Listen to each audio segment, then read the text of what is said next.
Chapter 1. The Kingdom of Goya, though hailed as the most beautiful nation of the East Sea, finds its windmill village to be rather obscure and lacking in fame.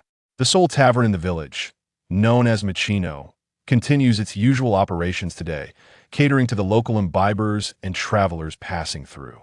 Naturally, there are occasional visitors of a more dubious nature, however. Adhering to the principles of commerce, the tavern's owner seldom turns them away. Scarface Ferguson, captain of the Ferguson pirate crew, with a bounty of 3 million berries, is currently reveling in the tavern with his band of ruffians. They converse boisterously, their crude language and unrestrained behavior showing no regard for the disapproving glances of other patrons. A few of the inebriated individuals begin to leer at the beautiful proprietress with ill intent. "Hey, what do you mean there's no more alcohol?"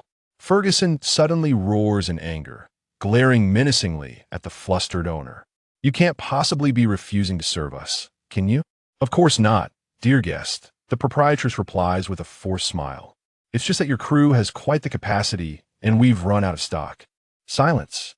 Don't make excuses," Ferguson bellows, his scarred visage appearing even more menacing. "We've narrowly escaped the Navy's pursuit and wish to unwind. My men will not be pleased if there's no drink." With that, Ferguson bursts into raucous laughter, his crew joining in with sinister chuckles, their ferocious demeanor sending the other patrons into a state of paralysis. The timid among them scramble for the exit, while the remaining guests remain frozen in fear. Machino feels utterly helpless, desperately seeking a way to appease the situation. "Machino, bring my alcohol to them," the village chief orders. "But chief, do as I say," he insists. Reluctantly, Machino nods and retrieves an unopened bottle of wine from the chief, forcing a smile as she presents it to Ferguson. However, bang! Ferguson, clearly intent on causing trouble, shatters the bottle without hesitation, bellowing at Machino, "You insolent fool! I won't accept charity from anyone." "Exactly. How dare you serve us with someone else's leftovers?" "But that bottle was unopened." "Silence. If I say it's leftovers, then it is. How dare you mock us?" "Kill her. Take out that old man too."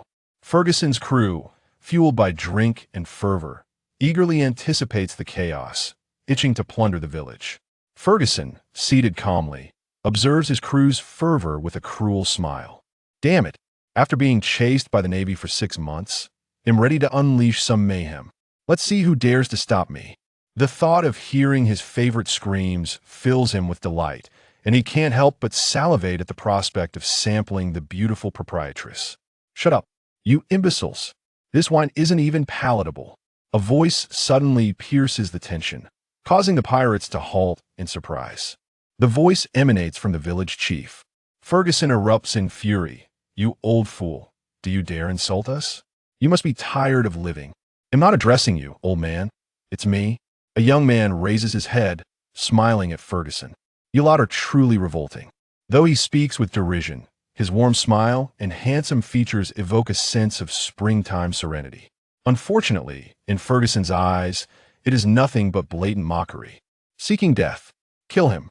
Accustomed to others' submission, Ferguson ignites with rage, his fury akin to a lit firecracker. The impatient pirates, upon hearing their captain's command, rush toward the young man. Swords and firearms are drawn, the pirates advancing with ferocity.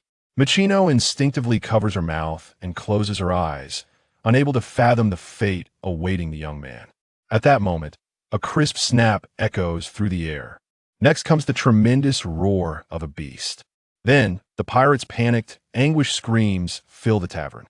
Finally, when Machino dares to open her eyes, she finds the tavern in utter disarray. Crockery and furniture lie scattered, mingled with vivid streaks of crimson. A heavy scent of blood assaults her nostrils. Yet Machino sees no corpses, not a single severed limb. Aside from the young man and the village chief, all the once mighty pirates have vanished. How is this possible? Machino gasps in astonishment, covering her mouth once more. Where have they gone? The young man leisurely finishes his drink, grinning as he addresses her. "You must be Sister Machino, right? My aunt often speaks of you. I apologize for the chaos I've caused upon my arrival." Machino quickly shakes her head, indicating that it is of no concern. She then takes a moment to observe the young man before her. Clad in a simple blue shirt and black trousers, he appears remarkably ordinary. It's quite all right, but who is the aunt you mentioned? That would be Daden from the Kalbo Mountains. Imhea nephew, Ragna Semi. Huh? Machino gasps, her expression one of surprise. For anyone, it would be hard to believe that this refreshing, sunny youth is related to Daden, as they seem to belong to entirely different species. Though it is quite astonishing, it is indeed true. Aunt Daden is my mother's older sister. Sammy scratches his head, clearly accustomed to the disbelief of others. Ah, I'm sorry. I didn't mean to imply Machino feels she has been rather rude. It's all right. Has Aunt Daden never mentioned me in your presence? Never. What about Luffy and the others? She brings them up every time. That's infuriating. Apologies. It's fine. Sammy waves his hand dismissively, signaling that it is of no concern. Mr. Sammy, may I inquire what brings you here? Oh, I'm here to settle Aunt Dodon's tab. She owes a total of 357,401 berries, correct? Here it is. Sammy swallows his food and hands Machino a cloth bag, grumbling, honestly, how can she accumulate such a debt over drinks? It's quite a headache. Machino quickly waves her hands, saying, you really don't need to rush, I can wait. It's fine. I happen to have other matters to attend to here, and since Aunt Daden took care of me for a time, consider it a repayment of her kindness. Sammy speaks nonchalantly. It is well known that he is a traveler from another world. In this life, while not an orphan, both of his parents are sailors, often away at sea. Thus, for many years, Sammy was raised by Daden, until he was 12, when he was placed as an apprentice on a small merchant ship. He spent the next decade working his way up from a novice sailor to a first mate, the youngest first mate in the entire kingdom of Goya. Machino begins to sweat. Indeed, Dodon's household resembles a foster home. This marks the fourth child she has taken in. From Ace to Luffy, none have been particularly easy to manage. However, this Sammy appears quite composed. Curious about his statement, Machino asks, do you have other matters to attend to here?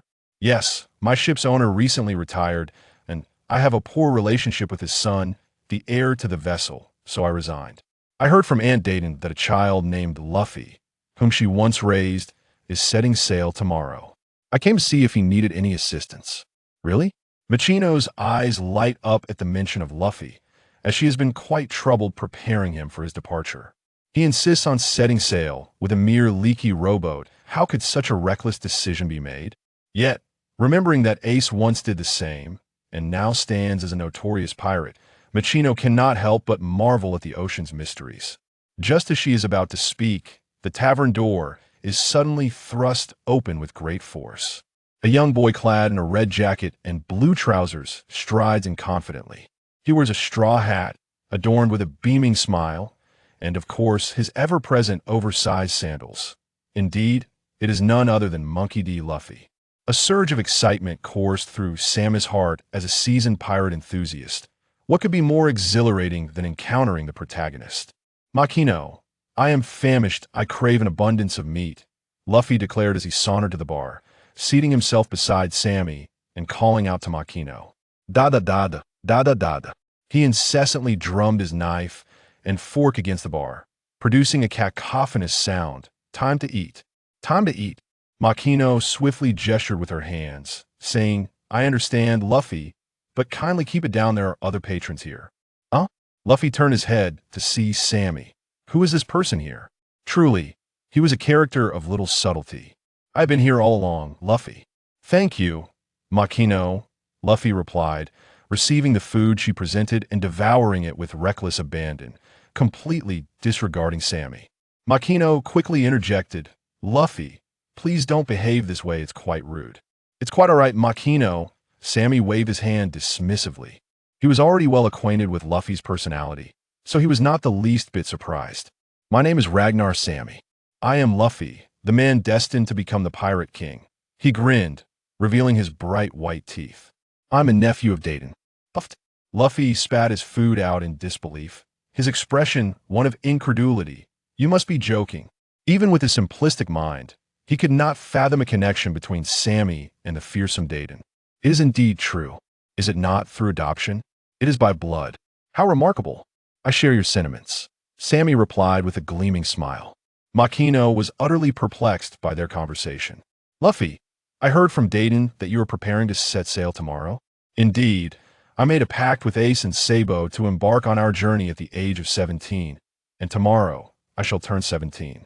Is there anything you require assistance with? No, I have everything prepared, me ship, provisions, and fresh water. There are absolutely no issues, Luffy asserted confidently. Seeing Luffy's resolute refusal, Makino grew anxious. Luffy, Mr. Sammy possesses years of nautical experience. You may consult him with any inquiries. But I truly have no questions. Luffy, are you certain? Sammy feigned disappointment. I had numerous adventure tales in mind. Adventures? Sammy, have you experienced adventures? Luffy's eyes sparkled with excitement. Indeed, many of them, whether battling pirates, searching for lost treasures, or rescuing oppressed villagers alongside my friend Sean. I could regale you for 3 days and nights without pause. How incredible! Sammy, how incredible! Luffy exclaimed, his mouth agape in astonishment. Please tell me all about them. Of course, however, you are setting sail tomorrow. Time may not be on our side. Luffy pondered for a moment, then earnestly declared, All right, I have made my decision. You shall join me on my ship, Sammy, and regale me with your tales of adventure every day. It is settled. Are you inviting me aboard, Captain Luffy? Indeed. Sammy, come be my companion. Sammy narrowed his eyes slightly. To be honest, as a longtime pirate enthusiast, his greatest desire in his previous life was to partake in the grand adventures of the Straw Hat crew. Now, reborn into the world of One Piece, it was only natural for that wish to be fulfilled. Sammy looked at Luffy, blinked, and said, I accept. How splendid. Wait, is that an immediate agreement? Makino exclaimed in surprise. Luffy grinned mischievously. Of course. I am destined to become the Pirate King. Hee. Demonstrating extraordinary enthusiasm for his inaugural crew member, Luffy insisted on showing Sammy his pirate ship immediately after finishing his meal. Well versed in the plot, Sammy held little interest in a decrepit little vessel. However, with his new captain clinging to him like a stubborn piece of gum and bouncing about, Sammy felt he had no choice. On their way to the seaside, Sammy inquired, Luffy, I heard you consumed a devil fruit. Ah, I am the rubber man, having eaten the gum fruit, Luffy said, stretching his mouth with considerable effort to an alarming length. How intriguing it appears. You are quite powerful. Ha ha ha. My fists are as formidable as pistols, Luffy boasted, utterly oblivious to the concept of humility. By the way, Sammy, I heard from Makino that you easily defeated a group of pirates earlier. Truly impressive. Not all. I heard that fellow had a bounty of 3 million berries. Sammy, how did you manage that? Luffy, although I have not consumed a devil fruit, I possess a power more wondrous than any devil fruit. This ability is not in the least inferior. Show me, Sammy, please show me, Luffy exclaimed, raising both hands in eager anticipation. The power I possess is known as the 12 Charms, which bestows upon me 12 distinct abilities. However, at present, I can only wield one of these abilities. Sammy paused momentarily as he noticed Luffy's eyes nearly bulging out of their sockets. The Mouse Charm. With a snap of his fingers, a majestic tiger materialized in midair, letting out a thunderous roar that echoed through the heavens. Its formidable physique and razor-sharp claws unmistakably signified that this was a creature of immense strength. The Mouse Charm grants me the ability to summon animals, allowing me to control them freely in battle. In truth, the power of the Mouse Charm endows inanimate objects with life and mobility, rather than merely summoning them. Yet, considering that he was speaking to Luffy, it seemed prudent to frame it as a summoning ability, for that would likely be more comprehensible to him. Observing Luffy's astonished expression, Sammy couldn't help but feel a swell of pride. Despite being reborn without any extraordinary talents or the means to acquire a devil fruit, he had ultimately become the youngest first mate of the Goya Kingdom's merchant fleet, earning the respect of everyone aboard, all thanks to the illustrious 12 Charms, .12 Charm system. Name, Ravenous Sammy Charm acquired. Mouse Charm LV1 experience acquired. 86. It was a remarkably simple system, so simple that it consisted of merely 3 lines, devoid of even a voice assistant, but it had been a steadfast companion to Sammy since his rebirth, offering him tremendous courage and hope. Luffy was so overwhelmed with excitement that he could hardly articulate his thoughts, his tongue flapping wildly as his hands flailed about like seaweed. Incredible, Sammy. You're something else. Seeing Luffy's astonished gaze, Sammy smiled subtly. Since his rebirth, the only change in this system, aside from acquiring the mouse charm, had been the painfully slow progress of the experience bar. After 23 years, he had accumulated a mere 81 points, leaving no hope for an upgrade in sight.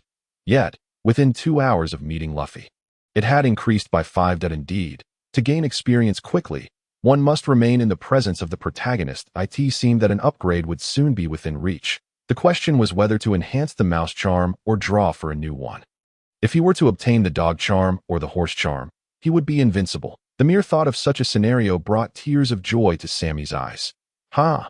Luffy's boisterous laughter suddenly jolted Sammy from his reverie.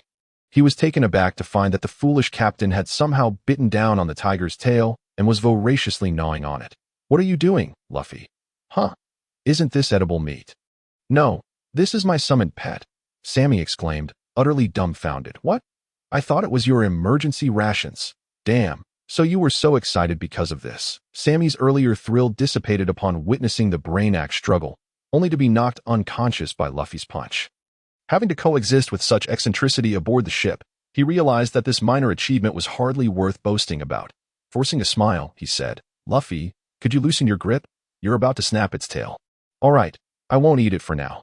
Never think about eating it again. Sammy's forehead throbbed with veins. Luffy released his mouth from the tiger's tail, donned his straw hat, and raised his fist, declaring, All right, everyone, let us set sail towards the pirate ship. Sammy sighed and reverted the tiger back to a statue, tucking it into his pocket. Is this your ship, Captain? He inquired.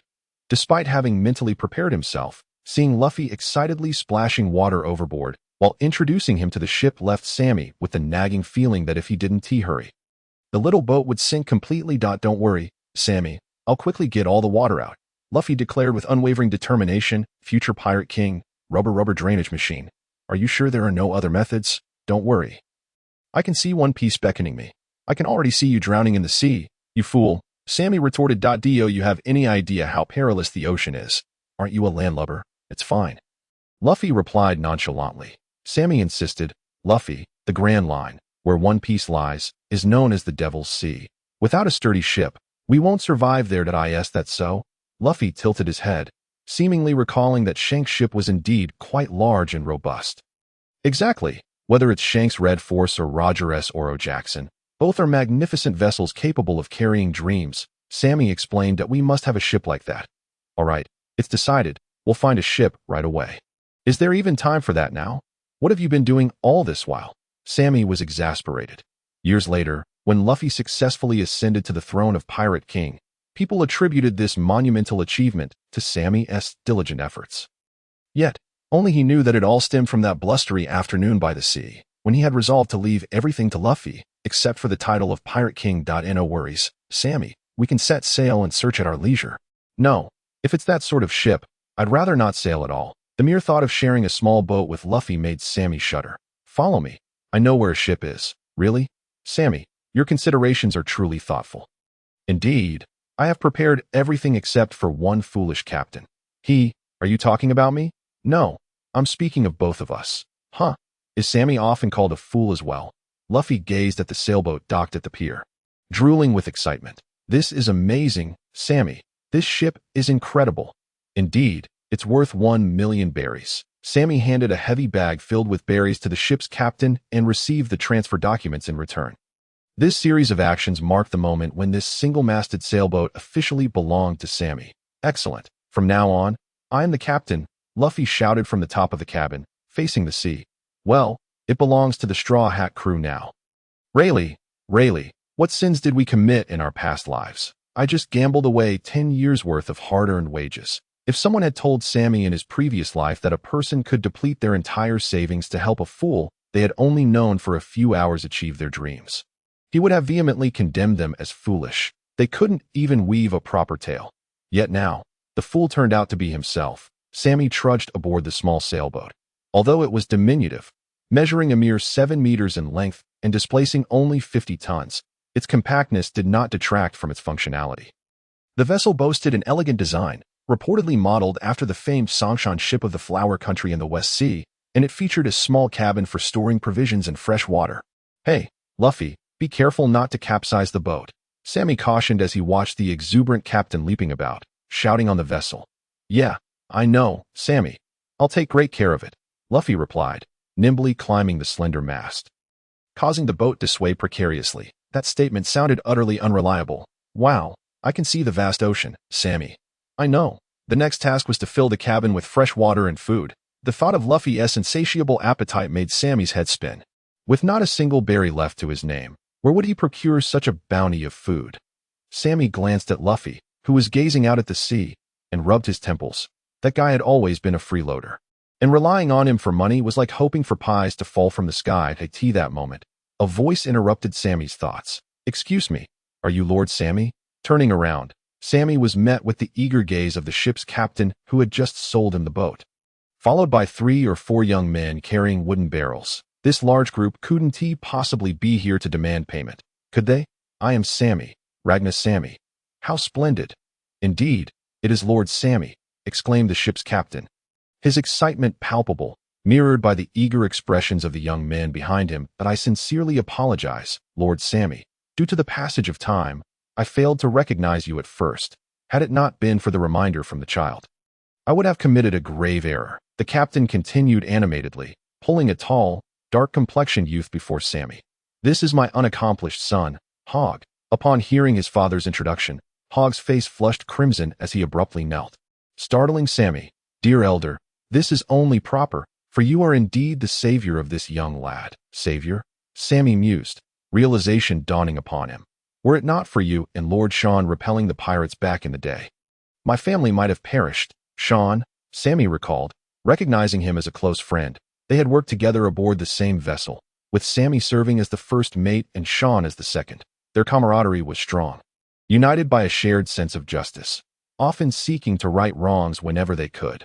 The ship's captain, too, had a penchant for swift retribution, thus they frequently received his blessing to engage in acts of valor while on their trading voyages. It seemed that the captain's family had been among those saved due to their heroism. Observing Hog's earnestness as he continued to bow, Sammy quickly helped him to his feet. "You are quite sturdy, young man," Sammy remarked, nearly struggling to lift him. "That was merely a trivial act. There is no need for such formality." "Nonsense, my lord," the captain interjected. "Our family will never forget your kindness." He then produced Sammy's coin pouch, ready to return it. "Just now, Hog chastised me for accepting payment from you. Look, all is accounted for here. Please, do not." Sammy firmly declined. He was not one to hold others to their debts, especially as it was evident that this family was not affluent. A gentleman cherishes wealth, but acquires it through honorable means. If he desired riches, countless pirate heads awaited him on the sea, ripe for the taking before their bounties were posted. My lord, the captain is in a quandary. Sammy suggested a solution. "I presume your crates contain provisions and fresh water. If you feel compelled to reciprocate, you may offer some to me, as I find myself in need of sustenance." "Those were prepared for you." The captain chuckled. "We noticed you had just acquired a ship and likely lacked such supplies, so we hastily arranged for some to be brought to you. Oh my, this young lad is quite clever," Sammy observed, casting a commendatory glance at the boy, causing Hog's face to redden even more with embarrassment. "My lord, are you assembling a merchant fleet of your own?" Hog inquired eagerly. "I knew someone as capable as you would eventually strike out on their own. After all, what man at sea does not aspire to be a captain?" "Your words render me speechless," Sammy lamented internally, feeling overwhelmed. "That fellow over there must be your newly recruited crew member, though he appears rather unreliable." "You noticed that too?" Sammy wept silently within. "My lord, if you truly find yourself in need of hands, Hog would be more than willing to assist. Do not worry about wages. He requires only food. I would gladly take him on, but alas, I am not the captain." Sammy pointed towards Luffy, who was indeed the captain. "Nanny? Moreover, I no longer serve as a merchant.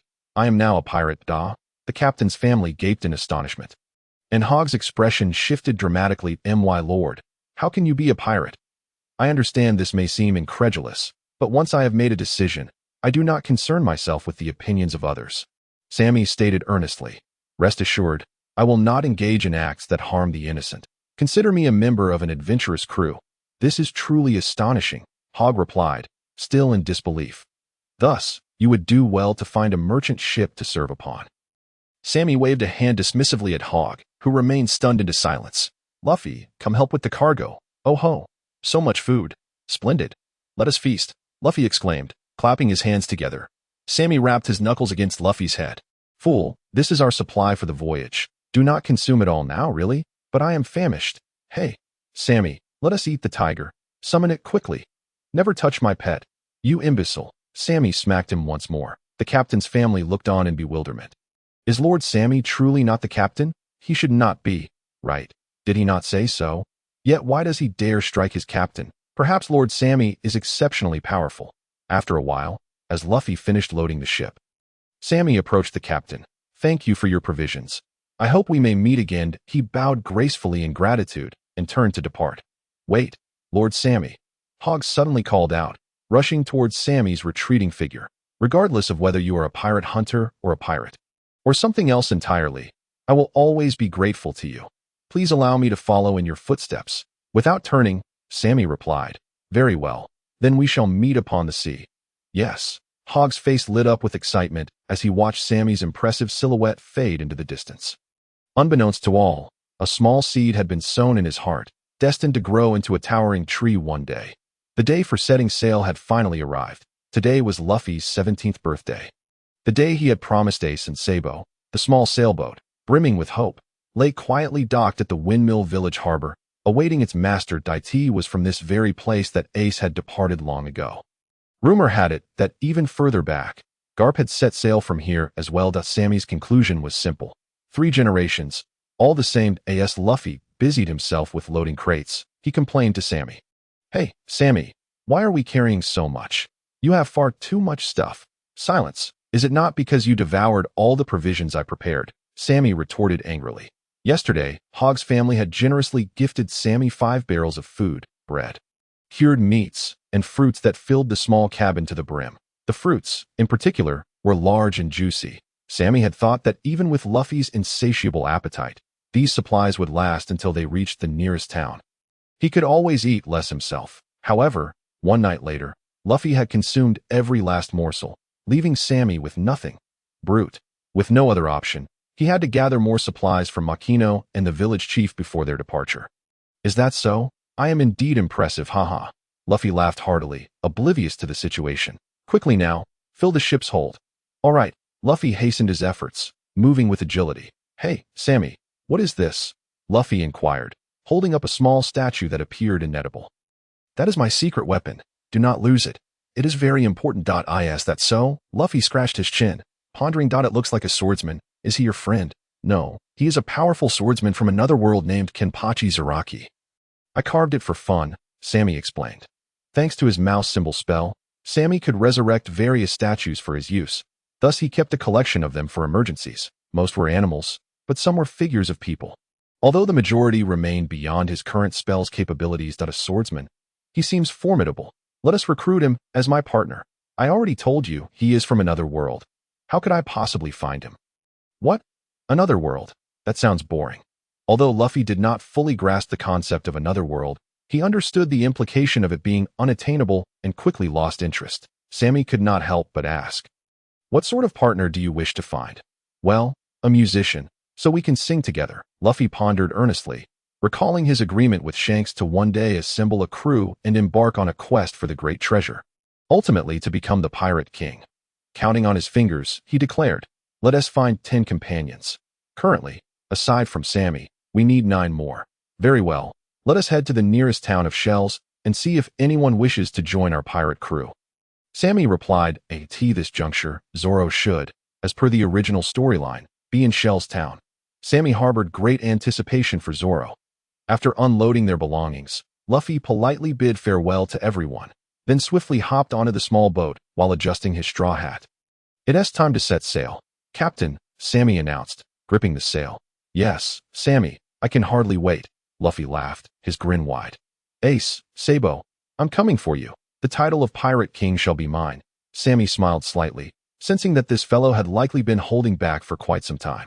It was hard to imagine Luffy enduring such a lengthy wait in Windmill Village, especially during the 3 years following Sabo's presumed death and Ace's departure to sea. were it not for their pact to set sail at the age of 17. He might have clawed his way into the New World by now. With a swift motion, Sammy let down the sail, and the sea breeze filled it instantly, amidst the gentle lapping of the waves.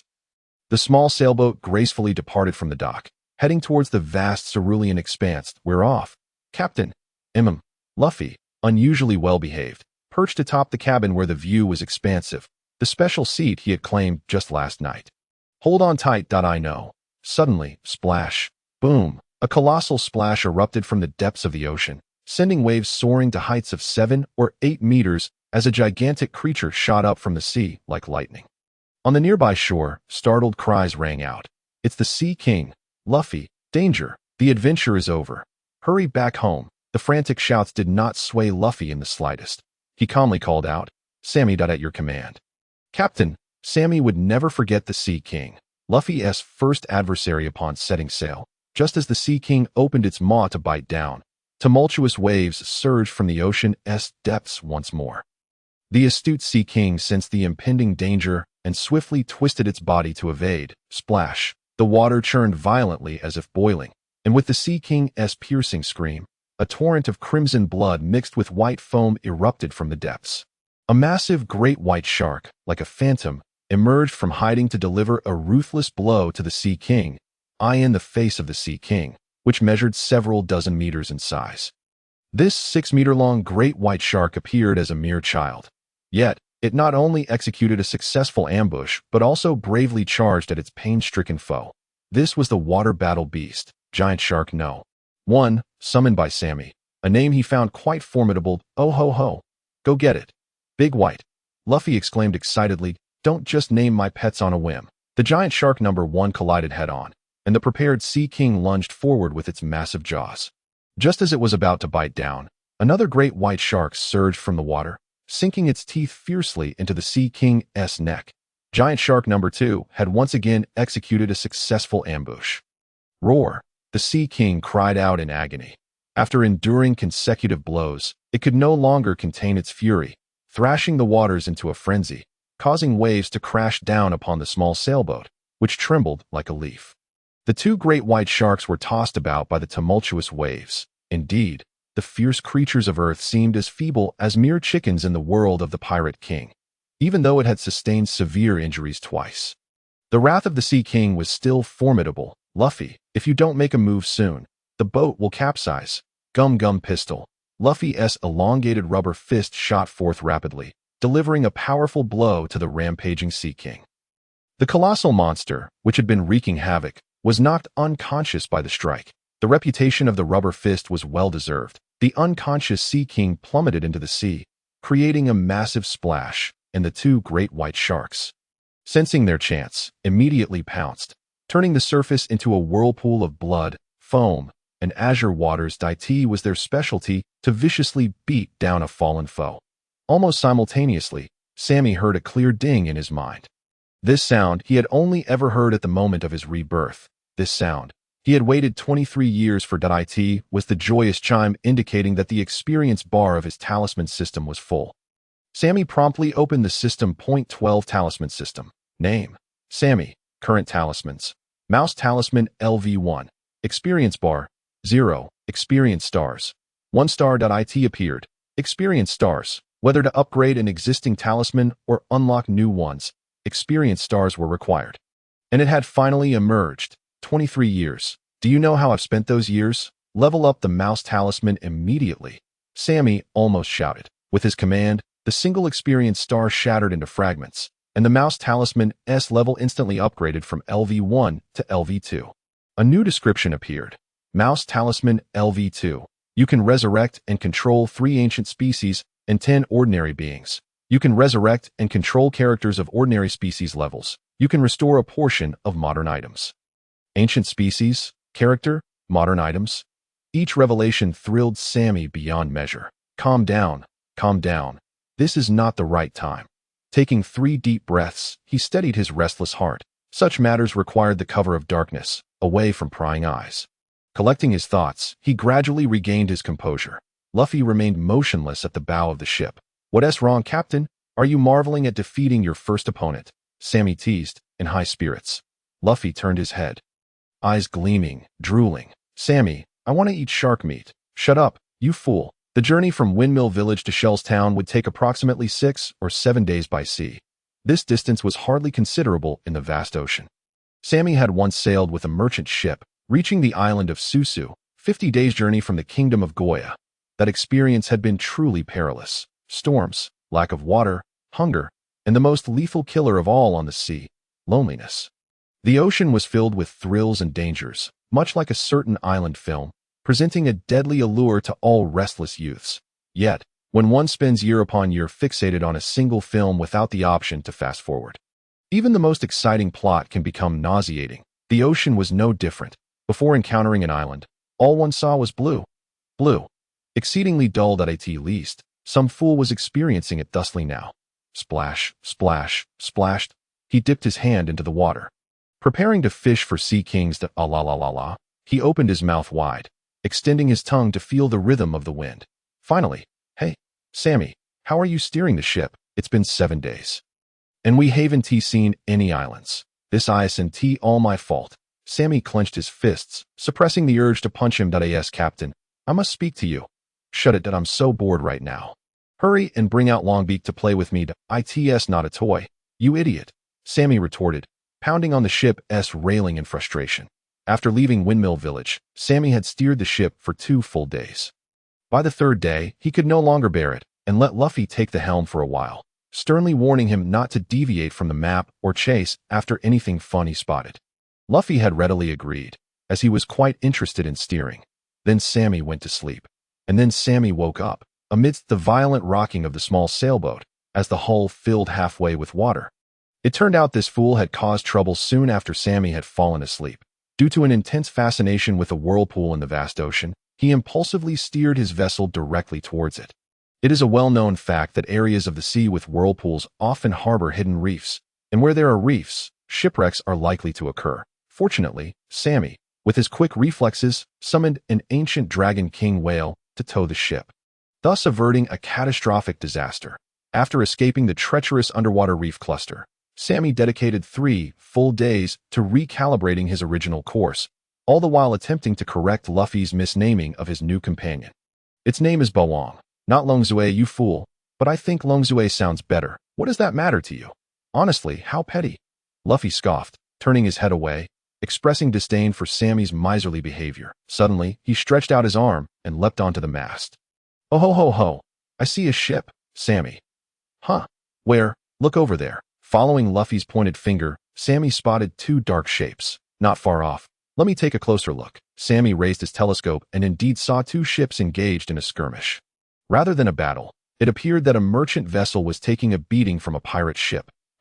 A swan-shaped prow, pink hull, and a skull with a heart flag. Could this be the Iron Rod Alrita's pirate ship? Sammy exclaimed in astonishment. What a coincidence! He had believed that due to his interference, the storyline would deviate, and he would never encounter the Iron Rod pirates again. Yet here he was, back on the original trajectory. It's a pirate ship. Luffy got a pirate ship? His eyes sparkled with excitement. With a bounty of 5 million berries, Iron Rod Alrita is a notorious pirate of the East Sea. How thrilling! Sammy set a course for the pirate ship. At Luffy's command, Sammy turned the ship's bow and surged forward, but a pirate with a bounty of 5 million berries was a first for Sammy. After all, the average bounty in the East Sea was only 3 million.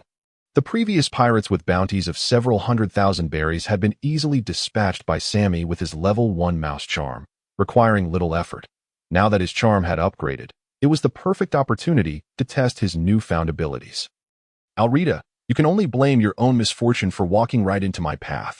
Sammy muttered to himself, you're a fine woman, yet your moniker is Iron Rod. What must the men of the East Sea think?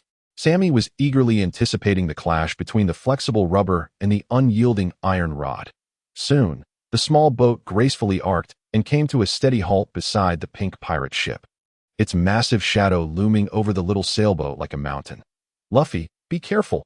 Pirates, here I come. The pent-up captain shot his right hand forward like an arrow, leaping onto the pirate ship, vanishing without a trace. Why must such an astute individual be burdened with such a reckless captain? Someone lamented. Calmly securing the small vessel, he dropped anchor and then aimed his right hand at the opposing ship. Mouse charm rope gun. A rope-ended iron hook shot out, latching firmly onto the ship's hull. With a decisive tug, Sammy swiftly ascended, performing a flip to land solidly on the deck. The entire deck was eerily silent. An unusual quietude. 4 sturdy ropes extended from this ship to the merchant vessel opposite, binding the two ships tightly together. Not a soul was in sight. That it seemed the pirates had all gone across to plunder. Sammy smiled slightly. Since you're off robbing others, let me rob you instead. Luffy's provisions have yet to be secured. Sammy rummaged through his pockets. Mouse charm revolver. Mouse charm ruthless lion. A revolver materialized in Sammy's hand. A massive prehistoric beast appeared around him. The ruthless lion, also known as the North American pseudolion, was the largest member of its family in history, weighing close to 400 kilograms and nearly 2 meters in length. A true apex predator. With this formidable companion guarding him, Sammy felt a surge of confidence. Until he obtained a charm that directly enhanced his own strength, he would not allow even the slightest oversight. With a swift motion of his left hand, the ruthless lion sprang forward, its keen sense of smell alerting Sammy to any nearby foes. Sammy brandished his gun and advanced towards the ship's cabin on the deck. Let me think. In the original storyline, Nami found treasure in a lower cargo hold, and there seemed to be a guard as well. Sammy opened the door and stepped into the cabin. This pirate ship was not his small sailboat. The cabin was spacious enough, with at least 7 or 8 rooms upon a cursory glance. The 4 rooms at the entrance were likely crew quarters. Sammy opened one door, but quickly retreated. It was foul. The stench resembled a grotesque mixture of rotten socks, flatulence, and vomit. Sammy nearly retched. Given the scarcity of fresh water on board, it was unlikely to be used for bathing, coupled with the pirates' abysmal hygiene habits. Thus, after prolonged voyages, the cabin's odor could only be described as toxic. Skimming past the crew quarters, he ventured deeper and soon halted before another door. The ruthless lion crouched before the door, poised for an attack. There's someone behind the door. This was an obvious deduction. Sammy nodded. The ruthless lion extended its massive paw and pressed down on the doorknob. Prepare to meet your end, intruder. The pirate wielding a long knife displayed a perfect transition from ferocity to astonishment and finally to terror. Hey, Sammy grinned cruelly as he fired the revolver. The first kill was achieved. The gunfire immediately alerted the remaining 2 pirates on guard. They charged out from different directions, brandishing their long knives and firearms. Sammy fired again, taking one down. The remaining gunman stumbled back a step but quickly regained his composure, raising his firearm. He screamed in terror. The ever-patient ruthless lion lunged, sending him flying. Blood gushed forth, sensing the scent of blood. The ruthless lion became agitated. Sammy waved his hand, signaling it to take the corpse outside to feast, lest it soil the ship. The ruthless lion let out a low growl, gripping the body in its jaws and bounding out in a few swift strides. After killing and looting, he need not worry about the remains. What a comfortable arrangement this was. Sammy smirked wickedly, aiming his gun at the half-open cabin door, speaking in a gentle tone. So, beautiful lady hiding inside. Would you prefer a bullet or a lion? Please, don't shoot. An orange-haired girl with a stunning figure emerged from the cabin, tears streaming down her face, trembling with fear. Anyone unaware of the situation would mistake her for a frightened, delicate maiden, thus lowering their guard. But Sammy was not deceived. A thief who had dared to make a pact with the Fishman Dragon at the age of 10, subsequently plundering numerous ships. Nami was not the kind of girl to be easily frightened into tears. Be big brother. Are you my hero come to rescue me? Nami gazed up at him with wide, innocent eyes, an expression of adoration masking her ulterior motives. I was kidnapped. It terrified me. As she spoke, she inched closer. I am here to save you, lovely lady, Sammy replied deliberately. How wonderful. You are so dashing, especially your stance when firing the gun. Truly like a knight. Nami continued her charade, edging nearer with each step. A man like you, just 3 steps away. Not only kind, but also powerful. 2 steps left. I truly adore you. 1 step left. Big brother, she closed in. Prepare to meet your end. Scoundrel pirate. Nami suddenly extended her long leg, delivering a fierce and swift kick towards Sammy's groin. A victorious smile spread across her face, as this seductive yet lethal tactic had proven successful for nearly a decade. Anticipating her move, Sammy immediately brought his knees together. Clang. Although she had attempted to block it, the sharp sound still sent chills down Sammy's spine. This girl is truly ruthless. Being unexpectedly struck by such a move would surely make even Kaido howl in pain. Wouldn't it? Witnessing her successfully fend off his deadly strike, Nami's expression darkened, and she instinctively pulled back, but Sammy grasped her arm firmly, raising his pistol in an instant. "Brother, I was mistaken. I thought you were a pirate." Nami began to explain hurriedly, "No more scheming. Miss Nami, I know you quite well," Sammy replied. Upon hearing her name spoken, Nami's face turned pale with fear. "How do you know my name? Who doesn't know the infamous little thief?" "I've heard you're notorious for stealing pirate treasures," Sammy said with a sly grin. "Surely, your backpack isn't filled with riches, is it?" "No way. Ha ha ha. It's just my personal belongings." Nami laughed nervously, her embarrassment growing. Sammy snapped his fingers, and his ferocious lion companion bounded back from the ship's cabin, its mouth stained with blood and bits of flesh. He gestured toward Nami's backpack, saying, "Search it." "Wait." Nami raised her hand. "Everything inside is treasure I found." "It's yours." She promptly tossed her backpack to the ground, the heavy thud echoing in the air. Resolute and straightforward, she added, "A true hero knows when to retreat." "Can I leave now?"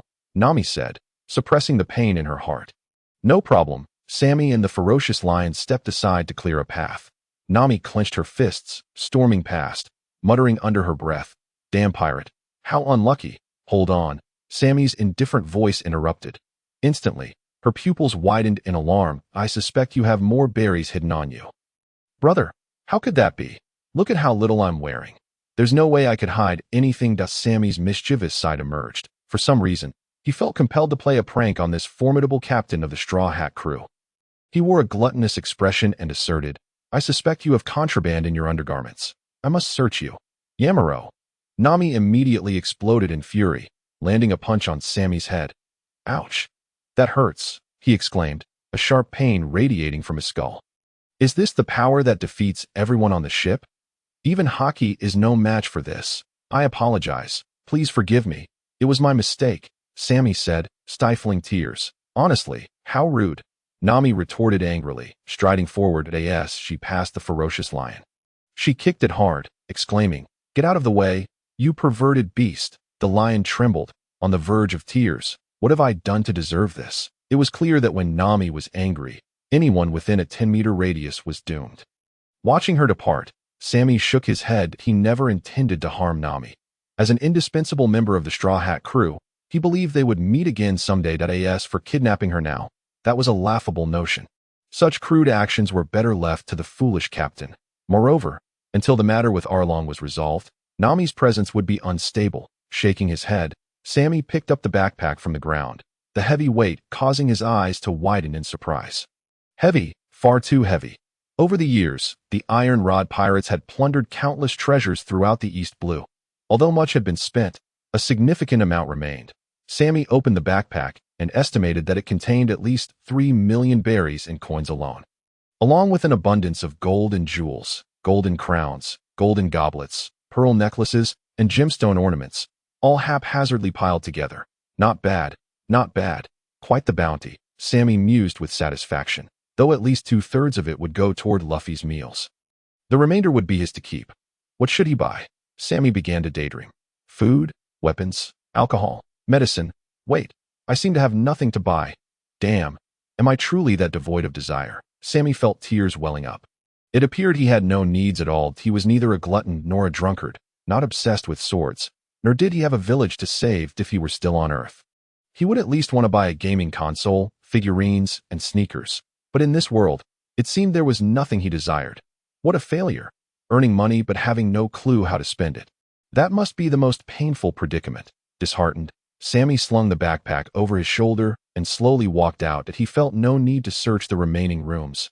He trusted Nami's cleaning abilities on the other side. Aboard the robbed merchant ship.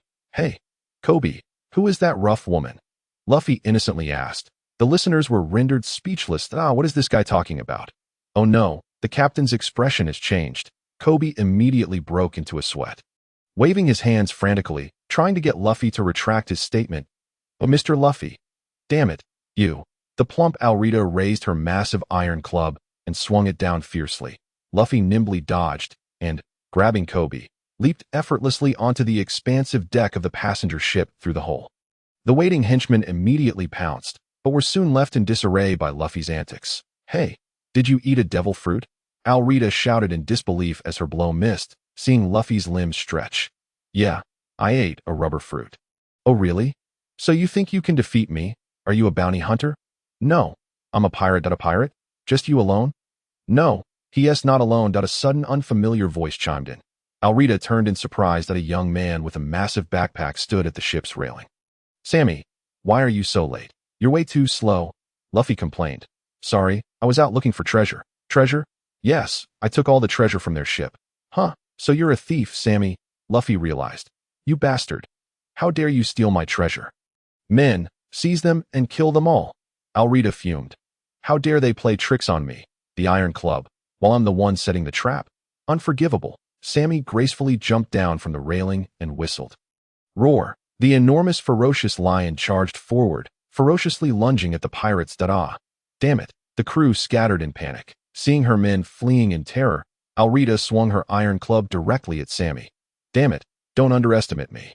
But, rubber pistol. With a powerful rubber fist, Sammy struck Alrita, sending her soaring through the air like a shooting star, disappearing in the blink of an eye. It seems that a sturdy iron club is no match for the flexibility of rubber. Alrita, is this the power of the devil fruit? Damn it, avenge the captain. Roar. I'm just joking. The ferocious lion roared, and all the henchmen fell to their knees, begging for mercy. Sammy pointed at the kneeling crew and asked Luffy. Hey, what should we do with them? Luffy laughed heartily. What do we do next? Of course, we throw a feast. Hey, I was asking what to do with these people. I want meat. Sammy, hurry up and prepare. Why the minions were in a state of fervent agitation. They had believed that surrendering would ensure their survival, only to discover that death was still their fate. Grasping their weapons, they charged forward, prepared to fight to the bitter end. Each of these individuals was stained with blood, burdened by the weight of their heinous deeds, and none were hesitant in their ruthlessness. Roar. The brutal lion let out a deafening roar, leaping forward to pounce on the most vociferous among them, bringing him to the ground and tearing him asunder. His bloodied maw and razor-sharp fangs exuded a gruesome savagery that sent shivers down the spine. We surrender. Dispose of us as you wish. Please do not kill us. We are willing to serve you as laborers. Captain, accept me as your subordinate. I vow unwavering loyalty. Indeed, even in surrender, the air was thick with the scent of bloodshed. Please, wait a moment. KB suddenly exclaimed, though he still appeared terrified of Sammy. Yet, he mustered the courage to say, Mr. Sammy, could you refrain from killing them? These individuals have just plundered a merchant ship and taken many lives. Sammy inquired with keen interest, are you perhaps feeling a sense of camaraderie after spending time with them? KB, who would have thought you to be so sentimental? I shall no longer strike you. Thank you. KB. A group of former scoundrels who had dismissed KB now regarded him as an angel. No, it is not that, KB replied earnestly. I aspire to become a member of the Navy. The Navy and pirates are fundamentally opposed. However, even as pirates, indiscriminate slaughter is unjust. While I may not be well acquainted with you, Mr. Sammy, since Mr. Luffy is your captain, you must be a good person who would never engage in wanton killing of the innocent. I do not implore you to spare these murderers, but I earnestly request that you turn them over to the Navy for judgment. Not only would this deter other pirates, but you would also receive a substantial bounty. Is this not a win-win solution? Goodness, no wonder you dare to engage in verbal sparring with Akainu. Even before becoming a Navy officer, your rhetoric is already formidable. Sammy scratched his head, finding KB's arguments somewhat persuasive. There was no way he would agree to spare these scum, for they deserve death. The original work of One Piece seldom depicted death or violent bloodshed, considering the age of its readership. Yet, Sammy inhabited a stark reality, a world rife with slaves, pirates, corrupt officials, and mad scientists. Slaughter would never cease, in stark contrast to the narrative, where pirates merely fired a few cannon shots before climbing aboard. Sammy witnessed the grim reality of lifeless bodies strewn across the ship. The elderly, women, and children, all brutally murdered. Some women had even endured indignities before their deaths. Thus, Sammy had long held a firm conviction. Some in the Navy were brutes. 99 of pirates were brutes, and the celestial dragons were all brutes. Brutes ought to be met with severe punishment. You say that turning them over to the Navy would yield a bounty. Yet, aside from Alrita, it seems none of them are wanted. Will the Navy pay? Indeed, Mr. Sammy, KB replied, brimming with excitement as he sensed Sammy's shifting stance, for those members of the pirate crew who were not on the wanted list. The Navy would uniformly grant a bounty of 50,000 berries per person. Really? Absolutely true. Oh no. Just as Sammy was about to exclaim joyously, he suddenly shouted again. KB trembled in fear. Mr. Sammy? I have killed 4. That amounts to a wastage of 200,000 berries. Sammy tapped his head, feeling extremely vexed at Mr. Sammy. KB does not know whether to laugh or cry. Very well. Let us proceed as you suggest. Sammy clapped his hands. Please bind them all with ropes, not allowing a single one to escape. Yes, Mr. Sammy. Also, tie our small boat to the pirate ship. I believe this vessel is quite valuable and can be sold at the next island. Not a problem, Mr. Sammy. Once that is done, take the helm for me. Our destination is the nearest town of Shells. Understood, Mr. Sammy. KB was filled with determination, feeling as if he were a true naval soldier following orders. To be on the safe side, Sammy had the brutal lion accompany him to deal with the captives, which filled KB with both fear and delight. Mr. Sammy, thank you for respecting my opinion. I am truly grateful. KB expressed his heartfelt thanks, astonished by Sammy's strength and amiable nature. It seemed that Mr. Luffy's companions were all truly good people. It is nothing. I will always heed correct opinions. KB gazed at this man before him, filled with admiration and emotion. Mr. Sammy is indeed great. Unlike me, who is timid and weak, too afraid to resist even in the face of Alrita. Do not say that. You are not lacking in merit. Sammy observed KB, a short, awkward figure with pink hair, filled with a sense of nostalgia. Who would have thought that this individual would emerge as the one with the most protagonist-like aura in One Piece? In just a few months since parting ways with Luffy, he had grown taller, became more handsome, no longer needed glasses, and had even mastered 2 of the 6 powers. During the Marineford War, he awakened his observation Haki. All within the span of less than a year. People excel through comparison. Is that true? Upon receiving Sammy's affirmation, KB was overjoyed. Does Mr. Sammy truly believe that? Yes, I can see that deep within you lies a wellspring of courage. Once you make up your mind, you will surely achieve great things. Thank you for your encouragement, Mr. Sammy. To be honest, my dream is... KB hesitated, still too shy to voice his aspirations, fearing mockery from others. His dream was to become an admiral in the Navy. Mr. Luffy. KB clasped his head, feeling a wave of embarrassment for expressing his desire. Oh no, Mr. Sammy will surely mock me. How could someone like me have such a dream? Ah, that is quite an impressive aspiration. Is it not, Luffy? Yes, my dream is to become the Pirate King. Sammy. I am aware of that. Huh, did I mention it? You say it every day. Is that so? Sammy and Luffy began to bicker playfully once more. Meanwhile, KB, witnessing that Sammy not only refrained from ridiculing him but instead praised his dream, felt a flicker of hope in his heart, a hope that had been absent during the years he lived in fear and mockery. Mr. Sammy is truly gentle. Tears streamed down KB's cheeks. Hey, KB, hurry up and take the helm. We need to head to Shells. Yes, Mr. Sammy, KB replied loudly. What are you going to Shells for? To find the bounty hunter Zoro. Luffy wants him to join our crew. What? KB exclaimed in shock. That's impossible. Absolutely impossible. Bang. Ouch. Mr. Luffy, why did you hit me? I don't know. It was instinctual. The calm harbor of Shells was shattered today. A pink pirate ship slowly sailed into the port, startling the nearby residents. Those with some knowledge instantly recognized it as the flagship of the notorious East Blue pirate, Iron Rod Alrita. Are you kidding? How dare pirates swagger in like this? Quickly, inform the Navy. Everyone run. Pirates are here. Countless people fled in panic. The once bustling marketplace turned desolate in an instant. Ha! These people are so amusing. Luffy stood at the bow of the ship, laughing heartily without a care in the world. KB quietly reminded him, Mr. Luffy, it seems we have frightened them. Is that so? Us? Yes, us. Zoro. I've come to ask you to be my partner. Before KB could finish his words, Luffy dashed out in a single stride, leaving behind a thick cloud of smoke. This fellow never waits for others to finish speaking. Sammy, having docked the ship, clicked his tongue upon witnessing Luffy's hasty departure.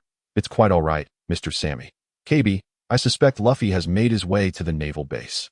Please keep an eye on him and ensure he doesn't do anything foolish. Me, KB, drenched in sweat, wondered if Sammy believed his petite frame could possibly restrain Luffy. No worries. Just pull him out if he happens to fall into the sea. That's all you need to do, Sammy reassured him, patting KB on the shoulder.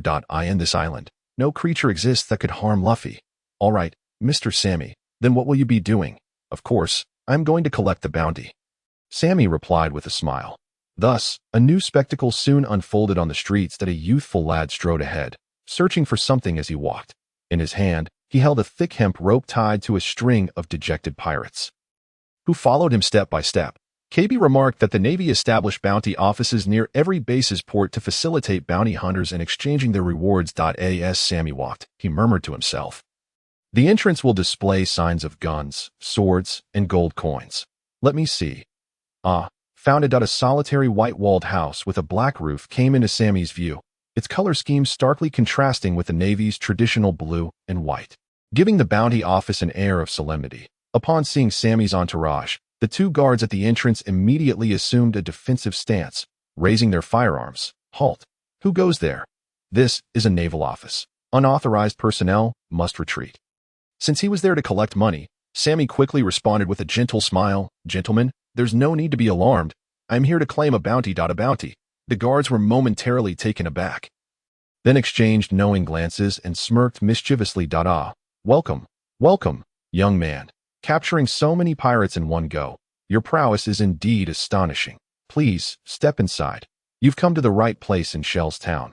Indeed, our base commander, Colonel Monka, is exceptionally fair and enjoys dealing with bounty hunters. Yes, the two guards chimed in, resembling traffickers enticing naive youths, and swiftly ushered Sammy into the bounty office. You two are quite enthusiastic. I'm almost embarrassed. Sammy chuckled. I shall certainly return next time. Next time? One guard was about to say something, but was instantly interrupted by the other. Yes, you must come again, young man. Indeed, you are always welcome, surrounded by their fervor. Sammy stepped into the building. Inside, the space was quite spacious, spanning 2 levels with a total of 6 service windows and several temporary holding cells for captives. In the center was an open office where a naval major sat comfortably on a plush chair, casually puffing on a cigar while sipping red wine. Major Pings, we have a visitor, the 2 guards announced as they entered, promptly closing the door behind them. At this proclamation, the entire room fell silent. Everyone paused their tasks and hurried over, their faces brimming with enthusiasm. From their postures of brandishing weapons, Sammy sensed their warm welcome. Major Pings leisurely rose and approached Sammy, scrutinizing the frail youth. Upon confirming that he posed no threat, his demeanor relaxed considerably. With a hint of disdain, Major Pings counted the captives Sammy brought and inquired, "Where is the pirate captain?" "Oh, that woman escaped," Sammy replied. Humph! A flicker of dissatisfaction crossed Major Pings's face. "Shao-1, report immediately that we captured a total of 21 pirates, but the enemy captain fled amidst the chaos that a battle without capturing the opposing leader would significantly diminish the accolades earned." It was no wonder Major Pings felt discontent. "Yes, Major," a bespectacled and seemingly refined naval lieutenant promptly responded. "Not only that, we also seized their vessel," Sammy boasted. "What?" Major Pings, who had been about to return to savor his wine, halted abruptly. It was no surprise he was astonished. Capturing an enemy ship at sea required not only strength but also swift action. Otherwise, the adversary would either flee or scuttle their own vessel. Indeed, it's docked at the port. Send someone to retrieve the ship immediately. Shao-1, add, 1 flagship of the enemy is captured. Ha. Major Pings exclaimed excitedly. Presenting a complete pirate ship was a significant accomplishment. Immediately, someone dashed out to verify. Sammy earnestly stated, "Sir, I've delivered the captives and the pirate ship. Shouldn't you grant me the bounty now?" "Bounty? What bounty?" Ha. This fellow still thinks about the bounty. Look at that naive grin on his face. It's utterly hilarious. Sammy flashed a wide smile, revealing his gleaming white teeth. "Are you gentlemen suggesting such things to avoid payment?"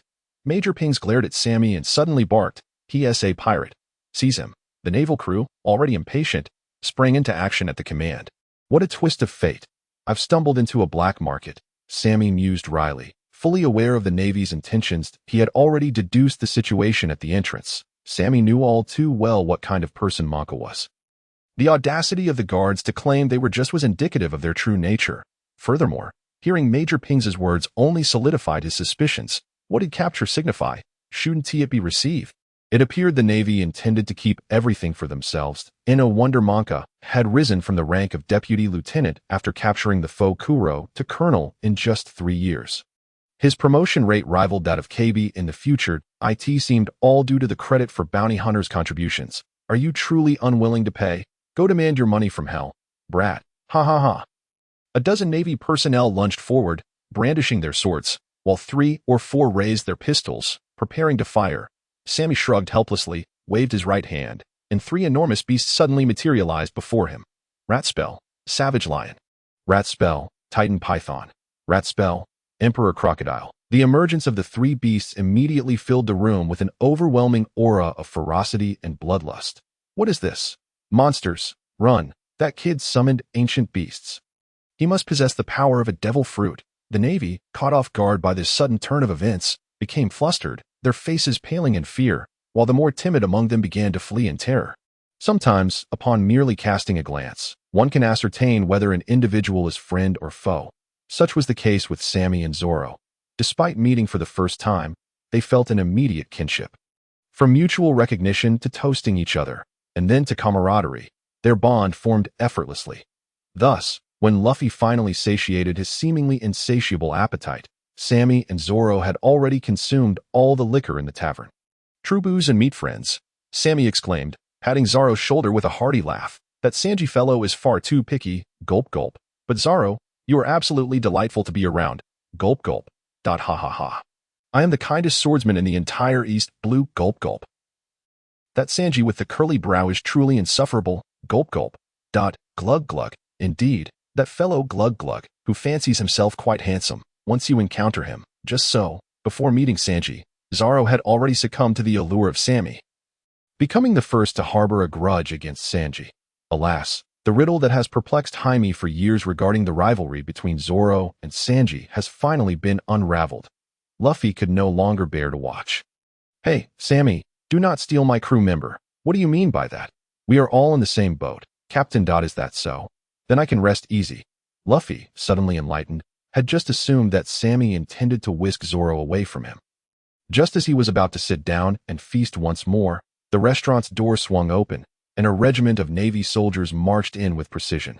However, they bore no weapons. At the forefront was a lieutenant commander, who surveyed the room with a stern gaze before declaring in a grave tone, "While we appreciate your efforts in overthrowing Monka's tyrannical rule, as the Navy, we must fulfill our duty to expel pirates. Therefore, I ask you to leave immediately." As soon as he uttered these words, the Straw Hat crew had yet to respond, but the other patrons in the restaurant immediately protested. Hey, Navy, how can you speak like that? They are our saviors. Unfortunately, such words did little to sway the lieutenant commander's resolve. He remained steadfast, glaring at Luffy and his companions with an intensity that felt like a weapon. The atmosphere instantly turned hostile. Sammy promptly stood up, exchanging a glance with Luffy and Zoro. "Mr. Sammy, please do not think that Sammy is angry and about to strike," he said, quickly rising to intervene. But Sammy replied, "Let us go, Luffy, Zoro, we have lingered here too long." Luffy obediently donned his straw hat, his intelligence finally coming to the fore. "Yes, let us embark on an adventure." Sammy smiled, waving goodbye to Kobe, since the Navy had come to politely escort them away. It was evident that they had not yet unraveled the events that transpired at the port office, so it was prudent to make a hasty exit. This would prevent unnecessary casualties should they discover the true culprit later. The trio swiftly made their way outside. The lieutenant commander first stepped aside to allow them passage, then abruptly turned to Kobe and asked, "Why aren't you leaving? Are you not one of their accomplices?" "I am Kobe," he stammered, unable to articulate a response due to his nervousness. Sammy pointed at Kobe, saying, "Oh, this fellow? He is both ugly and short. How could he possibly be our companion? Right, Captain?" Luffy immediately chimed in, his tone mocking. "Yes, I heard this guy was once captured by the big, fat Lady Alvita to do menial labor. It's utterly embarrassing." Sammy wanted to applaud internally. Perfect, a flawless performance. Luffy had played numerous roles in his life, but this time he could claim the title of Best Actor. Not only were his lines impeccable, but his expressions and gestures also embodied the quintessential image on screen. No. Stop saying that, Kobe, who had been unable to restrain himself from being punched several times by Luffy before, finally retaliated this time. Then he was met with a flurry of blows from Luffy, collapsing to the ground, unable to continue the fight. The scene left everyone astonished, especially the residents who had been present. Huh? Aren't they friends? The lieutenant commander observed the two engaged in combat, yet his mind was as clear as day. While they might claim not to be accomplices, it was hard to believe they were not friends. They were practically punching each other in the chest, yet still pretending. However, the worldly wise lieutenant commander chose to remain silent, feigning anger instead. Enough. I understand you are not accomplices. This town does not welcome you anymore. Leave, pirates. Let us go, Sammy said, pulling Luffy away from throwing any more punches, with Zoro on the other side assisting and ushering him out. As they exited, Luffy shouted, "Walla Walla, come here, I'll beat you up." Utterly oblivious to the concept of moderation. After walking a considerable distance, nearing the dock, Zoro finally released his grip, exasperatedly saying, "Your acting was atrocious, Luffy. Trust me, our captain has done remarkably well," Sammy assured him. "Really?" Luffy seemed to bask in the praise. "Of course, Luffy, you were indeed splendid this time." "Haha, I would never lie," Luffy declared proudly. Zoro questioned, "Is there really someone who cannot lie?" Sammy nonchalantly replied, "What is that? There are people who don't even know where they are going." Luffy gasped in shock. "No way. There are actually such fools." Zoro's expression darkened immediately. The three bickered their way to the dock, since their small sailboat had been tethered behind the pink pirate ship. Zoro's first sight was of the grand vessel. Is this our ship? Indeed. Luffy grinned widely. It's pink. Zoro's eyes widened in disbelief. Luffy suddenly panicked. "Pink? Sammy, our ship is gone." "Stop shouting. The ship is right behind us." "Ah, right. We are not on the ship." Luffy remembered and dashed towards the large vessel, soon catching sight of their forlorn little sailboat. "This is your pirate ship." Zoro's eyes widened even more. "Unfortunately, we have no money." Sammy shook his head. "Or else why do you think I robbed the Navy?" Since you captured Alrita's pirate ship, why not switch ships?" Sammy pursed his lips and turned to Luffy. "How about we treat this ship as our flagship?" To avoid searching for another one later, Luffy crossed his arms defiantly. "Refusal. I want my own ship, but this ship is ours now," Luffy replied resolutely. "This is not our ship," Zoro interjected. "If you dislike pink, we can have a shipwright repainted. No, this is not our ship." Luffy reiterated his rejection. "What does he mean?" Zoro turned to Sammy. "He desires his own ship." Sammy nodded. Someone was utterly speechless. Sammy, of course, understood Luffy's intent. He wanted a ship that had always belonged to him, not one that was seized. Luffy was extremely particular about the matter of pirate ships, refusing to accept a hand-me-down. Otherwise, before acquiring the Mary, he would have had countless opportunities to seize other pirate vessels. Sammy scratched his face, having originally intended to take the ship to the Navy in exchange for a bounty, since that avenue was now closed. Continuing to sail this ship was impossible. A vessel of several hundred tons could not be operated by merely a dozen or so people, and they had only 3. To be precise, only 2 could actually work. Glancing at Luffy, who was comfortably seated in the prime seat, Sammy resolved to make the painful decision. After all, earning 4 million berries this time was enough to break even. "Let us set sail." "Zoro, sooner or later, we will acquire a ship that truly belongs to us," Sammy promised Zoro.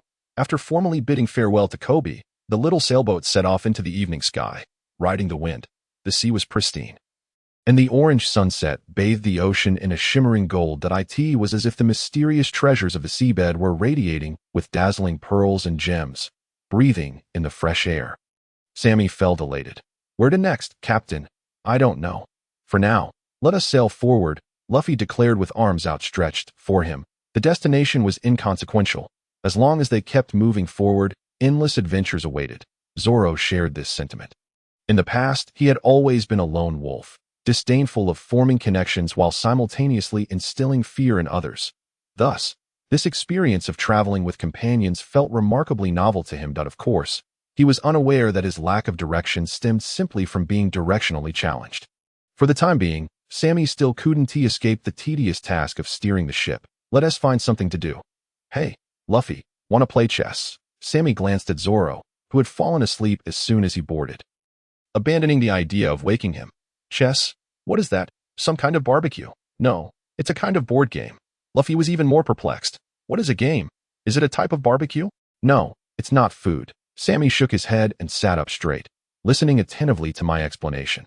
"All right, chess is a game played between 2 opponents, consisting of a total of 32 pieces, 16 for each side. Such as knights and bishops. Do you understand?" "I see. There are knights and bishops." "Correct." Luffy immediately cheered. "It really is barbecue."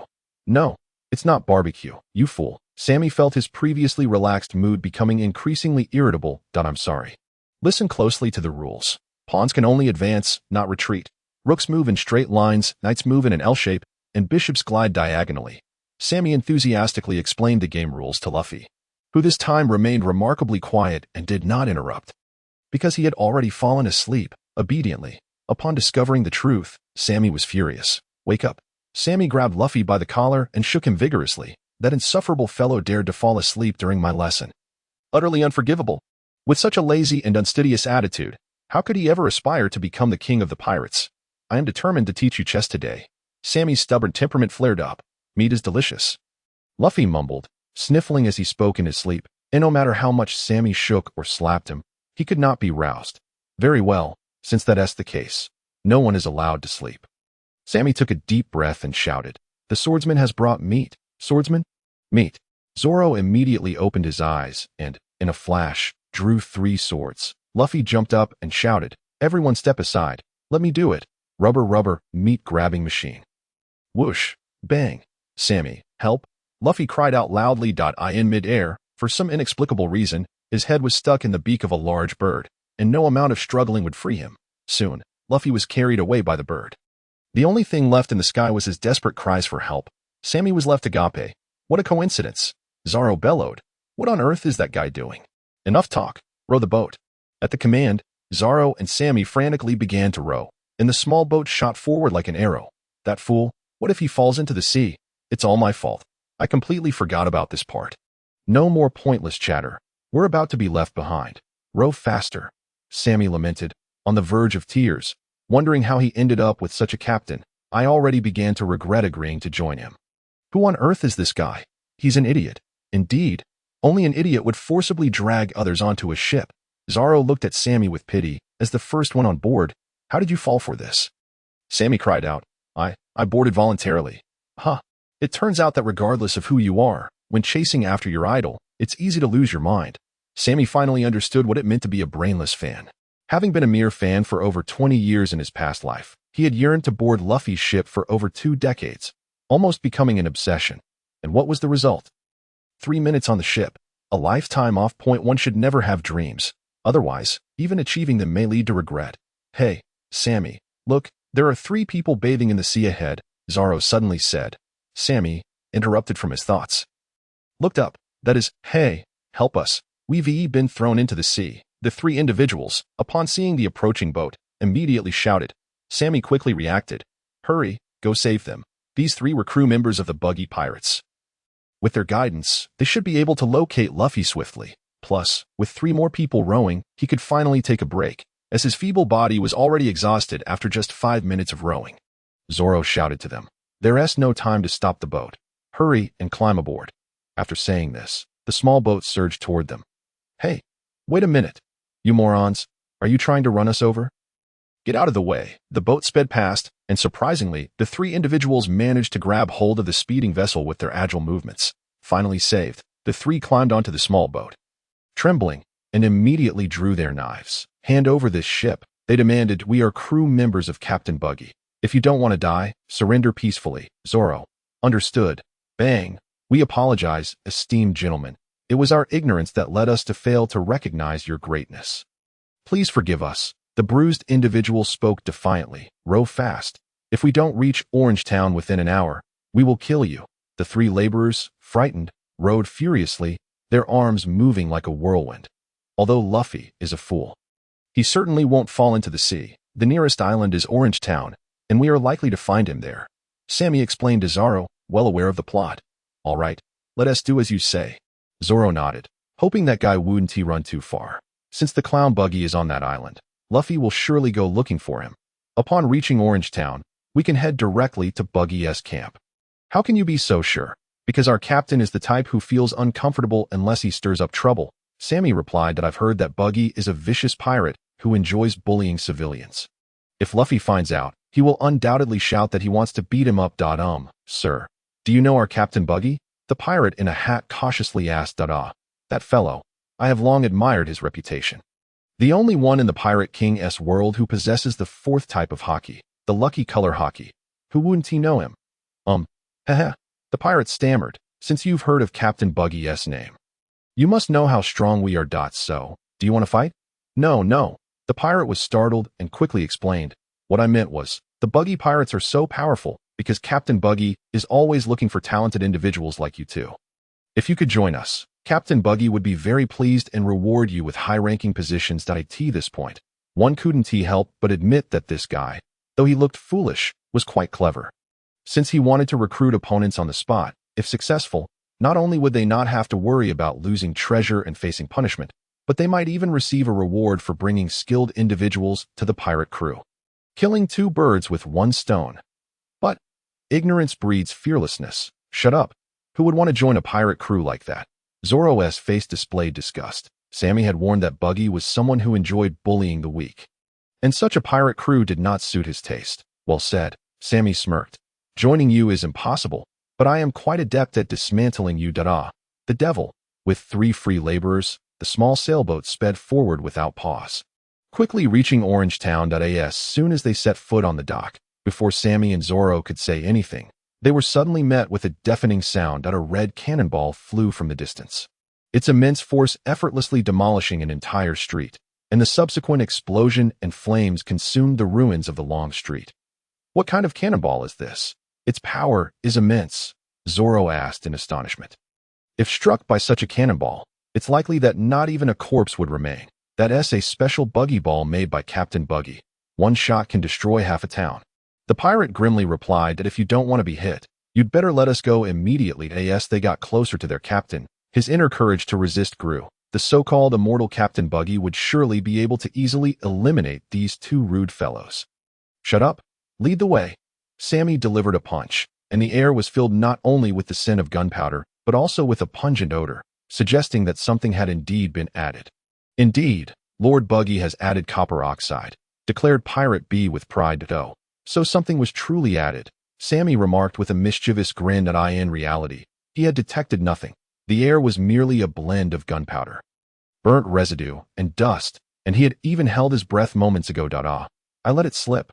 Fool, don't divulge Lord Buggy's secrets. The 3 pirates gazed at the young man before them, whose expression held a knowing amusement, as if they were staring into the face of a devil. Ever since their capture, he had effortlessly extracted information from them with just a few simple words, treating them like fools. Damn it. That guy must be too clever. We are not fools. Sammy, hurry up. I fear for Luffy's safety, Zoro said, glancing towards the rooftop of a distant building where a throng of circus performers was celebrating, seemingly reveling in some occasion. Understood, setting off immediately, Sammy nodded, reaching into his pocket. Mouse charm. Galloping steed. 2 robust steeds appeared suddenly, snorting loudly. Zoro, witnessing this remarkable display of summoning for the first time, was left in awe. Luffy said you possess the ability to summon ferocious beasts. I couldn't believe it at first, but it turns out to be true. My powers extend far beyond merely summoning beasts. You shall soon see. Sammy replied.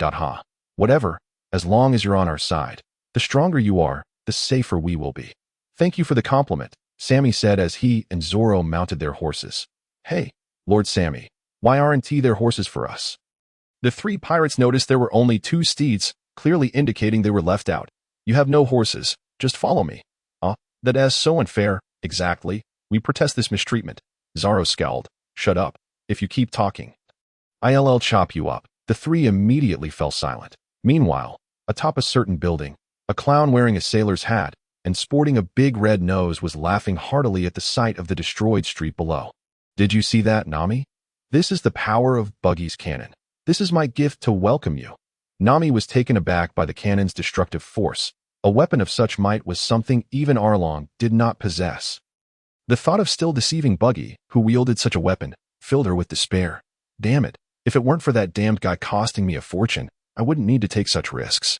Nami harbored a deep-seated resentment towards Sammy. To acquire the treasures aboard the Arlita ship, she had spent months gathering intelligence and had scouted the merchant vessel for several days, with the boarding fees alone costing her over 100,000 berries. She had hoped to make a substantial profit, only to end up with nothing.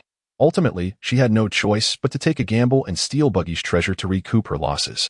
Unlike Arlita, Buggy was a notorious pirate throughout the East Blue, with a bounty of 15 million berries, 3 times that of Arlita. Seeing Nami in shock, Buggy gloated. with this buggy cannon and the power of the devil fruit. I can dominate the entire Grand Line. I must say, your decision to join us was truly wise. Ah, indeed. Long live Captain Buggy. Very well. To celebrate your joining and to demonstrate your loyalty, you must immediately use the buggy cannon to eliminate your former captain. What? Nami was taken aback. She had indeed intended to use Luffy, but never dreamed of harming or even killing him. That's unnecessary, Captain Buggy. This guy looks weak and foolish, not worth wasting precious ammunition on. Nami attempted to brush off Buggy with her words, but unexpectedly, Luffy, trapped in a cage nearby, voiced his disagreement first. Hey, Nami, who are you calling weak and foolish? Although I'm not as clever as Sammy. I am not weak at all. You idiot. Do you want to die? Nami snapped at Luffy. I'm trying to save you. Save me? Why? Because he wants to kill you. Huh? What? He wants to kill me. No way. Luffy exclaimed, suddenly realizing the gravity of the situation. Nami held her head in frustration, completely at a loss for how to deal with this fool. Captain Buggy. Look, who is Sammy? Buggy asked Nami. Just a complete rogue and scoundrel. Sammy is not a scoundrel. Nami, you're lying. Luffy, as captain, instinctively defended his crew's reputation. Shut up, you jerk. Nami charged at Luffy, ready to strike. Enough, I've lost my patience. Nami, use the buggy cannon to take him out now. Buggy commanded. This, Nami, what are you hesitating for? Do you dare disobey my orders? Buggy's suspicion grew as he noticed something off about Nami. Ha, you're quite amusing. Just as Nami was pondering how to find an excuse, Luffy suddenly burst into carefree laughter. Nami is my navigator. How could she possibly obey your orders? What? Hey, Nami, hurry and open the cage. I'm hungry and need to eat. You idiot, don't say things like that. But I'm really hungry. Luffy patted his stomach. Since earlier, I've been smelling roasted meat. Buggy exploded in rage. Who are you calling a red nose? Seeing Buggy's fury, Nami quickly tried to intervene. Captain Buggy, enough chatter. Men, take them out. If Buggy still couldn't see that Nami was feigning allegiance, then he truly was a fool. Prepare to meet your doom. At Buggy's command, his crew members charged forward menacingly. Nami, terrified, retreated. She was no match for so many men. Meanwhile, Luffy remained trapped in the cage, unable to assist her.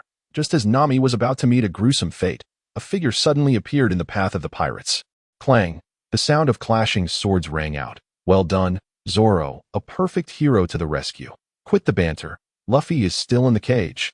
Ah, Sammy, you've come to rescue me, Luffy shouted, finally rousing the others from the series of events.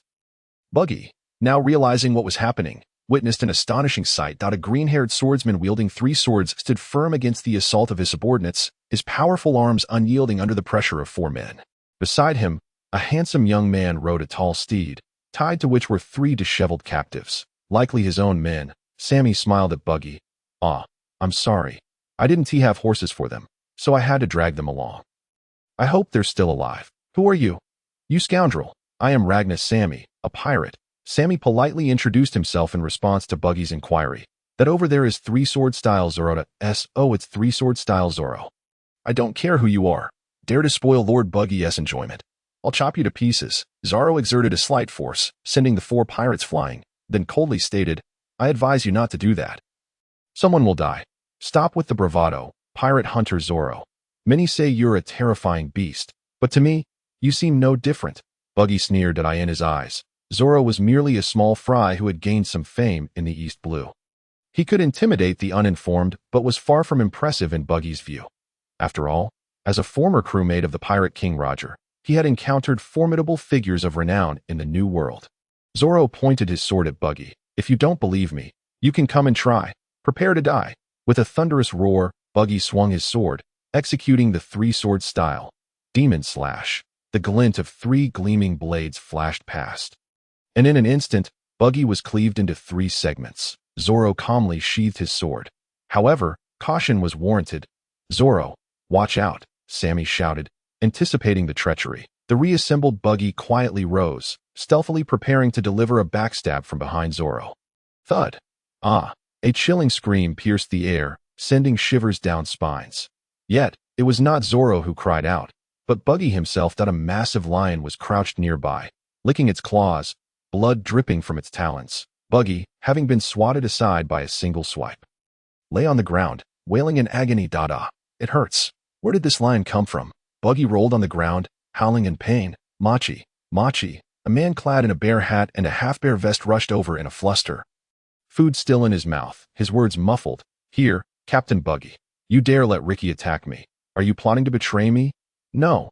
Not at all, Captain Buggy. Ricky is over there eating. This lion is not my pet. Don't deceive me.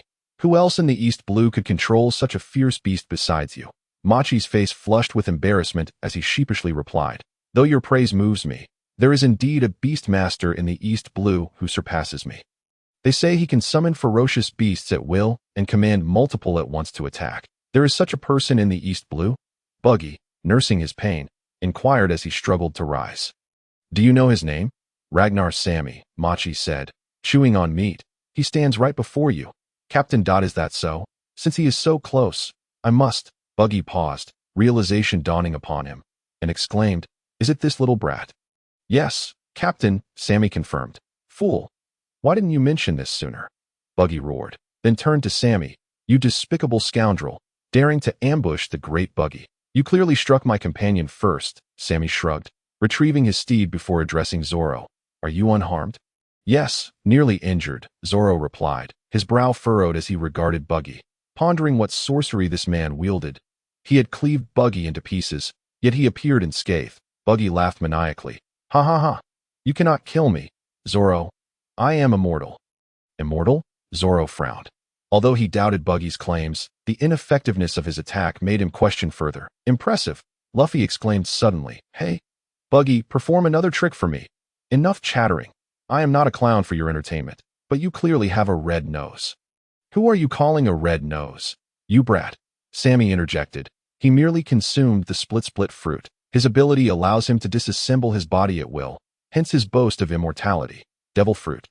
Zoro realized, understanding that such powers were indeed treasures of the sea. Luffy's expression fell. What? So it's just a devil fruit? That's not cool at all. Buggy's frustration peaked at Luffy's mockery. How heartless. How dare you belittle me? Machi rallied beside him. Don't be disheartened, Captain Buggy. You are the best in our hearts. Buggy, Buggy. A chorus of circus members cheered, the atmosphere resembling a festive banquet. Zoro, furious, shouted, Quiet down. Do you not see we are in the midst of battle? Do you think we do not exist? He readied his blade. Sammy swiftly intervened. Don't act rashly. His devil fruit ability is a natural enemy to swordsmen. You cannot defeat him. It would be better for me to handle this. Zoro hesitated. Retreat was not his style. Sammy pointed at Luffy, who was cheering with Buggy's crew. You should think of a way to rescue Luffy quickly. That cage is made of iron. Even with my current strength, I doubt I can break it. Sammy shook his head and indicated Nami. She must have the key to open the cage. Nami, startled by Sammy's gesture, feared he was plotting against her again. However, upon hearing him say this, she immediately retorted.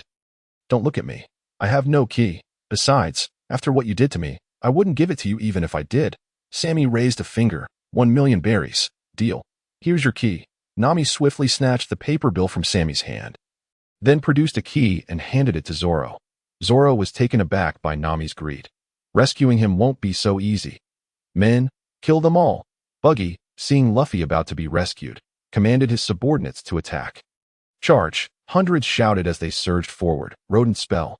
Beast horde. Sammy waved his right hand, summoning the maximum number of level 2 rodent spells. Savage lions, titan pythons, and imperial crocodiles appeared in full force. Don't panic.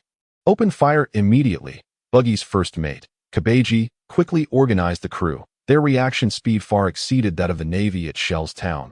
Dozens of muskets fired rapidly. Sammy immediately commanded his pets to scatter. Our musket team will distract these beasts. The sword team will take out that beastmaster. Kabeji discerned that Sammy was their weakest link, and no wonder he was the strategist of Buggy's crew. Such insight was commendable. Sammy marveled inwardly. The Buggy pirates had earned their formidable reputation in the East Blue. Their strength far from the portrayal in the anime. Not only did they possess a large number of crew members, but their combat prowess was also formidable.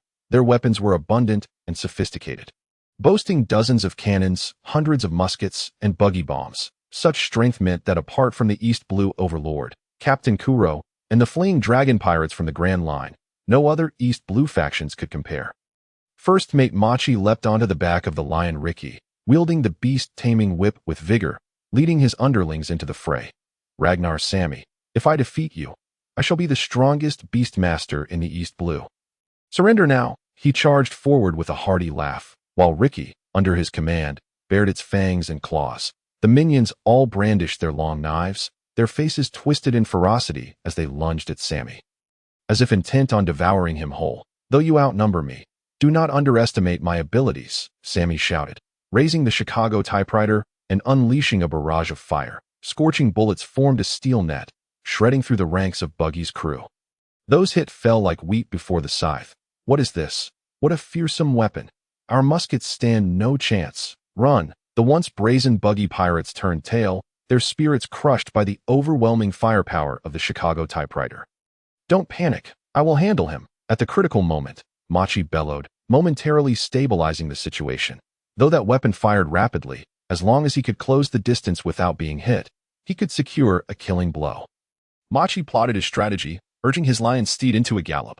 Lion, leap through the fire ring. Sammy countered instantly, parallel fire. Lion, roll, all around fire. Lion, jump, up and down fire. Lion, defecate while standing on its head. Ricky roared, if you have the guts. Come and try. You brat. Buggy chimed in. This isn't a circus, you idiot. Hurry up and take him down. Captain Buggy, be careful. As the ferocious lion seized the opportunity to ambush, charging forth with a swift leap while Buggy was momentarily distracted. The alert Buggy immediately activated his fruit ability, shattering into pieces to evade the lethal strike. You scoundrel, how dare you attempt to ambush me again? Enraged, Buggy wielded a long sword in one hand and 4 short blades in the other. Soaring towards his foe with an intimidating presence, ferocious lion, annihilate him, split apart, cannon. In an instant, Buggy's right hand, clutching the 4 short blades, shot forth like a cannonball, piercing directly into the soft abdomen of the ferocious lion. The sharp blades broke through the surface, deeply embedding themselves into the flesh. Roar! The ferocious lion let out a pained cry, collapsing to the ground, blood gushing forth like a fountain. No way! Sammy exclaimed in shock, utterly astonished that Buggy had managed to severely injure his pet with a single move. Ever since he had summoned ferocious beasts with the mouse talisman to combat his enemies, Sammy had never encountered anyone capable of harming his summoned creatures. This was the first time. Could it be that his adversaries were indeed growing stronger? Cold sweat trickled down Sammy's forehead. The years of smooth sailing had nearly made him forget that the world of pirates was rife with monsters.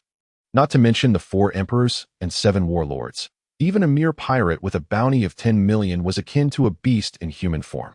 Even Buggy, who was relatively weak in the original story, was capable of tearing apart tigers and leopards. That I was too complacent. Wiping the sweat from his brow, Sammy begrudgingly retracted the statue of the ferocious lion. Although the mouse talisman could revive the statue, if the revived creature sustained fatal injuries, its original statue would be immediately destroyed and rendered unusable. Huh? You little brat. Now you know the might of Buggy, don't you? Buggy laughed triumphantly, surrounded by his cheering and sycophantic subordinates. I admit, I underestimated you, Buggy. You have certainly taught me a valuable lesson, Sammy replied, a smile on his face despite his anger. Don't pretend to be indifferent. I can guess you're feeling quite upset inside. Aren't you? Buggy smirked, for the creature that had perished was indeed Sammy's pet. Indeed, my heart aches terribly, Sammy replied with a stoic expression, reaching into his pocket for the mouse talisman. Buggy, a voice filled with rage erupted from below, shattering the escalating tension between Buggy and Sammy. Buggy, come out and face me in single combat. It was that scoundrel calling the name of this esteemed lord. I'm Boutel, the mayor of Orange Town. And to protect my town from your encroachment, I challenge you to a duel, the old man clad in leather armor declared. The audacity of this old fool was remarkable. Very well, let me put an end to your life. Buggy was now boiling with rage. Up until this point, everything had gone awry, and one person after another seemed intent on opposing him. Now, even a frail old man dared to disregard him, which was utterly infuriating. Come on, Buggy, I fear nothing.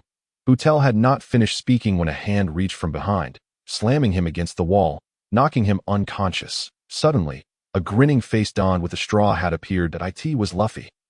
Following closely behind were Zoro and Nami. Hey, what are you doing? How can you treat an elderly person like that? Nami exclaimed in shock as she witnessed Luffy's sneak attack on Butel. That I'm sick of this. Luffy disregarded her words, bellowing, Buggy, I'm going to knock you out. As he beheld the Straw Hat Boy escaping from captivity, Buggy's expression darkened. Stop looking down on me, you scoundrel. Just watch as I flatten you.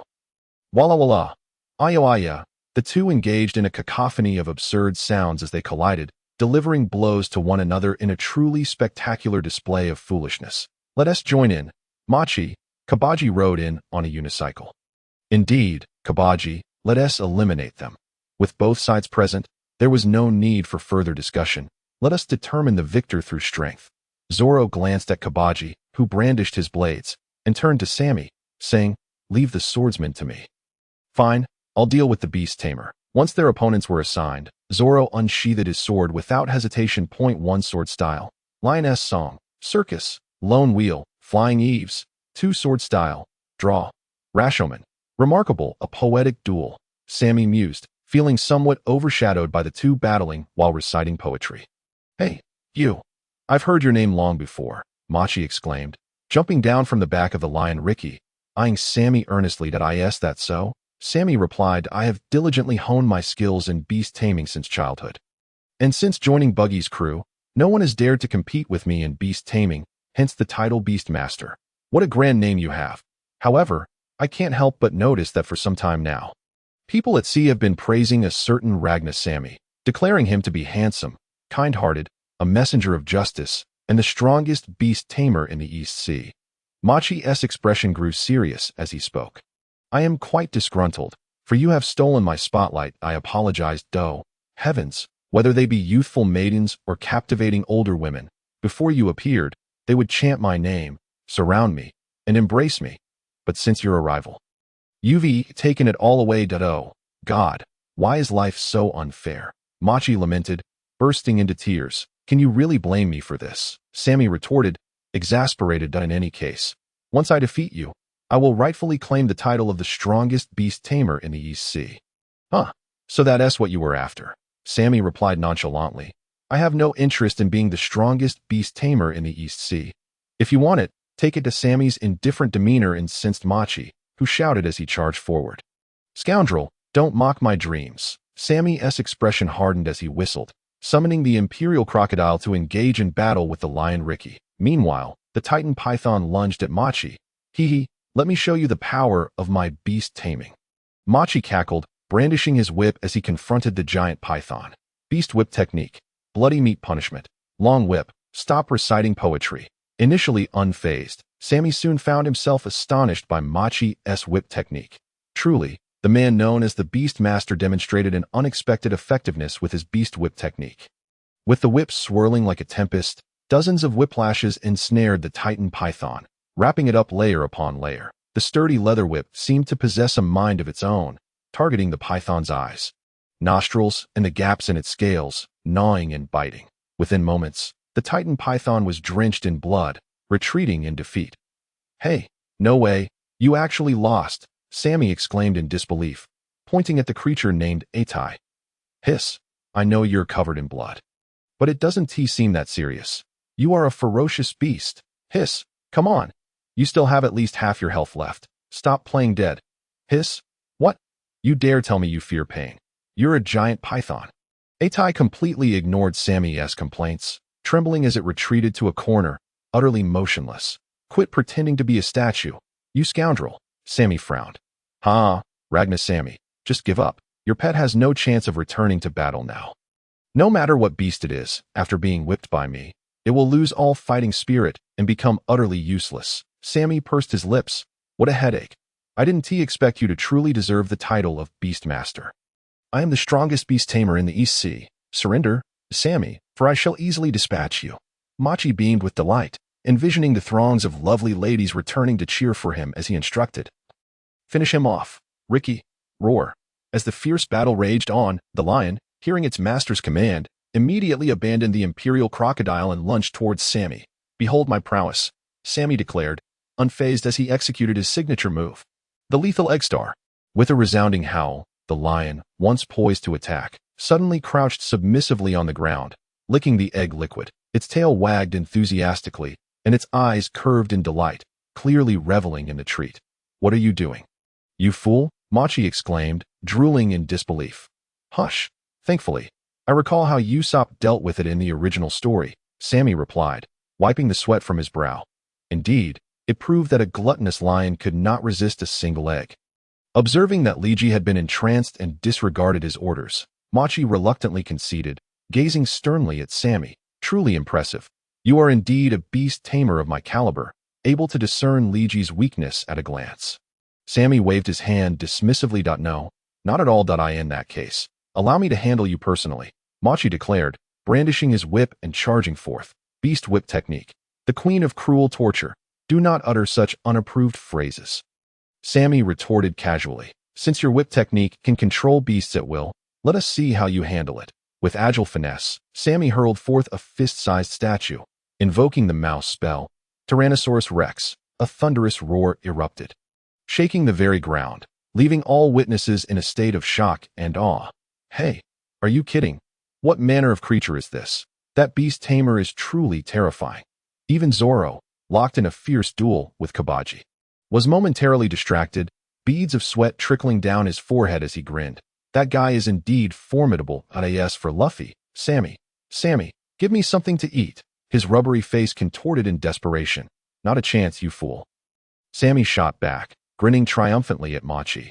"Have you ever tamed such a savage beast? The Tyrannosaurus Rex, a fearsome lizard, a colossal dinosaur, a distant relative of the T-Rex, measuring 12 meters in length and weighing up to 7.5 tons. Its powerful hind legs and dagger-like teeth spoke volumes of the terror embodied by this Cretaceous beast. Machi was rendered speechless, frozen in fear. "No, it cannot be. No beast tamer has ever tamed a dinosaur." Regardless of their prowess, even in the world of One Piece, dinosaurs are regarded as ancient species. Currently, aside from those who have consumed the ancient Zoan fruit, they can only be seen on the prehistoric island of Little Garden in the Grand Line. In other places, dinosaurs are mere legends. Who has seen one alive? Damn it, why am I so paralyzed with fear? Machi trembled, nearly dropping his whip. "Enough joking. I will not relinquish my title as the strongest." "Liji, let's go." "You go ahead, idiot," Liji roared, clearly indicating his intent. Having just licked the egg liquid, it turned and fled without a backward glance. "Hey, Liji, Machi screamed in despair at a dramatic turn of events unfolded. Who would have thought that the so-called beast tamer, capable of subduing any creature, would be abandoned by his pet in the heat of battle? "Aren't you going to escape too?" Sammy inquired, eyeing his opponent, who was barely holding his ground. "Rest assured, should you desire it. I shall not strike from behind." "Enough chatter. I shall not flee before any beast, for I am a beast tamer," Machi shouted, quaking yet resolute. Sammy nodded. "Is that so? Very well, then let us settle this. I shall hold nothing back. Come, Tyrannosaurus Rex, finish him." Beast whip technique, the ultimate flesh torture whip. The two, man and beast, clashed with tremendous force. Sammy only heard one deafening cry. "I am the strongest beast tamer of the East Blue." The battle concluded, just as the Tyrannosaurus Rex prepared to devour Machi's lifeless body. Sammy swiftly recalled it. For this seemingly comical adversary, Sammy had no qualms about leaving a complete corpse behind. Machi, Buck, witnessing the demise of his comrade, seethed with rage. First mate, Machi. No one had anticipated that the renowned beast tamer, Machi, would perish today in an ordinary little town. "Damn it, I will kill you." Buck charged forth, completely losing his composure. Shatter, pancake, rubber, Gatling. Buck's attack was intercepted directly by Luffy. "Hey, Buck, your opponent is me. Get lost, straw hat brat. I will kill that guy named Sammy. Sammy is my ally. He is not a scoundrel. He killed my crewman. I seek revenge." "While I understand your pain, in the realm of adventure and battle, there are bound to be casualties," Luffy bellowed, his voice booming. "I am a man determined to become the Pirate King. I have long set aside life and death for the sake of this dream." In that moment, Luffy embodied the very spirit of unyielding determination, unleashing a torrent of words upon Buck. "If you fear death, you might as well hide at home. Being a pirate is no mere game. Stop with the grandstanding. Straw Hat, if your crew were to die before your eyes, would you comfort yourself with such words? Though I would feel immense sorrow, I would certainly rise again," Luffy proclaimed earnestly. Though he had never experienced the loss of a companion before his eyes, Luffy, having endured the pain of losing his brother, spoke with conviction, whether it was Sabo's death or witnessing Ace's demise during the Paramount War. Luffy ultimately gathered his courage after profound grief, embarking once more on his adventure. He wore his scars like dimples, time and again, until he reached the pinnacle of the Pirate King's throne. Such is Luffy's belief. Those devoid of such conviction will one day be cast aside by the sea. Hearing Luffy's words, Buck grew even angrier. Enough! Your self-righteous demeanor is utterly nauseating, reminiscent of that scoundrel Shanks. Luffy instantly seized upon the key phrase. Shanks, hey, do you know him? How could I not know him? Just mentioning that guy infuriates me. Even after all these years, I have yet to forgive what he did to me. You dislike Shanks? I loathe that guy. I see. I understand. You know nothing. Buck spat vehemently. The moment I saw that straw hat atop your head, I felt an overwhelming sense of familiarity. He must have gifted it to you. Yes, it is a gift from Shanks. Luffy replied earnestly that I promised him that when I become the Pirate King, I would return this hat to him. Pirate King. Ha! Buck erupted into laughter, mocking Luffy mercilessly. Oh, you think becoming Pirate King is a child's game? With you, do not belittle my dream. Luffy clenched his fists. What is your relationship with Shanks? I won't tell you. Take this. Buck refused to answer Luffy's question and launched an attack. Shatter. Clowns flying knives. Buck unleashed his fruit abilities, sending his arm wielding a dagger soaring through the air. Luffy, sensing the imminent danger, jumped up. Rubber. Stamp. Shatter. Emergency escape. Do not think you can escape. Watch this. Rubber. Net. Luffy elongated his fingers, weaving a massive rubber net to ensnare Buck entirely. Shatter. Ground flight. Suddenly, the fragmented form of Buggy, which had been split into dozens of pieces, regained its upper body completely and, gliding along the ground like a glider catching the wind, made its escape. Luffy grinned, as if he had anticipated this move, and suddenly bent down to seize Buggy's clumsily moving feet on the ground. What are you trying to do? Straw Hat Kid, quickly tell me about your relationship with Shanks, or I shall tickle you. Hey, that's rather despicable. Luffy raised his right hand and began to huff. I said, don't tickle me. Just let me go first. All right. However, as soon as Luffy released his grip, Buggy immediately reneged on their agreement and launched a surprise attack. Splitting slash, cannon. Oh no. Luffy swiftly dodged, but unexpectedly, his straw hat fell from his head, pierced by Buggy's sharp blade. Straw hat, Luffy shouted, hurriedly picking it up to inspect. To his dismay, 3 long slashes marred the once pristine hat, each cut stabbing deep into Luffy's heart. You scoundrel, how dare you damage my treasure? I shall never forgive you. Huh, let that foolish hat perish along with you. Gum Gatling. A flurry of fists descended upon Buggy, landing blow after blow as he struggled to evade them, each strike landing with resounding impact. Buggy was left battered and bruised. Gum whip. Wait, Straw Hat Kid. Buggy quickly pleaded for mercy. I will tell you everything about Shanks. All right. Luffy indeed halted his assault. I was lying to you about Shanks. Splitting pancake. Seizing the opportunity while Luffy was momentarily caught off guard, Buggy launched another attack. Roar. A thunderous dinosaur-like growl erupted, followed by a massive figure crashing into Buggy, sending him flying. It was Sammy coming to the rescue. Luffy, who had jumped aside, patted his chest and gasped. Phew, that was close. I almost got hit. Sammy sighed. Luffy, don't be so easily deceived. I know that I'll be more cautious next time. You look nothing like a cautious person. Yes, they conversed. Buggy, having been sent flying, struggled to return. The impact had been severe. The tremendous weight and velocity of the dinosaur-like creature had struck Buggy with the force of a train, sending him crashing through several buildings before finally coming to a halt. You dare sneak attack me? You've already said that many times today. Damn it. As Buggy realized he might face a 2-on-1 situation, his expression darkened. Hey, Buggy, tell me about Shanks. Luffy pressed on, relentless as a piece of chewing gum. I won't tell you. You bastard. You can be curious for the rest of your life. How petty.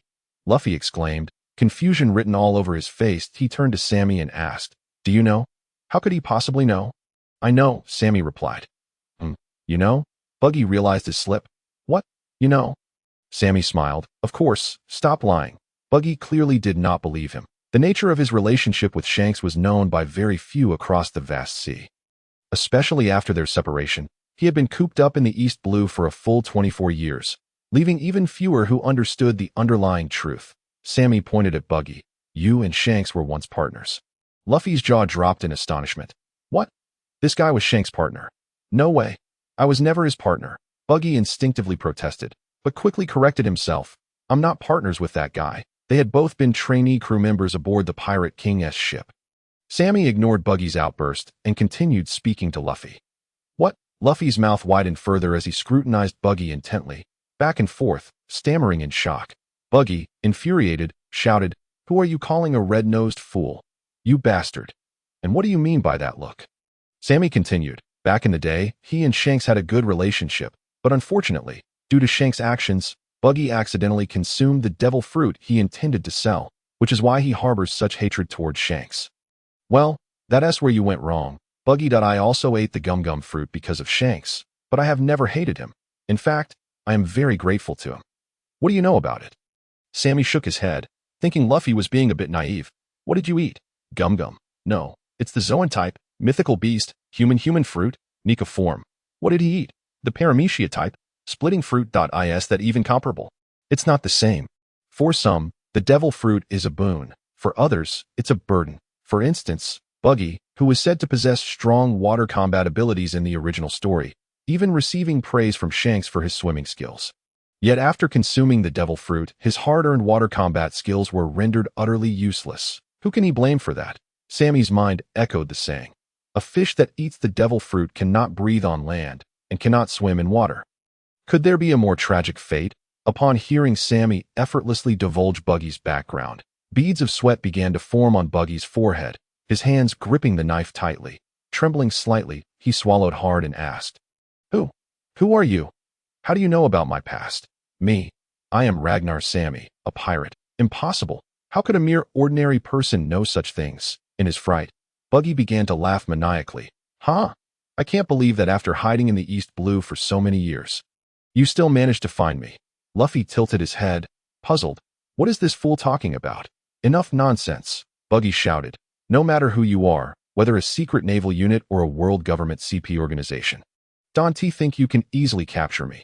Even though I've spent all these years hiding and living in fear of being caught, I will never regret having boarded Captain Roger's ship. For he is the Pirate King. As Buggy spoke, he broke down in tears, his sorrow flowing forth like a torrent. Sammy immediately realized that Buggy had misunderstood. He thought he was being portrayed as the villain. I just wanted to give you a good thrashing. I had no intention of doing anything to you. He scratched his head and added, I merely know a bit about you. There's no need to slander me as a lackey of the world government. Is there? Aren't you? No, are you really not? Really not. I can say it as many times as you want. What? What are you crying about now? Sammy, exasperated by Buggy's wailing, was losing patience. You scared the life out of me. Bastard, who cares about you? Luffy carefully adjusted his straw hat and placed it back upon his head. Then, clenching his fists, said with a grin, Buggy, whether or not you were Shanks' partner is irrelevant. I am determined to knock you out. Sammy chimed in. That's right. Give that red-nosed fool a good thrashing. Bastard, don't mock my red nose, Buggy retorted fiercely, though he was puzzled as to why Shanks had entrusted such an important hat to Luffy. He resolved to test Luffy's abilities, since Shanks held him in such high regard. I am a man who aims to become the king of the pirates. No trial shall intimidate me. Luffy declared resolutely, then turned to Sammy. Hey, Sammy, this is my duel. Do not interfere. Sammy nodded as Luffy prepared to fight with the solemnity of a man's oath. He certainly would not act as a disruptor. Come on, Buggy, gum gun, splitting slash, cannon. The two engaged in combat once more. Meanwhile, Sammy glanced over at Zoro, only to find that the green-haired swordsman was already prepared to conclude his battle, having not been ambushed and injured by Buggy as depicted in the original story. Thus, Zoro's battle against Kabeji appeared remarkably effortless. After exchanging only a few blows, Kabeji found himself at his wit's end, displaying signs of desperation. Damn you, I never imagined you would be this formidable, Kabeji gasped, precariously balancing on his unicycle.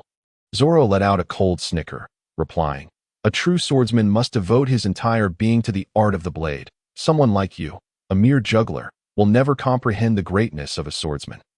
Be it swordsmanship or acrobatics, as long as one can vanquish their foes, it is a worthy technique. Ha! You wouldn't understand even if I explained it to you.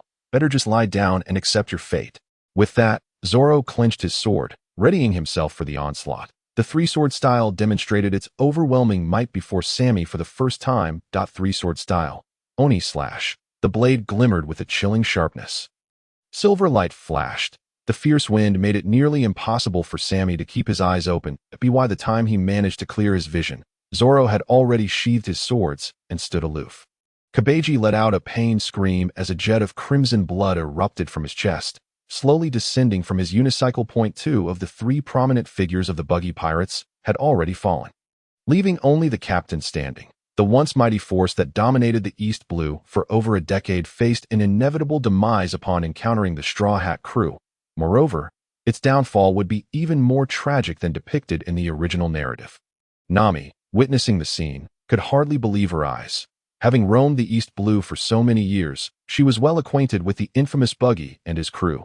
They were a formidable power, rivaling even the Dragon Pirates, and a renowned figure that even Arlong dared not provoke lightly. Yet now, they were being dismantled by merely three individuals, with crew members either dead or fleeing in terror. This individual must be a monster. Nami struggled to steady her trembling legs, fearing she might collapse to the ground at any moment. If only they could assist me in defeating Arlong, but that seems utterly impossible, setting aside the strength of the fishmen from the Dragon Pirates. Even if they succeeded, it would merely replace one pirate crew with another that continues their reign of terror. Gritting her teeth, Nami resolved, I shall save the village with my own strength. Soon, I will gather 100 million berries. Everyone is counting on me. It must be said that Nami could be quite naive at times. Even now, she still believed Arlong was a man of his word, just like in the original story.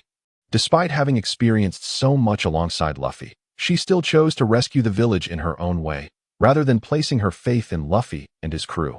Sammy observed Nami's expression, yearning to tell her that with the current strength of the Straw Hat crew, even without Sanji, they could defeat Arlong. However, he found himself lacking any compelling evidence to persuade her that it would be absurd to grasp her hand, gaze into her eyes, and earnestly say, Trust me, Nami, I'm incredibly strong. You'll see for yourself that it would surely earn him a beating. Well, it's only a matter of delaying things for a few more days. After all, Nami would inevitably join the crew eventually. With that thought in mind, Sammy snapped his fingers, activating the power of the rat charm, Imperial Crocodile, rat charm, Titan Python, rat charm, Tyrant Dragon.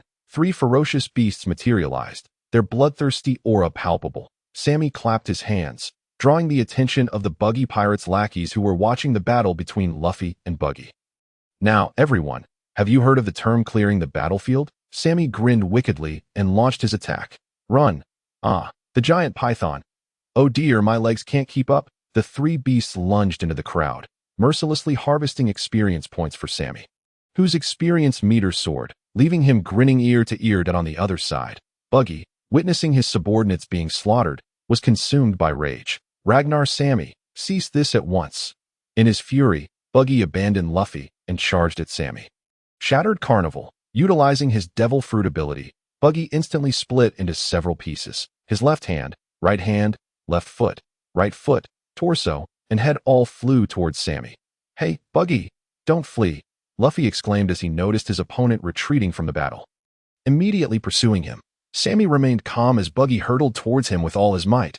Unfazed. If only he had read Journey to the West, he would know never to play with body dislocation in front of someone capable of commanding beasts. Sammy shook his head and swiftly summoned back the Imperial Crocodile, replacing it with a new beast, Rat Charm, Argentine Giant Eagle, a prehistoric eagle with a wingspan of 6 to 7 meters, soared forth, snatching Buggy's disembodied torso and lifting it high into the sky, soon disappearing from sight. Buggy's mouth gaped wide, revealing his tonsils. Luffy and Zoro were equally astonished. Is this truly a new technique? A bead of sweat trickled down Zoro's forehead. Yes, of course, how did I not think of that? Luffy's fists met in realization. Ragnar Sammy, what have you done to my body? Buggy shouted in terror. Upon splitting his body, he found his torso taken away by a giant bird. Who could withstand such a fate? It was crucial to note that although his body was divided, the connection with his brain remained intact. Thus, regardless of the distance, Buggy felt every injury inflicted upon each part of his body.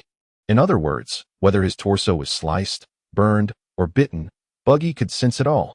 The mere thought of his body being tortured while he could do nothing but writhe in agony left him cold from head to toe. Rest assured, I have no interest in your body. Sammy remarked that I also can't control how far my pet runs. But trust me, it will return soon. Really? Buggy sighed in relief. Yes, my command is to toss your body far away and then return. Ah, are you a devil? Buggy nearly collapsed upon hearing this, that if you don't chase after it, you might never get it back. Just wait for me. You little brat, Buggy roared, turning to pursue. Wait for me. You foul bird. Sammy chuckled. Hey, Luffy, aren't you going to send him off? Yosh, gum rocket. Ah, straw hat kid, you're aiming in the wrong direction. My apologies. Many readers have expressed concerns about the charms potentially being lost. Fear not. They will eventually be soul-bound and won't disappear.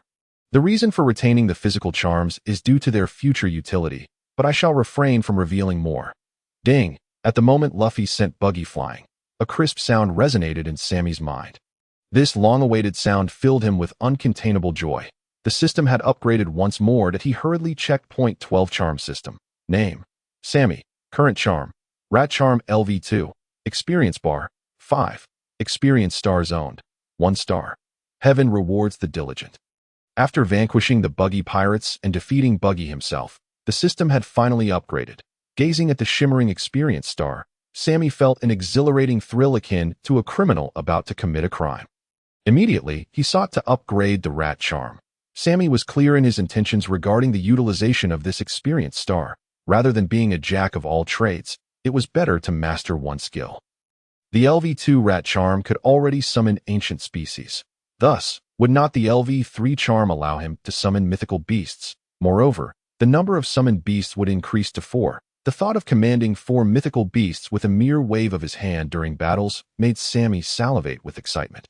With the Azure Dragon and White Tiger on his left, and the Vermilion Bird and Black Tortoise on his right, under the protection of the 4 sacred beasts, he would not only conquer the first half of the Grand Line, but even the New World would be insufficient for his ambitions.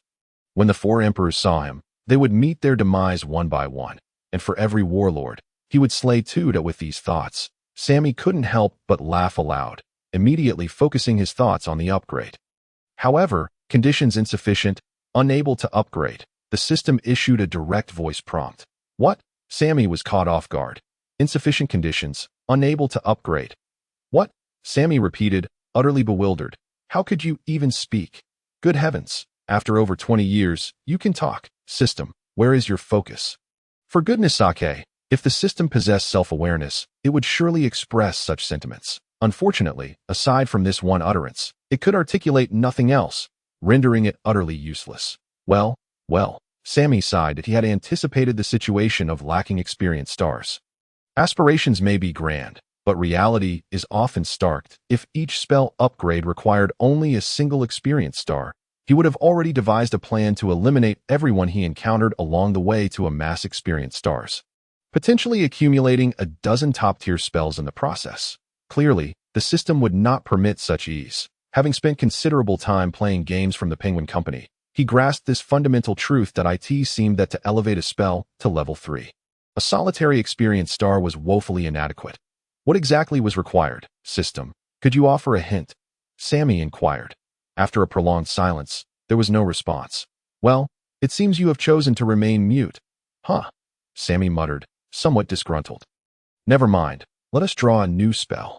Sammy rubbed his hands together that in truth, he was quite concerned about his current abilities, although it appeared that his pets could handle the enemies without him lifting a finger. He remained the same defenseless weakling that a momentary lapse in attention or a delay in his pets coming to his aid could result in him being swiftly dispatched. True strength comes from personal power. And Sammy understood this well.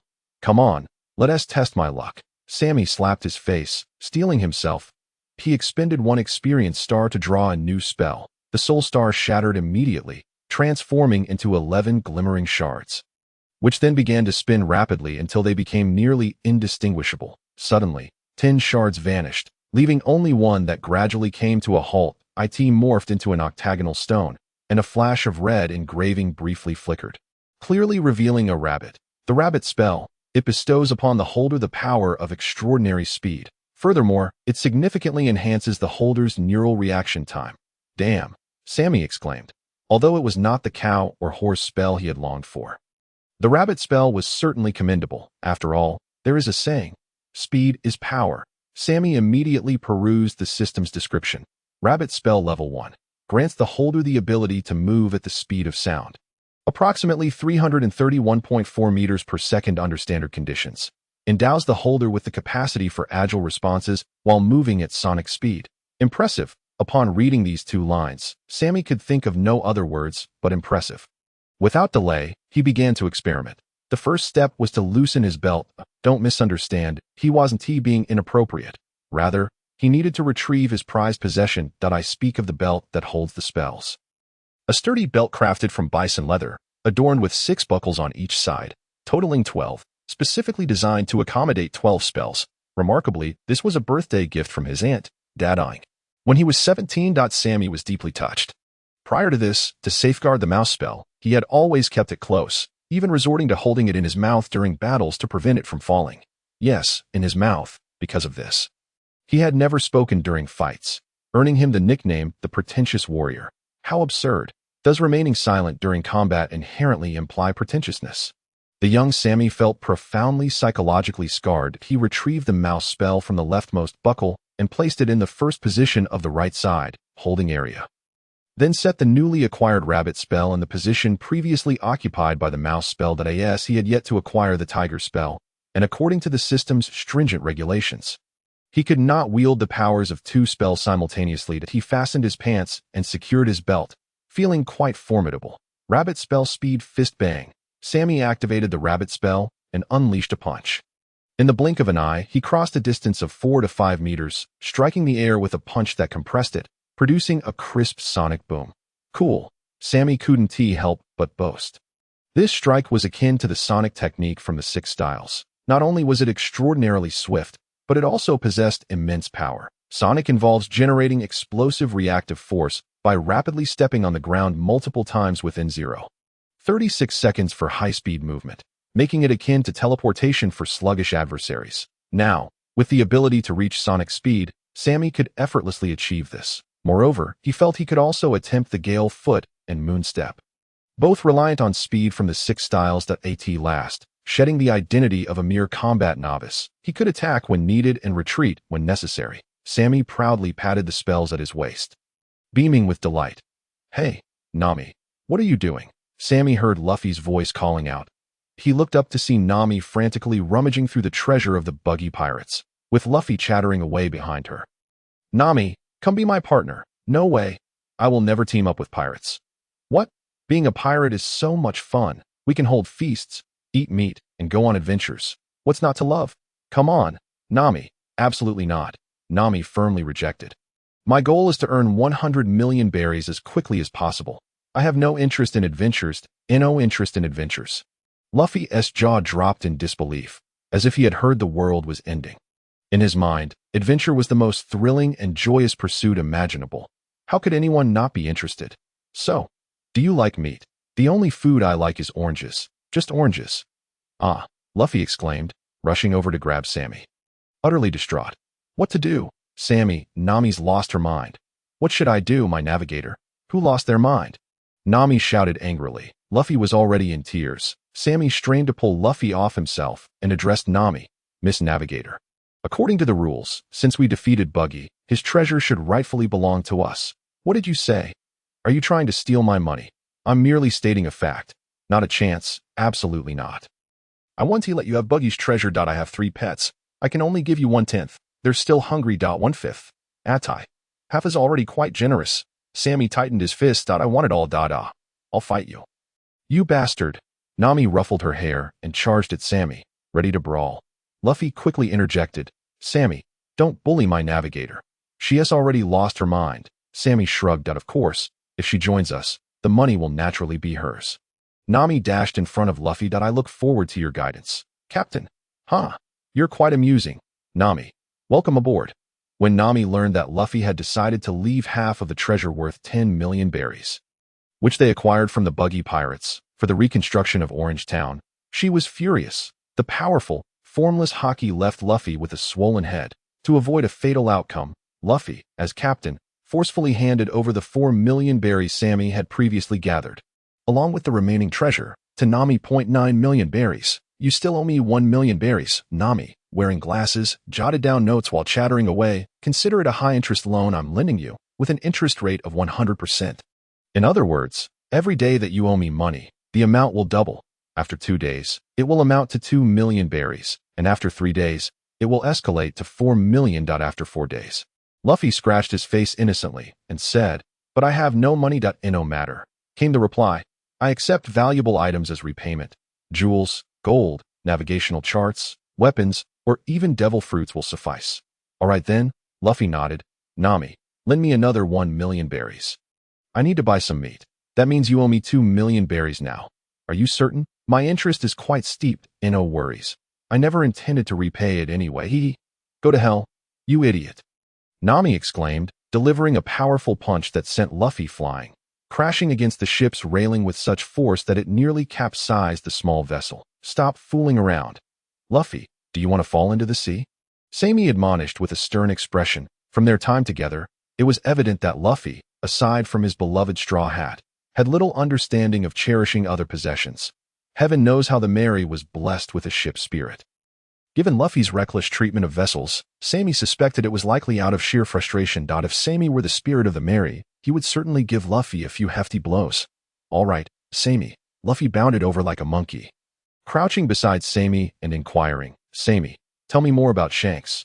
I want to know everything." Red-haired Sami mused. "That guy is no simpleton." "Really? Shanks must be incredibly formidable."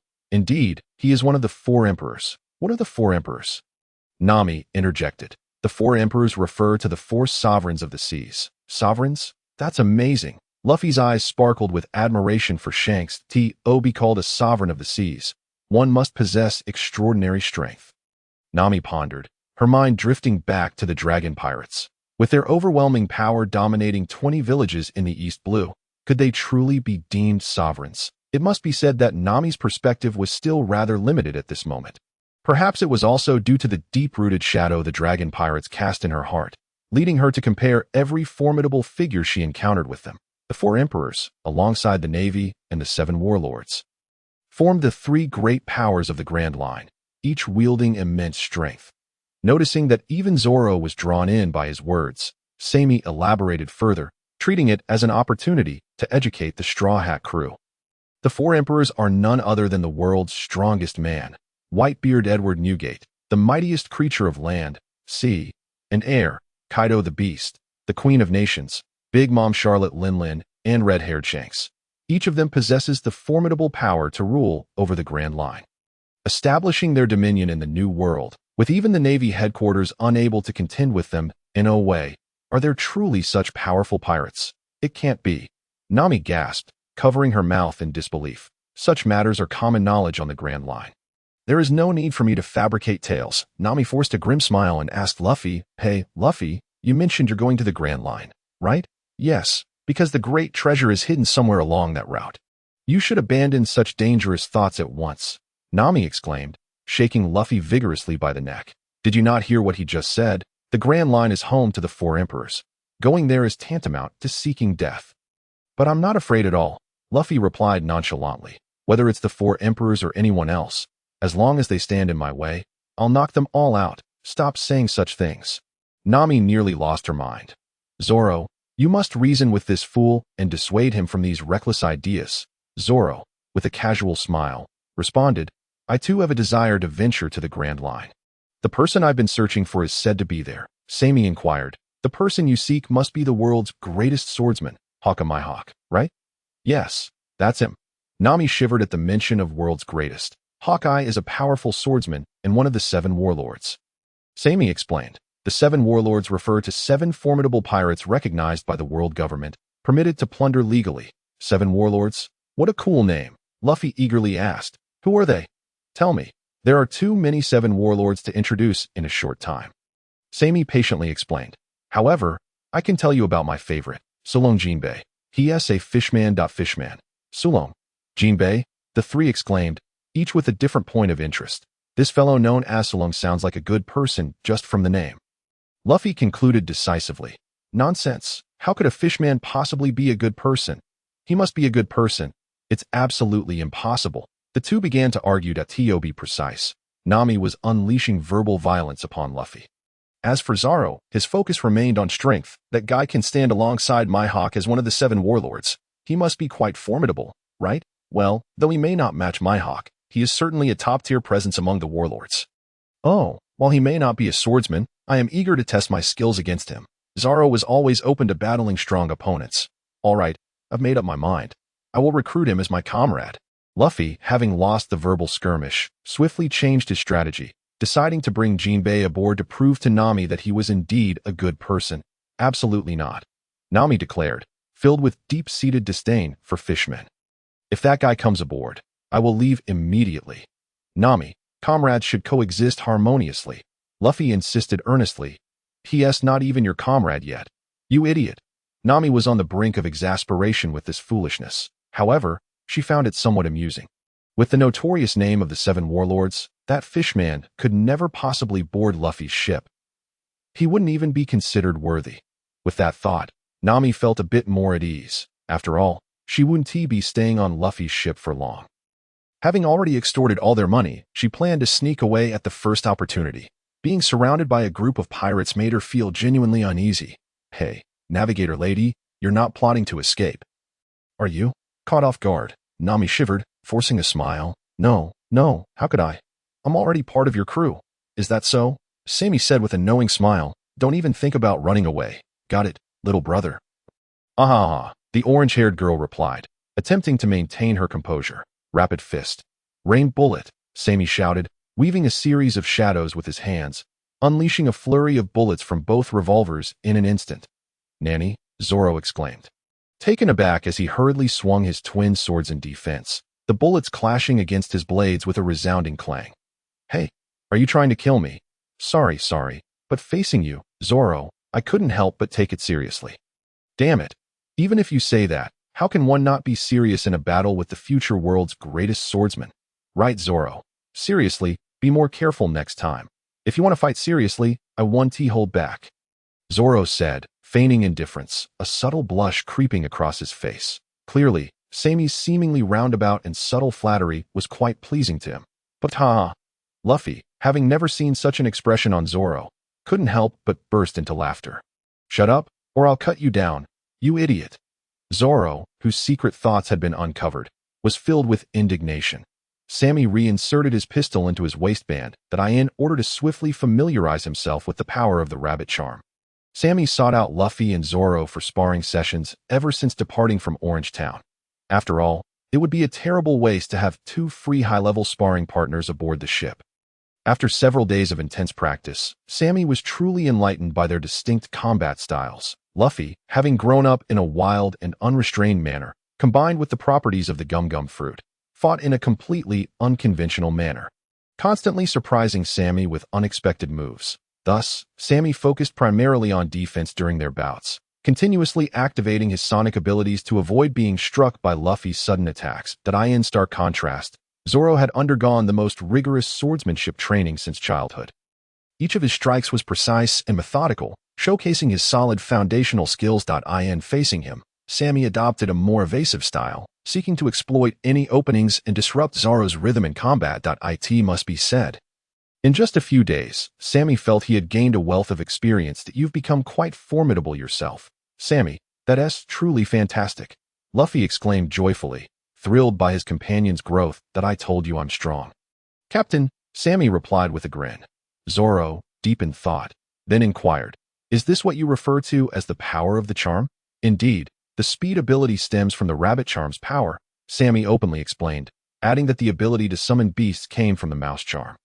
Truly a remarkable power, Zoro marveled, impressed by Sammy's displayed prowess. It is worth noting that even the most coveted treasure of the sea, the devil fruit, can only grant its consumer a single ability.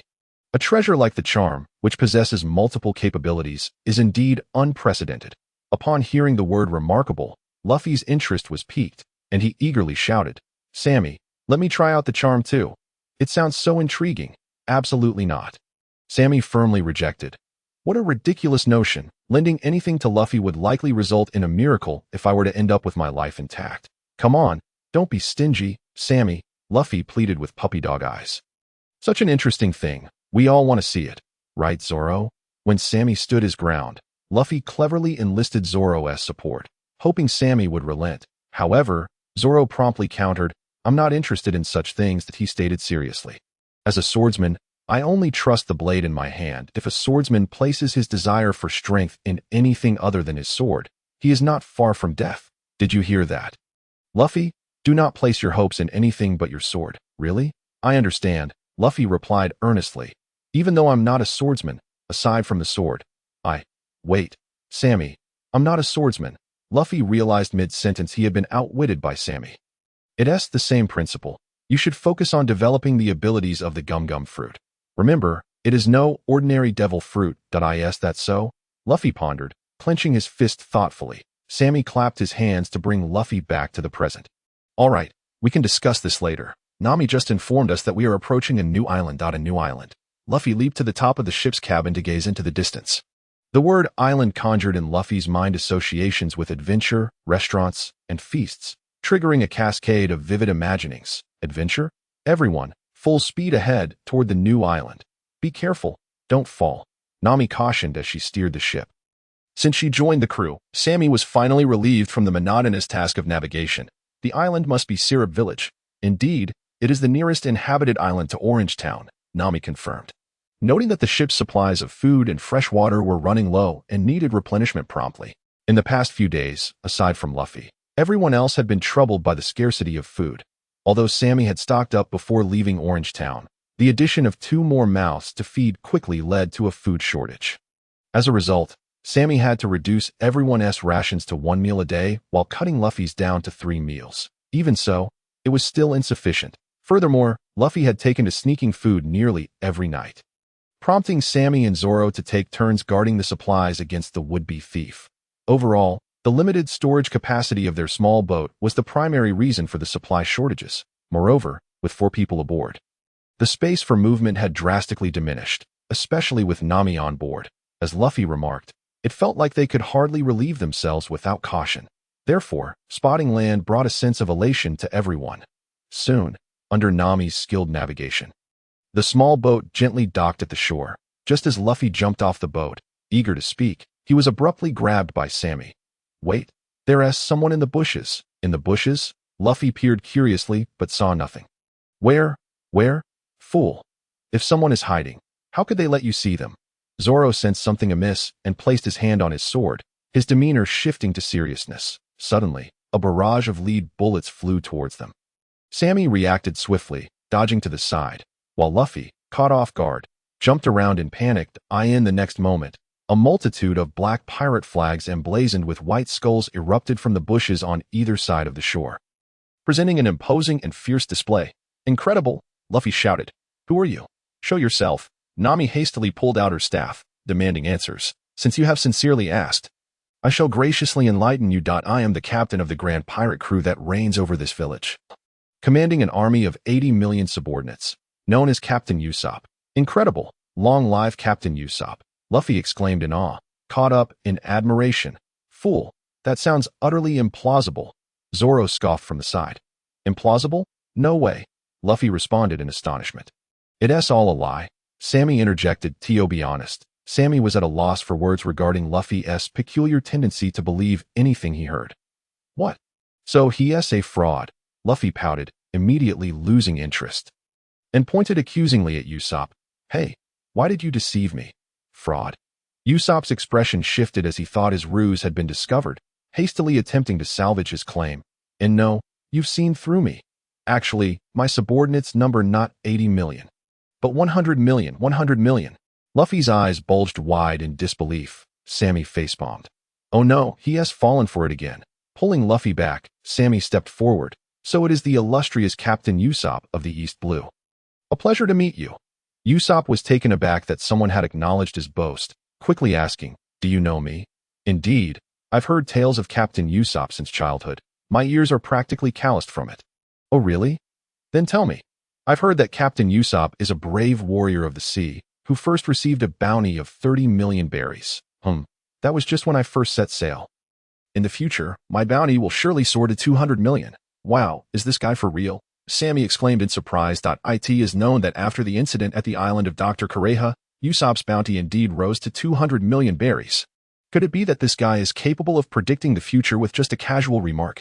Sammy, feeling skeptical, continued, I've also heard that Captain Usopp is a genius marksman, capable of hitting any target, and possesses immense strength. I didn't realize you knew that too. Usopp feigned embarrassment as he spoke. In truth, my most commendable achievement lies in piercing the enemy's flag from an extraordinarily long distance with my slingshot, instilling terror in their hearts. Damn, Sammy nearly exclaimed. Once was forgivable, but twice was uncanny. Let's see if he dares to try again. Even without action, merely through sheer presence, Usopp could frighten off foes.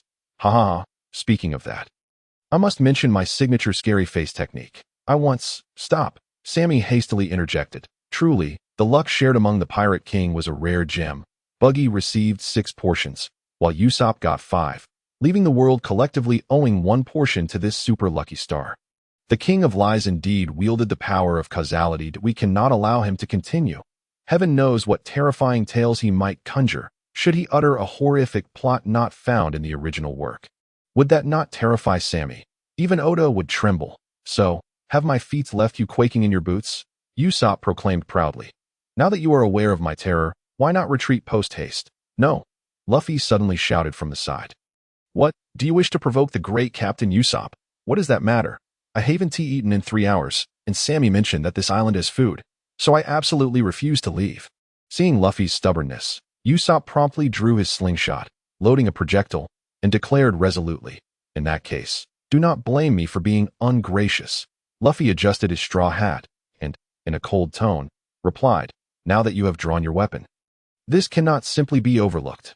What do you mean? The duel between pirates is wagered with lives. Lives? It means to kill you, Sammy jested, brandishing 2 revolvers to intimidate him. No, I suffer from the fainting at the first duel syndrome. Usopp cried out, collapsing instantly. That fellow hit his head on a rock. Doesn't it hurt? He's bleeding. Sammy was taken aback when Usopp pretended to faint and actually bumped his head against a large stone.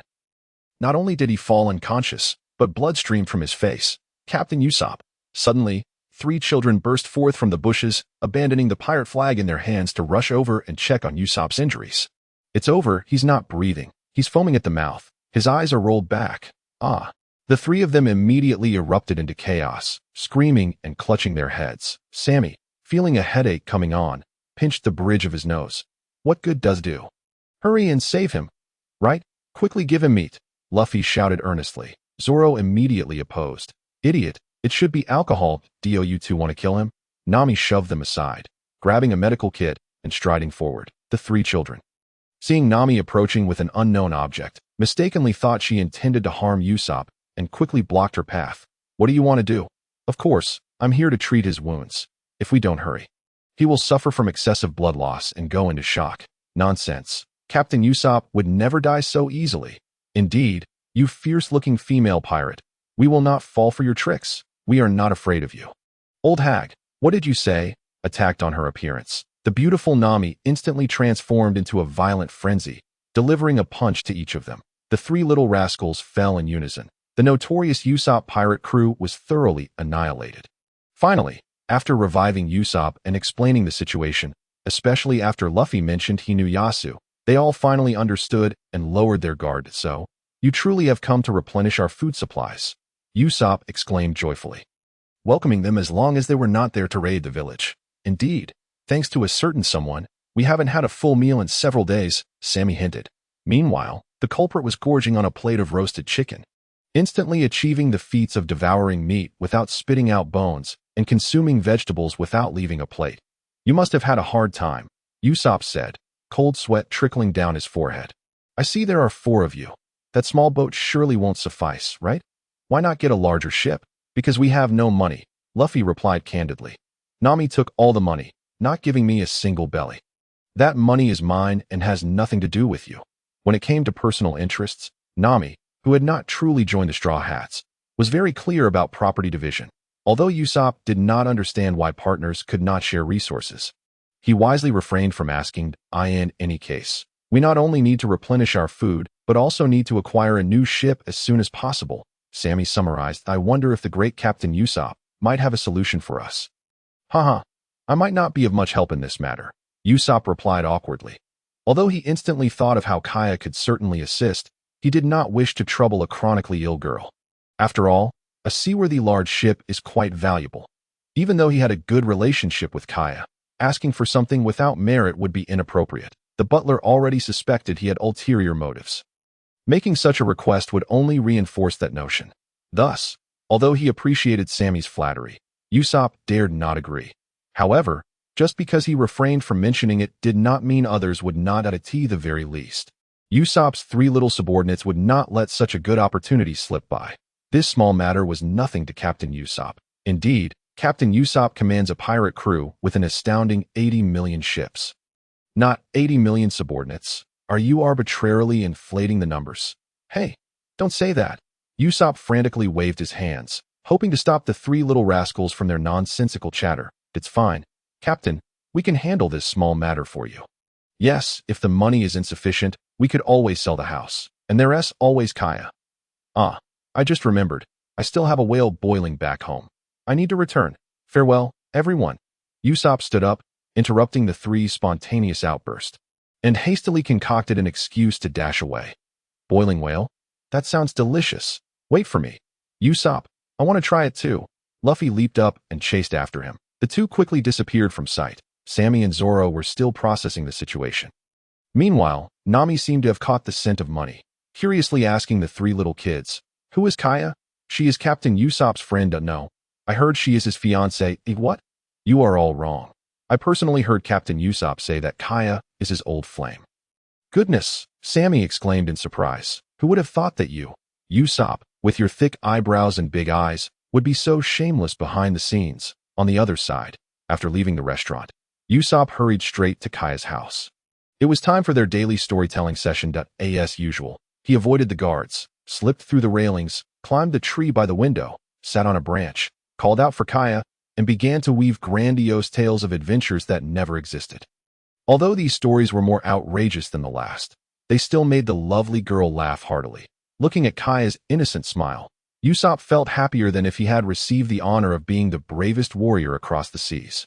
After all, in a way, the danger of secretly courting a wealthy young lady was not any less than battling a giant whale. Soon, after finishing his story, Usopp shifted the topic to the day's amusing events. "Kaya, today I encountered a band of pirates. Each one was a fierce character," Usopp said enthusiastically. "Though they cannot compare to me, Captain Usopp, they're not bad either. Haha." "Really? Pirates?" "Yes, real pirates. The leader is a guy wearing a straw hat. But he seems a bit dim-witted." The refined young lady, well-versed in etiquette, swiftly interrupted him. "Usopp, one must not speak ill of others behind their backs. Well, to be honest, that fellow does seem quite formidable."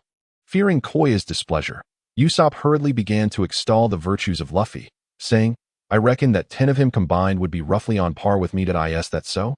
He truly is remarkable then. You know, Koya, one day I too shall set sail and become a true warrior of the seas. Just the thought of it makes my heart, yearning for freedom, race with excitement." Usopp spoke with increasing fervor. He reassured Koya, "Rest assured, Koya, when I return one day, I shall regale you with all my tales of adventure. Thank you, Usopp, for staying by my side during my illness." "Ha, it's nothing." Though Captain Usopp may appear cold and unfeeling, he is as warm as spring when it comes to friends. As they conversed, both erupted into joyful laughter. Suddenly, a voice broke through. "Hey, Usopp, where's that boiled whale you mentioned?" A boy with a straw hat poked his head from above the tree. His long neck dangled from the leaves as he bounced down, resembling a ghostly apparition. A monster. Usopp, who had been admiring Koya's beautiful smile, was startled by Luffy's sudden appearance. "Monster? Where?" Luffy exclaimed excitedly, turning to Koya. "Is it you? Watch me send you flying." Rubber, stop!" Usopp shouted in alarm. Koya nearly fainted. "What's wrong?" "Isn't she a monster? She hardly looks like one." "Is that so? I see." Luffy leaped from the tree to land on the windowsill, causing Koya to recoil in fright. "You must be the boiled whale. Then, I'm digging in. Stop it. You fool."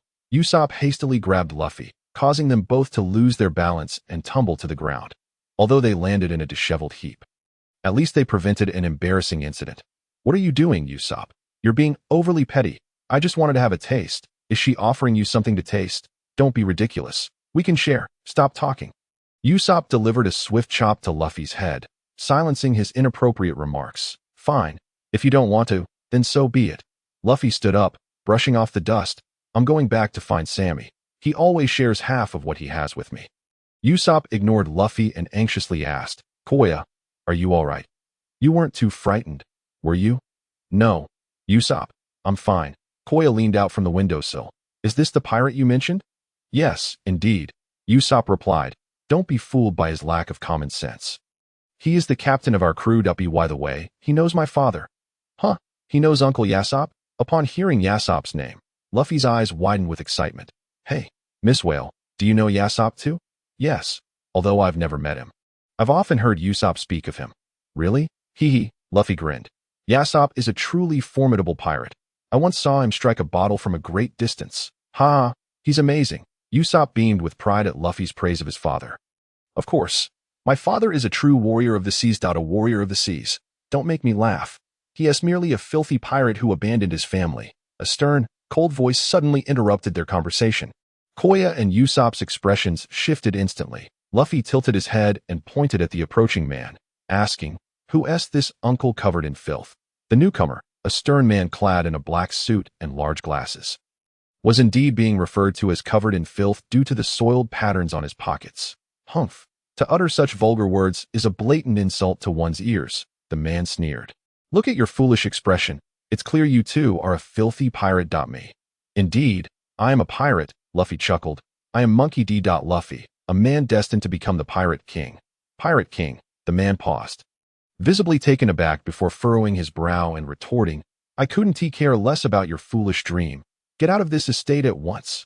Clarabattle, that's exceedingly rude, Koya interjected, appalled by the man's dismissal. Miss, how can you consort with outsiders? Have you forgotten what the doctor advised? Clarabattle, also known as Kuro, stated sternly, if these uncouth ruffians disturb your rest, how shall I explain to the late master? Enough, Clarabattle. The mention of her deceased father cast a shadow over Koya's demeanor. Though years had passed since his death, she had yet to emerge from her grief, which was the root of her ongoing illness. Regrettably, Kuro continued his tirade.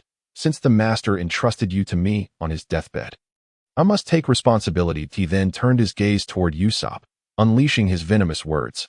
I have long heard that a poor boy from the village comes to seek your company daily. It is utterly disrespectful.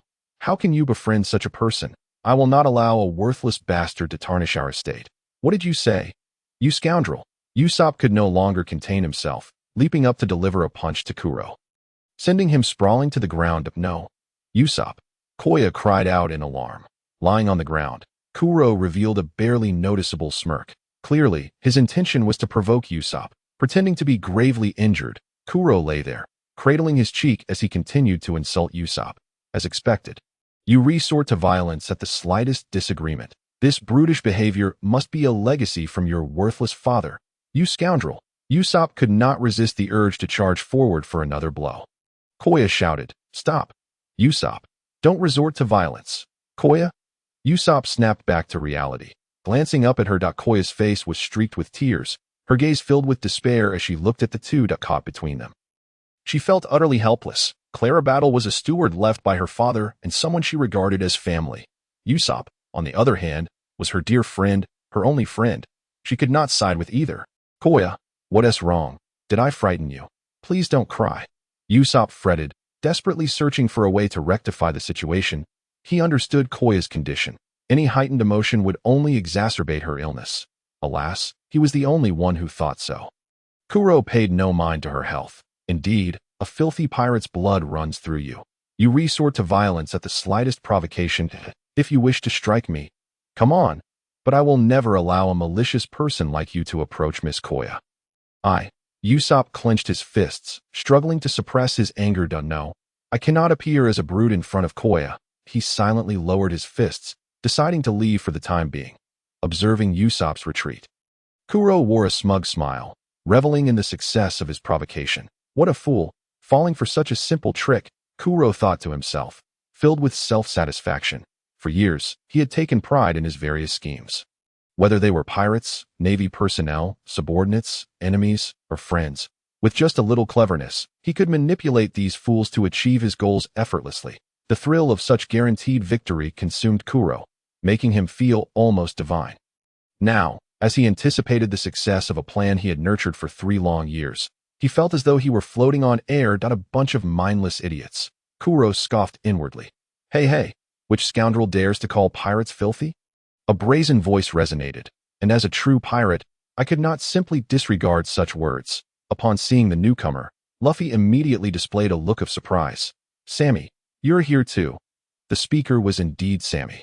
Behind him trailed Nami, wielding a stick, and Zoro, burdened with a large package. Sammy strode over and playfully tugged at Luffy's face, exclaiming with exasperation, You fool, how can you let someone insult you without retorting? Insulted? What? Me? Luffy exclaimed, astonished. Isn't that old man talking about bad pirates? Exactly, he is calling you a bad pirate. Huh? Luffy was taken aback again, shouting towards Kuro, Hey, old man, I'm a pirate, but I'm not a bad guy. Before Kuro could respond, Luffy earnestly added to Sammy, All right, Sammy, I've explained it to the old man. Damn, Sammy was utterly defeated. Do you think everyone is as easy to talk to as you? Indeed, he was a fool. Kuro mocked. Although Sammy's arrival had momentarily stunned him, it did not prevent him from dismissing Sammy as yet another foolish individual devoid of threat. Shut up, Sammy retorted, his expression darkening. You have no right to insult Luffy. Kuro was about to retort when Sammy interrupted him. In terms of verbal sparring, Sammy could effortlessly overpower him. You even know what a pirate is, whether they are bloodthirsty scum or valiant adventurers. Those who pursue their dreams upon the sea are free, and only the ocean can judge their fates and honors. Sammy spoke earnestly. Regardless, those who yearn for the sea and never waver possess the freest of souls, something you. A coward who fears the ocean and hides in the sewers like a rat will never comprehend. Sammy held a distinct attitude towards the myriad characters in the world of One Piece. He adored Luffy, loathed Momonosuke, cherished Robin, but held the utmost disdain for Kuro, self-proclaimed as the smartest and East Blued in this world. Countless souls yearn to set sail, yet remain unable. Their relentless pursuit commands respect. Whether it be Yamato, who is imprisoned, or Blackbeard, who has lurked for decades in search of a glimmer of hope.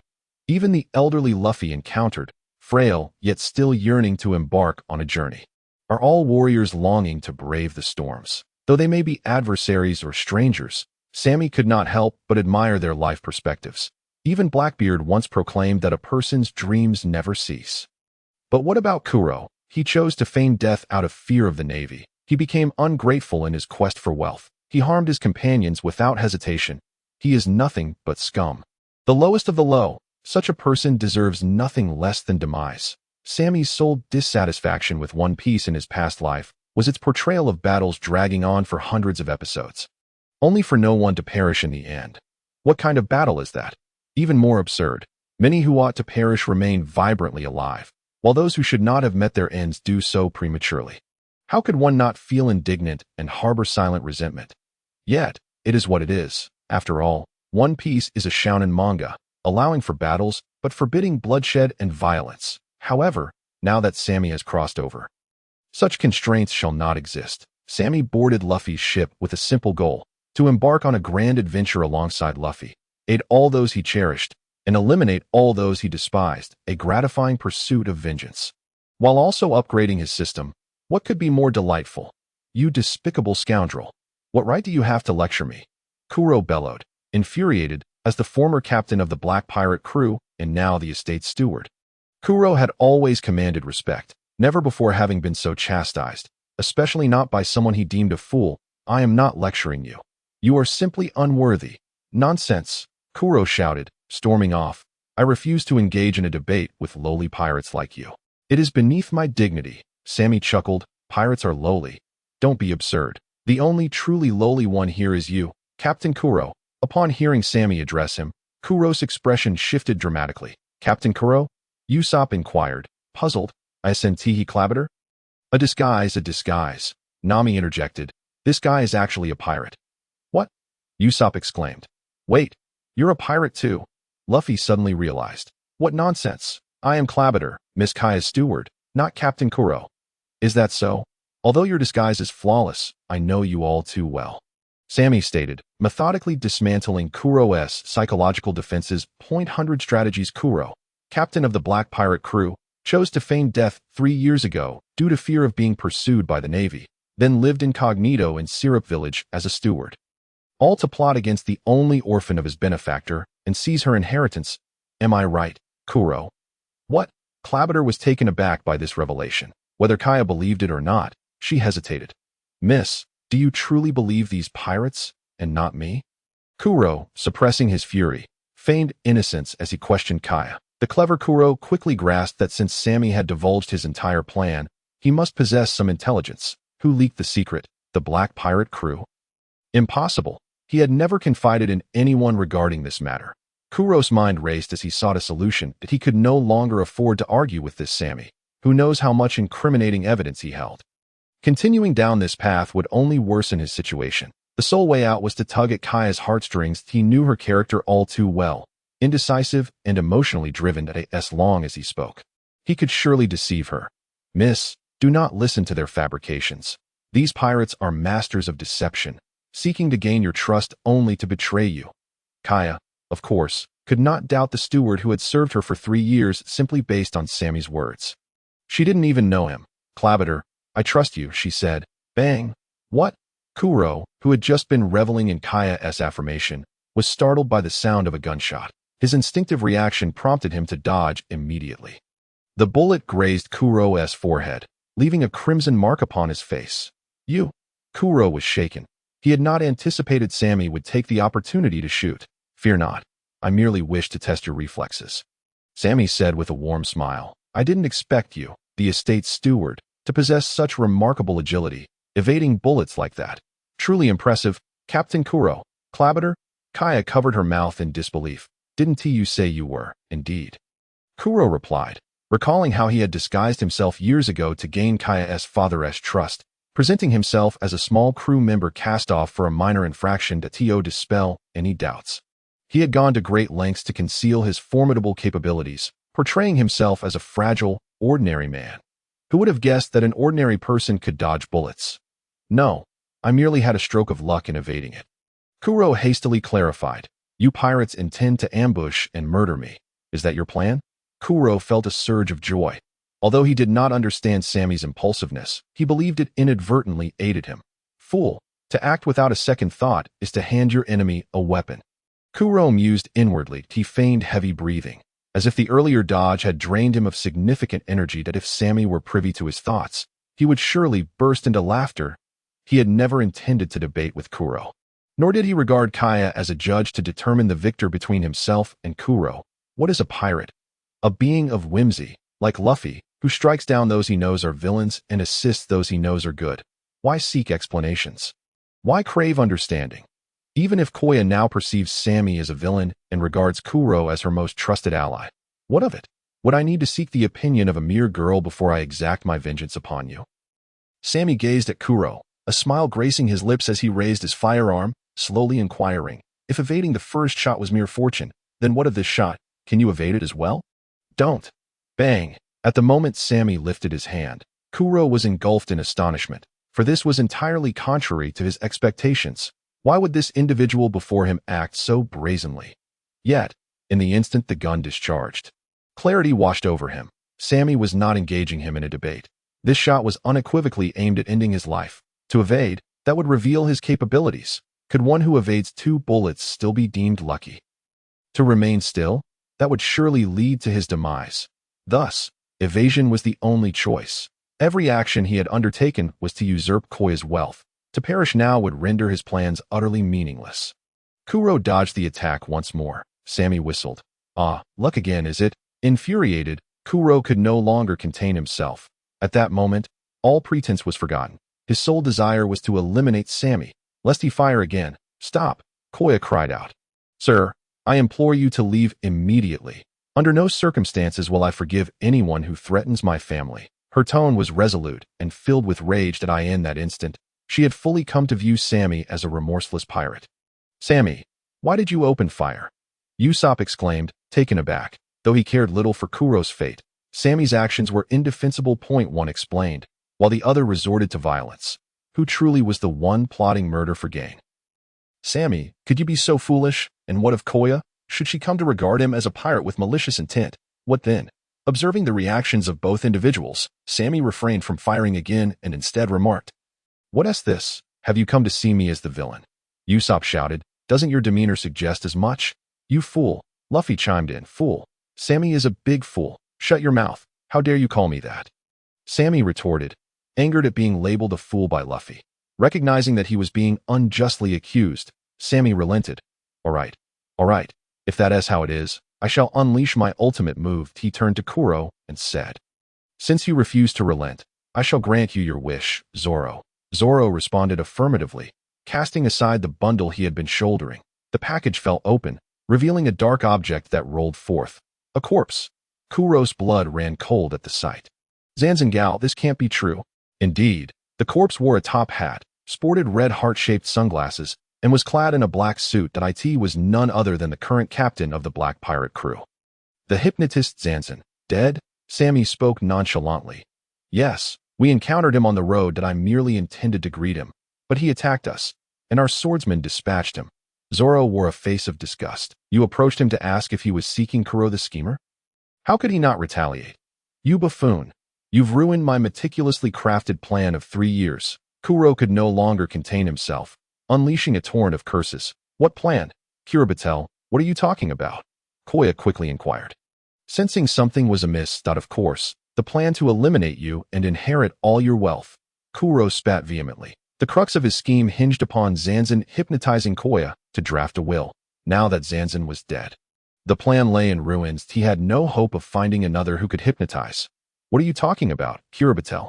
Could it be true?" "Of course it is. Do you think I would go to such lengths to serve you?" "The golden-haired girl, for no reason.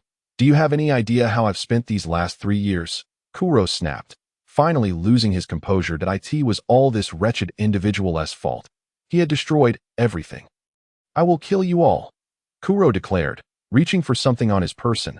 "Wait, I forgot my weapon," Kuro stammered, realizing he had initially come merely to drive Usopp away and had not intended to resort to violence, thus leaving his signature weapon, the claw, behind in the villa. "What are you searching for?" Sammy suddenly raised a black package, asking, "Is this it, Captain Kuro?"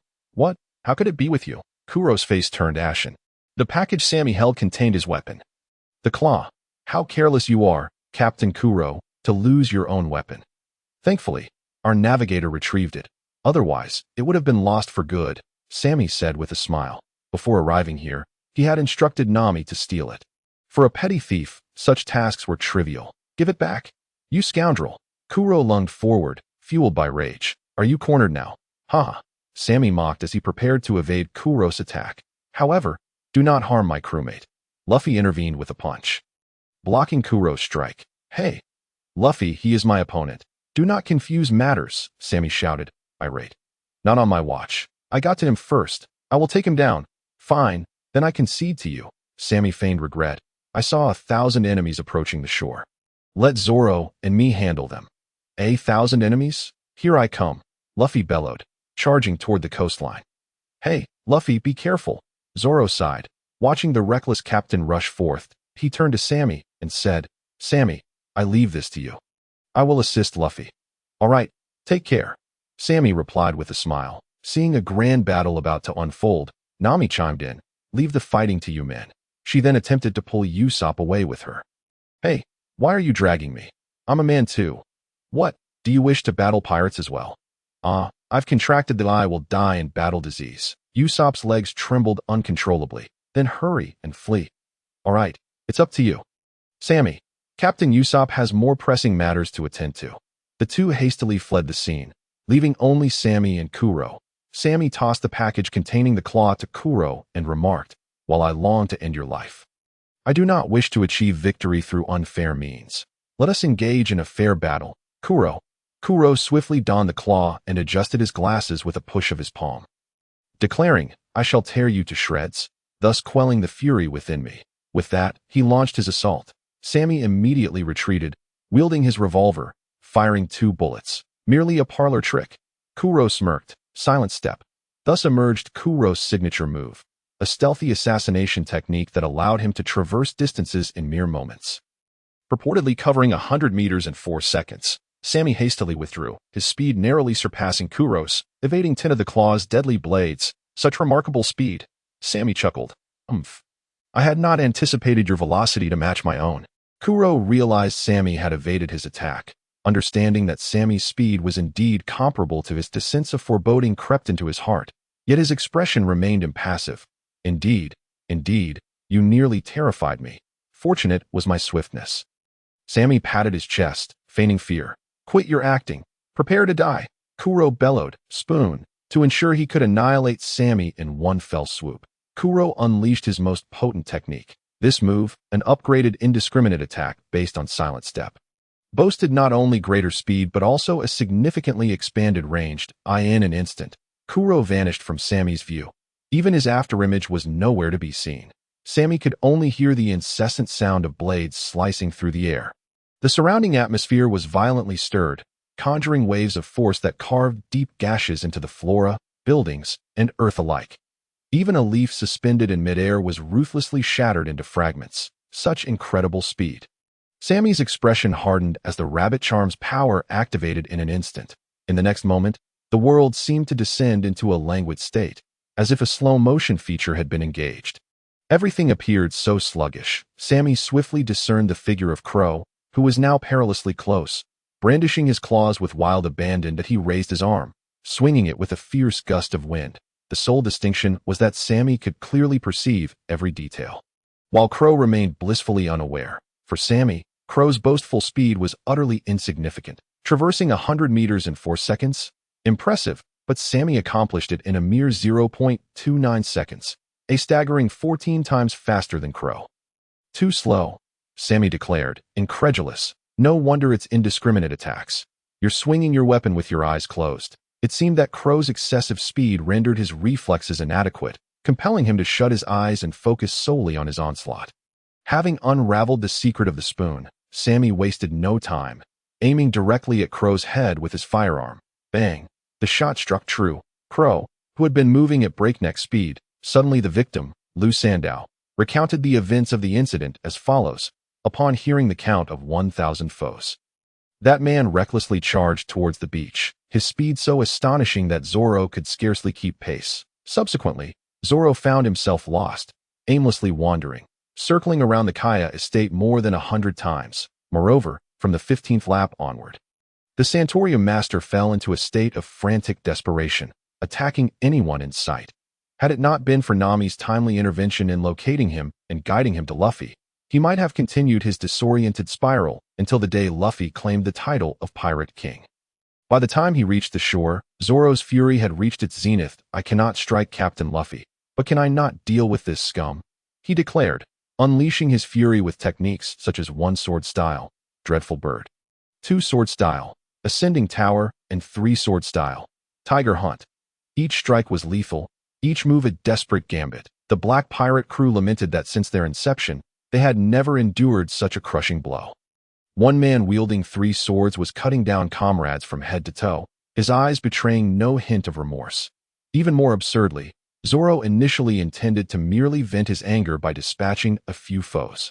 Who would have anticipated that at that moment, Luffy would suddenly exclaim, "You're quite slow, Zoro. It's about time you showed up. I've already taken down 13 enemies. That's only because you were running too fast." Zoro retorted, indignantly spitting out, "I've already felled my 51st opponent." "What? I will not be outdone by you," Luffy shouted. Gum gum. Gatling, 3-sword style, Tornado. Nami, observing the spectacle, was taken aback. Are they actually competing now? This can't be real. She had heard that no matter how strong the bond between two men, they would inevitably be provoked into rivalry over the most trivial matters, igniting a contest between them. While such competitiveness may not lead to life and death struggles, the seriousness with which men approach these rivalries is no less fervent. The two before her exemplified this perfectly, that a mere exchange of words had escalated into a contest with lives hanging in the balance. It was utterly ridiculous. Furthermore, the two continued to compete until they had both eliminated 50 foes each, bringing this nonsensical contest to a close. Of course, it was not that the Black Pirate crew was so numerous. Rather, the others had fled in terror, howling as they escaped, wishing they had been born with 2 extra legs. Thus, the two concluded their duel in a stalemate. Luffy gained joy, Zoro found release, and Nami acquired treasure. while the beleaguered black pirate crew bore the brunt of the encounter. Ultimately, the triumphant trio returned to the Kaya estate in high spirits, subsequently, to express gratitude for Luffy and his companion's kindness. A long-awaited grand banquet was organized by the butler, Mary, at the estate. Everyone indulged in feasting and merriment, reveling in the moment.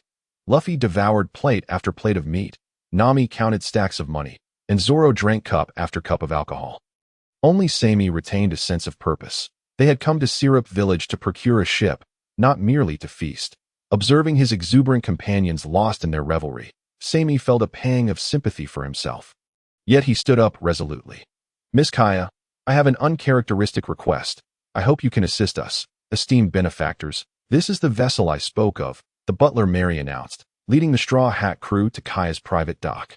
Pointing to a sailing ship anchored within the harbor, Sami's gaze fixed intently on the ship, his heart racing with excitement. The Going Merry, the Straw Hat crew's first flagship that IT had accompanied them from the East Blue all the way to Water 7.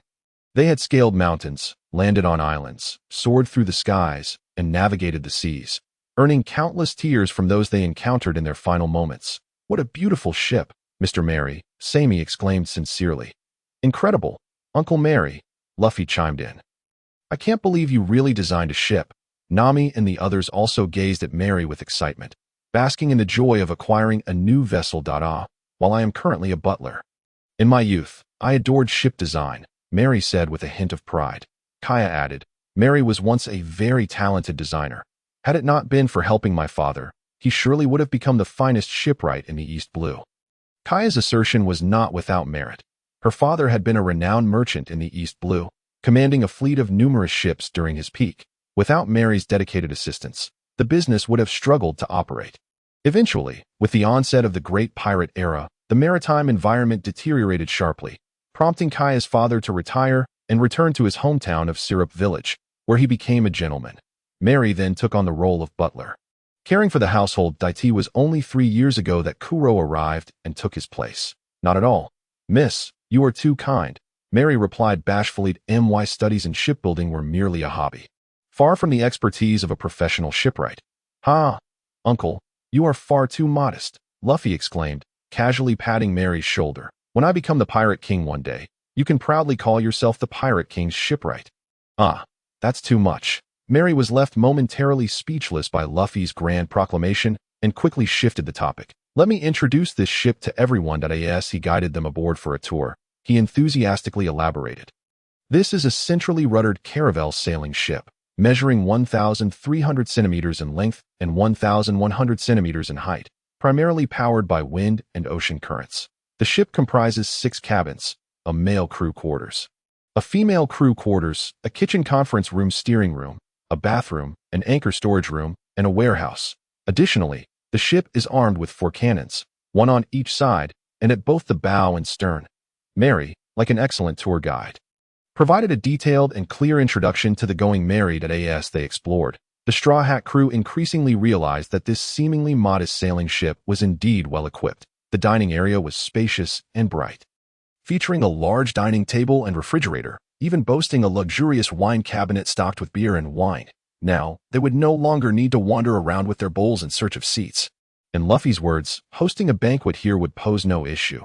The sleeping quarters were equally impressive. The male crew quarters could comfortably accommodate 5 or 6 individuals, complete with a sofa and small table for relaxation.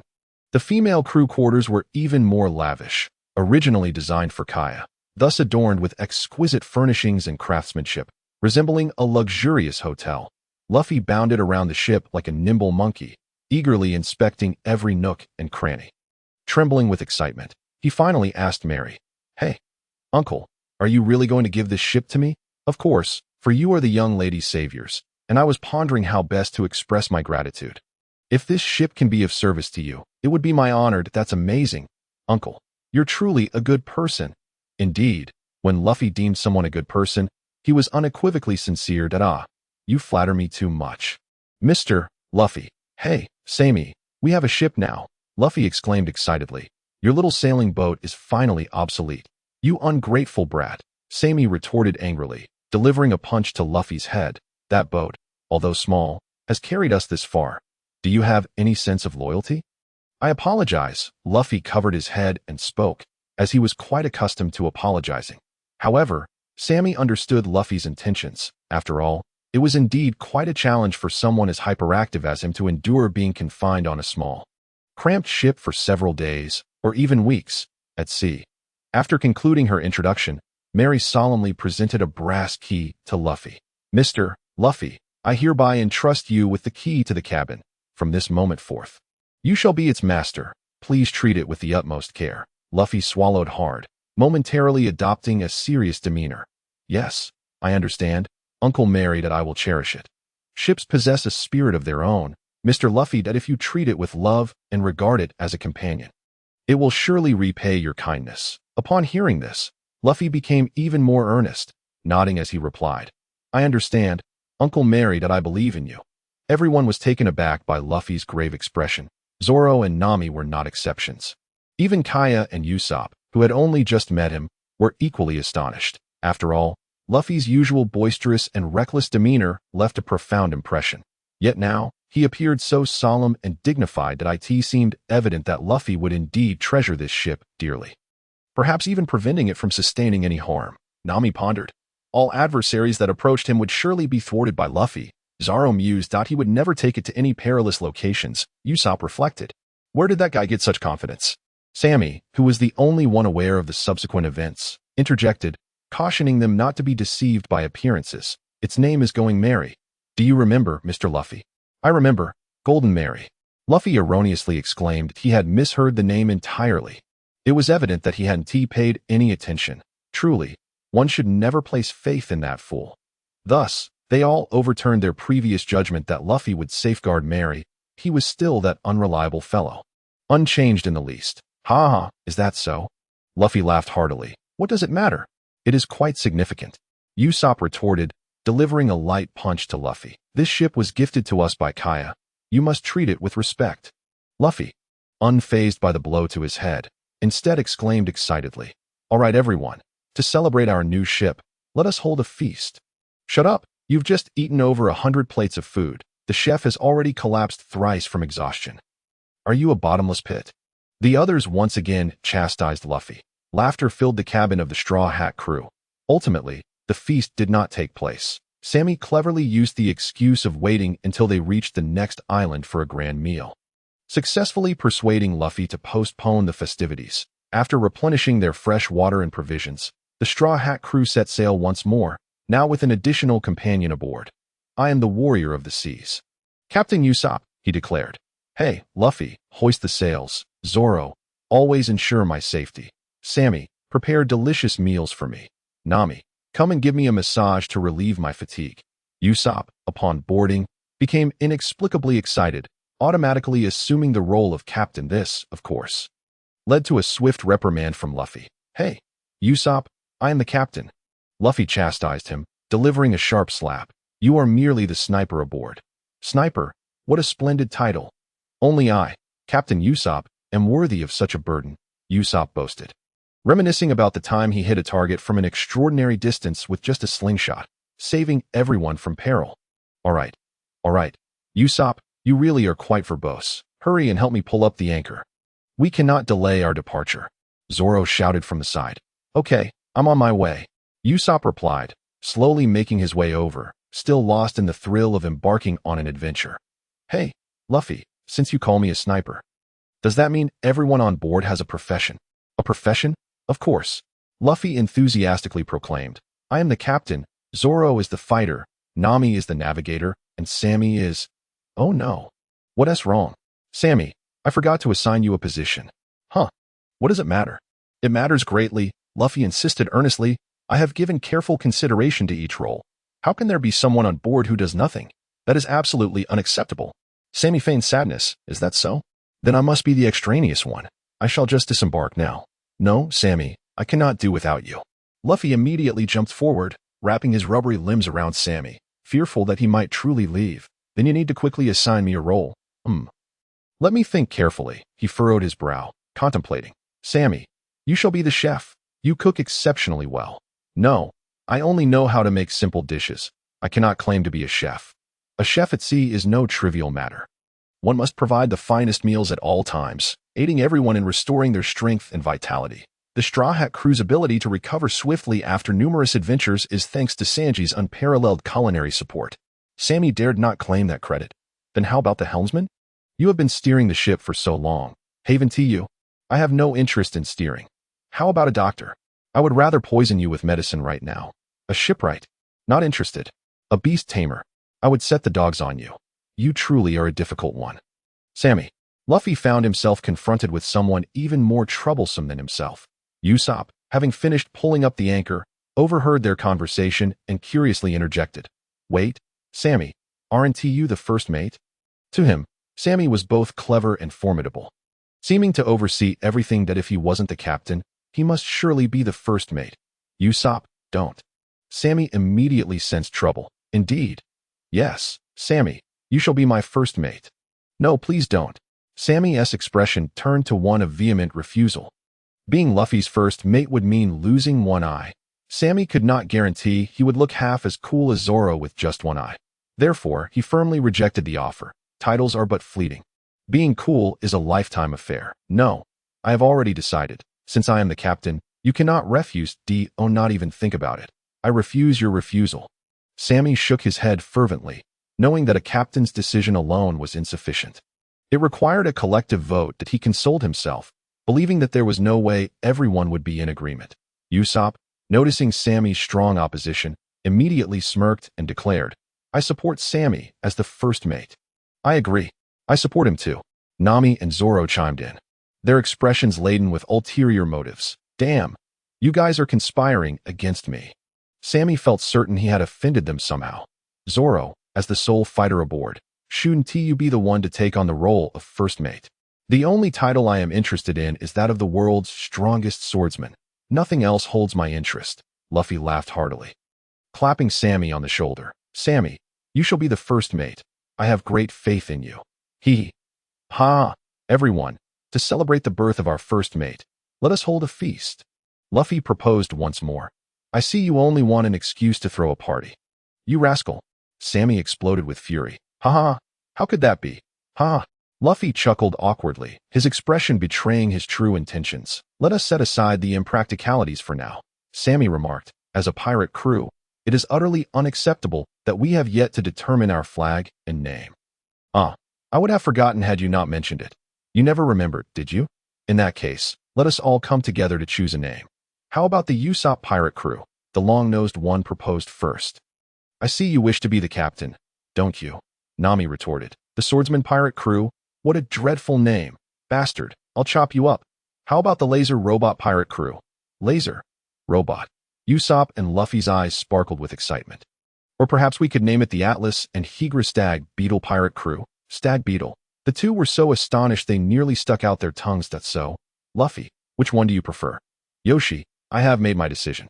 Luffy clapped his hands together, producing a crisp sound, and declared, let it be the Straw Hat pirate crew. Why not the laser robot pirate crew? Usopp lamented, because, back then, I set sail because I made a promise with Shanks. And this straw hat is the most precious treasure he bestowed upon me. I must ensure it gains renown across the seas. That Luffy's resolute words instantly turned Usopp serious. Sammy thought to himself. Indeed. Even after tossing out two enticing crew names, Luffy ultimately chose the original answer. This is Luffy. No matter the temptations he faces or the experiences he endures, he remains steadfast to his original intentions. The Straw Hat Pirate Crew. A splendid name. Agreed. Captain Usopp favors this name to is at a promise, Zoro murmured, momentarily recalling the oath he had made in his youth that I truly did not misjudge you, Luffy. Sammy patted Luffy on the shoulder. And since everyone had agreed on the name Straw Hat Pirate Crew, I shall quickly join Usopp in designing the pirate flag. Luffy exclaimed with excitement. Hurry, Sammy, hurry. I can't wait to see it. Sammy gestured for him to be patient and then began to draw with Usopp on a black flag. In his previous life as a devoted anime fan, Sammy had studied painting for several years. So this little doodling was no challenge for him. Soon, a pirate flag was slowly raised on the mast of the Mary. A skull adorned with a straw hat leapt into view, fluttering in the wind with a majestic presence. As the crew gazed at the brand new flag, they were filled with overwhelming emotions. Even Nami temporarily forgot her earlier decision to leave. The woman who had always despised pirates found herself unexpectedly exhilarated by the sight of a pirate flag. Excellent. I hereby declare the Straw Hat Pirate crew officially established. Long live. Let the banquet begin. Here we go again. Upon hearing Sammy firmly reject his request for a banquet once more, Luffy immediately pulled a long face. What's the deal, Sammy? You're being so stingy. Luffy huffed.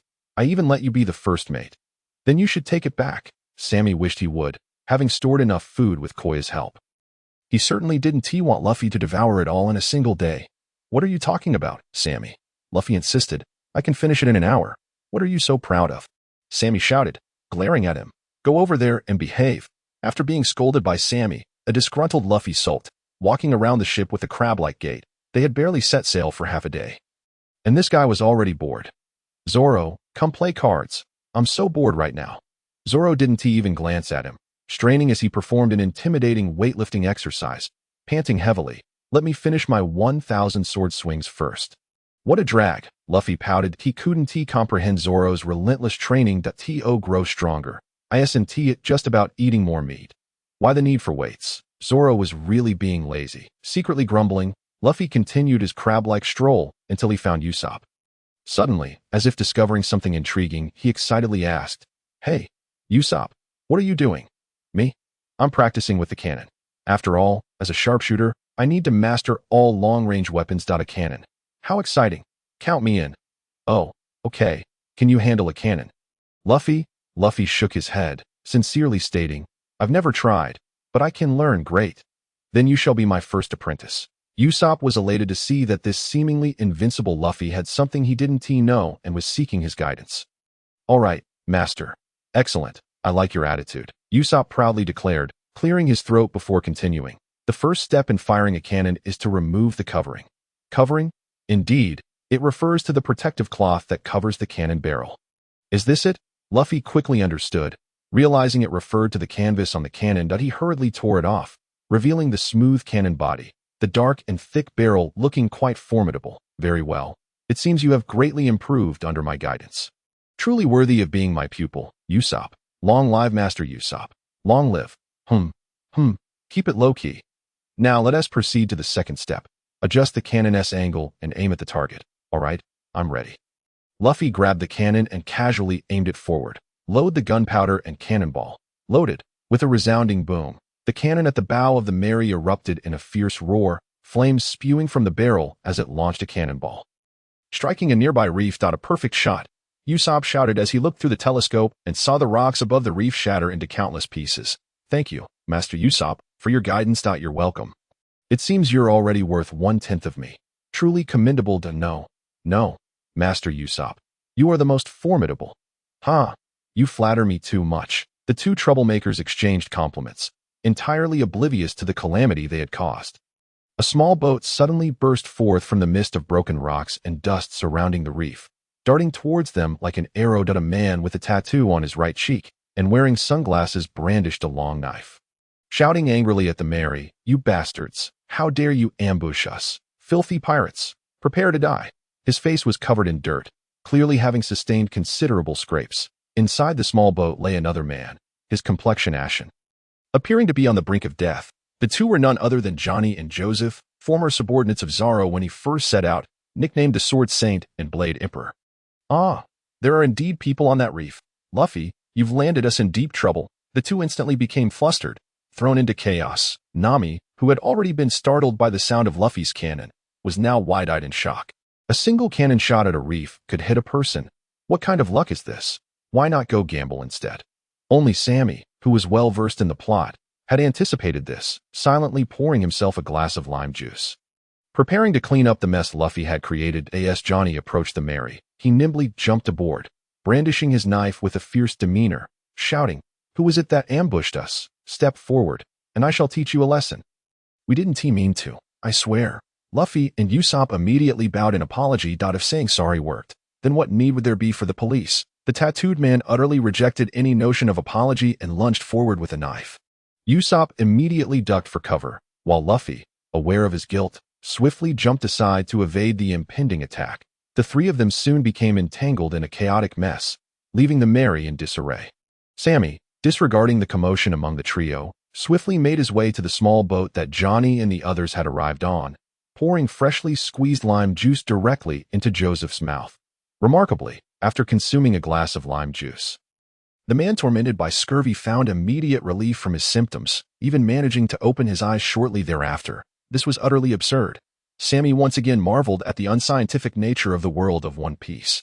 One must understand that on Earth in his past life, despite the advancements in technology, scurvy remained a perplexing ailment for many physicians that it was caused by the invasion of pathogenic microorganisms into the bloodstream, resulting in a severe toxic condition.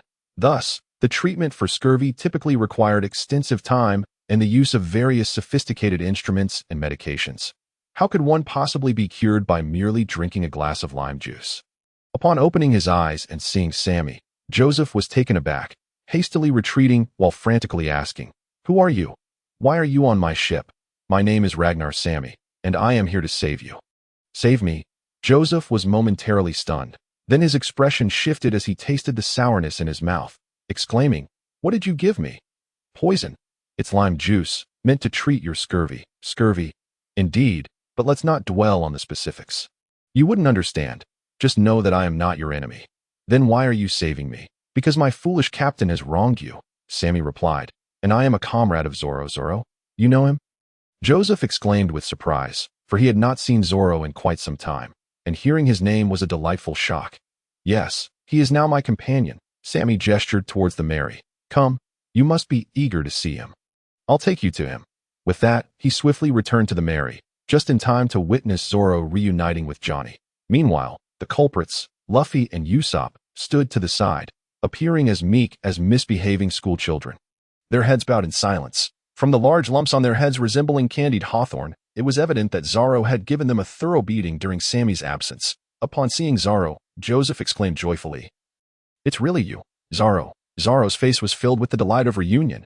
"Hey, Joseph, long time no see." "Joseph, you're all right. This is fantastic," Johnny exclaimed, ecstatic to see his dear friend safe and sound. "Yes, it was Sammy, Zoro's partner, who saved me," Joseph expressed with admiration, "and it only took a glass of lime juice. Truly remarkable." Johnny grasped Sammy's hand, overwhelmed with gratitude. "Thank you, Sammy. I never imagined you possessed such incredible medical skills. You must be the doctor aboard Luffy's ship." "Not quite," Luffy interjected, arms crossed. "Sammy is my first mate, and he is also a beast tamer. A beast tamer." "Indeed," Sammy nodded. "And I occasionally moonlight as a veterinarian. A veterinarian," Johnny exclaimed, suddenly seizing Joseph by the neck and shaking him vigorously. "Spit it out. Hurry and tell me, Joseph, he's a veterinarian." Luffy burst into laughter. "Ha ha ha, you're quite the character." Zoro, feeling exasperated by Sammy's antics, pulled Johnny away, stating, "All right, Sammy was just joking. He isn't a veterinarian. I asked that so, ha ha ha." Realizing his embarrassment, Johnny awkwardly chuckled before swiftly changing the subject. "In that case, let's introduce ourselves." "Joseph, sure." The transition felt rather abrupt. Usopp thought to himself, "My name is Johnny. I am Joseph. We are bounty hunters active in the East Blue. Indeed, we have likely taken down no fewer than 800 notorious pirates." Nami clearly expressed skepticism. "Is that so impressive?" "What? So you are the villains?" Luffy remarked from a pirate's perspective. "Ha, I knew you wouldn't believe us. After all, it's hard for you to accept that you are meeting two such prominent figures." Usopp and Nami hurriedly waved their hands. "No, not at all. So, which pirates have you hunted? All of them are right here. Take your time to look." Johnny casually tossed a large stack of bounty notices, his demeanor exuding confidence. Luffy and Usopp immediately picked them up for inspection. A no-tail monkey cockroach. Bounty of 550,000 berries. Fire Priest Naruto. Bounty of 400,000 berries. Strawberry Pirate Crew Captain. Bounty of 450,000 berries. After glancing at a few, Luffy quickly lost interest. "What? Their bounties are lower than that of Kuro. They seem too weak." "Indeed, Kuro has a bounty of 16 million berries." Usopp, who had seen the world, added quietly. Their seemingly hushed discussion was overheard clearly by Johnny and Joseph, who instantly turned crimson, hurriedly explaining, These were merely our early targets. Look further back. The bigger ones are later on." "Is that so?" Usopp skeptically flipped through the bounty notices, suddenly stopping in shock. "No way. These are also your targets." What? Luffy immediately became intrigued, leaning in closer. Usopp revealed a bounty notice for all to see, prominently displaying Krieg Pirate Fleet Admiral, dead or alive. Bounty of 17 million berries. Wow, so formidable. Zoro and Nami's expressions shifted instantly. Of course. We are working hard.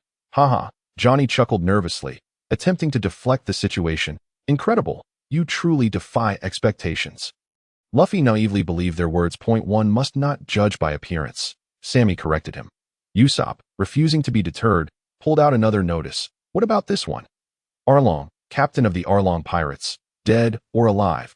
Bounty of 20 million berries. What? Nami shivered at the mention, rushing forward to snatch the bounty notice from Usopp, her expression darkening.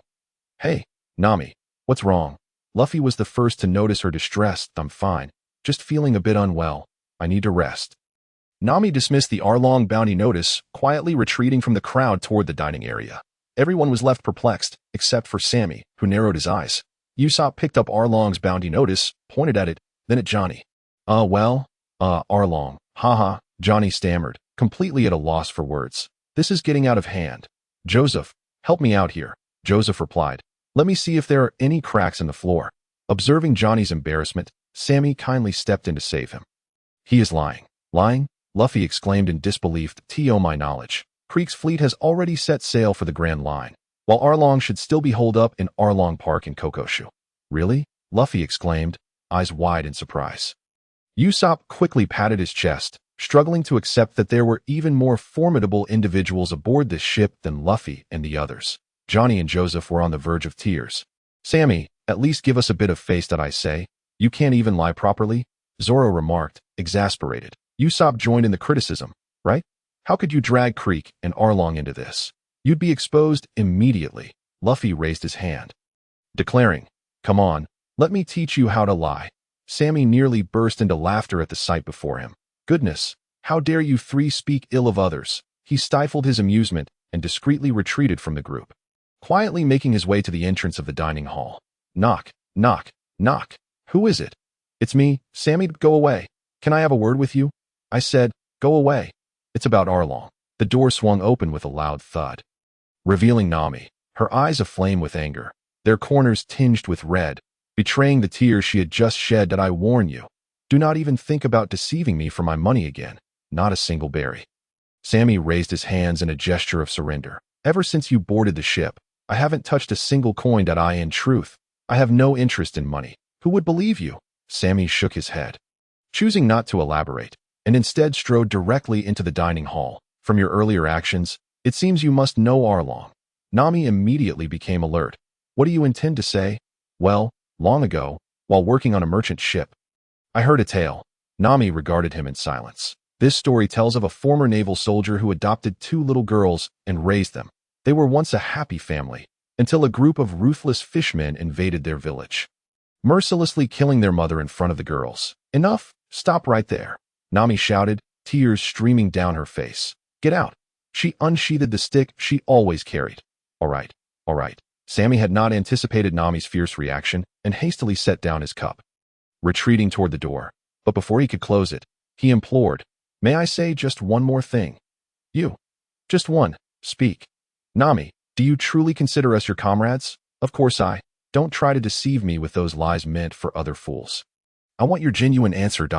Nami bit her lip. I cannot regard pirates as my partners. Rather than a declaration of resolve, it felt more like stubbornness. You must know we are not villains. Everyone sees you as one of us. It is impossible for you to remain unaware you are aware of Luffy's nature. If you utter just one word, I assure you he will rush to Kokoyashi village and swiftly deal with Arlong. Sammy spoke softly. So, why not unveil your truth? That is none of your concern. Are you afraid that we cannot defeat Arlong and that you might be hurt? Who cares about you? Scoundrel? All right, if you refuse to speak, I shall do so in your stead. Consider it my act of chivalry. Absolutely not. Nami retorted angrily. Mind your own business. I will handle my own affairs. Sammy attempted to persuade her again. Arlong will not honor his promises to you. That is none of your concern. I will be leaving the ship soon anyway, and I will have no further ties to you. With that, she slammed the door, the force causing the frame to resonate with a deafening bang. Seeing Nami so resolute, Sammy could not help but lament the immense psychological burden Arlong had imposed upon her. A weight so heavy it could be termed a lifelong nightmare. profoundly affecting her existence. Sammy vividly recalled the moment the Straw Hat crew learned that Crocodile was one of the 7 warlords in Whiskey Peak. Nami had vehemently resisted aiding Vivi. Yet when the ship of Akaram exploded and Vivi fell into the depths of despair over her lost loved ones, it was Nami who rushed forward first, embracing her tightly to offer solace, vowing to help her, having experienced the pain of witnessing her family perish before her eyes and her home being seized by malevolent forces. Nami understood the helplessness and fear all too well. Thus, she chose to assist others without hesitation. Only those who have weathered the storm can comprehend the need to shield others with an umbrella when it rains. As Sammy reflected on the countless sufferings endured by this fragile girl over the years, he felt an ever-deepening rage toward Arlong. Upon reaching Kokoyashi village, he would ensure that this foul fish would face the consequences. Sammy silently resolved, momentarily overwhelmed with visions of various tortures that it must be said that in matters of defending his friends, Sammy was as unreasonable as Luffy, be it fishmen, the world government, or celestial dragons. Anyone who dared to threaten his companions would meet a fate worse than death. With no prison awaiting them and impelled down, the Mary had inexplicably altered its course, now heading northward. It seemed Luffy had decided to seek out a cook. This also meant that Sammy's dual role as the ship's cook would soon come to an end. The mere thought of this filled him with joy, for every new addition to the crew signified a reduction in his responsibilities. Once all positions were filled, Sammy could finally indulge in a blissful life of leisure, imagining himself aboard Frankie's ship, savoring Sanji's culinary creations, listening to Brooks' melodies, and watching Nami and Robin in their swimsuits. Such days lay ahead. Ha ha ha! Uncontrollable tears streamed from the corners of Sammy's mouth. Hey, you over there, the fool with that ridiculous grin. Your face is infuriating. A Navy officer with a scarred face shouted. Where did this little pirate come from? State your name. Huh? Ridiculous grin. Are you talking about Luffy? Sammy turned to search for Luffy's figure. Stop looking around. I'm talking about you. Idiot. Sammy's expression darkened immediately. Looking for trouble, are you? That scoundrel. It appeared the officer was merely a braggart, which made things rather dull.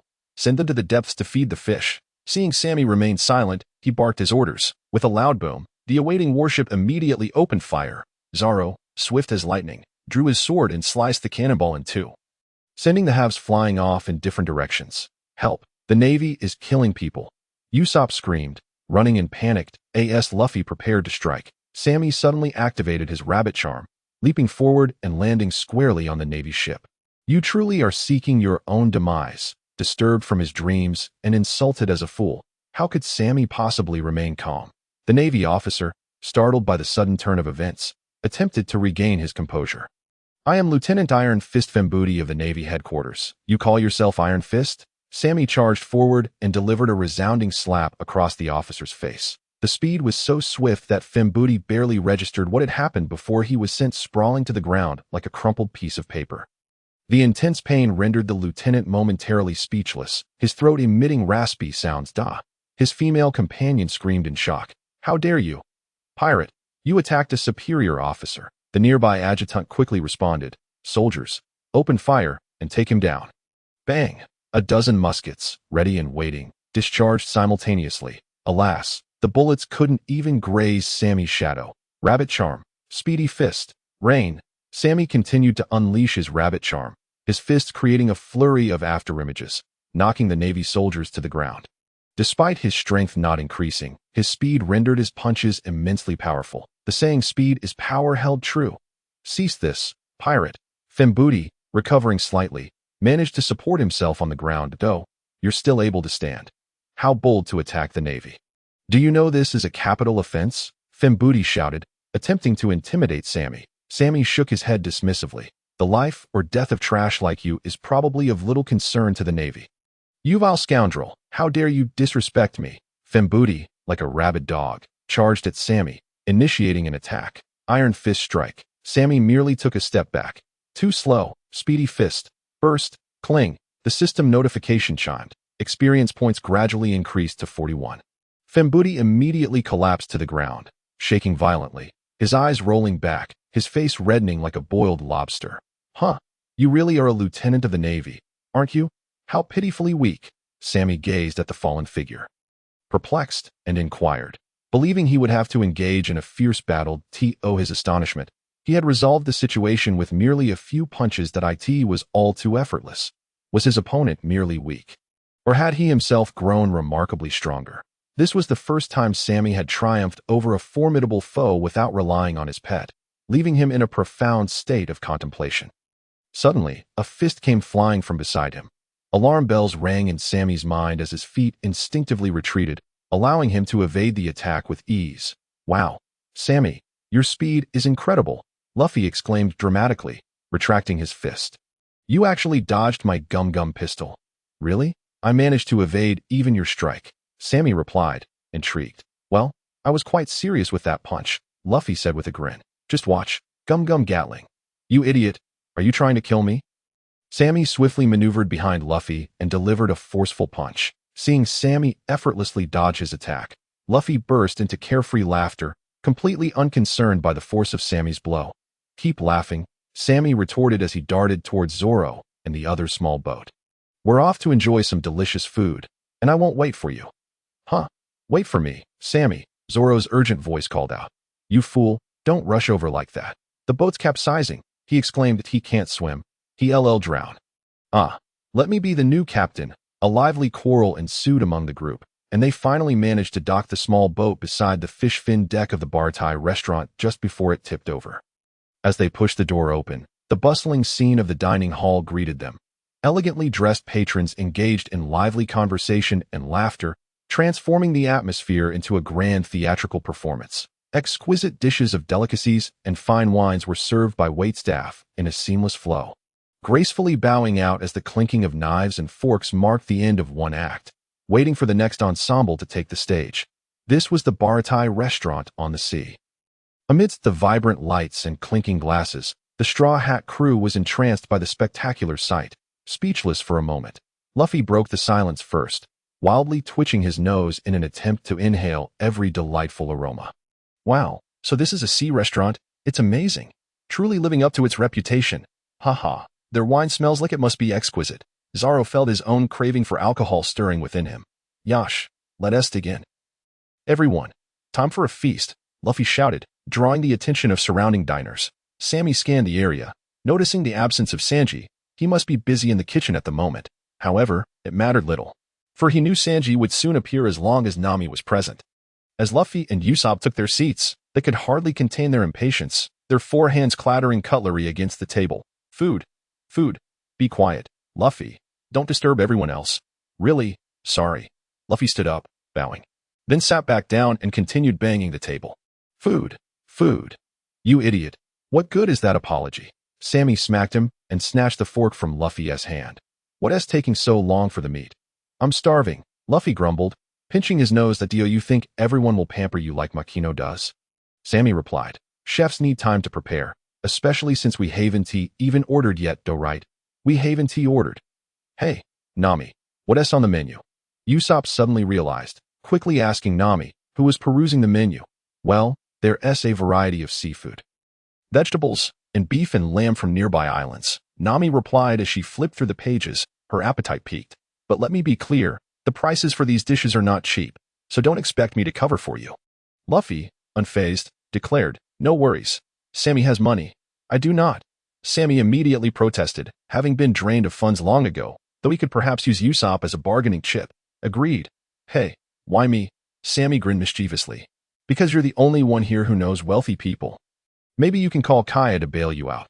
"You little rascal, I remember how you dared to swindle me before. Please don't. I'm the weakest here, even if I offered to pay." "No one would want me," Zoro joked. "No worries, your appearance is perfect for manual labor." Yamaro.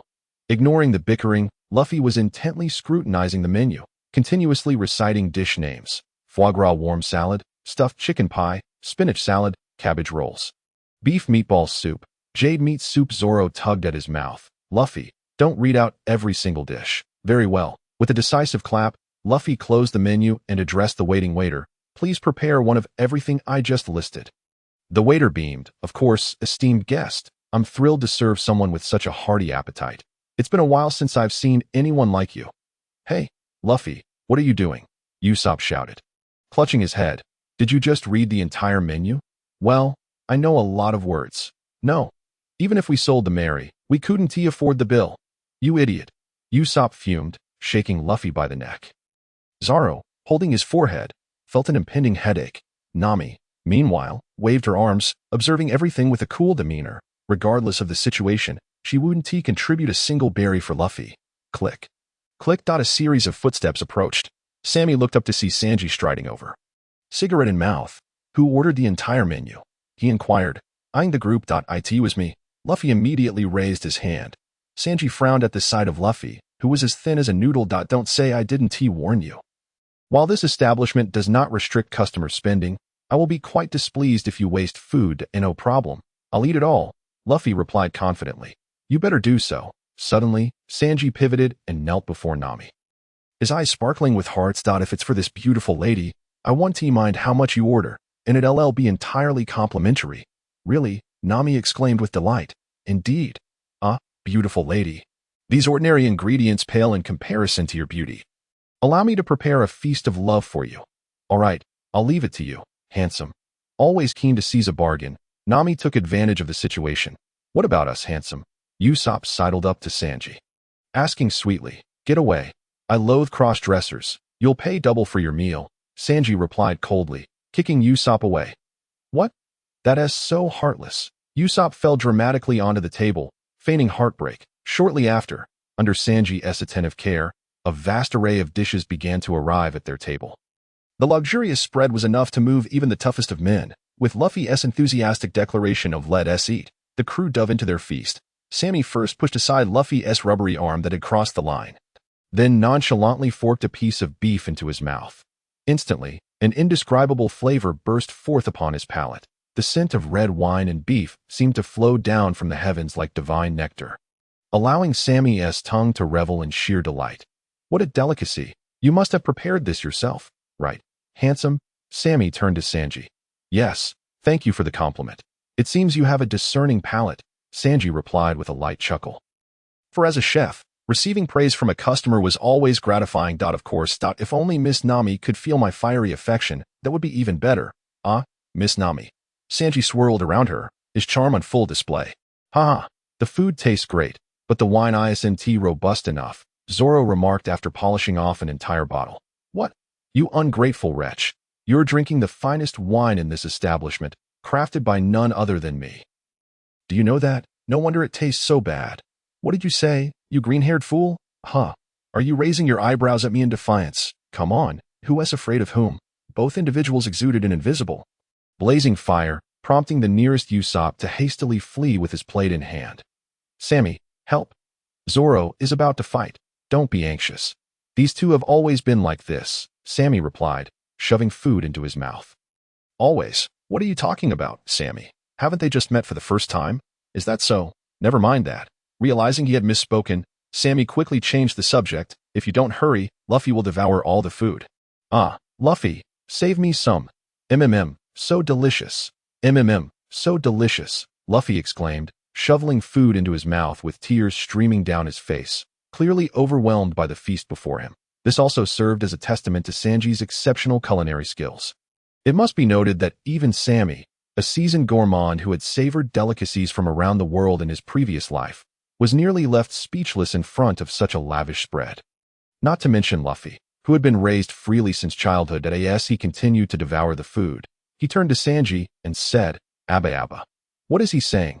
Sanji listened intently, but couldn't comprehend a single word. So he turned to Sammy for clarification. He wants you to join him on a sea adventure. Sorry, but I have no interest in becoming a pirate, Sanji politely declined, although he had always longed for the sea and dreamed of finding the legendary All Blue. It did not imply that he would simply board any pirate ship. He had yet to repay the kindness of Old Man Zeph and could not leave so easily. Abba Abba. Sanji continued to gaze at Sammy in confusion. He means to say, welcome you to the Straw Hat Pirates. Stop talking nonsense. Who would want to join your ragtag pirate crew? Sanji retorted, angered by Luffy's demeanor. Did this guy not even listen? Abba Abba. Luffy ignored him, continuing to shower food scraps in Sanji's direction, which only made Sanji's patience wear thin. Hey, swallow your food before speaking. If you waste any more, I'll kick you to the curb. He says he is going to become the Pirate King, so please take care of him from now on. Do you not have ears? I have reasons I cannot leave this place, and I will never become a pirate with you," Sanji said sternly, his expression grave, hoping to dissuade Luffy with his demeanor. Unfortunately, Luffy was utterly unfazed, his attention wholly consumed by the food before him. "Are you even listening to me?" Sanji felt his blood boil as he was ignored. "Forget it. Why am I wasting my time with an idiot like you? I'd rather check on the soup I'm preparing for Miss Nami. Wait for me, Miss Nami." The thought of pleasing the beautiful woman instantly lifted Sanji's spirits. Although this pirate crew appeared strange and tattered, he was astonished to find an angel like Nami among them. Lighting a cigarette, the chef bounced toward the kitchen, his mind filled with pink fantasies of him and Nami. Meanwhile, Luffy, seeing Sanji leave, mistakenly thought he was running away because he couldn't win an argument. In a panic, he abandoned his food and dashed over, hugging Sanji from behind. "Hey, what are you doing? Let go of me," Sanji exclaimed, startled. Being embraced by another man in public would ruin his reputation with the ladies. "Don't go, Sanji, stay with me." "What are you talking about? Let go." Sanji twisted his arm, pulling Luffy away, who then slid down onto his legs. "I want to let go. I can't be without you. Sanji, please cook for me for the rest of my life. What nonsense are you spouting? Let go." "I refuse. You're mine now." Luffy's increasingly ambiguous remarks drew the attention of those around them, prompting whispers and glances. "That yellow-haired guy is so heartless. Haha. Even if they're both men, I wish them well. I remember when I heard such rumors." Sanji's face turned crimson, nearly dripping with embarrassment. "What are you doing? Get away from me, you idiot." At that moment, he was utterly mortified, shaking his legs in a desperate attempt to toss Luffy off. Unfortunately, he underestimated the abilities of the gum-gum fruit. Luffy clung to him like a piece of taffy, impossible to shake off. "You bastard." Sanji was at his wit's end, thinking, "It's over. All the beautiful ladies will laugh at me. No, cough, cough. My dreams, my dreams. Hey, Sanji, what's wrong?" Seeing his chef nearly in distress, Luffy immediately released his grip, concern evident in his voice. "It's all your fault, you fool." Just as Sanji saw his chance, he kicked Luffy away with all his might. Meathead kick. The force of the kick sent Luffy soaring across the dining room, pinning him against the wall like a nail. He is stuck. That yellow-haired guy is amazing. That straw hat kid is crying from the pain. The spectators reveled in the spectacle, whispering among themselves as Sanji, thoroughly embarrassed, made a hasty exit. When Luffy finally managed to free his head from the wall, he noticed that Sanji had already vanished. "Hey, Sammy, where did Sanji go? You scared him away." "Scared away? By me?" Laughter erupted from Luffy. "What are you so proud of?" Sammy patted his head. "That if you don't bring him back, the Mary won't have a chef." "That won't do," Luffy declared emphatically. "For the health of everyone, I must take action immediately. Food." "No, Sanji, I'm coming." As Luffy joyfully bounded into the kitchen, Sammy shook his head and slowly raised his fingers. 3, 2. "Hey, Sammy, what are you counting?" 1. Clang. Boom. Crash. A cacophony of sounds erupted from the kitchen, resembling plate shattering, pots colliding with walls, and barrels toppling over. Then came a thunderous voice. "Get out of my way, you idiot. Are you trying to demolish the kitchen?" An elderly figure, donned with an exaggerated chef's hat and braided beard, dragged Luffy out of the kitchen and promptly kicked him away. Luffy flew through the air, soaring past the entire hall before disappearing out the door. "Ah, Luffy," Usopp gasped, eyes bulging. "Sammy, Luffy was kicked out. Quick, save him." "Don't worry. That guy won't die so easily," Sammy replied nonchalantly, pouring a drink for Zoro, and they clinked glasses in celebration. Usopp, however, was in disbelief, clutching his head and weeping. "Stop drinking, you two drunks. What kind of restaurant is this? All the chefs are so violent." "Quiet." Sammy suddenly became serious. "Someone's coming in." Just then, the grand door that Luffy had smashed open creaked as a man entered.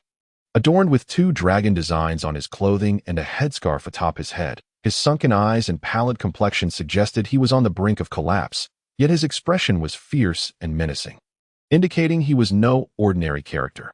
Everyone in the restaurant held their breath, all eyes fixated on him. The man slowly made his way to a table, heavily sitting down and propping his legs on the surface. After completing these actions, he finally spoke in a deep voice. "Hey, get me some food. Anything will do. I'm starving." "That guy is the demon, Akin," a diner suddenly shouted. Akin the demon, the captain of the Krieg fleet. The notorious figure, said to kill without a moment's hesitation, instantly conjured countless infamous tales in the minds of those present, each possessing a paralyzing aura of dread. Of course, Sammy understood that the identity which instilled the greatest fear in people was that Akin would soon become the new Admiral Green Bull in 2 years. As for why a pirate would ultimately transform into a Marine Admiral, the reasons would be revealed later tonight at 7 o'clock. Stop. Sammy shook his head, refusing to let himself spiral deeper into the absurd rumors of his past life. The scene erupted into chaos. What? Wasn't it said that the Krieg fleet had already set sail for the Grand Line? Do not feed him. This guy is a devil. He will slaughter us all. The Krieg fleet had rampaged through the East Blue for many years, notorious for their heinous crimes, leaving the populace brimming with resentment. While they usually dared not voice their anger, now was the perfect opportunity to strike a fallen foe. And they could not afford to miss it. In an instant, some began to dial the Navy, others informed bounty hunters, while many armed themselves with knives and guns, ready to take matters into their own hands. Let me handle this. The Baratai will not welcome a troublesome guest like you. Patty, the chef and combatant of the Baratai, emerged from the kitchen with arms outstretched, aiming to seize Akin and throw him out. Bang! A gunshot rang out. Startled, Patty jumped back. Akin had his gun trained on him. The dark muzzle emitted a wisp of smoke, cold and furious. Oh, he missed. Akin hadn't anticipated that hunger had robbed him of the strength to aim properly. Hey, if you don't want to die, quickly bring out the food. Bastard, who do you think you are? Patty bellowed, brandishing a massive shoulder cannon aimed at Akin, his face contorted in rage at the current combatant. He was not one to be easily intimidated. Before he reformed and joined the Baratai, he too had been a pirate who lived life on the edge. Wait, Patty. Sanji suddenly stepped out from the crowd, forbidding him from attacking the guest. Guest, have you lost your mind, Sanji? Does this guy look like someone who would pay? Patty protested, eager to take him down while he was weak from hunger. Just as he was about to fire, Sanji delivered a swift kick, sending him crashing to the ground. Are you trying to ruin this restaurant, Patty? Sanji said with a scowl, then placed a plate brimming with seafood fried rice in front of Akin. Eat up. Being hungry is no pleasant experience. This action not only astonished Akin, but also provoked the surrounding diners to voice their outrage. Hey, are you out of your mind? Are you trying to get us all killed? How despicable to save a pirate. Hurry and notify the Navy to capture him. Stop whining. Sanji shouted back. Is patience wearing thin? As long as someone comes to me hungry, I will cook for them. A chef refusing to feed a starving person, no matter the reason, is unforgivable.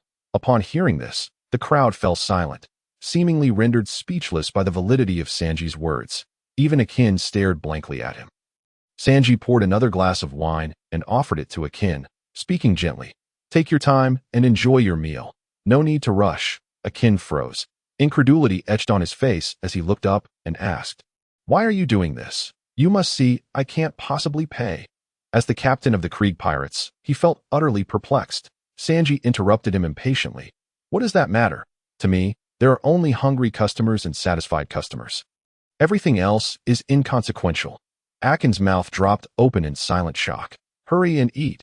You must be starving. Do take care not to choke. Sanji waved dismissively and then dashed over to Nami, eager to curry her favor. With tears streaming down his face, Akin clutched the plate and devoured the food, sobbing as he ate. Thank you, Mr. Sanji. Your immense kindness. I shall never forget. Stop whining. Finish quickly and leave. Don't disturb the other guests. Yes, Akin replied, sniffling. Hee. This guy isn't too bad. Luffy, who had bravely crawled back in from outside, witnessed Sanji's actions throughout and found it quite to his taste. He grinned widely, raising his fist in determination. All right, I'm definitely keeping this chef. Let us set aside the chef for now, Sammy said, his expression grave. There are more pressing matters to prepare for, but if I'm not mistaken, Krieg is likely on his way. What? Krieg? Usopp trembled at the mere mention of the name, his legs nearly twisting into knots. The tyrant of the East Blue was a name that struck fear into the hearts of many. From what I know, Krieg is not a man of his word. He wields lies as weapons and sees deception as a norm, Zoro said coolly as a bounty hunter. He was well aware of such matters and recognized that even if Akin promised to leave quietly, there was no guarantee he wouldn't be coerced back by Krieg's power. You mean he will come back? Sanji asked uncertainly. Not him, but them, the entire Krieg fleet, Sammy analyzed. From what I know, the Krieg fleet set sail for the Grand Line 7 days ago. Yet here is Captain Akin returned to the East Blue. What does that signify? Nami was the first to speak up. He fled after being robbed, or encountered a powerful enemy. Zoro interjected succinctly. Usopp held his head in distress. Sweating profusely, could it be that they faced a hurricane, a tsunami, or a volcanic eruption? Regardless of the scenario, the Krieg fleet must have suffered significant losses. Otherwise, Akin, as the captain, would not be reduced to begging for food. So what? Sanji exhaled a puff of smoke, inquiring nonchalantly. After a loss, one seeks compensation. Surely you understand that. Zoro replied coldly. Indeed, since Akin is here, Krieg must be nearby if that scoundrel sets his sights on this restaurant. Sammy began, his implication clear. Oh no. Does that mean I'm marked for him? Usopp broke down completely. With the illustrious name of Captain Usopp, surely he has come for me. My head is worth quite a lot. Ignoring Usopp's antics, Sammy looked seriously at Sanji. If you had not aided Akin earlier and instead captured him, this place would not have been exposed. Filling the stomachs of the hungry is my duty as a chef. This principle will not waver regardless of who stands before me. Ha ha ha. Well said, Sanji. Truly my chef. Who cares what you think? So you're saying that even if Krieg comes begging for food, you would feed him? Absolutely. All for your principles. Yes. Foolish. What? Sanji was taken aback. Had he truly misspoken? Of course, you're wrong, Sammy asserted firmly, stating that adhering to the so-called principle of feeding any hungry person was your personal choice, and you could do as you wished.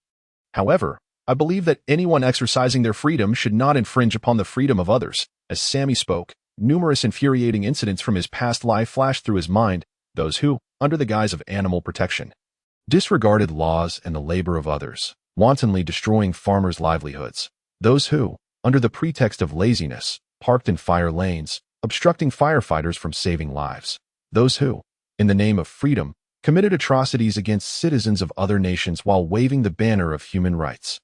All these individuals had their own principles, yet they were the most devoid of principles. Just like now, while you have fulfilled your promise to provide Akin with food, have you considered the safety of others?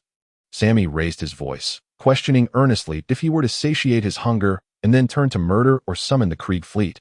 What would you do then? I would not allow him to do so. Sanji answered seriously. I know, and I believe you would. Sammy did not deny Sanji's words, but continued. What if? What if you are unable to do it? What if Akin suddenly ambushes and kills someone? Perhaps that beautiful young lady, or that lovely child, or that kind old woman. With each person Sammy pointed out, Sanji's expression grew increasingly somber. If any of them were to suffer harm, it would be your responsibility, little brother, because you have put everyone in jeopardy. Because you insist on exercising your freedom without regard for others. Indeed, Sanji, when you provide him with food, have you considered our feelings? Usopp shouted immediately, he is your guest, yet he could potentially be an adversary or enemy to others. Have you thought about how your unilateral decision affects everyone else? Sanji's face was grave, and he fell silent, yet within him, turbulent thoughts churned. Impossible. Have I been wrong all along? Shouldn't a chef provide food to the hungry without reason? Impossible. Impossible. As Sammy sensed the moment was ripe, he asked, Sanji, do you know what the greatest quality of a man is? Is it chivalry? Not just that, Sanji, Sammy replied slowly. Both chivalry and the path of a chef begin with unfamiliarity and mistakes, evolving into skillfulness and correctness. And what you must do is to correct, to continually correct. Correct? Sanji murmured, as if grasping some insight. Sammy nodded. His intention in speaking out was not out of dissatisfaction or prejudice towards Sanji, but rather as a future comrade. He wished to prevent Sanji from being overly naive and stubborn in certain aspects. In the original narrative, Sanji is fraught with contradictions that on one hand, he is incredibly astute, often serving as a decisive force for the Straw Hat crew in battles. On the other hand, he can be rigid and inflexible, suffering inexplicably due to certain principles. For instance, the principle of providing food to the hungry without reason. If they were to encounter a formidable foe in the future, and after incurring great losses, the Straw Hats manage to defeat him, what if that foe simply says, I'm hungry, I want food? Would Sanji provide it? If he does, the opponent regains strength and it could lead to another arduous battle. If he doesn't, it contradicts his principles. Isn't that just inviting trouble for himself? The correct course of action should be to ensure the opponent poses no further threat before offering them sustenance. Moreover, the principle of never harming a lady is excessively stringent. While refraining from causing harm to women is understandable, not taking action at all is absurd. If you don't wish to harm CP9's Khalifa, Can't you simply knock her out? Render her incapable of fighting instead of enduring a few egg-breaking kicks without retaliation. Are you made of iron? Due to this unwavering principle of not striking women, Sanji has repeatedly placed his comrades in danger and has not learned from his mistakes. This is becoming quite serious. Will you refrain from attacking Big Mom in the future? Are you courting death? Principles can exist, but they must be applied flexibly. Sammy also has principles, such as not harming the weak and elderly. However, this is predicated on the condition that the other party poses no threat to oneself. Zoro also never strikes women, yet he will use the back of his sword to incapacitate his opponents. Luffy will selflessly help others, but only if they are good people. If Luffy were a naive do-gooder, Sammy would have abandoned him long ago. I understand. Sanji lit another cigarette, picked up a chair, and headed towards the door. Where are you going, Sanji? Usopp quickly inquired. Did you not hear what Sammy said? Krieg is coming. Do you wish to flee? No, quite the opposite. I intend to wait for them. Wait? Yes, since I caused this trouble, I shall clean it up myself. Sanji replied calmly that I will wait at the door for Krieg to arrive. If he dares to use violence, I will kill him. Are you insane, Sanji? Krieg's fleet has 50 ships and over 5,000 men. How can you stop them alone? I will kick them all away, wagering my honor as a chef. I believe in you, Sanji, Sammy said earnestly. He had full confidence in Sanji. After all, the Straw Hat crew valued their oaths above all else. Ha, this guy isn't bad. Quite the man, Zoro remarked appreciatively, watching Sanji stride out the door resolutely. Usopp nodded repeatedly. Indeed, indeed. This is what a warrior of the sea should be like. He truly embodies the spirit of Captain Usopp. Is that the point? Are you not at all concerned for his safety? Nami exclaimed, hands on her hips. This is not the time to focus on masculinity. Do you have any idea how powerful Krieg's fleet is? Don't worry, Nami. We won't stand idly by. Usopp reassured. As for that fellow named Krieg, let Zoro and Sammy handle him. Aren't you going? What nonsense are you talking about? I have an illness that makes me die if I fight. Have you forgotten?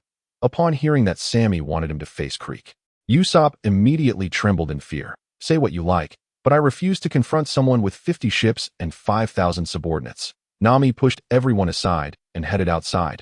I'm going back to the Mary. Farewell, everyone, Usopp shouted. Hey Nami, are you trying to escape? That's so ungrateful. If you want, you can come along. Wait for me. Nami, at the entrance of the Bartai restaurant, Sanji sat silently on a chair, smoking quietly. Suddenly, Luffy approached and sat beside him on the deck. I'll wait with you. Hey, don't mess around. I don't have time to play games. It's not a game. It's a battle, Luffy insisted earnestly. Facing battle is something one cannot evade. That is a lesson Ace taught me. Who is Ace? I told you, stop speaking in riddles, Sanji replied impatiently.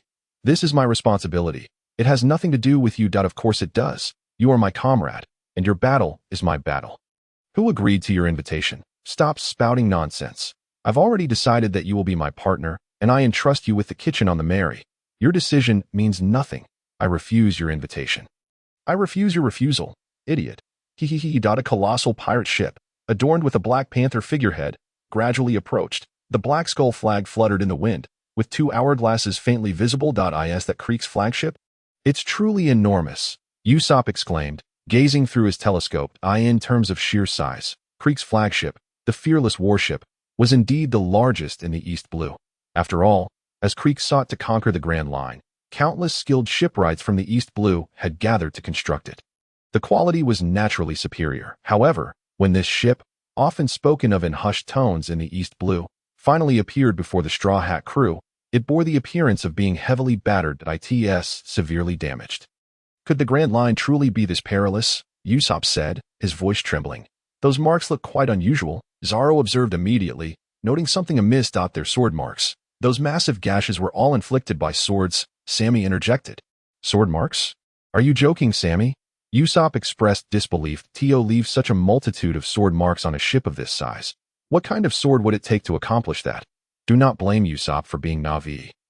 Even Zoro, at full strength, could not produce such an effect. Is there truly a swordsman in this world more formidable than Zoro? Usopp pondered inwardly, suspecting that Sammy was merely trying to frighten everyone. No, Zoro spoke up, his gaze sharpening. If it was a swordsman, there is one person who could certainly achieve it. Huh? Zoro, are you serious? Zoro remained silent, beads of cold sweat trickling down his forehead, the colossal warship gradually docked near the Bartai restaurant, casting a shadow that completely enveloped the Mary. The waves generated by its arrival caused the Mary to sway from side to side that a wooden ladder was lowered from the deck that a tall man, clad in a coat and bandaged about the head, was slowly assisted down by Arkin. Could that be Captain Krieg? Zoro gazed at the golden-helmeted man, his expression grave as he inquired, from his appearance. Krieg exuded an intimidating presence.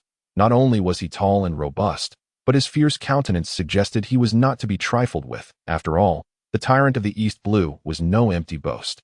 Aside from a streak of misfortune, having inadvertently glimpsed Hawkeye wielding the Black Blade, Yoru, he found himself relentlessly pursued, his vast fleet collapsing in an instant, with his crew scattering like frightened dogs.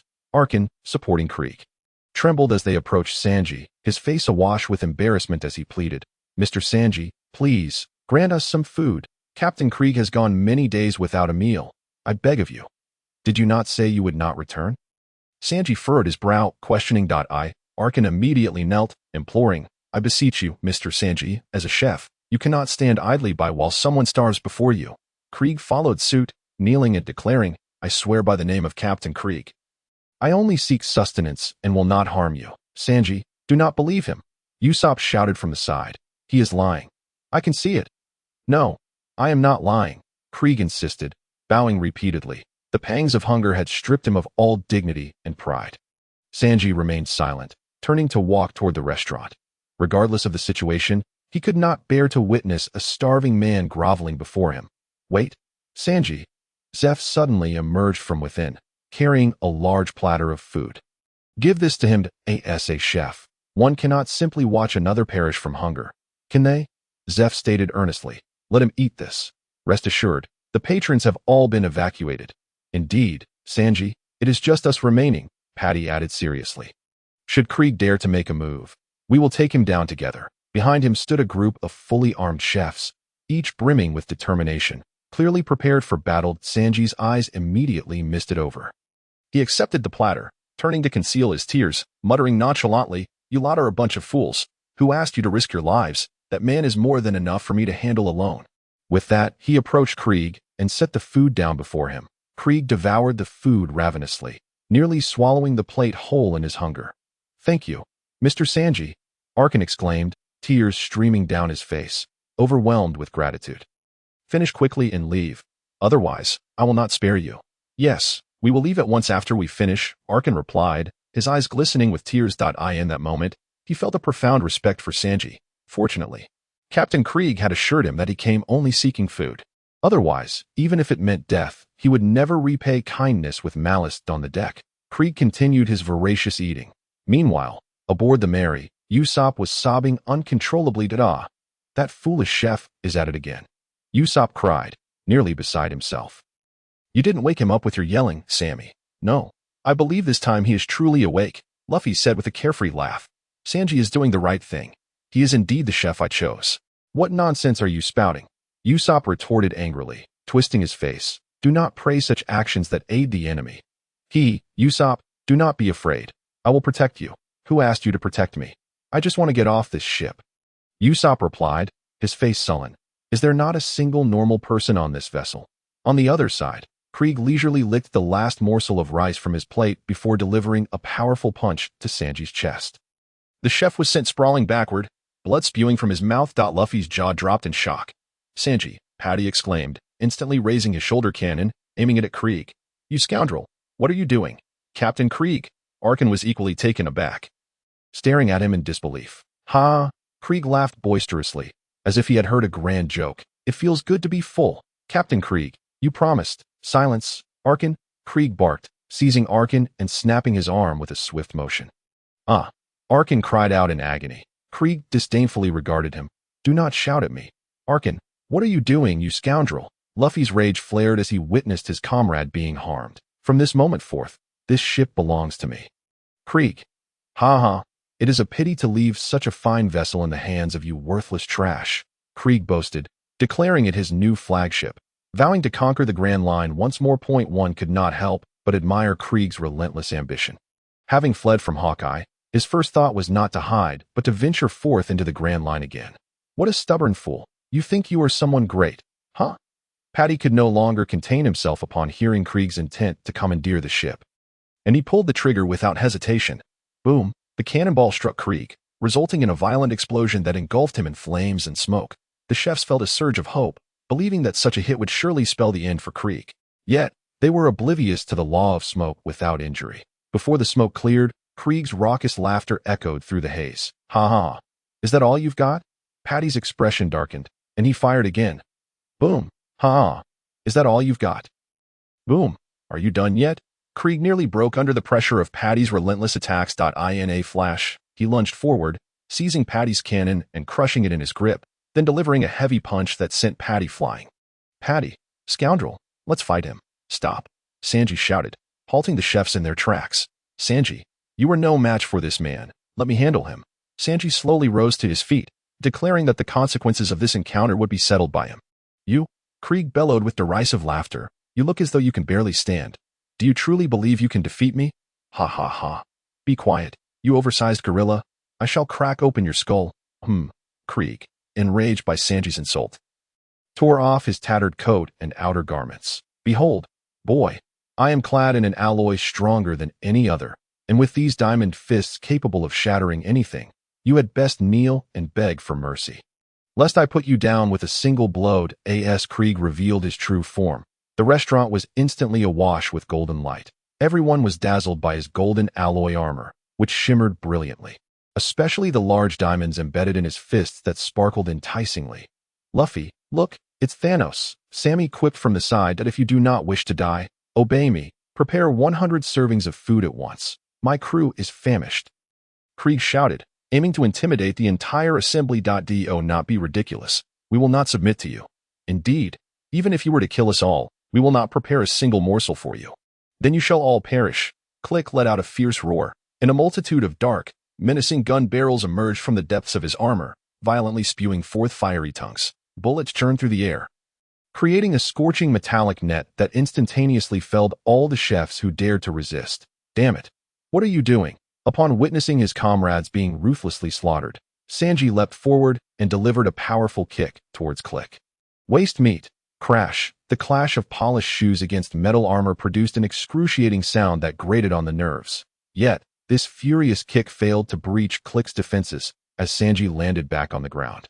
He shook his leg and remarked, "Your armor is indeed quite sturdy." "Ha! Are you merely tickling me?" Click retorted. "Enough with the grandstanding. You ugly gorilla, I shall turn your armor into your grave.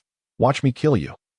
Click bellowed, and the weapons on his body fired once more, unleashing a torrential downpour of bullets that sent splinters flying in all directions. The crowd was instantly overwhelmed, unable to lift their heads. Suddenly, a figure darted out with agility and delivered a kick to Click's armor. Remarkably, this kick sent Click flying, crashing onto the ship. The gunfire abruptly ceased. Damn it! Who dares to attack me? Click was infuriated to discover he had been ambushed. Chef Zeph. Click's eyes widened in shock as cold sweat trickled down his face. It was you, Red-Leg Zeph, the infamous pirate. I am but an ordinary chef. I cannot bear the title of a great pirate. Zeph replied calmly. Click, I will prepare the 100 portions of food you desire, but please refrain from further damaging my ship. Upon hearing Zeph's conciliatory words, Click erupted into laughter. Ha! You should have done this sooner instead of forcing my hand to kill. Click sneered. In truth, I am quite amenable.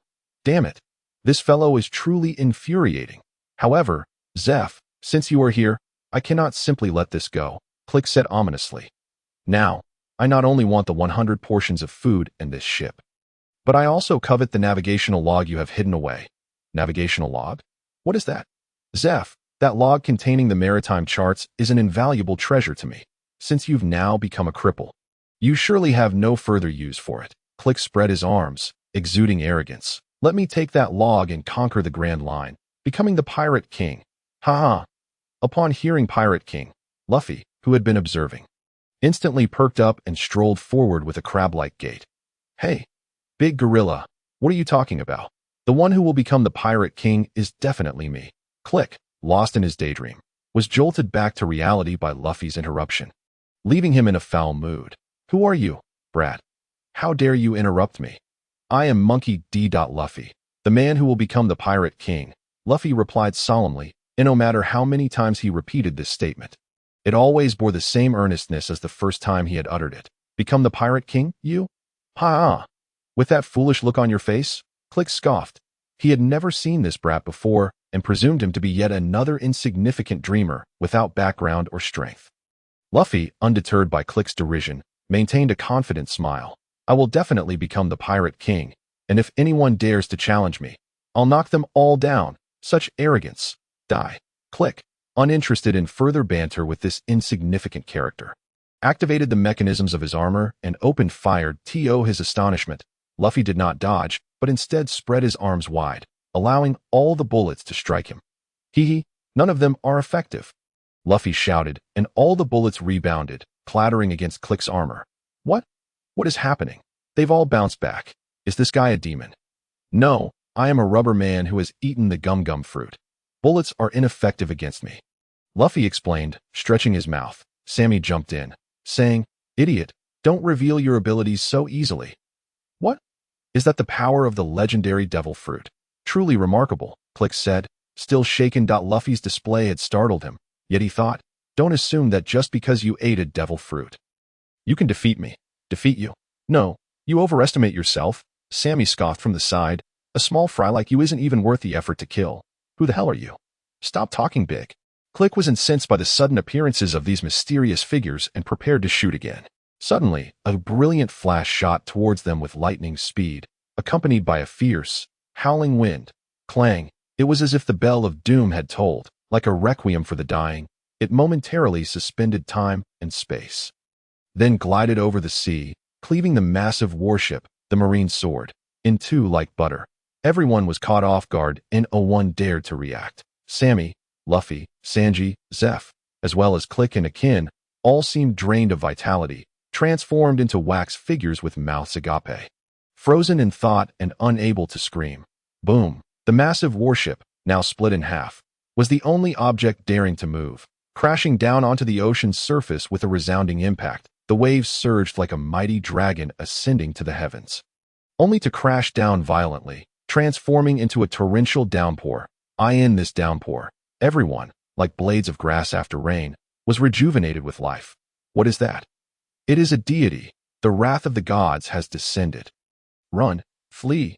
Chaos ensued as everyone scrambled for their lives, moving so swiftly they nearly outpaced their own upper bodies. The world's greatest swordsman, Dracula Mihawk, has arrived, having been reborn in this world for over 20 years.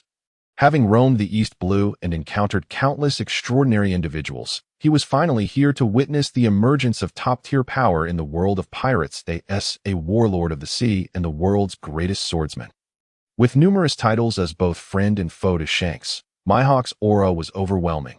Each of his accolades could be considered the pinnacle of the world. Sammy firmly believed that Mihawk possessed the strength of an Emperor-level fighter. Absolutely. Otherwise, how could he be the lifelong goal of Zoro?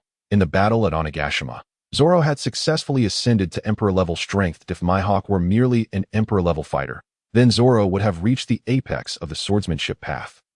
As Sammy watched with anticipation and excitement, a small coffin-like boat emerged from the curtain of rain, adorned with a tall top hat, a floral shirt, a massive black blade, and sharp eyes. Mihawk, Click, who had once been brazen and arrogant, now resembled a frightened rabbit upon seeing a lion. Trembling uncontrollably, his hands and feet cold, Akin clutched his head in agony, as if confronted with his deepest fears. Hey, big gorilla, what's wrong with you? Luffy inquired. Noticing Click's demeanor, oh, you need to take a dump. Idiot, that's Mihawk. He single-handedly destroyed my entire fleet. What? Mihawk? Him? Luffy suddenly realized, pointing at Mihawk. Sammy, is that guy Mihawk, Zoro's rival? Idiot, don't point at him. Do you want to die? Sammy warned, but Click was already startled. Mihawk has a terrible temper. How dare you point at him? You want to die? What? He doesn't look like a bad person to me, Luffy replied, puzzled. A good person? Would a good person chase you down from the Grand Line? Would a good person eradicate all threats? Click scolded angrily. Yes, that's so? Luffy pondered for a moment before calling out to Mihawk. Hey, old man, are you a bad guy? Huh? Krieg gasped, his eyes wide in disbelief. Mihawk furrowed his brow as he observed Luffy, remaining silent. This fellow claims you're a villain. Yet, I find it hard to believe. For you appear rather commendable. Luffy pointed at Krieg, chuckling heartily. Puffed. Krieg spat a mouthful of blood, collapsing to the ground. Sammy was equally astonished by Luffy's antics. Just as he was about to speak, a figure emerged from behind him. Adorned with a green bandana and wielding 3 swords, that it was Zoro. "Hey, Zoro, what are you up to?"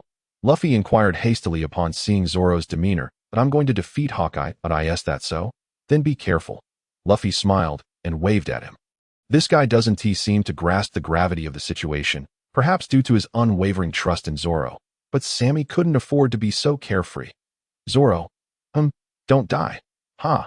I won't go down easily before becoming the world's greatest swordsman." "Haha." Sammy laughed heartily. "It's nothing. I just wanted to remind you that our adventure is far from over." Zoro smirked coldly, expertly biting down on his sword, and marched toward Mihawk. "Hey, Hawkeye, you look rather bored. Care for a duel? A contest of swordsmen's honor and lives?" "Idiot. Hey, come back. Don't you value your life?" Sanji shouted urgently as he saw Zoro approaching Hawkeye. But Zoro remained undeterred, resolutely advancing. "Stop shouting, Sanji. It's no use. What nonsense are you spouting? You're his comrade. Aren't you going to just stand by and watch him court death?" "No, he isn't seeking death recklessly," Sammy declared firmly. "Zoro will survive. I believe in him. Are you all a bunch of fools?" One after another, either Pirate King or world's greatest swordsman, acting like lunatics. Upon hearing this, Sammy grinned widely. "Yes, we are merely a bunch of dream chasers." "Dreams, you say?" Sanji pondered, as a long-buried string within him seemed to resonate. "Indeed, dreams," Sammy stated earnestly. "Though we sail on the same ship, each of us harbors our unique aspirations. Luffy has strived for 10 years to become the Pirate King, and Zoro, he aims to become the world's greatest swordsman. Thus, he must challenge that man, even if it leads to his demise. That as for me, I yearn to embark on a grand adventure with everyone. Even if one day I fall along the path, I shall harbor no regrets." That Sammy's calm tone betrayed a profound depth. Yet within Sanji, a tempest began to brood. In the past, he had witnessed countless souls set sail with dreams in their hearts. Some were timid, discussing dreams as though revealing a childhood embarrassment, too ashamed to voice them. Others feigned indifference, as if dreams were laughable illusions. There were also braggarts, full of hot air, yet utterly devoid of substance. Only Sammy spoke of dreams with a serene, commonplace demeanor, as if they were as essential as eating or breathing, yet they bore such weight, depth, and fervor, rendering them indispensable. From him, Sanji seemed to glimpse himself, rekindling the courage to pursue his own dreams. "And you, Sanji, what is your dream?" "Me, of course, to find the legendary All Blue." "All Blue? Now that is a magnificent dream." "You know about All Blue?" Sanji asked with surprise. "Yes, I have heard that every chef at sea aspires to find All Blue, a place where all the ingredients from every ocean converge." Sammy smiled. "This dream suits you well, Sanji." Sanji gazed at Sammy with wide, sparkling eyes, never having anticipated such words. Throughout his life, whenever he shared this dream, he was met with derision, ridicule, as if this dream were utterly unattainable, so much so that he had buried it deep within his heart, never to speak of it again. But now, he seemed to have found the courage to voice his aspirations anew. "So, shall we pursue it together, Sanji?" Sammy proposed. "Do not let the seemingly small Mary underestimate her ability to carry us to the shores of our dreams." "Is that so? I will consider it." Sanji hesitated for the first time. "Haha, no worries. You have plenty of time to ponder before Zoro's duel concludes," Sammy remarked, sensing Sanji's wavering resolve. "Duel? It seems to be over already." Sanji pointed ahead at Sammy. "What? Zoro finished that quickly?" Sammy exclaimed, astonished. "It hasn't even been 3 minutes. Has Zoro already given in?" He quickly turned to look. Indeed, there lay Zoro, motionless on the ship, while Usopp and Johnny Joseph were urgently tending to his wounds. "Know thyself. Know the world. No matter how long it takes, I shall await you at the pinnacle of strength. Come, surpass me, Roronoa Zoro." Hawkeye proclaimed loudly, gazing at the man he had recognized. Perhaps he truly felt the solitude of reaching the heights, longing for a worthy adversary, especially after that individual had lost a hand. The world had grown dull. Hence, he spoke at length to Zoro. For within him, he saw a new opponent, a fresh hope. How intriguing. This guy has a bit of a hidden flair. Sammy couldn't help but think, maintaining such a cold demeanor must be quite taxing. With Zoro now safe, Sammy prepared to execute his plan. Having waited long for this opportunity, he would not let it slip away. "Hey, where are you going?" Sanji queried, noticing Sammy abruptly head toward the dining hall. I have something very important to attend to. I will return shortly. Sammy waved his hand dismissively, not looking back. What could it be? So mysterious. Sanji was puzzled, but did not press further. He turned to see Zoro, brandishing his sword, weeping before Luffy. Luffy, are you listening? I must apologize for worrying you. If I do not become the world's strongest swordsman, you would be quite perplexed. No, I shall not lose again before I claim the title of the world's greatest swordsman and defeat him. I will never be defeated again. Do you have any objections, Pirate King? Ha ha ha ha. Luffy responded with a loud laugh. None. Hawkeye observed the two young men making their mutual vows, a smile creeping across his face. Once upon a time, he too was young, sailing with dreams of becoming the strongest in the world. Years passed, and upon reaching the summit, his dreams were realized. But the initial fervor slowly faded. Today, he suddenly yearned to reclaim that lost excitement. Do not disappoint me, roared Zoro, adjusting his hat. He turned and walked toward his small boat, preparing to depart. A figure shot forth like an arrow from the Baratai dining hall. He swiftly drew his black blade, parrying with a gentle block. Clang, the piercing sound of metal clashing rang out, nearly shattering eardrums. A master, a swordsman of great renown. Hawkeye sensed his opponent's strength with that single move. I end this weakest of seas.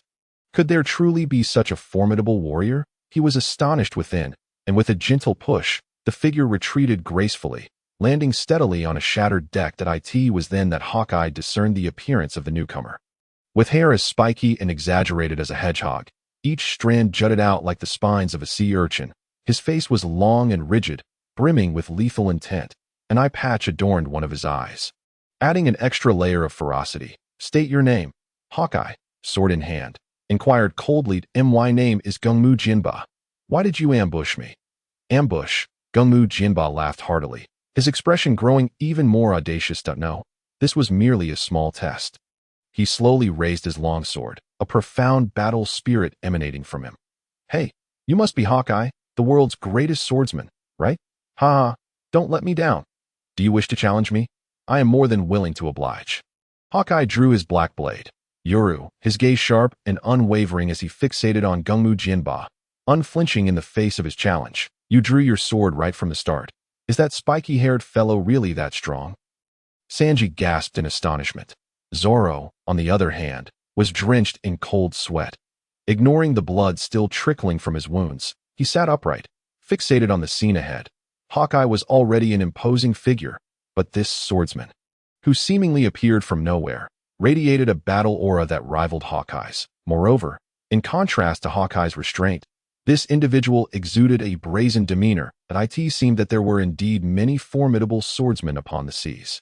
Perhaps I had always underestimated their presence. Rather than feeling fear, Zoro was instead exhilarated, his skin prickling with anticipation. It appeared that he would not be lonely on this journey ahead.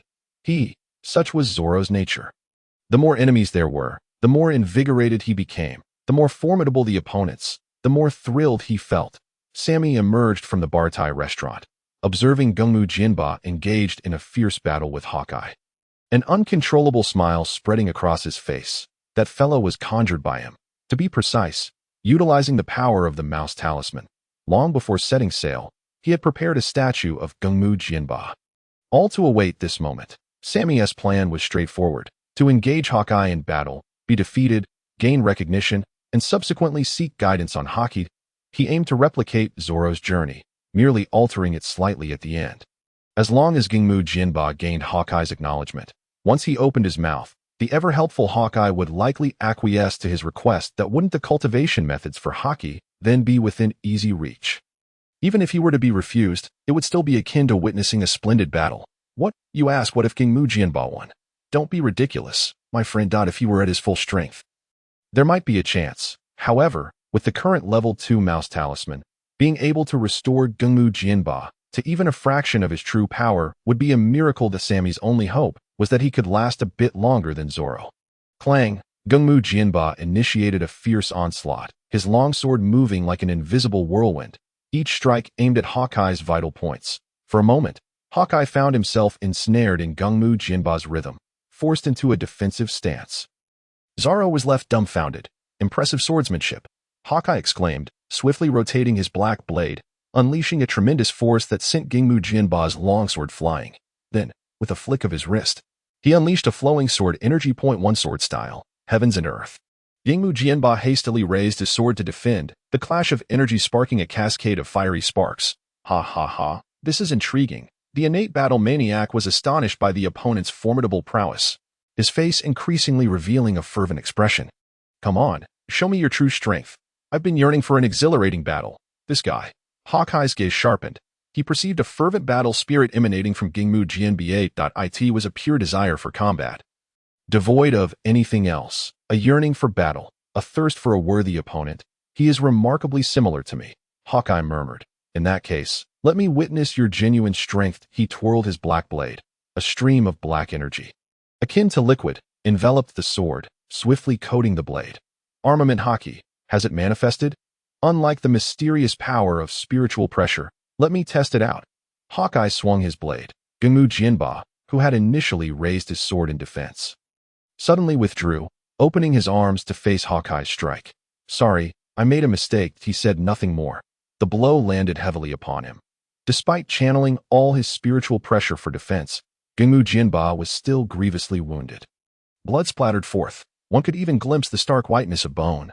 Why didn't you evade? Haha, don't worry. I merely wish to taste the power of your black energy. I didn't expect it to be so formidable. This is quite interesting. Yingmu Jianba laughed heartily, blood spilling as he did so, completely unfazed by his injuries. That aren't you afraid of death? Death? I don't care. For me, not being able to fight is the true death. Interesting, I never anticipated encountering genuine swordsmen in the East Blue. Hawkeye's lips curled into a smile. Our battle is not yet over, but it seems today cannot continue. Yingmu Jianba erupted in fury. Hey, are you looking down on me? This minor injury. No, I do not mean to belittle you. On the contrary, as a swordsman, you are most admirable. Hawkeye shook his head. However, the gap between us is too vast. Until you learn Haki, winning would hold little meaning. Is that so? I am being underestimated. Ha, that is truly infuriating. Yingmu Jianba roared with laughter. Hey, why not teach me that ability of yours? Hawkeye was momentarily taken aback. Teach you? Are you asking to become my disciple? Call it what you will. I am indifferent to such matters. As long as I can learn powerful abilities, I would even bow to you. Interesting. If you wish to learn my swordsmanship, I can teach you, and we shall owe each other nothing. Are you not afraid that I might learn it and easily defeat you? Such a scenario would suit me just fine. My pursuit is not solely to become stronger. I also hope for my enemies to grow stronger, for only then can we attain true combat. Make my enemies stronger? Hawkeye paused, then suddenly sheathed his sword, stating earnestly, I have been enlightened. He scrutinized the injured yet resolute Yingmu Jianba, then unexpectedly produced a small booklet from his possession and handed it to him. Yingmu Jianba reciprocated with a page from his own book. This is my swordsmanship. Take it. I do not wish to owe you anything. Thank you. Make sure to study it thoroughly. Do not think that defeating me allows you to deny my sword path. Rest assured, I will study diligently. Haha. Upon hearing Hawkeye's response, Yingmu Jianba burst into raucous laughter. After Hawkeye departed, Yingmu Jianba tucked the small booklet away, vanishing after a few leaps. The scene fell silent once more. After a while, Krieg, who had been cowering in fear, regained his spirits upon the departure of the formidable adversary. Returning to his original state, Hawkeye, mark my words, the insult you have inflicted upon me shall one day be repaid. He bellowed dramatically toward the vast expanse of the sea, where no figure remained, sending a few waves trembling in fear. Having indulged his ego, the East Blue Overlord Krieg turned to the gathered crowd, declaring, since Hawkeye is no longer present, I am now in charge. Zep, hand over your navigational log. He had not forgotten this matter. Apologies, if it were food, I could provide you with 1,000 portions. However, the navigational log is a precious memory between my companions and me. I cannot part with it. What use is the memory of a loser? Krieg scoffed. People like you are destined to spend the rest of your lives like rotten fish, forever trapped in the East Blue. What happens to me in my next life is of no concern to you. Zep responded blandly, showing little emotion toward Krieg's cold mockery. Cut the nonsense. I'm not pleading with you. Krieg brandished all of his firearms at Zep, demanding, hand it over quickly, or I will kill you all. Upon witnessing Krieg's intent to harm, Luffy immediately wished to intervene. However, Sammy firmly grabbed him, saying, Hey, Luffy, let me handle this guy. Absolutely not. Luffy shook his head vigorously. Back in Syrup Village. You deceived me into giving you Kuro. And now you want to trick me again. I won't fall for it. Just as Sammy was about to argue further, Johnny and Joseph rushed over in a panic, shouting, "Not good. Luffy. Sammy. What is it?" Luffy inquired. "Nami pushed us off the ship and sailed away with your boat." "What?" Luffy was taken aback. How could the navigator abandon the ship? Sammy, unfazed, quickly explained to Luffy, "I heard Nami mention she would leave the ship. I didn't expect it to be true. Zoro is currently injured, and Usopp is taking care of him." Johnny anxiously added, "Sammy, what should we do now? You must come up with a plan. Luffy, do you want to catch up with Nami?" "Of course, she's my chosen navigator. Then what are you waiting for? Go after her with Zoro and Usopp right away. You can definitely catch up, but the gorilla is my responsibility," Sammy insisted earnestly. "And as for the chef, I'll bring him along to find you. Do you trust me, Luffy?" "Yes, I trust you, Sammy." "Then hurry and go. If you delay, you might miss Nami." "All right," Luffy affirmed, gripping his straw hat. Without further ado, he encircled Johnny and Joseph with one arm and extended the other, grasping a distant small boat. "Hey, Luffy, you can't be." Stop it, stop." Amidst a chorus of screams, the three of them vanished. Sammy nodded, knowing that with Luffy deceived, Click would be left to him alone. There was no choice. Ever since defeating Kuro, the system's experience bar had remained stagnant at 49, and this time, he was determined to level up. He chuckled to himself. "Hey, Thanos, let's have a fight." "Who is Thanos?" "Your father." Without hesitation, Sammy charged at Click, shamelessly targeting the 44-year-old adversary. Rabbit spell speed fist burst. Seeing Sammy rush in, Click instinctively raised his hand to block, perfectly intercepting Sammy's seemingly assured punch. Clang. "Damn." Sammy cursed loudly, immediately retreating. The impact against the super alloy armor sent a wave of intense pain from his knuckles straight to his brain. "It hurts. It hurts," Sammy exclaimed, tears welling in his eyes. Though the rabbit spell granted him unparalleled speed, it did not enhance his physical attributes. Thus, he quickly learned what it meant to experience joy turning into sorrow. Such incredible speed. "Are you also a devil fruit user?" Although Click evaded the strike, he was nonetheless startled. "Huh. You wouldn't think that donning this heavy armor would make me clumsy, would you?" Click laughed maniacally. "My strength is multifaceted. Prepare to die." Bullets rained down on Sammy like they were free, and for the first time, he experienced being attacked by gunfire. He swiftly dodged, activating the full potential of the rabbit spell. As everything around him slowed down, even the bullets approaching him, "Don't think you can escape," Click shouted, quickly adjusting his aim. The bullets pursuing Sammy like a ravenous hound, tat tat tat tat tat. The rapidly fired bullets shattered everything in their path. Sammy nimbly evaded, his movements leaving behind a flurry of afterimages across the deck. Though Click couldn't fully match Sammy's speed, he remained hot on his heels. "Damn, this guy is indeed troublesome," Sammy silently critiqued. In the original narrative, Click had always been portrayed as immensely strong. Who could have anticipated his quick reflexes? I've underestimated him. Sammy muttered, beads of sweat forming on his forehead. The rabbit spell did not provide infinite stamina. And after running so much, he was already panting heavily. This was quite commendable for his well-trained body. "I can't keep this up. I will exhaust myself," as he observed the relentless storm of bullets pursuing him. Sammy's feet kept moving while his mind raced to devise a solution. Soon, a turning point emerged. The numerous gun barrels on Click's body suddenly fell silent, the cacophony of gunfire abruptly ceasing. "Oh no. Out of bullets," Click exclaimed in shock. "What a perfect opportunity." Sammy lunged forward, aiming a kick at Click's head. Rabbit spell speed fist sky kick. A fleeting smirk crossed Click's face. "You won't land that hit."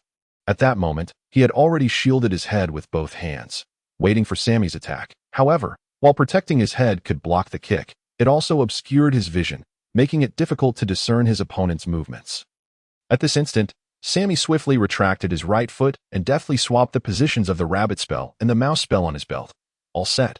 The show was about to begin. Mouse spell pack of beasts. The long-awaited Titan Python, Imperial Crocodile, and Tyrannosaurus Rex made their grand entrance. "What?" Click gasped in astonishment. "Eliminate him." The three prehistoric behemoths roared in unison and charged at Click. "Don't underestimate me. Even beasts cannot pierce my armor." Click remained unperturbed, his formidable alloy armor bolstering his confidence. The three beasts clashed violently. Though Click had cast aside his firearms, his hand-to-hand combat abilities remained formidable, possessing immense strength and a fearless demeanor. He quickly gained the upper hand. He delivered a powerful punch to the Imperial Crocodile's head, causing it to stagger and become disoriented. Then he seized the Titan Python, gripping its body tightly, preparing to tear it in two. The Tyrannosaurus Rex lunged at him, biting down on Click's arm. Crack! The agonizing sound of teeth grinding pierced the air. Ha! Futile! Not even a dinosaur can pierce my armor. Click laughed heartily, releasing the Titan Python and driving a punch into the Tyrannosaurus Rex's skull. Roar! The Tyrannosaurus Rex yelped in pain and instantly released its grip. Click, relentless, firmly grasped the Tyrannosaurus Rex's head and slammed it down with tremendous force. Thud! The massive creature crashed onto the ground, howling in agony. Unable to rise again after several attempts, with two beasts dispatched, Click pressed the attack, stepping on the Titan Python's head before it could react. Splurt! Blood spattered everywhere. Sammy lost his second summoned beast. Ha! I am the strongest in the world. Click gazed skyward, his spirit soaring, and bellowed, "You lot, meet your demise." Sammy, expressionless, fixed his gaze upon him. With a sinister grin, Click advanced step by step towards Sammy, proclaiming, "Struggle in despair, scream in anguish, you wretched little imp. I shall torment you mercilessly until you comprehend the price of defying me." Sammy offered a faint smile and gave Click a thumbs up, then emphatically gestured downward. "Arrogant fool. Perish." Click erupted in fury. MH5. With a thunderous roar, colossal waves surged into the heavens, their echoes reverberating across the sky. Within the blue-white waters, a gaping maw of blood suddenly materialized, akin to a bottomless abyss emerging from the sea in an instant. This void lunged upward, engulfing Click along with a substantial fragment of wooden debris beneath his feet. Boom! The bloodied maw plunged back into the water, creating yet another massive wave. The sea returned to its tranquil state. The once mighty Click, the tyrant of the East Sea, who had been flaunting his power just moments ago, was now consumed by an unknown sea creature. What was that? Sanji gaped in disbelief, his cigarette falling from his lips. "Songlong, my pet. I shall introduce you to him in due time," Sammy remarked, clapping his hands earnestly. "Fool! Who would wish to become acquainted with such a beast?" The mere thought of that abyss-like, bloodied maw sent shivers down Sanji's spine. Sammy smiled slightly that in truth, he had been wary ever since he realized that the rabbit talisman alone could not vanquish Click. When he discerned that the timing was right, he had stealthily summoned the Songlong to lay in wait beneath the waves as the sovereign of the sea. That Songlong could reach a length of 17 meters and weighed over 20 tons. Its conical teeth as sharp as daggers that it relished tearing its prey into pieces before swallowing them whole, instilling fear in all who beheld it.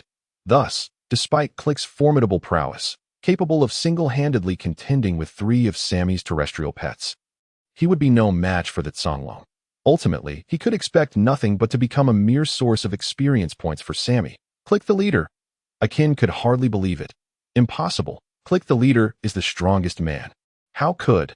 Nothing is impossible, Sammy replied indifferently. The so-called strongest is merely his arrogance. What qualifications does one who has failed to comprehend the grand line possess to speak of strength? Hey, you. Do not insult the leader. Akin brandished his weapon and shouted at Sammy, "He is a man I recognize." Sammy shot him a glance. "That only proves your narrow-mindedness. You have misjudged him. You, Akin, I admire your loyalty, yet I disdain your folly. The sea is vast, and you are but a frog in a well. Go to the Grand Line. That is where you truly belong." With that, Sammy turned away, having conveyed his fleeting respect for Akin. He approached Sanji. "Can you still move?" "It's nothing. I've merely fractured a few ribs," Sanji grimaced, forcing himself to stand. "Luffy has been gone for some time. I must catch up to him." Sammy inquired, "Have you made your decision? Will you remain here as a chef, or will you come with me?" Perhaps not." Sanji shook his head, declining. The events of the day had left his mind in disarray. Moreover, the Baratai restaurant lay in ruins. Desperately needing manpower for restoration, he could not simply abandon it. "Thank you for the invitation, but Is that so? Then I shall not press you." Sammy waved his hand. "It is a pity. I had prepared some delightful surprises to welcome you aboard." Delightful surprises. Sanji's eyes widened, his face flushed, and blood trickled from his nose. "It is a cookbook. You bastard. What kind of perverted chef are you? Thinking such things. How could I possibly possess that?" "Sammy, noticing Sanji's misunderstanding.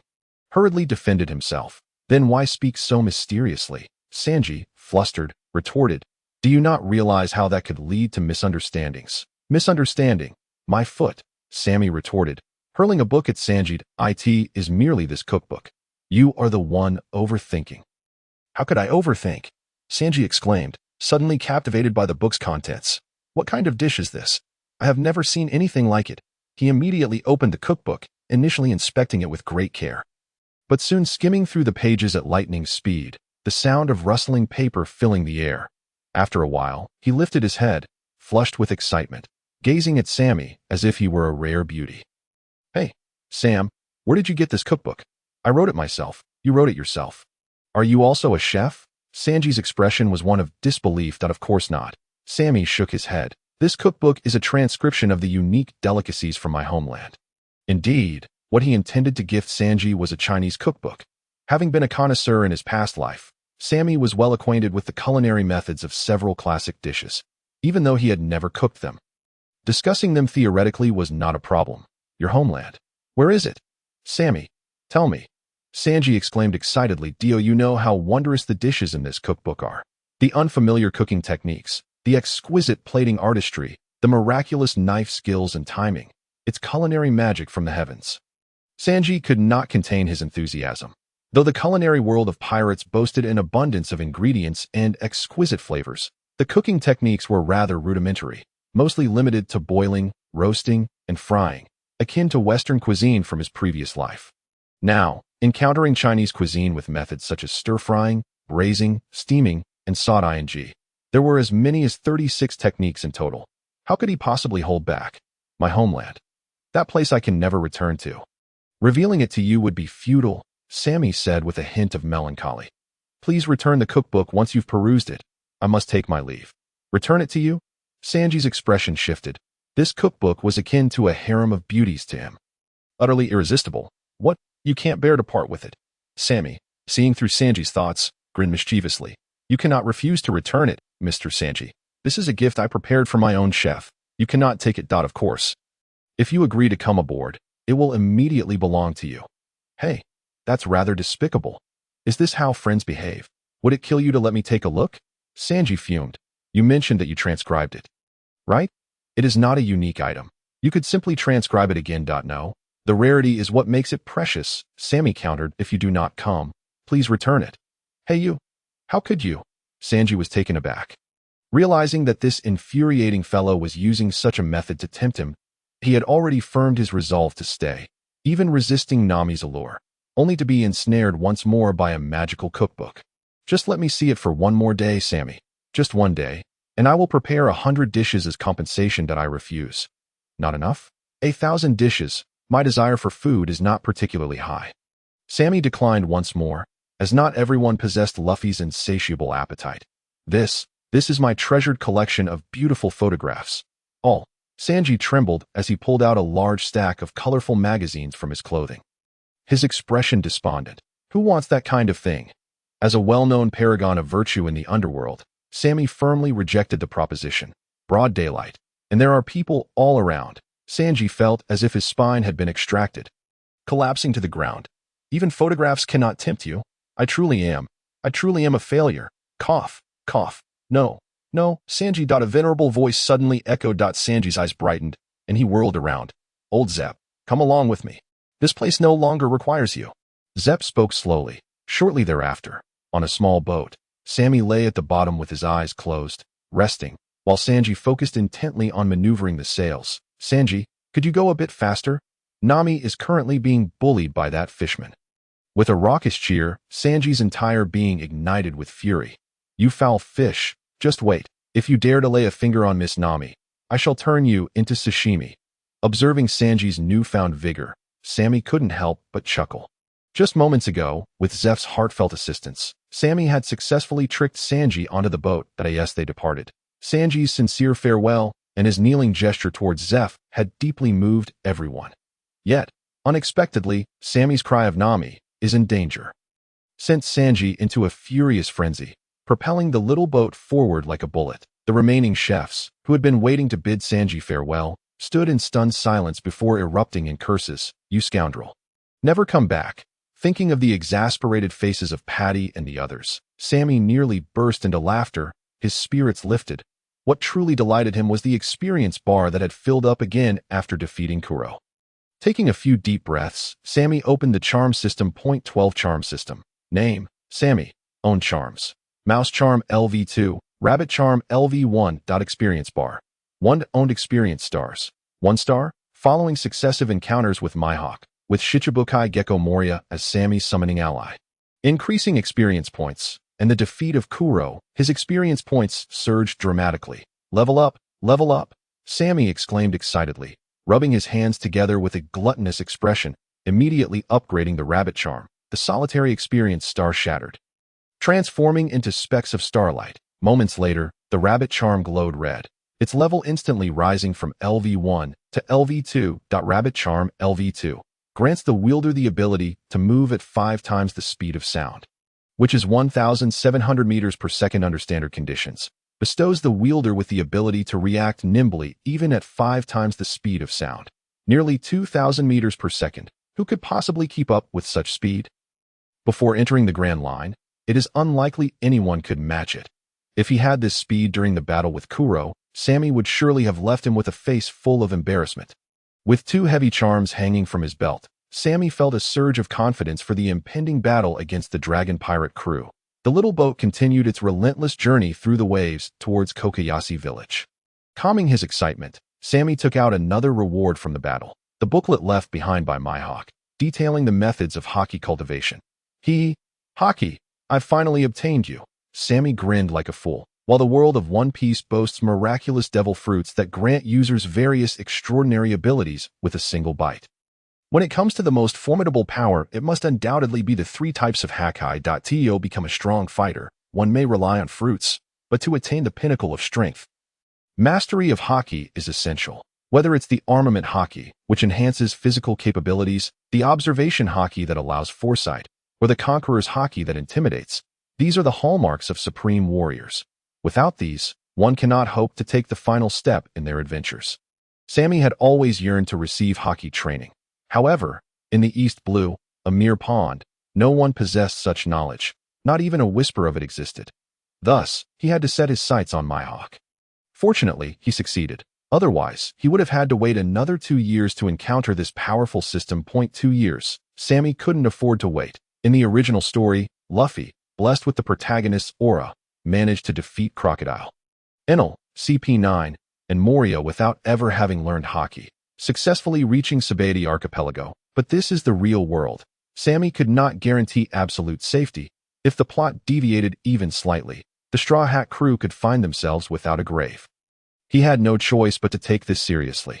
Taking a deep breath, Sammy opened the booklet and began to read. At times, he would mutter to himself softly. At other moments, he would smile broadly, seemingly gaining insight. But more often than not, his expression was grave, brows furrowed. After diligently reading through to the last page, Sammy cautiously closed the book and sighed.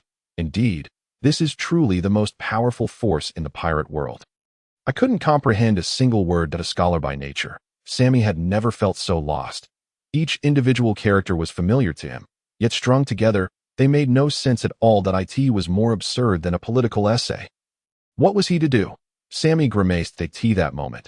He felt as though he were standing before the gates of a bank vault, gazing at mountains of red bills, yet separated by a glass barrier. Left merely to stare in despair.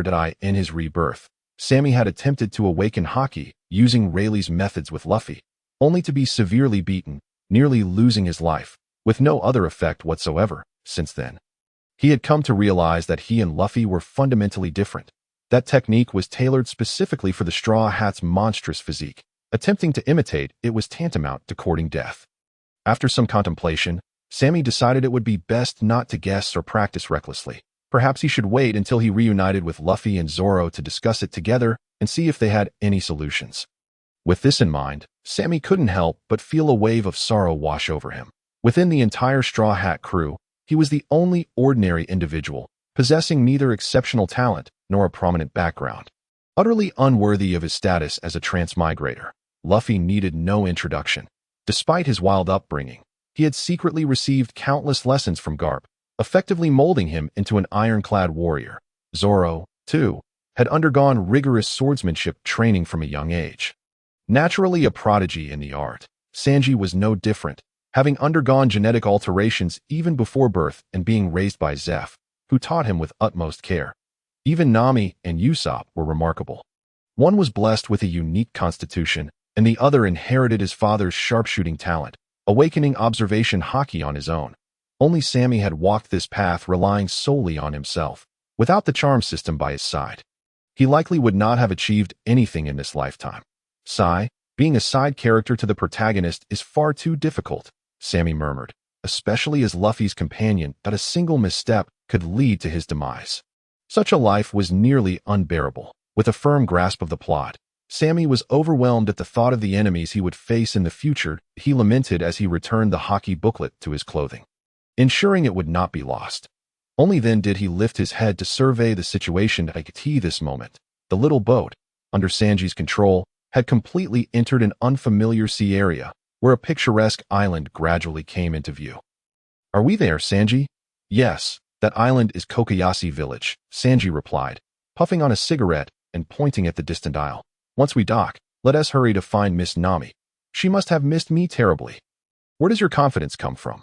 Sammy scoffed. "Stop the nonsense. Just the thought of Miss Nami being bullied by that foul fishman makes me want to fly to her side and comfort her." Sanji exclaimed furiously, "Asa night. How could I allow my princess to be in such peril?" Calm down. Didn't Luffy and the others already head over there? Nami will be just fine. How can I trust others with such matters?" Sanji declared dreamily that I want to rescue Miss Nami from the enemy's grasp myself. That is the essence of a hero saving a damsel in distress. Surely, she will reward my bravery with her heart. The lovesick cook twisted his body chaotically, his face flushed with infatuation, his eyes sparkling with hearts, clearly in the throes of passion. Sammy found it too tedious to respond. Before long, the little boat gently docked at the pier of Kokoyasi village. As Sammy stepped ashore, he heard a cacophony of chaos erupting from the village, accompanied by various shouts, curses, and screams, the air thick with the stench of blood. "That a fisherman?" Sammy asked uncertainly. In the distance, several grotesque humanoid creatures were rampaging, slaughtering villagers. A dozen corpses lay starkly on the ground, blood pooling around them. More individuals were injured but alive, writhing on the ground and wailing in agony. How despicable! Those fiends are nothing short of beasts. As Sanji beheld the lifeless bodies of children and women strewn upon the ground, an immediate surge of fury coursed through him. Sammy's expression grew serious. "Let us proceed." "Sammy, I have heard that the fishmen possess tenfold the strength of humans. We ought to exercise caution," Sanji replied. "Damn it. At last, my comrade is no longer a mindless brute." Sammy nodded eagerly, excitement flickering across his face. "In my view, a strategy of cunning is preferable to brute force. Given their numbers, if we cannot swiftly resolve this confrontation, innocent civilians may suffer." True to form, Sanji exhibited his characteristic insight, adept at acting as a wildcard in battle. "I propose a stealthy approach. If we can take down 2 of them first, the remaining 2 shall be less formidable." Suddenly, a piercing scream shattered the air. Just moments ago, Sanji had been outlining their plan to Sammy. But he instantly stiffened, standing erect. A woman's scream. "Sanji, remain calm. I'm coming to save you," he shouted, racing forward. "Damn, you reckless fool." In the town of Gosa, a place that should have been laid to waste by a vile dragon, the malevolent blue-faced fishman, Abu, lounged comfortably in a chair, reveling in the kneeling service of a human woman at his feet. She catered to him with massages, poured drinks, and offered food, each trembling motion betraying her fear. Yet she dared not falter or show any sign of disdain, even though this very fishman had just brutally murdered her husband and crushed her 10-year-old son's skull. She had to suppress her hatred and wear a smile. For her only remaining child, a lovely young girl, was still in the clutches of these beasts. Abu regarded the woman with a twisted sense of amusement, as though she were an intriguing toy. Weak humans, in the face of powerful fishmen, they shall never dare to resist. Ha ha! What a splendid life it is, he bellowed, relishing the endless delights and the servitude of human slaves. Long live the Dragon Empire. Long live the evil dragon pirates. His raucous laughter drew the cheers of all nearby fishmen, their grotesque visages contorting into a terrifying spectacle. Hey, human, are you afraid? Am I truly so fearsome? No, no, the woman gasped, hastily attempting to explain. My lord, in a sudden, vicious kick, Abu sent her flying, the sheer force of his fishman's strength evident in that blow.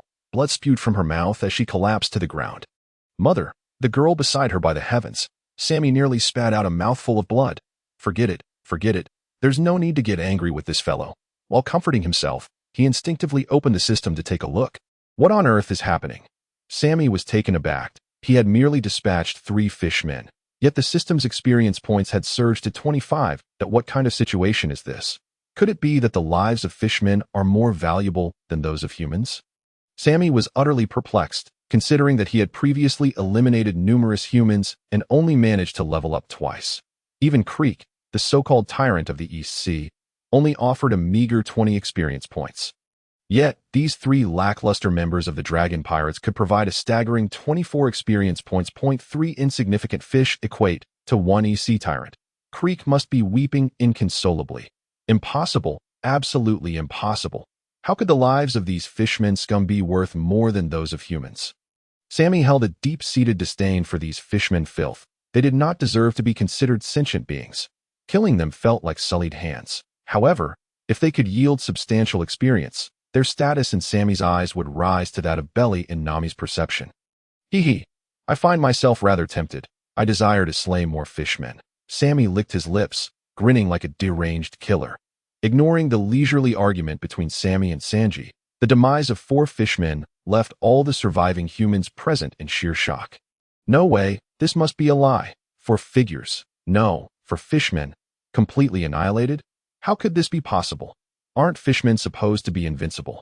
Indeed, I must be seeing things. Faced with this miraculous improbability, humanity's first instinct was not to accept the truth before their eyes, but rather to cling to their deeply entrenched biases. Yet, reality would soon reveal what the truth truly was. The expressions of the survivors shifted from numbness to astonishment, gradually evolving into disbelief, until finally, they are truly dead. This wretched scum. How splendid. We are liberated. Excitement cascaded like an avalanche, instantly enveloping everyone present. The long-suppressed gloom vanished with the emergence of the sun. Fresh air and warm sunlight permeated the entire world. Long live freedom. Long live our benefactors. Cheers erupted as all eyes turned to Sammy and Sanji. Admiration, gratitude, infatuation, and a yearning to pledge themselves surged forth uncontrollably. They gathered around Sammy and Sanji, showering them with thanks. Their words flowing like a torrent, moistening the corners of Sanji's mouth. No need to thank me. Truly, beautiful miss. This is simply my duty. My dear princess, please pardon my directness. You are simply exquisite. The love-struck chef was utterly captivated by her beauty.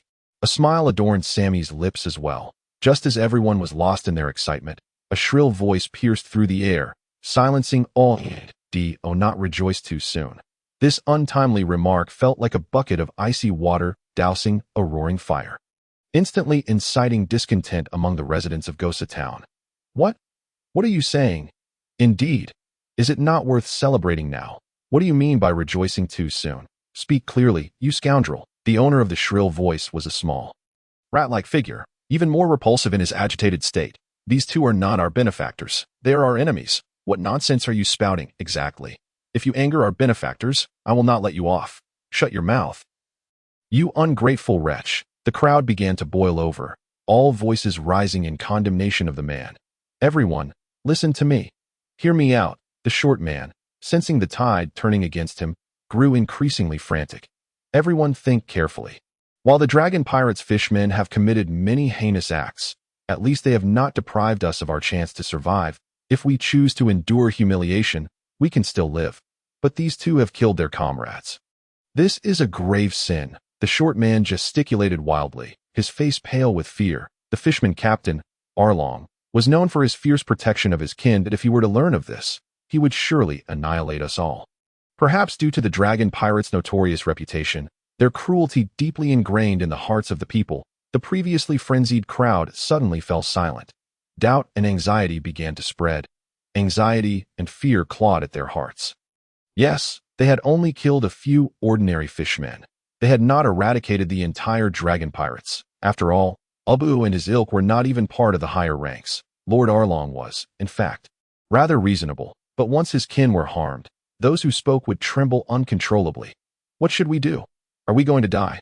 Are we truly going to die? The villagers, once elated, now appeared as if mourning a great loss. As though facing the end of days. Everyone, do not panic. The short man, seeing that the crowd had begun to believe him, seized the moment to assert, I have a way to save everyone. What method? Please, tell us. We beg you. You are our great benefactor. The short man smiled smugly and replied, the solution is simple. We must capture these two and hand them over to Lord Arlong for punishment. Them? Hand over to Lord Arlong. Indeed, it is all their fault. They are the ones who killed Abo. Right. Exactly. Suddenly, many had an epiphany. Abo had just been conversing with us kindly when these two vile pirates ambushed and killed him. Indeed, we are all witnesses. Capture them. Let them atone. The villagers were filled with righteous indignation. Their fury is palpable, as if Sammy and Sanji had truly committed an unforgivable crime that in an instant, they transformed from benefactors to enemies. Sanji gaped. The young chef had just set sail and was already receiving a harsh lesson in life. Hey, you. He opened his mouth, but no words came forth. Enough chatter. Surrender at once. Do not blame us. A large group of surviving residents encircled them, all with bloodshot eyes. The beautiful girl, whom Sanji had just rescued, trembled in fear. The thought of facing the vicious fishmen of the dragon pirates once more extinguished her desire to intervene. You all, Sanji stammered, struggling to maintain his smile. There is no need to worry. We will handle that fellow named Arlong. Stop talking nonsense. Who do you think you are? Indeed, Lord Arlong is the strongest if you wish to die. Do not drag us down with you. Hey, you lot. Sammy approached and patted Sanji's shoulder, saying, Fool, can't you see? These people are terrified out of their wits by Arlong and do not dare resist. But, all right, let me handle this. Sammy reassured, positioning himself between Sanji and the advancing residents of Gosa Town. Then, raising his hand, he fired a shot. The sound of gunfire rang out like popping beans, startling the dazed residents. They turned to see that the short man who had been instigating trouble from the back had been shot dead by Sammy. Gulp. Someone swallowed hard. Soon, the rest followed suit. Murder. He has killed someone. How dare he fire a gun? Seemingly perceiving their bewilderment, Sammy flashed a grin, his brilliant white teeth making his smile particularly radiant. I am Ragnar Sammy. A pirate.my passion is killing. So might I kindly request that all of you perish. Upon finishing his statement, he drew forth 2 revolvers, maintaining a benign smile that a devil, more terrifying than a fishman. Run, the pirate is here to kill. In an instant, a throng of people scattered in every direction, their priorities utterly reconfigured. After all, while Arlong was ruthless and elsewhere, Sammy's ferocity was right before their eyes. Observing the scene transform from a bustling crowd to an eerie silence. Sammy let out a relaxed sigh. In this world, there is hardly any problem that cannot be resolved through violence. Even if a solution eludes us, at the very least, we can vent our frustrations. I am increasingly relishing my role as a villain, Sammy mused wryly. Meanwhile, Sanji was utterly unable to accept the grim reality of the beautiful women departing from his presence, collapsing to the ground in tears. My princess, cough, no. Is it truly necessary to be this dramatic? What do you know? That was my very essence, my heart, my soul, all devoted to the beautiful ladies. Sammy tugged at the corners of his mouth, suppressing the urge to scoff. Foolish, directionless, infatuated, greedy, and cowardly. There's not a single sane person among you. He made an effort to feign indifference as he remarked, I have no time for your nonsense. We must hurry to see how Nami is faring. In Nami, at the mere mention of her name, Sanji sprang up as if propelled by springs, resolute. Of course, Nami is waiting for me. As a devoted and singular knight, I cannot stand idly by. What do you mean by devoted?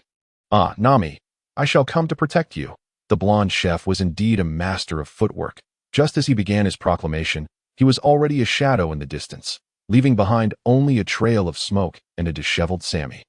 Damn it! The rabbit charm activated instantly, freezing everything around them in place. Sammy took a heavy step forward, his body leaping gracefully as if shot from a cannon. The explosive force of 3 times the speed of sound was undeniably evident.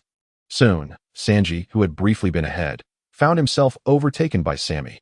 Oh, stop right there. The first to reach Nami and protect her shall be me, Sanji bellowed. Accelerating once more, transforming into a fleeting shadow. Who wants to compete with you over such trivial matters? Sammy retorted, yet his speed remained unabated. Hey, stop right there. Absolutely not. Uh-huh.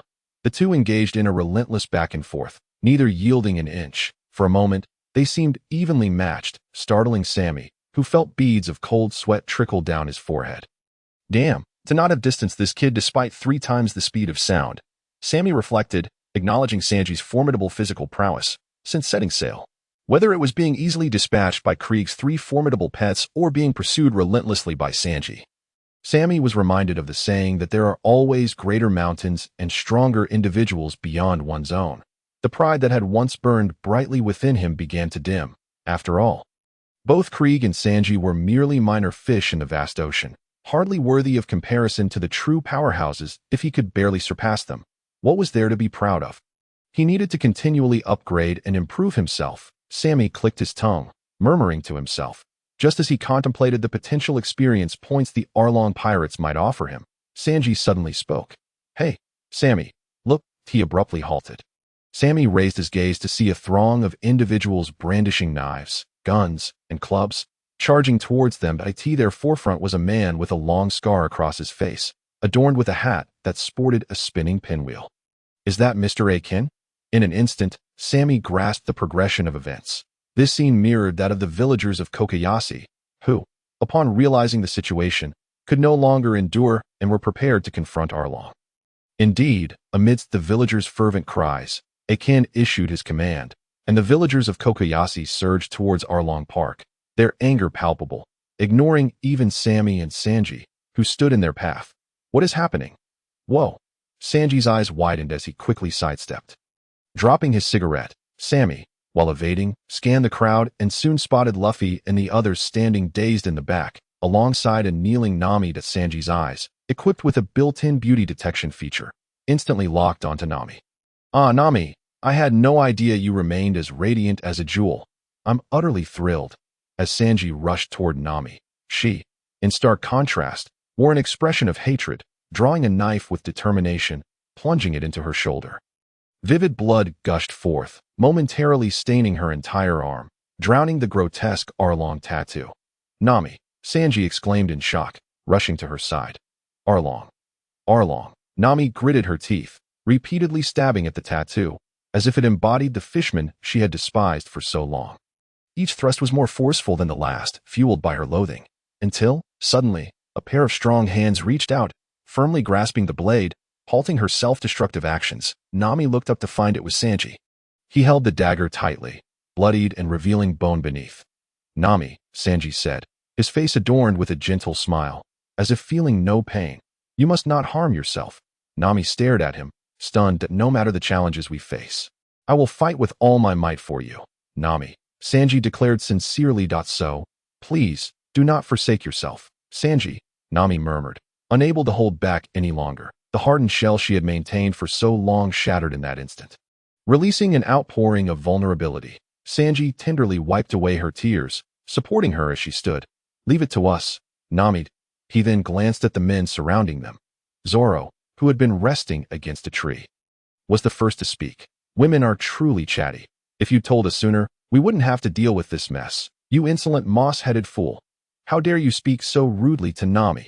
Sanji shot back defensively. I wasn't being rude.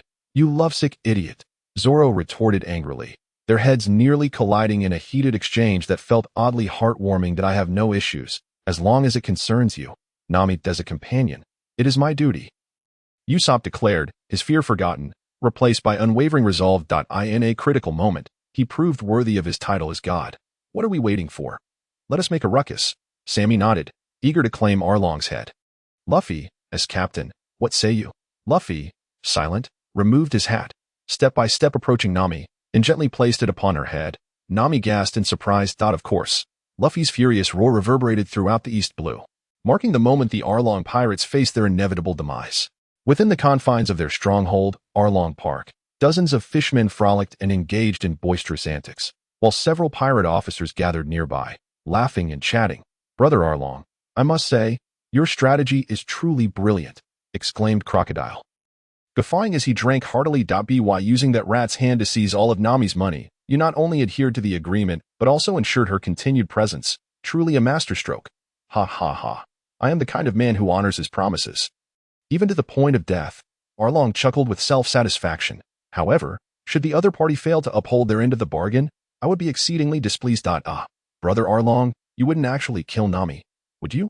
Exclaimed the startled Chobro. Though I hold great respect for you, brother, that's simply unimaginable. Don't mistake Brother Arlong for a villain, interjected Kissing Fishman Jill, eager to defend him. Indeed, Arlong laughed heartily. Rest assured, Chobro, Nami is one of our crew members.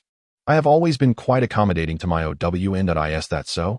Then I shall feel at ease, Chobro replied, a foolish grin on his face. Ha!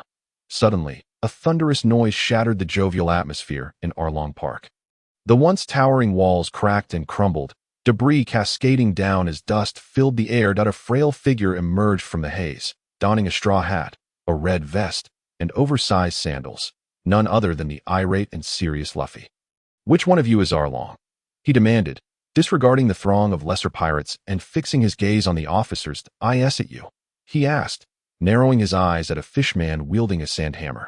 Exuding an intimidating aura, the sudden confrontation left the fishman stunned, resulting in a bewildered response that no, I'm BB.is. That so? Then who are you? Hey, I'm not him. I'm Chobro, the octopus fishman. Brother Arlong is the shark fishman. Is that so? Quite remarkable, Luffy remarked, his expression one of surprise. Who the hell are you? Crocodile finally reacted, his anger boiling over.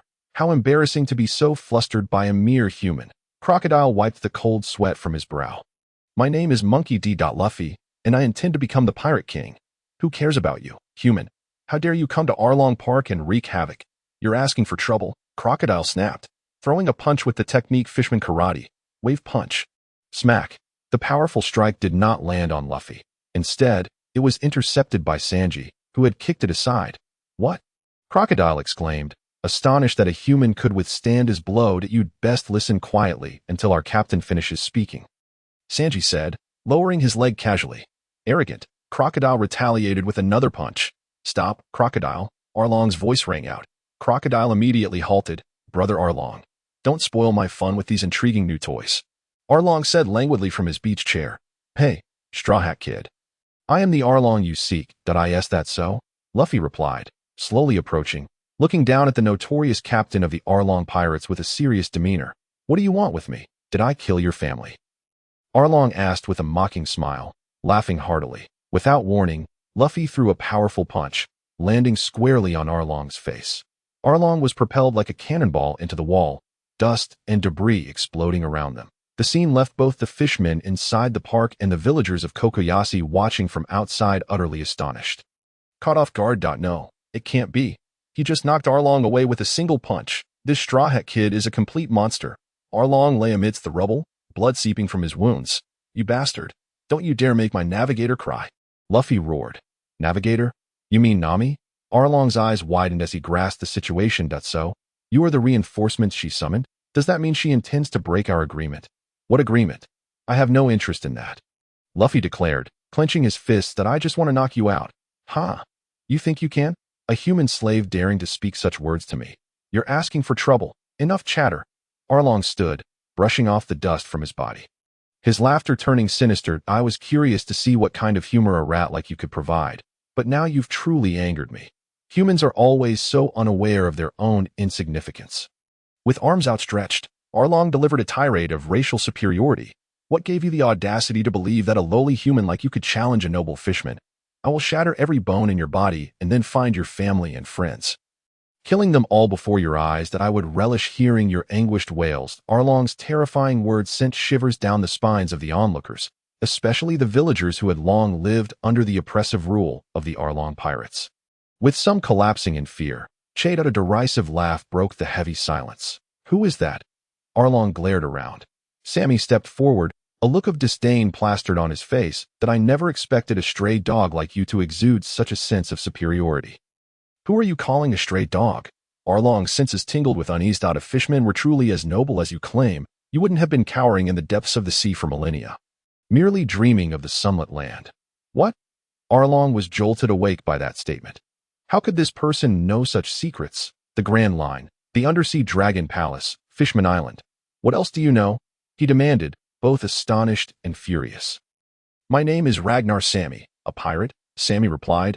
Arlong, it seems you've forgotten Fisher Tiger's ideals entirely. Tiger. Arlong could no longer contain himself. Who the hell are you? Who I am is irrelevant. You only need to know one thing. Sammy said, raising a finger. After I defeat you, I will take you and all the foul fish of the Arlong pirates to Sabaody Archipelago and sell you as slaves, allowing you to experience the taste of servitude. You bastard! Upon hearing this, Arlong exploded with rage, his eyes bloodshot. For years, no matter how he brainwashed his subordinates, no matter how he tortured humans to derive twisted pleasure, no matter how he built Arlong Park to escape reality, he could never erase the harsh truth. In the Grand Line, the fishmen were merely a weak race, coveted commodities in the slave markets of Sabaody Archipelago that eye in the eyes of government officials. Slave traders, pirates, and celestial dragons, fishmen and merfolk held no greater significance than human slaves, save for being slightly more exotic. You scoundrel! You scoundrel! Arlong ignited with an uncontainable fury. Unlike anything Sammy, Luffy disregarded the furious Arlong and confidently remarked to Sammy, "We cannot engage in the slave trade. Absolutely not." Reassuringly, he added, "Relax, I was merely joking, trying to scare him." The notion of selling slaves, a blatant contradiction to the ideals of the Straw Hat crew, held no appeal for Sammy. Wouldn't it be better to just kill him? Is that so? Luffy immediately felt at ease and turned to Arlong, saying, I apologize for startling you. We won't turn you into a slave. Sammy, exasperated, rubbed his forehead and exclaimed, Huh, what are you apologizing for? No need to be polite. It's only right. Luffy grinned. You're hopeless. Just die already. Arlong, feeling ignored, erupted in fury. In his rage, Arlong demonstrated the overwhelming might of the East Blue's ruler, vanishing in an instant to appear right before Sammy. How is everyone so fast? Sammy thought as he swiftly activated the rabbit charm, stepping back. Then, with a resounding clash, a red figure charged towards Arlong instead of retreating. It was Luffy. Your opponent is me. He took Arlong's enraged strike head-on, panting lightly. Hey, Luffy, don't interfere in my battle, Sammy protested, irate at having his target snatched away. How could such a valuable bounty slip through my fingers? Enough chatter. I promised Nami I would thoroughly thrash this guy. Luffy said without looking back. Please, Luffy, let me have Arlong. Absolutely not. I'll give you 10 pieces of grilled meat. 10 pieces of grilled meat. Luffy's eyes sparkled with excitement. 10, with bones, each as large as a head. Luffy's face turned crimson as he struggled, seemingly forgetting to breathe. I refuse. After mustering all his willpower to resist temptation, Luffy shouted and lunged at Arlong, eager to numb himself through battle. It seems he's truly serious. Sammy thought, rubbing his temples. Under these circumstances, there was no way to persuade Luffy to back down. After all, since defeating Alrita, Luffy had not faced a boss and was likely feeling pent up. Then let it out. Sammy murmured, scanning for other targets. Spotting one, he swiftly approached Usopp. Hey, let me handle this guy. Sammy positioned himself between Usopp and the fishman, Jew. Usopp hesitated. Isn't that a bit unfair? I was just about to take him down. Then forget it. Please, don't. Usopp shouted. Since you asked so earnestly, brave Captain Usopp will grant you this chance. Remember to give it your all. After a bit of bravado, the marine warrior Usopp made a grand exit. Jew coldly observed as the baton was passed before scoffing. You came here to seek death.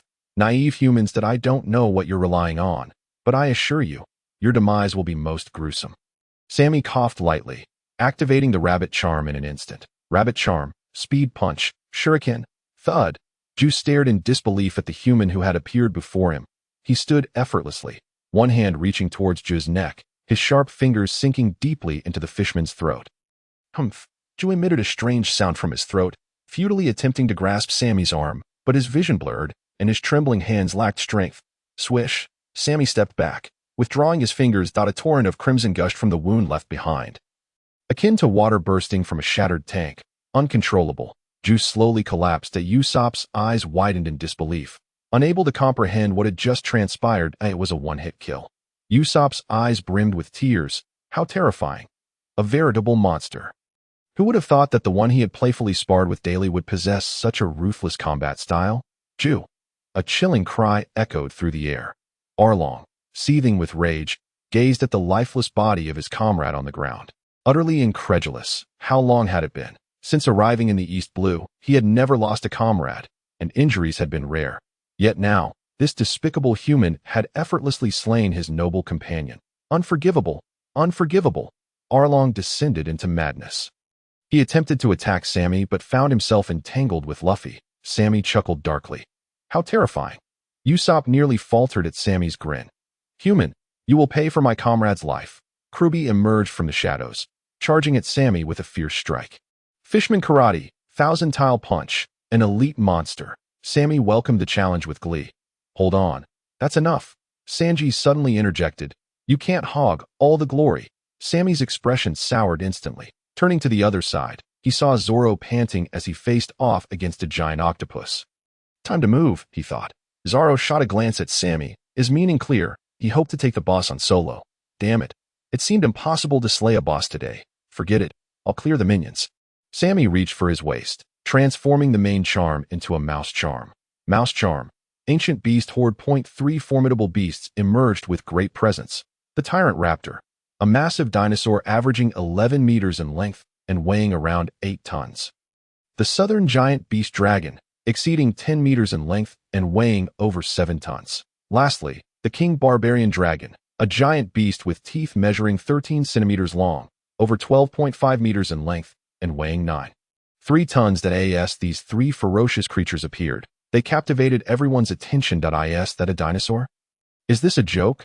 The ancient monsters have resurrected? The fishmen and villagers alike were rendered speechless, breath held as they struggled to comprehend. Usopp's eyes glazed over. Sanji took a deep drag from his cigarette. Zoro merely smiled faintly. Arlong trembled, utterly confounded. Luffy exclaimed excitedly. Oh, Sammy's new pets look incredible. Sanji, tonight, I want grilled dinosaur meat. How could that possibly happen? Stop daydreaming, Sanji retorted. Geez, Sanji, you're so stingy. Sammy interrupted. I won't even entertain that thought. With a wave of his hand, the hunt commenced. The 3 beasts let out ferocious roars, charging into the fishmen, initiating a bloody massacre. In an instant, screams filled the paradise, severed limbs, organs flying. No, my comrades! Arlong cried out in anguish, never imagining his kin would suffer such slaughter. Tell me, Arlong, when you cruelly massacred those innocent villagers, did you ever consider this day would come? I will tear you apart. Avenge them. Sammy shrugged, feigning helplessness. I would love to play with you, but unfortunately, your opponent is not me. As his words fell, a furious roar erupted. Arlong, I will send you flying. Luffy repeatedly thwarted Arlong's attempts to attack Sammy. An immense insult to him. Straw Hat Brat, I will tear you to shreds. Arlong seethed, drawing a jagged blade and swinging it fiercely. Wow, what a magnificent weapon. May I have the pleasure of wielding it for a moment? Luffy, gazing at the fearsome weapon known as Blade Peak, inquired with excitement. To be on the brink of death, yet still find the time for jest seemed utterly foolish. Arlong scoffed, turning to Sammy. How could you possibly recognize such a fool as your captain? It seems you are also an irredeemable simpleton. Well, I have annihilated your kin, Sammy replied nonchalantly. The backdrop to his words was the image of the king of the beastly dragons devouring the last of the fishmen. At this point, only Arlong, Crocodile, and Shachi remained alive in the entire paradise. Meanwhile, Crocodile and Shachi had already been defeated by Sanji and Zoro, lying motionless on the ground. No. Arlong bellowed in anguish at long last. He experienced the torment of witnessing his kin being mercilessly slaughtered. Sammy had made him personally understand the meaning of an eye for an eye. I will kill you, Arlong shouted, swinging his sword towards Luffy. Luffy leaped back, narrowly evading the strike, crashing into the loft behind him. Arlong pursued closely, refusing to relent. The 2 figures vanished into the blood-soaked courtyard. Then, the earth began to tremble, and debris rained down from the loft, which was on the verge of collapse. All eyes were fixed upon the structure, straining to hear the sounds of the fierce battle raging within. Nami, wearing her straw hat, widened her eyes in disbelief. Holding her breath as tears streamed down her cheeks, Sammy smiled faintly. There was no suspense in this battle for him. To save time, he checked the System .12 Talisman system. Name: Sammy. Current talismans: Mouse Talisman LV2, Rabbit Talisman LV2. Experience bar: 13 current experience stars, 1 star. Sammy scrutinized the system's description, reading it 3 times in disbelief. I have slain so many fishmen, yet I have only leveled up once. Are you miscalculating? Have you embezzled? Is there a bug in your system? This series of questions, presented in parallel structure, conveyed the protagonist's profound shock and dissatisfaction, marked by a distinct rhythm and fervent emotion. Ding, the system provided a perfect explanation. Targets of the same level will gradually yield diminishing experience points as the number of kills increases, commonly known as experience penalty. Puffed. Sammy spat out a mouthful of blood. What a ridiculous mechanism. Do you realize you have crushed the dreams of a naive and benevolent boy who aspired to become a reaper of souls? Sammy fell into a deep melancholy. After lamenting for some time and realizing the futility of changing this wretched mechanism, he resigned himself to fate. After all, in this era, who among the transmigrators could escape the drudgery of being a system worker? Wiping his tears, Sammy steeled himself. Since he currently possessed only 1 star and could not upgrade his existing talismans, he would have to draw a new talisman. With a command from Sammy, the solitary experience star shattered instantly, transforming into 10 light points that swirled around, ultimately leaving behind an ancient talisman stone on the system interface. Tiger Talisman LV1. One that you can use the Tiger Talisman to balance the powers of 2 or more talismans, allowing them to coexist without conflict and be utilized simultaneously. Point 2, that you can directly soulbind the talismans you possess. Bound talismans will not be lost, stolen, or destroyed. How intriguing, Sammy remarked, furrowing his brow. For him, acquiring the Tiger Talisman was difficult to assess as either good or bad. It felt rather like a double-edged sword. While he currently possessed 2 talismans, the ability to use them simultaneously was of little benefit. When the Rabbit Talisman was activated, he would enter a state of super speed, and his summoned entities could not keep pace with the speed of his commands. Thinking of the sluggish response time of the King of the Beastly Dragons, Sammy concluded that it would be more efficient to act on his own rather than rely on them. Thus, the Tiger Talisman did not seem particularly useful at the moment. However, should he draw a Dragon Talisman with explosive power or a Bull Talisman that multiplied strength, it would be akin to wielding overwhelming power. With that thought, Sammy felt his mouth water. Never mind. Let's bind the talisman first. Acting promptly, he activated the Tiger Talisman, feeling an object resembling a compass manifest in his consciousness, divided into 12 segments, each containing a slot for talismans. Detaching the Mouse and Rabbit talismans from his belt, he focused his thoughts, and they vanished instantly. On the compass in his mind, the 2 talismans appeared perfectly embedded. How fascinating, Sammy exclaimed with keen interest. He could clearly sense that he could dissolve this binding at will. Indeed, this was a product of the system, a true masterpiece. This functionality was rather impressive. Boom!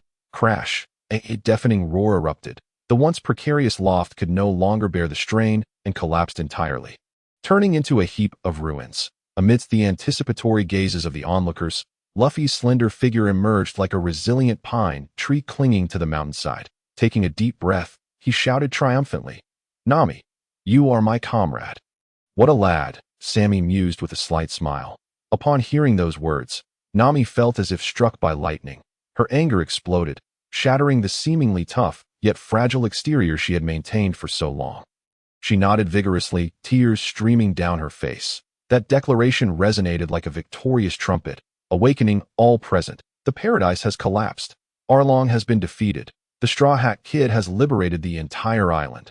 Murmurs, silence. Then, a volcanic eruption of celebration.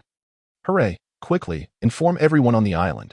Let us rejoice. Thank our benefactor. In that moment, Kokoyashi village transformed into a sea of joy. Luffy was immediately surrounded by countless jubilant villagers who lifted him, tossed him into the air, praised him, and adored him. Amidst the clamor, Nami returned the straw hat to Luffy, and the two exchanged a knowing smile, conveying everything without a word. Hey, wait a moment. What are you all celebrating about? A sudden voice interrupted. Sammy turned to see a rather large rat approaching. The newcomer was none other than Captain Mouse. Well, I must express my gratitude for the splendid battle I just witnessed. Captain Mouse spoke nonchalantly, completely unfazed by the disdainful glares from the crowd. However, I kindly ask you all to clear the area, as I, as a Navy officer, must tidy up the aftermath and collect all the belly from Arlong's paradise. What nonsense are you spouting? How dare you say such things? Get off this island, Navy scum. What? Are you opposing the Navy? Captain Mouse retorted defiantly. Do you wish to avoid a bounty on your heads? Or do you think defeating Arlong gives you the right to defy the world government? How infuriating, you scoundrel, a disgrace to the Navy. Heh, I am a Navy captain. If you don't want to be caught, I suggest you clear out. Captain Mouse's words ignited a mixture of rage and helplessness among the crowd. After all, these ordinary citizens dared not challenge the overwhelming might of the world government. Cough, cough. Sammy cleared his throat a few times and stepped out from the crowd. Captain Mouse frowned and asked irritably, "Who is this blind fool?" "My name is Ragnar Sammy, a pirate." "A pirate?" Then, Rabbit Talisman speed punch shuriken. Kokoyashi village. A joyous sea of celebration. A grand feast was in full swing, and the once desolate streets were now overflowing with people. A myriad of colorful lights danced in harmony, while an array of banners fluttered gracefully in the breeze. This grand banquet extended over 3 splendid days. Luffy devoured an astonishing 10,586 skewers of grilled meat. Sanji flirted with the 186th beauty, and Usopp serenaded the crowd with his 358th tribute to Captain Usopp. Even after Zoro polished off his 273rd barrel of alcohol, the festivities showed no sign of abating. Even Sammy, a modern-day visitor, had never witnessed such a vibrant, opulent, and enduring celebration. The banquet spread from the entrance of the village to its very end. An endless display of culinary delights, this vividly illustrated the sheer excitement of the island's inhabitants. After 8 long years of hopelessness, those days were now but a distant memory. In this moment, even Sammy, who typically abstained from excess, found himself indulging in copious amounts of wine and meat. After savoring the last exquisite sip of his drink, Sammy looked around but could not spot Nami. "She must be around here somewhere," Sammy murmured, setting down his glass and rising to his feet. Are you not going to drink anymore?" Zoro inquired. Noticing Sammy's departure, "If you leave this table, you forfeit the challenge." "Well, I might as well concede. I am no match for you in drinking," Sammy waved dismissively. "Ha, at least you know your limits," Zoro chuckled foolishly, clearly inebriated. With a friendly pat on Sammy's green-haired shoulder, Sammy took some wine and meat and headed towards the hills behind the village, the resting place of Belmere. Not long after, he found her there. "I knew you would be here," Sammy said with a gentle smile, looking at the orange-haired girl quietly seated on the grass. "You always seem to intrude when others wish for solitude." Nami replied with mild irritation. "Come now, we are comrades, are we not?" Sammy said, plopping down beside her and offering the food he had brought. "You haven't eaten all night, have you? Don't starve yourself." Nami smiled. "Thank you. I've been smelling food the entire time and was already starving." She took a bite of the grilled meat, her face lighting up with satisfaction, then opened a bottle of wine, pouring 2 glasses and handing one to Sammy. "I." Nami held her glass up, gazing intently at Sammy. "All right," Sammy relented, accepting the glass with a hint of reluctance. Clink. Their glasses met. Sammy merely took a small sip, while Nami gulped down her drink in a few swift swallows. "Phew, that really hits the spot," Nami exclaimed exuberantly.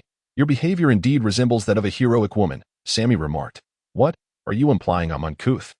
Nami feigned anger. "Remember, I am a beauty, a true beauty." Indeed, they locked eyes, momentarily taken aback, before erupting into spontaneous laughter, their joyous sounds echoing off the cliffs. However, once their laughter subsided, they fell into a comfortable silence as if they had reached a mutual understanding. Nami chewed her food slowly, while Sammy silently swirled his wine glass. After a prolonged moment, Nami softly asked, "Sammy, may I ask you a question?" What is it?" "You seem to harbor a strong dislike for Arlong," she remarked, her curiosity piqued. "But you didn't know him before, did you?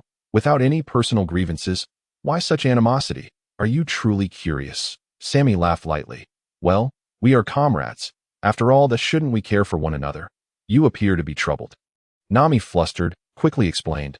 I just want to understand." Sammy smiled faintly, his gaze drifting to the sky, though his thoughts seemed to wander to another world. "Allow me to share a story. Once, there was a beautiful kingdom, vast and rich, where its people lived in peace and freedom. But one day, its beauty attracted the avarice of a neighboring realm. Those ravenous wolves invaded this paradise, plundering wealth, seizing lands, and slaughtering innocents.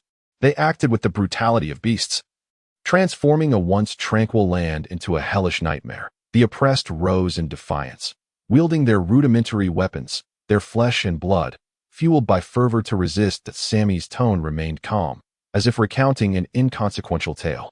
Yet, Nami, perceptive as she was, sensed the tumultuous emotions concealed within him. a storm brewing beneath the surface. And then, she inquired, unable to contain her intrigue, did they succeed? Of course, Sammy affirmed resolutely that at first, it was a lone individual who stood against the tide. Then 10, 100, 1,000, and countless others followed suit, sacrificing themselves until victory was finally theirs. All of them together. Nami asked incredulously, could there truly be a united front against a common enemy for so long? She had shouldered the burden of her village alone, forgetting what it felt like to stand in solidarity against a foe. Indeed, Nami, Sammy affirmed, even against a seemingly invincible enemy like Arlong, if everyone unites. Working hand in hand, they can unleash a formidable force to defeat him. Unity? Ah, the power of unity, just like us. Luffy, Zoro, Sanji, Usopp, you, and I. As long as we trust one another and stand united, no enemy is insurmountable. Sammy spoke gently, you carry too much on your own, Nami. Trust in the people of Kokushiya. Even without your efforts, they will ultimately overcome Arlong. Give them that chance. Believe in them, precisely. Being protected does not equate to strength. True strength lies in one's ability to protect oneself. Upon hearing this, Nami felt a wave of calm wash over her, her thoughts lingering on his words that that's so? I understand now. Sammy observed Nami lost in contemplation. A soft smile gracing his lips, he then stood and began to walk down the hill. After such a lengthy conversation, I seem to be hungry again, that I shall seek out more grilled meat. Hopefully, Luffy has saved some for me, he spoke as he walked away, and it was only after he had distanced himself that Nami snapped back to reality. She hastily scrambled to her feet, calling out to Sammy's retreating figure. Thank you, Sammy, and I'm sorry. Sammy did not turn back, merely waving goodbye over his shoulder. Upon seeing his gesture, Nami couldn't help but chuckle. What a show-off. The festivities that had lasted for days and nights finally came to an end. Exhausted from their revelry, the merrymakers collapsed onto the streets, drifting into slumber. The Straw Hat crew had not enjoyed a peaceful night's sleep in ages, and upon finally succumbing to exhaustion, they slept as if in a deep coma. Not awakening until the sun was high in the sky. Zoro yawned widely, rubbing his aching head from the hangover, bewildered as he surveyed his surroundings. What on earth happened? It turned out that not far from him, in the village square, a group of young men and women were lined up in neat formation, wielding standardized weapons and practicing synchronized swordplay. His two subordinates, Johnny and Joseph, were patrolling the ranks, occasionally correcting the stances of those who faltered. Am I dreaming? I clearly shouldn't have drunk so much, Zoro thought, unable to comprehend the scene before him. Nearby, Usopp was also roused from his slumber. Upon seeing the same sight, he gaped in astonishment. What? What is happening? Did Arlong attack again? Why is everyone training? Wake up. This is a training session, Sanji interjected, having appeared from somewhere, still clad in his apron, the scent of cooking clinging to him. What are you wearing? Are you cooking? Zoro questioned. Well, although I can't assist Miss Nami directly, I can still offer her my support as a chef. Sanji twisted his body madly, resembling a seaweed swaying with the ocean's currents. Mr. Sanji, the heart-shaped energy recovery drink is running low. A skilled cook waved to Sanji from a distance. Hey, Miss Daly. I'm here. Along with her were Miss Jenny, Miss Helen, and Miss Martha. As a whirlwind erupted beneath him, Sanji shouted back. Perverted blonde. Zoro couldn't help but interject. With the only person privy to the truth having departed, Zoro and Usopp found themselves engulfed in confusion once more, prompting them to rise and investigate. As they proceeded, they noticed that nearly every villager in Cocoa Village had risen early and was busy at work. Some were clearing up the remnants of the celebration, others were transporting supplies, while still more were preparing logistical necessities. The entire village resembled a bustling construction site, with expressions of hope and vigor adorning every face. Everyone seems so happy, Usopp remarked, feeling a surge of excitement.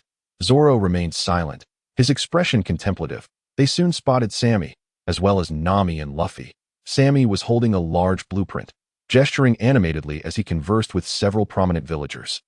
As they drew closer, Zoro could faintly hear Sammy's words. Here, cannon bombardment, corpse fertilizer. Chilling phrases tumbled from his lips. The listeners, including Nami and Ajin, nodded vigorously, their smiles growing increasingly unsettling. How terrifying. Their smiles are truly frightening. Usopp gasped, clutching his heart, his complexion pale. These guys must have been infected by Sammy's enthusiasm. What? They plan to construct defensive facilities. Zoro leaned on his sword, pondering, but why not set some traps? If we spike the ground with spears, the effect would surely be splendid. Don't casually suggest such horrifying ideas, Usopp exclaimed in distress. It's too late for me to disembark. The two continued their discussion as they walked. Meanwhile, Sammy was speaking to Luffy. Hey, Luffy, once you're done eating, get to moving bricks. No more fooling around. Awoo. Yes, we need a vast amount of materials. It's time to get to work. Awoo. Got it, I'll inform Nami. Awoo. Honestly, try to at least act like a captain. Don't let me bear all the burdens. Oh, you two have finally decided to rise. Sammy had discovered Zoro and Usopp, who were akin to headless flies, with Sanji arriving just in time with drinks. The Straw Hat crew was finally reunited once more. Everyone was engaged in their tasks, and Usopp, too, felt compelled to contribute. Is there anything you need me to help with? Just in time. Usopp.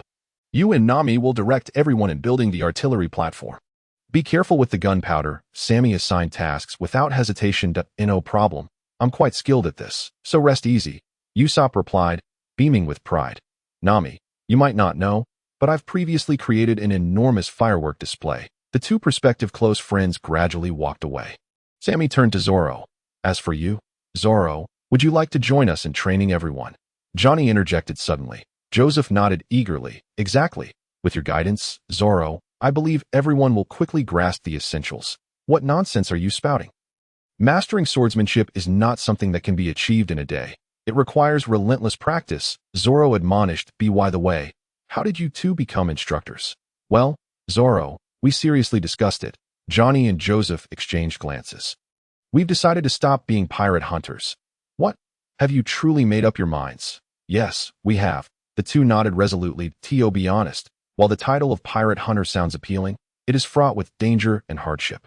If we were to encounter pirates like Arlong, we would undoubtedly perish. Thus, we resolved to lead a more stable life. Johnny continued. With Nami needing someone to teach combat skills, we decided to stay. What? You've made your decision.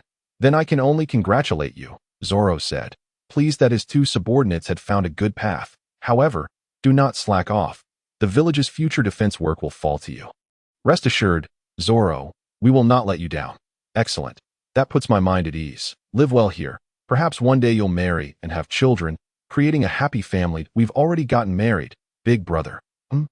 When? Last night at the celebration. Indeed, a proposal was made on the spot, and everyone bore witness. That's also the reason we chose to stay. What? Before Zoro could respond, Sanji had already lost his composure. Who is the bride? Did you have a wedding? Why was I not informed at all? Hey, don't joke about weddings. Calm down, Sanji. We are quite serious. Indeed, Miss Daly and Miss Ginny agreed to marry us because they admired our fighting spirit against Arlong. What? Your brides are Daly and Ginny. Sanji's spirit sank. No wonder they've been ignoring me. They just got married. Why are such beautiful ladies marrying young? My dream. Stop flirting with women who have husbands, you perverted Kappa. How was I to know? I'm the only one who got hurt. Heartless seaweed head. What? Do you want a beating? What? You want to offend a chef? Who is afraid of who? Oh, are we going to fight? This is amusing, Zoro. Sanji, go for it. A certain oblivious Straw Hat member laughed heartily. Stop watching the show. Clang. Excuse me. A certain bruised fool hurriedly apologized.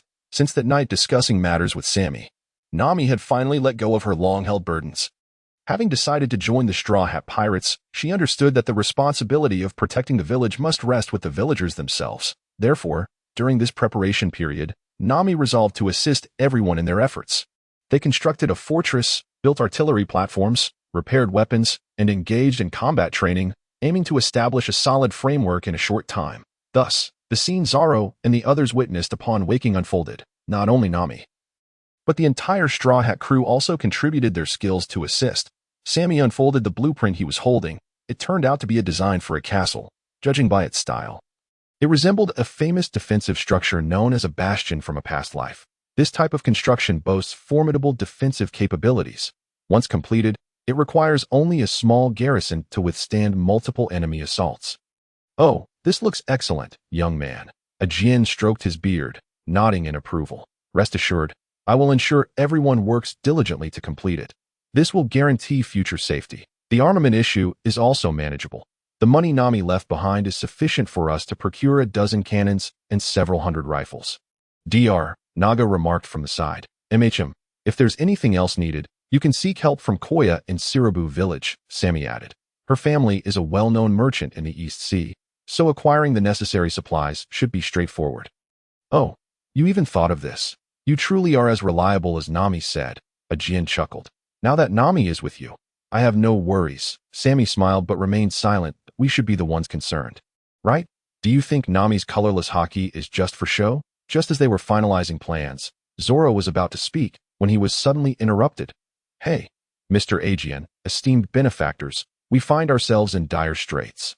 A man, stumbling in haste, rushed towards us, his voice filled with panic as he shouted from afar. What is it? The Navy, a naval warship has arrived at the port. What business does the Navy have? Could it be? Before the crowd could fully grasp the gravity of the situation, a thunderous horn echoed from the harbor. The pirates on the island, upon hearing this, immediately surrendered, seeking leniency. A confident and resounding voice proclaimed. I am Brigadier General Blinblin of the 77th Division of the Navy. If you wish to avoid death, surrender at once. That a Brigadier General, you say? One could only speculate about his strength. The battle-hungry Zoro began to assess the enemy's capabilities. Darn it, these scoundrels always show up after everything is over. Ajian gritted his teeth in frustration. Dr. Naga voiced his concern. After all, they are the Navy, led by a Brigadier General. It would be wise to avoid conflict with them. Indeed, Sammy nodded. As pirates, we might not care, but if the village gets dragged into this, it would be disastrous. If we engage in battle with the Navy here, it would not only devastate the entire Cocoa West village, but might also lead the Navy to believe that the residents are colluding with pirates. All right, in that case, let's all return to the Mary. Luffy, for once, has shown some wisdom. Crew, we are setting sail, with the captain's command. The crew sprang into action. Zoro, Sanji, and the others rushed to gather supplies, while Sammy took Usopp to hoist the sails on the Mary. Thankfully, they had not docked the Mary at the harbor, otherwise, it would have been difficult to set off. The group scrambled about, putting in considerable effort. Meanwhile, on the warship, report to the Brigadier General. We have spotted a pirate ship anchored not far from the harbor. It is the flagship of the Straw Hat crew. Is that so? Brigadier General Blinblin, with 3 small braids, immediately grabbed a telescope, witnessing Sammy and the others boarding the ship. Shall we fire upon them, sir? What nonsense. Don't you see they are still holding the villagers hostage? Blinblin scolded. A Navy officer sworn to uphold justice. He would not resort to indiscriminate slaughter. Relay the order.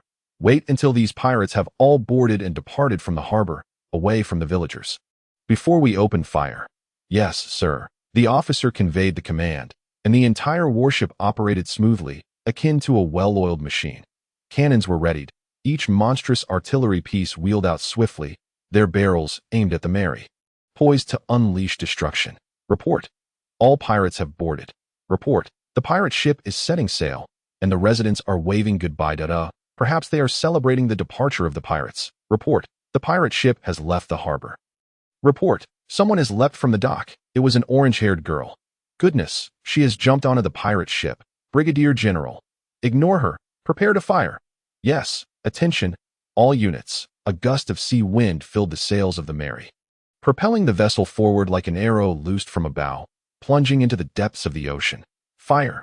Boom, boom, boom, boom, boom. Dozens of cannons discharged in succession, raining a torrent of iron upon the Mary, engulfing it in a storm of destruction.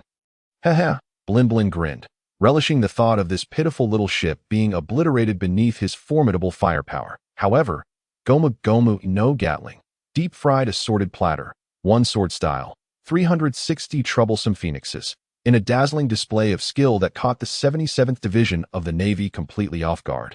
Luffy, Zoro, and Sanji intercepted every cannonball that The deck of the naval vessel was littered with dropped jaws. Blinblin's was the most prominent among them. Brigadier General. The first officer's shout jolted Blinblin back to reality. He shook his head vigorously, striving to dispel the confusion, and issued another command. Full force bombardment. Sink them completely. Yes, all units, prepare. What is happening? The warship is shaking. Is it a storm? No, it's a monster. There is a gigantic creature beneath the sea. Everyone immediately crouched at the ship's railings to peer down. Below, A colossal shadow swirled around the warship, and with a slight movement, it could stir towering waves from the ocean floor. What is that? A sea king. It must be a sea king. Quickly, evade. Evade. Too late. It's coming straight for us. Boom. A massive sea dragon erupted from the depths, crashing into the warship with the force of a meteorite plummeting from the ocean floor. Its colossal form nearly matching that of the vessel. This unfortunate warship, despite being a finely crafted instrument of the Navy, was rendered as fragile as paper in that instant that it snapped cleanly in two. Water surged in, and the crew members were scattered into the sea like grains of rice. Quick!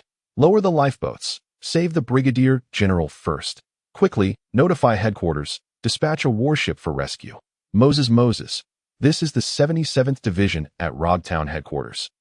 We are under attack. The warship has been destroyed. Repeat, we are under attack. The warship has been destroyed. It was the Straw Hat Pirates. Repeat, it was the Straw Hat Pirates. On the vast, boundless sea, the Mary sailed slowly like a leaf. Sammy sat at the stern, eyes closed in meditation, yet his mind raced. Since departing from Cocoa West Village, it had now been 2 days, and he finally found a moment to contemplate the matter of Haki. Drawing upon various speculations from his previous life watching anime, coupled with the information obtained from Mihawk, Sammy began to form a vague understanding. Haki, in essence, is a latent power residing within the human body. Akin to spirit or vitality, if one were to liken a person to a treasure trove, then Haki would be the treasure one possesses from birth, and each individual's treasure is inexhaustible. The difference lies in how much one is able to draw forth. The key question is whether one possesses the key to unlock the treasure vault. In the past, Sammy had always believed that Haki was something one lacked at the outset and needed to be trained and accumulated to grow stronger. This was clearly a misguided notion. Now that he had returned to the right path, the solution to his dilemma was straightforward. Find the key. There are many keys. Some acquire theirs through years of dedicated training, others through harrowing experiences between life and death, and some through the eruption of extreme emotions. Each path is unique, with no good or bad hierarchy, but one must find the key that is most suitable to oneself. Sammy's greatest challenge now was not knowing which key belonged to him, so he could only attempt them one by one. Today, he chose visualization as his method.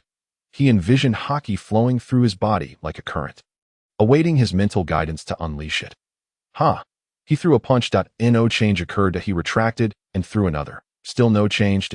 Sammy fell into contemplation. Was the method incorrect? Luffy, the essence of the chopstick dance is like this. Got it. Usopp sensei. Perhaps he was not being detailed enough. He would try again. Swing your arms. Luffy, swing them. All right, sensei. One could imagine Haki as flowing water coursing through the meridians. Let us sing and dance. Hey. Calm down, you idiot. Frustrated by the ruckus caused by Luffy and the others, Sammy could no longer contain himself and leaped up, delivering a fierce blow. Simi Masai, with bruised faces and swollen heads, the two individuals mumbled their apologies, their words barely discernible. Do not engage in raucous play while others are working. It is utterly disrespectful. I am sorry, Usopp reiterated. Work? Is Sam working? In that posture, is he? No need to inquire. Only Luffy could utter such a thing. Of course not. Sam retorted vehemently. I am contemplating Haki. This matter need not be concealed from the Straw Hat crew. Haki? What is that? Is it something edible? Luffy inquired, his curiosity piqued. Do you eat while? I will tear your mouth apart. Sam forcefully tugged at the corner of Luffy's mouth, exposing his cavernous throat. I just glimpsed his breakfast. Usopp nearly retched. Indeed. I had 3 meals this morning. Enough already. The bickering subsided, and Sam, along with the two fools, began to earnestly elucidate the concept of Haki. You have all witnessed the immense power of Mihawk. Correct? Yes, that ability is monstrous. It is truly terrifying, Usopp reflected, a shudder running through him, though he felt a tad superior compared to the illustrious Captain Usopp. Impressive. Usopp, you are incredible. Luffy continued to be duped. Sam disregarded the boastful remarks and continued. In truth, achieving that level of strength is quite challenging, relying solely on the human body. However, with Haki, one can attain that kind of prowess. Am I right? Zoro, when did you arrive? The moment you uttered Mihawk's name. Very well. Sam collected himself and continued. Haki is a skill that can significantly enhance combat capabilities, and it is categorized into 3 types. Armament Haki, Observation Haki, and Conqueror's Haki. How remarkable. It is an extraordinary ability. Luffy appeared to comprehend, though, in reality, anything he did not understand seemed wondrous to him. Sam nodded and briefly introduced the 3 types of Haki. Armament Haki can amplify damage. Observation Haki allows one to sense enemies, enabling one to see even from a great distance. Conqueror's Haki. Sam, please elaborate on Observation Haki for me, Sanji implored, nearly pressing his face against Sam's, his cheeks flushed and nostrils flaring. When did you arrive? The moment you mentioned seeing from a distance, Sam. Do you know? I have a dream. To visit the women's bath if I acquire Observation Haki. Oh, this guy is bleeding from his nose, Usopp exclaimed. Zoro scoffed. Ignore him. This guy can't think straight when it comes to women. His mind is filled with lewd thoughts. Mind your own business. Sanji immediately retorted. I can't be bothered to argue with you. You will never learn Haki, anyway. What? Are you underestimating me, you 3-sword style fool? Ha! Idiot with curled brows. Do you dare to compare? Let us compete. Whoever releases Haki first wins. Fine, I won't back down. The fire was ignited. Sam was quite pleased to witness this healthy competition between 2 powerful forces. To stoke the flames further, he added, the key to unleashing Haki is finding the right key that suits you. Have you both considered this? A key? Zoro mused, stroking his chin. I have always been persistent in my training. Perhaps that is my key. Sam nodded. Zoro's style certainly suited a method that flourished through relentless training. And you, Sanji? I am certainly different from this green-haired caterpillar. Sanji declared fiercely. My key will only reveal itself when I am protecting a beautiful lady. What emerges is probably just a nosebleed, Zoro quipped. What did you say? Do you want to fight? Watch me cleave you in 2. The 2 men began bickering once more. Sam was at a loss for words and turned to Luffy. What about you? Luffy, are you asleep? Forget it. Asking is futile. Sam fell silent. Usopp blinked. Silence. You should ask me. No need. Am I that unremarkable? Speak up. Sam did not respond, instead turning to the hurriedly approaching Nami. What's wrong, Nami? Nami arrived, breathless, struggling to articulate her words as she held up a piece of paper. Stammering, bounty notice. Your bounty notice. Zoro, who had been grappling with Sanji, immediately ceased his actions upon hearing this. Seeing Nami in her swimwear, Sanji was similarly drawn to her like a moth to a flame. Usopp took the 3 bounty notices from Nami's hands, puzzled. Strange. Why are there only 3? There are 6 of us. Do you really think a person of your strength would have a bounty? Sam bluntly stated. That remark is incredibly hurtful. Usopp lamented, tears streaming down his face as he muttered to himself. However, if I inadvertently find myself on a bounty notice, I suppose I won't be able to sleep soundly anymore. I certainly don't want my head being sought after by others. Naturally, such cowardly sentiments would never escape the lips of the great Captain Usopp. Nami interjected, neither Usopp nor I have bounties. The numbers don't add up. Sanji remarked, Luffy, Sam, Zoro, and Sanji. There are still 4 left that even necessary to point out. With your pitiful strength, the Navy wouldn't be foolish enough to place a bounty on you. Zoro naturally fell into another argument with Sanji. Save some paper. What? Green-haired bastard, who do you think you are looking down upon? Don't give me ridiculous nicknames. Octopus Chef. As expected, the 2 began to squabble again. Enough? Quiet down, Nami shouted, her head throbbing as she delivered a hefty punch to each of them. Huh. Zoro, still unclear about his standing, shot Nami a fierce glare. What are you looking at? Not satisfied. Bang. Another punch landed. Ugh, clutching his swollen head, Zoro knelt on the ground, trembling. He could not withstand the force of that blow. What are you all doing? Is there something fun going on? Luffy, roused from his slumber, approached curiously, seeing everyone gathered together. You have a bounty notice, Luffy. Usopp handed the 3 papers to Luffy. Oh, a bounty notice? My bounty? Luffy, intrigued by this novelty, eagerly unfolded the papers. Everyone gathered around. Straw Hat Monkey D. Luffy. Bounty. 35 million berries. 35 million. For me. Is this really my bounty? No way. It's even higher than Arlong's. What does that matter? Luffy did defeat Arlong. True, but this is quite exaggerated. It raised the highest bounty in the East Blue by 15 million. It's even double that of Crocus's bounty. I'm truly remarkable. Ha ha ha.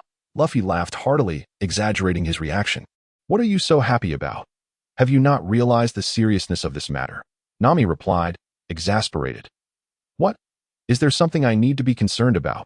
This means your head is now quite valuable. Many people will seek you out for the bounty, Luffy. Having been a bounty hunter for many years, Zoro was the most qualified to speak on the matter. Dummy, Luffy exclaimed, astonished. Yes, is it really valuable? Indeed. Long live.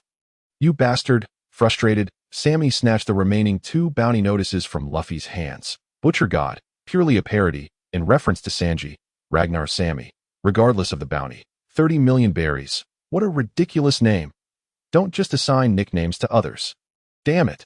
Sammy, his face flushed crimson, hurled the bounty notice to the ground. The Navy must be a bunch of delusional fools. Butcher God. Huh. Can you be any more childish? Sanji quickly picked up the bounty notice from the ground. Wow. Sammy, you actually have a bounty of 30 million. That's impressive. What? Sammy has one too. Just 5 million less than Luffy's expected. This monster named Sammy has also caught the Navy's attention. Congratulations, Sammy, Luffy exclaimed, clapping Sammy on the shoulder. His face beaming with delight. Truly worthy of being my first mate. The Butcher God. Don't mention such a shameful title. Shut up. Just as Sammy was about to tear Luffy's mouth apart, he heard Sanji's incredulous, world-shattering scream. What? No, there's no bounty for me. Ah. Sanji's face instantly morphed into a bitter melon. It turned out the last notice was for Zoro.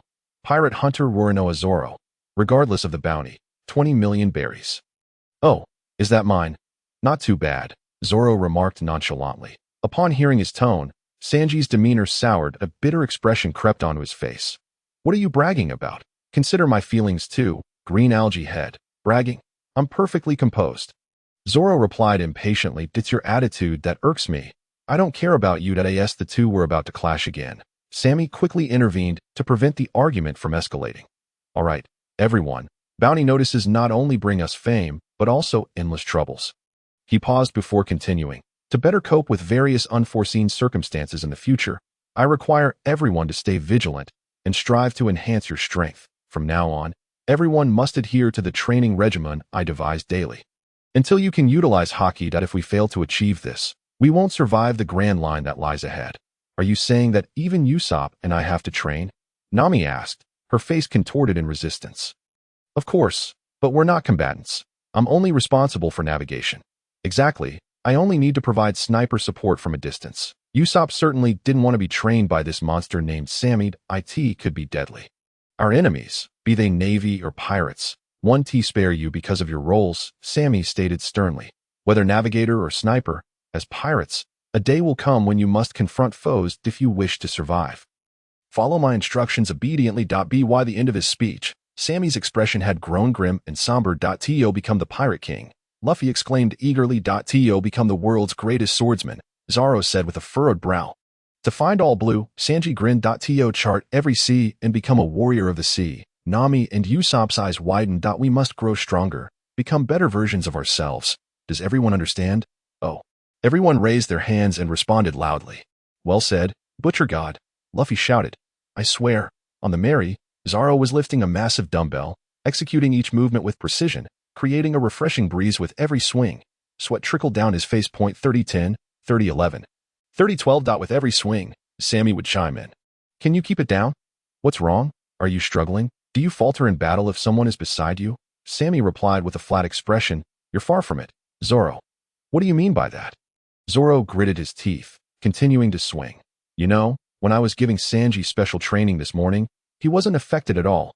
Sammy flipped over, continuing, Focus, do you understand? I can't focus with you blabbering like this. Zoro retorted. You buzz around my ears like a fly. It's giving me a headache. Besides, why should I compete with that blonde freak? If you're too scared to compare, then forget I said anything. Stop whining. I don't want to be compared to someone for no reason. Ah. Zoro bellowed, his swinging speed suddenly increasing, leaving a flurry of afterimages above Sammy's head. Indeed, he was lying in the spot beneath the dumbbell, which would soon belong to Chopper, enjoying the refreshing breeze from the dumbbell's motion point. One must admit, Chopper really knows how to enjoy life. The view from here is exquisite. Sammy exclaimed, downing the last of his juice. Sanji, the juice is gone. Get me another cup. Zoro glared at Sammy's leisurely demeanor, fuming. You, since yesterday, have been giving each of us special training, yet here you sit, so relaxed that I can't help it. The keys I've chosen differ from yours. Sammy replied, catching the juice Sanji tossed over with precision. Besides, How do you know I haven't been training? Stop lying. You've been in my line of sight all day. What do you mean by that? Are you spying on me? Sammy's face broke into a playful smile. Nonsense. I can't be bothered with you, Zoro said, his expression unchanged, and after his last lift, he dropped the dumbbell heavily onto the ground, nearly landing between Sammy's legs. Fortunately, he reacted swiftly. 4126. That's 153 more than yesterday. Your progress is quite evident. Zoro calmly shook his head, muttering, not enough that you're too impatient, swordsman. Haste makes waste, Sammy comforted. Have you tried the method I suggested? Of course, but I'm currently at a loss. Calm down, Zoro. You need to find peace. You seem a bit too anxious, Sammy pointed out, hitting the nail on the head regarding his mental block. Ever since he learned about Haki, Zoro, a power-hungry warrior, had become restless, eager to train day and night that he yearned to surpass Mihawk. This desire burned within him like a fierce fire, tormenting him to the point of breathlessness, especially in recent days. As his understanding of Haki deepened, he felt Mihawk's strength was unfathomable. Daiti was like a researcher studying the universe. The more one learns, the more mysteries are uncovered, not fewer, but more. How could this not drive him to anxiety? All right, stop dwelling on useless thoughts. Seeing Zoro on the verge of spiraling, Sammy quickly interrupted his train of thought. Let's go eat. Sanji has prepared a feast. He forcibly pulled Zoro into the kitchen. Everyone was already there, just waiting for the two of them. Luffy had just finished his 23rd skewer of meat. The moment Sanji spotted Sammy, he immediately said, now that everyone is gathered, I have something to announce. What is it? Our food supply is running low. We must dock and resupply immediately. What? The food is gone again? Nami exclaimed in surprise. Didn't we just restock a lot in Cocoa Village? How can it be gone in just 2 or 3 days? Usopp immediately shouted at Luffy, come on, Luffy, you need to be mindful of how much you eat. If we run out of food, we're going to starve. Awoo. Who else could it be if not you? We can't possibly consume such a vast amount of food in just a few days, Sammy interjected. This time, it's not Luffy's fault. Not him.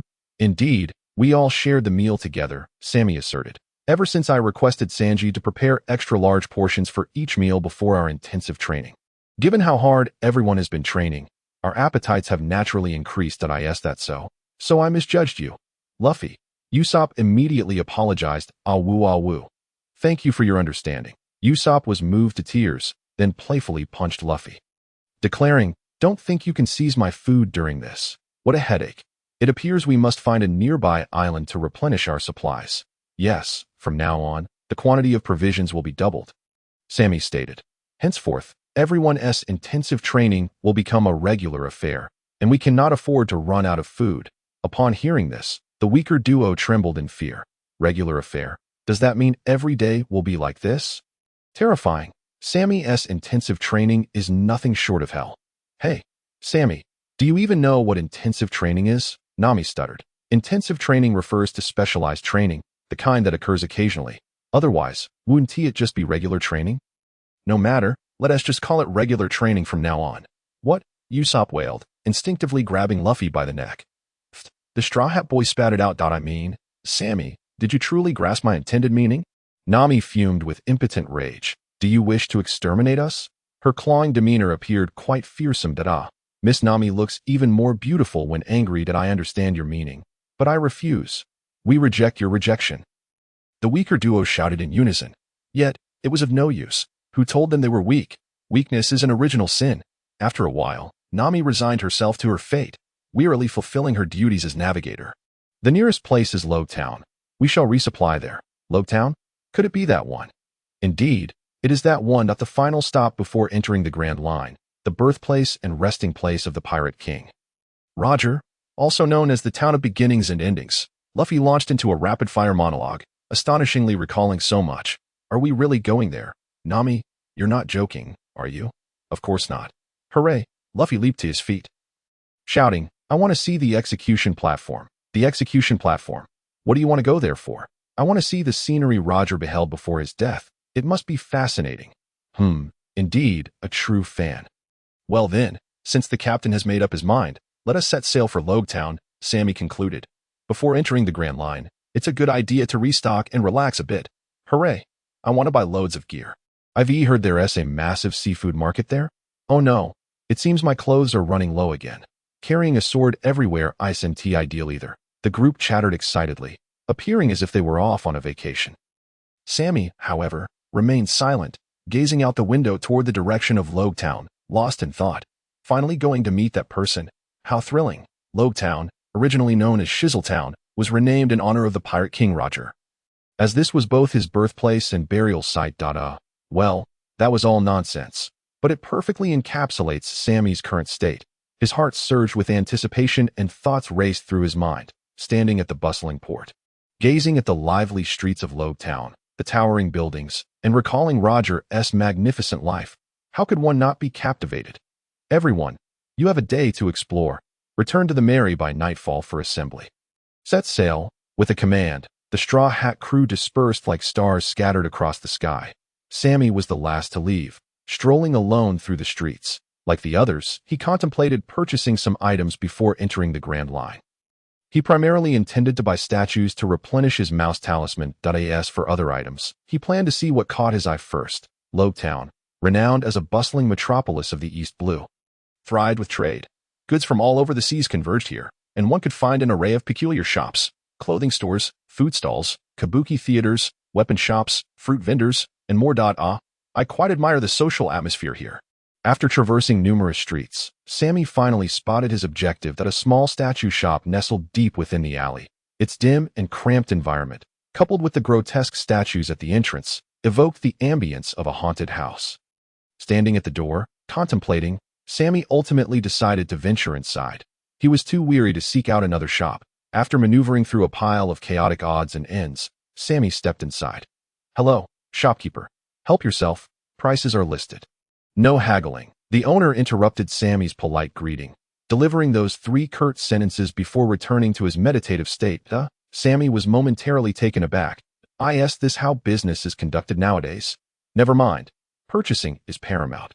Shifting his gaze from the shopkeeper's bald head, Sammy began selecting items from the counter. To his astonishment, a mere cursory glance left him utterly flabbergasted.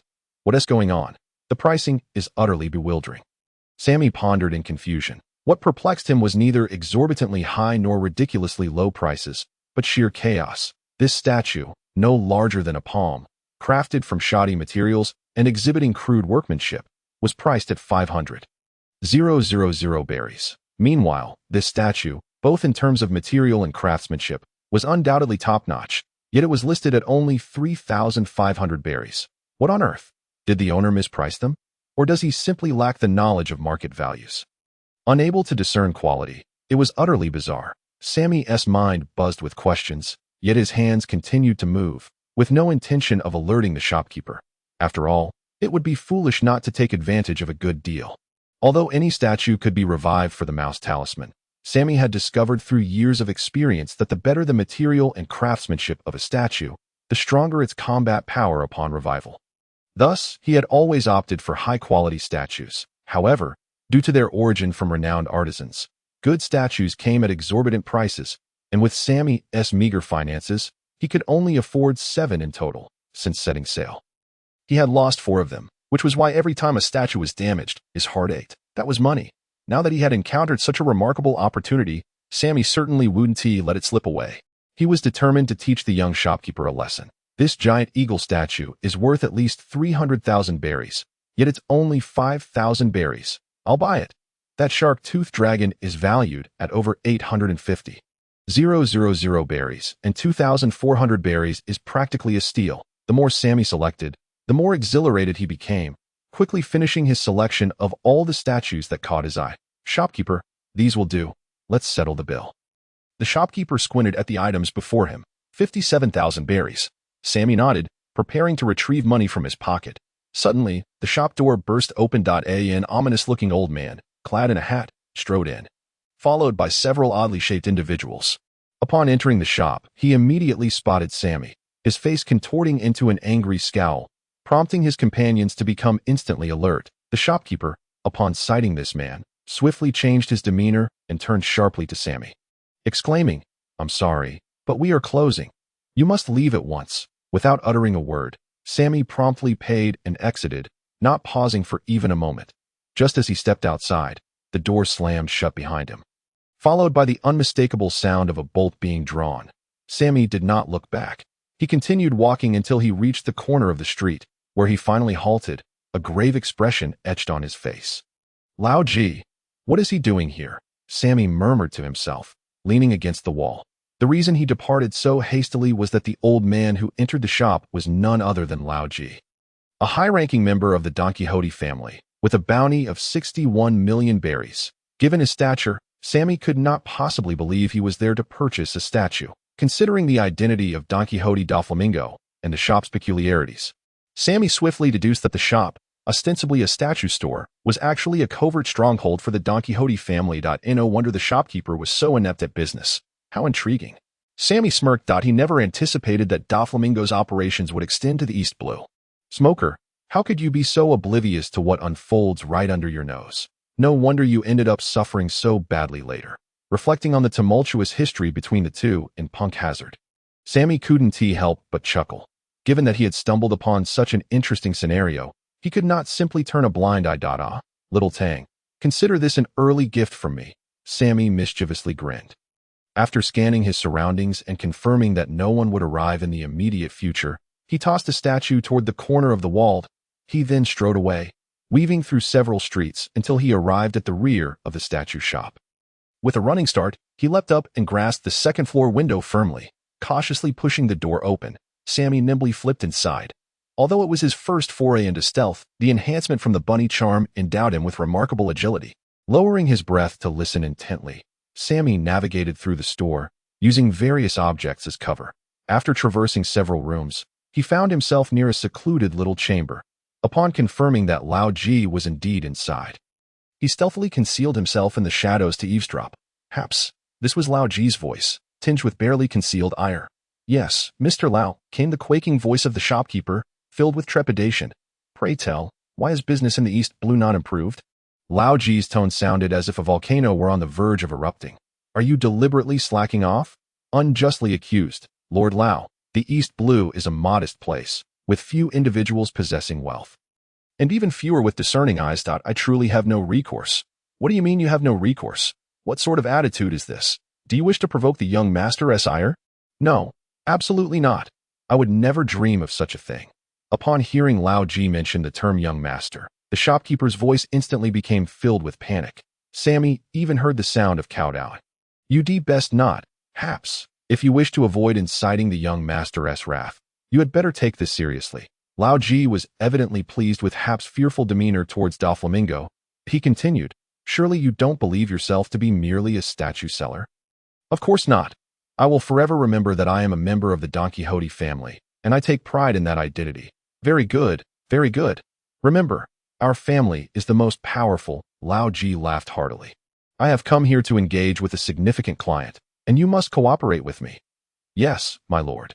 Come here, and I shall detail the specific circumstances for you. Yes, my lord. Suddenly, the voices within the room diminished, causing Sammy to instinctively press his ear against the wall. Suddenly, the wall was obliterated. The shattered brick struck Sammy like arrows, catching him completely off guard. He barely had time to activate the bunny charm. This is bad. I've been discovered. Sammy coughed up a mouthful of blood. Clearly injured, he immediately activated his abilities, scrambling to his feet to flee. Kill him. Don't let him escape. Lao Ji bellowed angrily from behind. Damn it. At least a few ribs are broken. Sammy clutched his chest, a surge of intense pain stabbing through his mind, making it difficult for him to breathe. Yet, the relentless pursuit behind him left him no choice but to keep moving. Curse it. I've really bitten off more than I can chew. Originally, he had dared to venture in alone partly because he was aware that the other party lacked observation haki. Thus, as long as he remained cautious and concealed, he believed he had a significant chance of remaining undetected. But who could have anticipated that his adversaries would be so vigilant? One moment of inattention, and he was severely injured. The Don Quixote family truly lived up to its reputation. This Lao Ji, with a bounty of nearly 61 million berries and lacking even the basic haki, possessed capabilities that were undeniably formidable. It could only be said that Da Flamingo, as an ambitious schemer, was exceptionally adept at concealing his true strength in the vast Don Quixote pirates, a force on par with the warlords of the sea. It was absurd that none of the highest-ranking officials had bounties exceeding 100 million. Sammy speculated that this was partly because the warlords were shielded from Navy pursuit, which kept Doflamingo's subordinates' bounty stagnant. On the other hand, it was also a result of Doflamingo's deliberate obscurity. After all, that fellow preferred to amass wealth quietly. Suddenly, a powerful gust of wind struck from behind. Without a moment's hesitation, Sammy rolled to the side, only to collide forcefully with a pile of crates. The boxes shattered with a resounding crash, spilling an array of weaponry across the floor. Additionally, there were numerous vials containing mysterious liquids. This appeared to be a warehouse, cluttered with stacked cargo containers. Sammy struggled to rise from the ground. Spitting out more blood in that brief moment, several of his pursuers had already surrounded him, encircling him completely. A woman dressed like a clerk, upon seeing the scattered goods, immediately began to berate Lao Ji. "Mr. Lao, please exercise caution and refrain from damaging the goods we painstakingly brought from the New World. My apologies, as an elderly gentleman. I occasionally misjudge my surroundings," Lao Ji replied insincerely, quickly turning his attention back to Sammy. "Tell me, how did this little mouse manage to slip in here?" Sammy found himself at a loss for words, completely unaccustomed to the condescending yet respectful manner in which Lao Ji spoke. Believing Sammy to be a spy from some faction, Lao Ji's frustration escalated, his face contorting with rage. "Since you refuse to speak, do not blame me for being ungracious. To dare offend the Don Quixote family is truly foolish." Waist pain style, Lao Ji suddenly bent down, feigning a recurrence of back pain, his body trembling slightly, his expression akin to one experiencing constipation. Whoosh! The immense force of impact sent Sammy crashing through several stacks of crates like a bowling ball. Uffed! He spat out blood once more. Several ribs in Sammy's chest fractured again, nearly caving in. His reaction speed diminished drastically due to his injuries, leaving him unable to evade any of Lao Ji's attacks. Forcing him to simply endure the beating to Mr. Lao, the clerk cried out again, "Please do not damage the goods." With that, she hurriedly searched through the debris, finally extracting a beautifully decorated box, though it was regrettably shattered in half. "Ah!" the clerk shrieked in horror. "No, this cannot be. The devil fruit is missing. What? Is it the one we brought this time? Oh heavens, this is disastrous. We are finished. What are you waiting for? Hurry and search." Everyone was in a frenzy. Like ants on a hot stove, scurrying about aimlessly on the ground, creating a scene of utter chaos. That was a devil fruit. Even the least expensive of such fruits was worth hundreds of millions. Not to mention this particular one, which they had painstakingly brought from the New World, intending to trade it with a significant client in the East Sea. That if they lost this devil fruit, it would certainly provoke the wrath of that esteemed client, and the consequences would be dire. The mere thought of the client's formidable power and vast network of influence across the seas sent shivers down the spines of every member of the Don Quixote family present. This was the very individual that the young master had repeatedly emphasized they must serve diligently. The realization that this incident would not only offend a powerful adversary, but also infuriate the young master left everyone involved in a state of despair. "Mr. Lao Ji, you've doomed us," they cried out in desperation. "Hurry and help us search. Don't just stand there, you old fool." Overwhelmed by intense fear, they incessantly berated Lao Ji, despite his being their powerful yet eccentric superior. As the insults flew, Lao Ji's forehead reddened like a volcano about to erupt, veins bulging like thick ropes. "Enough of your nonsense," he bellowed. "Whose idea was it to carelessly leave such an important item here?" His furious shout shook the fragile ceiling, causing everyone present to tremble in fear. "It's all your fault, you wretched rat. I swear I'll kill you." Lao Ji once again directed his ire towards the dazed Sammy, adopting the same threatening posture as before, this time even more menacing, his eyes ablaze with fury. Suddenly, a tremendous rumbling echoed from the street outside, as if some colossal creature was on the move. This was soon followed by a cacophony of marching footsteps. Lao Ji halted his attack, his expression shifting to one of shock. "It's the Navy." He could discern the identity of the newcomers merely from the sound of their footsteps. Indeed, trailing the footsteps was the commanding shout of a naval officer. "First squad, surround the left. Second squad, surround the right. The rest, follow me in." "Yes, sir." The thunderous noise grew closer, accompanied by the rapid footsteps of the Navy. The members of the Don Quixote family were caught completely off guard by this sudden turn of events, frozen in place. Lao Ji's expression darkened further, for he realized that the Navy was encircling the very building they occupied. drawn by the immense noise. Suddenly, he shouted, "Small." Before he could finish his sentence, a massive figure crashed through the wall and barreled into the room, filling it with a dark-shadowed dinosaur, under the gaze of all. A gigantic creature, belonging to the age of the ancients, stood majestically in the center of the room.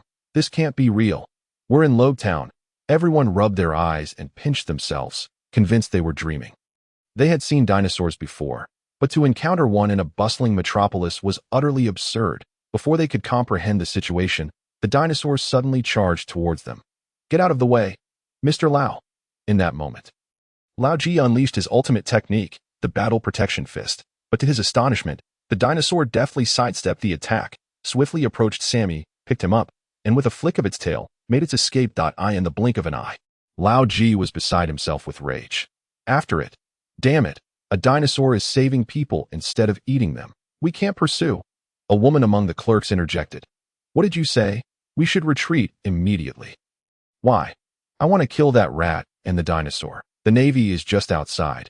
Do you wish to expose our identities?" The woman completely disregarded Lao Ji's furious glare. "If we attract the Navy's attention, our family's business will suffer tremendously. But should we just let this go? I cannot accept being outsmarted by a mere rat. Acceptance or not, your pride pales in comparison to the young master's business." Lao Ji howled in despair, consumed by impotent fury. Even if he had 10 lives, he wouldn't dare jeopardize the family business. That was the purse of Don Quixote da Flamingo. "Let us go. Retreat immediately," Lao Ji spat out, turning to leave first. Just as the Navy burst into the room, the last of the Don Quixote family members hastily exited. The two parties narrowly missed each other as Sammy felt the tumult beneath him. His tense spirit finally relaxed. With the last of his consciousness, he commanded the King of the Beasts to find Luffy. Before he succumbed to unconsciousness, the King of the Beasts sniffed the air intently and quickly locked onto Luffy's scent. Roar! With a light call, it sprang into action. Weighing a staggering 9.3 tons, the massive creature's full-speed charge would undoubtedly shake the very earth. Such a commotion could not go unnoticed. Within moments, its colossal form was spotted. "A dinosaur? What a joke. This isn't the age of the ancients. This is terrifying. Notify the Navy." Even though the King of the Beasts was merely on a determined path, anyone who caught sight of it would immediately wonder if it was heading their way.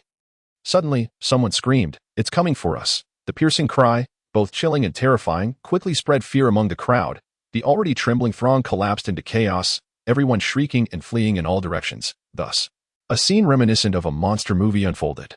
With the King of the Beasts in pursuit and the panicked crowd racing ahead, the cacophony of screams grew louder, and the King of the Beasts, growing increasingly impatient, leaped powerfully to another street, triggering a new wave of panic. "Where is the Navy? Where is Colonel Smoker?" At the execution platform, it said he's capturing the bounty of 35 million berries for Monkey D. Luffy. 35 million berries. How can there be two monsters in Lobetown at the same time? With a resounding roar, the King of the Beasts finally arrived at the execution platform beneath the vast square where Luffy was situated. That moment, the square was teeming with people, all crowding around the platform, their gazes fixed upon it. Even the massive dinosaur's intrusion went unnoticed. "I am the man who will become the Pirate King." On the execution platform, facing imminent death and the end of his life, Luffy shouted these words with unwavering conviction, followed by his trademark cheerful smile.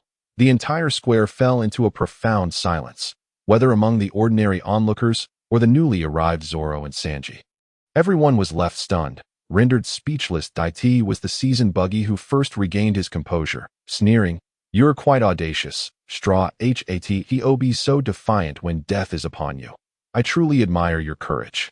But your life ends here." Raising his sword high, he prepared to strike down.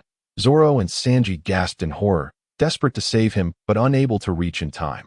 A torrential downpour began. In that instant, a bolt of lightning cracked through the sky, striking the execution platform with precision. A wooden plank fell.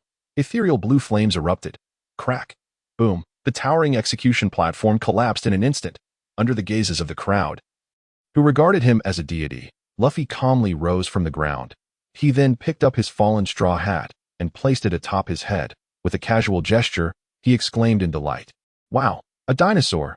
That is not the main point, is it?" Sanji exclaimed with wide eyes. "You really have a carefree spirit, don't you?" Zoro was equally astonished by the obliviousness of Luffy. Huh? Zoro, Sanji, you're here too. We've been here for ages. You know. Is that so? Haha. Stop laughing, you fool. Sanji scolded as he playfully tapped Luffy's head with his foot, producing a rhythmic sound. Zoro scanned the surroundings, suddenly spotting a familiar dinosaur. Upon closer inspection, he immediately recognized the unconscious Sammy on the creature's back. Look, Sammy is on the dinosaur's back. He seems to be injured. What? Luffy exclaimed. Instantly alarmed, he stretched out his arms to wrap around the kingly beast's neck, swinging himself onto its back. Hey, Sammy, are you all right? He crouched down, reaching out to support Sammy's body, only to find his hands drenched in blood. Sammy, don't die on me. Luffy immediately broke down, shaking Sammy's body as if it were a tattered cloth caught in the wind. You idiot, do you want to kill him? Sanji rushed over and kicked Luffy away, swiftly becoming Sammy's savior. Sanji, Sammy is dead. Sammy is dead. Luffy cried out in despair, resembling a child who had lost his mother. He is not dead. He is merely unconscious. Sanji checked Sammy's pulse, relieved to find it faint yet present. Zoro furrowed his brow and said, who could possibly injure Sammy so severely? I don't know, but whoever it is must be extraordinarily powerful. As the two powerhouse members of the Straw Hat crew, Zoro and Sanji were acutely aware of Sammy's capabilities. In the entire East Blue, it was inconceivable that anyone could inflict such damage on Sammy. After all, with Sammy's speed, he could easily escape if he were overpowered. Zoro frowned and remarked, his injuries are too grave. We must bandage him immediately. Yes, with all this commotion, the Navy has likely been alerted. We should return to the Mary as soon as possible, but while returning is easy for us, what will we do about this giant creature? We can't just leave it here, can we? He referred to the kingly beast beneath their feet. It's quite troublesome. This creature likely only obeys Sammy's commands, and now that its master is unconscious, it seems no one can direct it. In this urgent situation, the two exchanged a glance, immediately reaching a consensus. The priority is to save Sammy. Since this giant cannot accompany us, we must leave it behind. Luffy, we need to head back to the Mary right away. Understood, Luffy replied decisively, patting the dinosaur's head beneath him. All right, let us head back to the Mary. Subsequently, Sanji and Zoro felt the giant beneath them begin to stir. Could it be? No way. To their astonishment, the kingly beast, under Luffy's command, began to move swiftly towards the Mary. Hey, how can you command it? Sanji asked anxiously. Luffy pondered, resting his chin in thought for a few seconds before providing the simplest explanation. I preach to it. Sanji was left speechless. Zoro shook his head and said, forget it. Asking this guy is futile. As long as it's a good thing, that's what matters. Luffy burst into laughter. Exactly, as the three chatted. The kingly beast continued to march forward. The wind rushed past them, and soon they spotted the tall mast of the Mary. What is that? Sanji, with his keen eyes, was the first to notice something amiss. A squad of fully armed Navy soldiers was lined up ahead, blocking the road. A tall man, with two cigars clenched in his mouth, stood beside a motorcycle, coldly observing them. This group of Navy soldiers was numerous. Effectively sealing off the way to the harbor, Smoker's towering figure stood firm against the wind and rain, resembling a fortress. Straw Hat Luffy, I've told you that as long as you haven't defeated me, you cannot enter the Grand Line.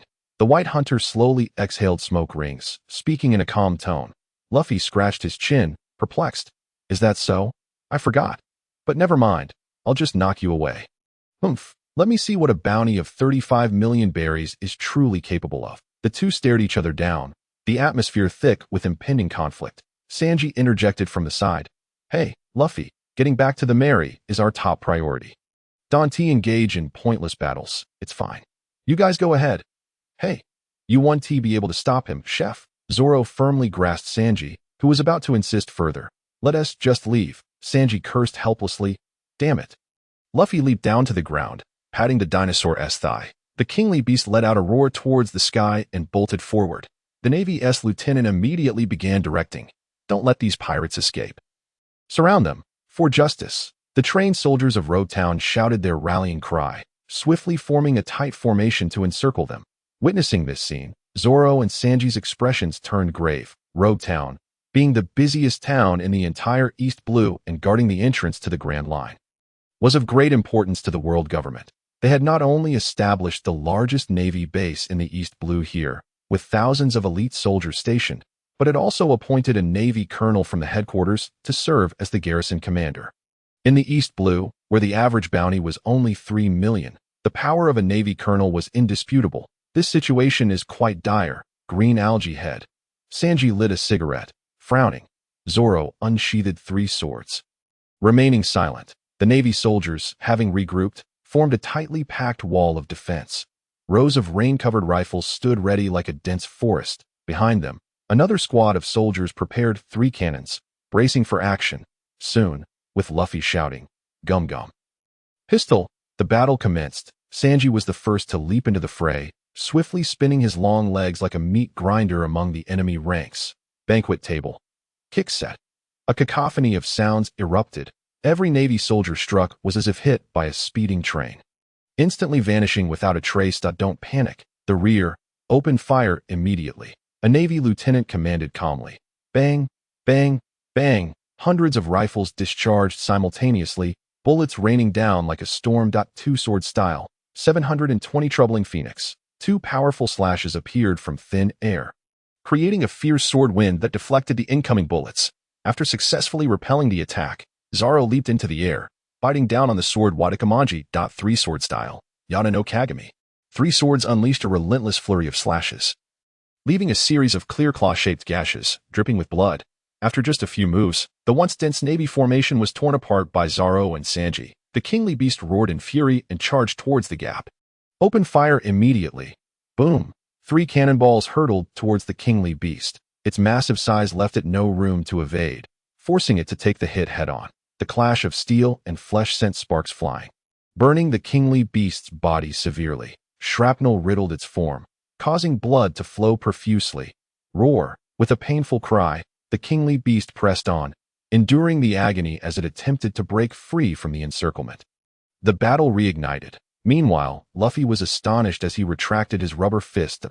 What just happened? My fist passed right through him. That punch didn't hit him. It went straight through instead. Is it magic? Luffy pondered, deciding to try again. Gum Gum. Gatling gun. Raindrop-like fist struck Smoker's body, yet he did not even flinch. He allowed these ineffective blows to pass through his form. A monster, Luffy exclaimed in astonishment, as this was the first time he had encountered such a situation.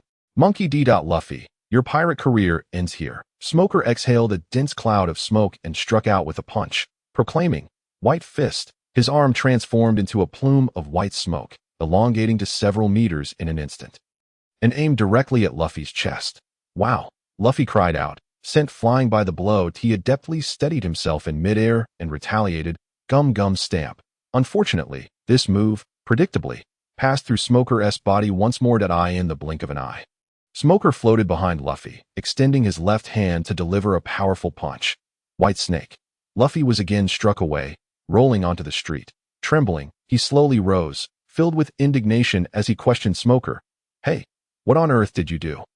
Why can't I hit you?" Smoker landed and approached leisurely, stating, "I am a smoke human, having consumed the smoke fruit, which renders your punches ineffective against me." "What is the smoke fruit?" Luffy inquired. "Similar to the rubber fruit you consumed, which is a paramecia-type devil fruit. The smoke fruit belongs to the Logia type, allowing one to become elemental and transform into smoke." Smoker continued, revealing all without reservation. Perhaps he was already confident of his impending victory. "Generally, ordinary individuals could never touch the corporeal form of a Logia user. Straw Hat Kid, I advise you to surrender. I refuse," Luffy decisively retorted. "I still have to journey to the Grand Line with my companions. I want to be defeated by you." As he spoke, he made a face at Smoker, declaring, "I am destined to become the Pirate King." Smoker glared, instantly transforming into smoke and charging forward. "Stop spouting nonsense." Yet this time, he faltered. A sudden gust of wind swept through. Caught off guard in smoke form, Smoker was forcefully blown away, quickly reverting to his corporeal state as he plummeted to the ground. Was that a fan? A massive electric fan appeared at the street corner, with an orange-haired girl propelling it toward them. Behind her, a long-nosed boy, drenched in sweat, pedaled vigorously to keep the fan operational. "Huh, Nami, Usopp, you're here," Luffy exclaimed. "Huff, huff, Luffy, don't worry. The great Captain Usopp has come to save you." Usopp panted, pedaling furiously while his expression radiated pride. That's impressive, Usopp. You're simply brilliant. Don't flatter him. This was all Sami's plan. He's just executing it faithfully. Nami punctured Usopp's boast that Nami, at least give me some credit. Usopp lamented that it turned out that Sami had foreseen everything and had instructed Usopp to prepare beforehand. So it was Sami. Luffy's face lit up with surprise, realizing that his first mate was as reliable as ever. Smoker listened to their exchange, silently calculating. Ragnar Sami, vice captain of the Straw Hat Pirates, with a bounty of 30 million berries. The intel suggested he is irritable, cruel, and akin to a mindless beast. That seems inaccurate. He observed the enormous fan, recognizing that its size indicated it had been prepared well in advance. Could that fellow possess foresight? How could he have arranged this in advance?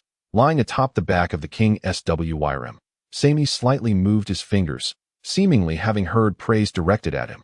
Smoker watched Luffy, who was jumping around the massive fan, his brows furrowing deeper. Just from this initial encounter, the Straw Hat crew's strength had impressed him, not to mention that cunning vice captain. Even the Captain Luffy and his companions surpassed the typical pirates of the East Blue. In all his years stationed at Logetown, he had never encountered a pirate crew of such formidable strength. If he could not eradicate them today, given time, they would undoubtedly become the greatest adversary of justice. With this thought, Smoker could no longer restrain himself. He transformed back into smoke and charged forward. Straw Hat Kid, today, no one can save you.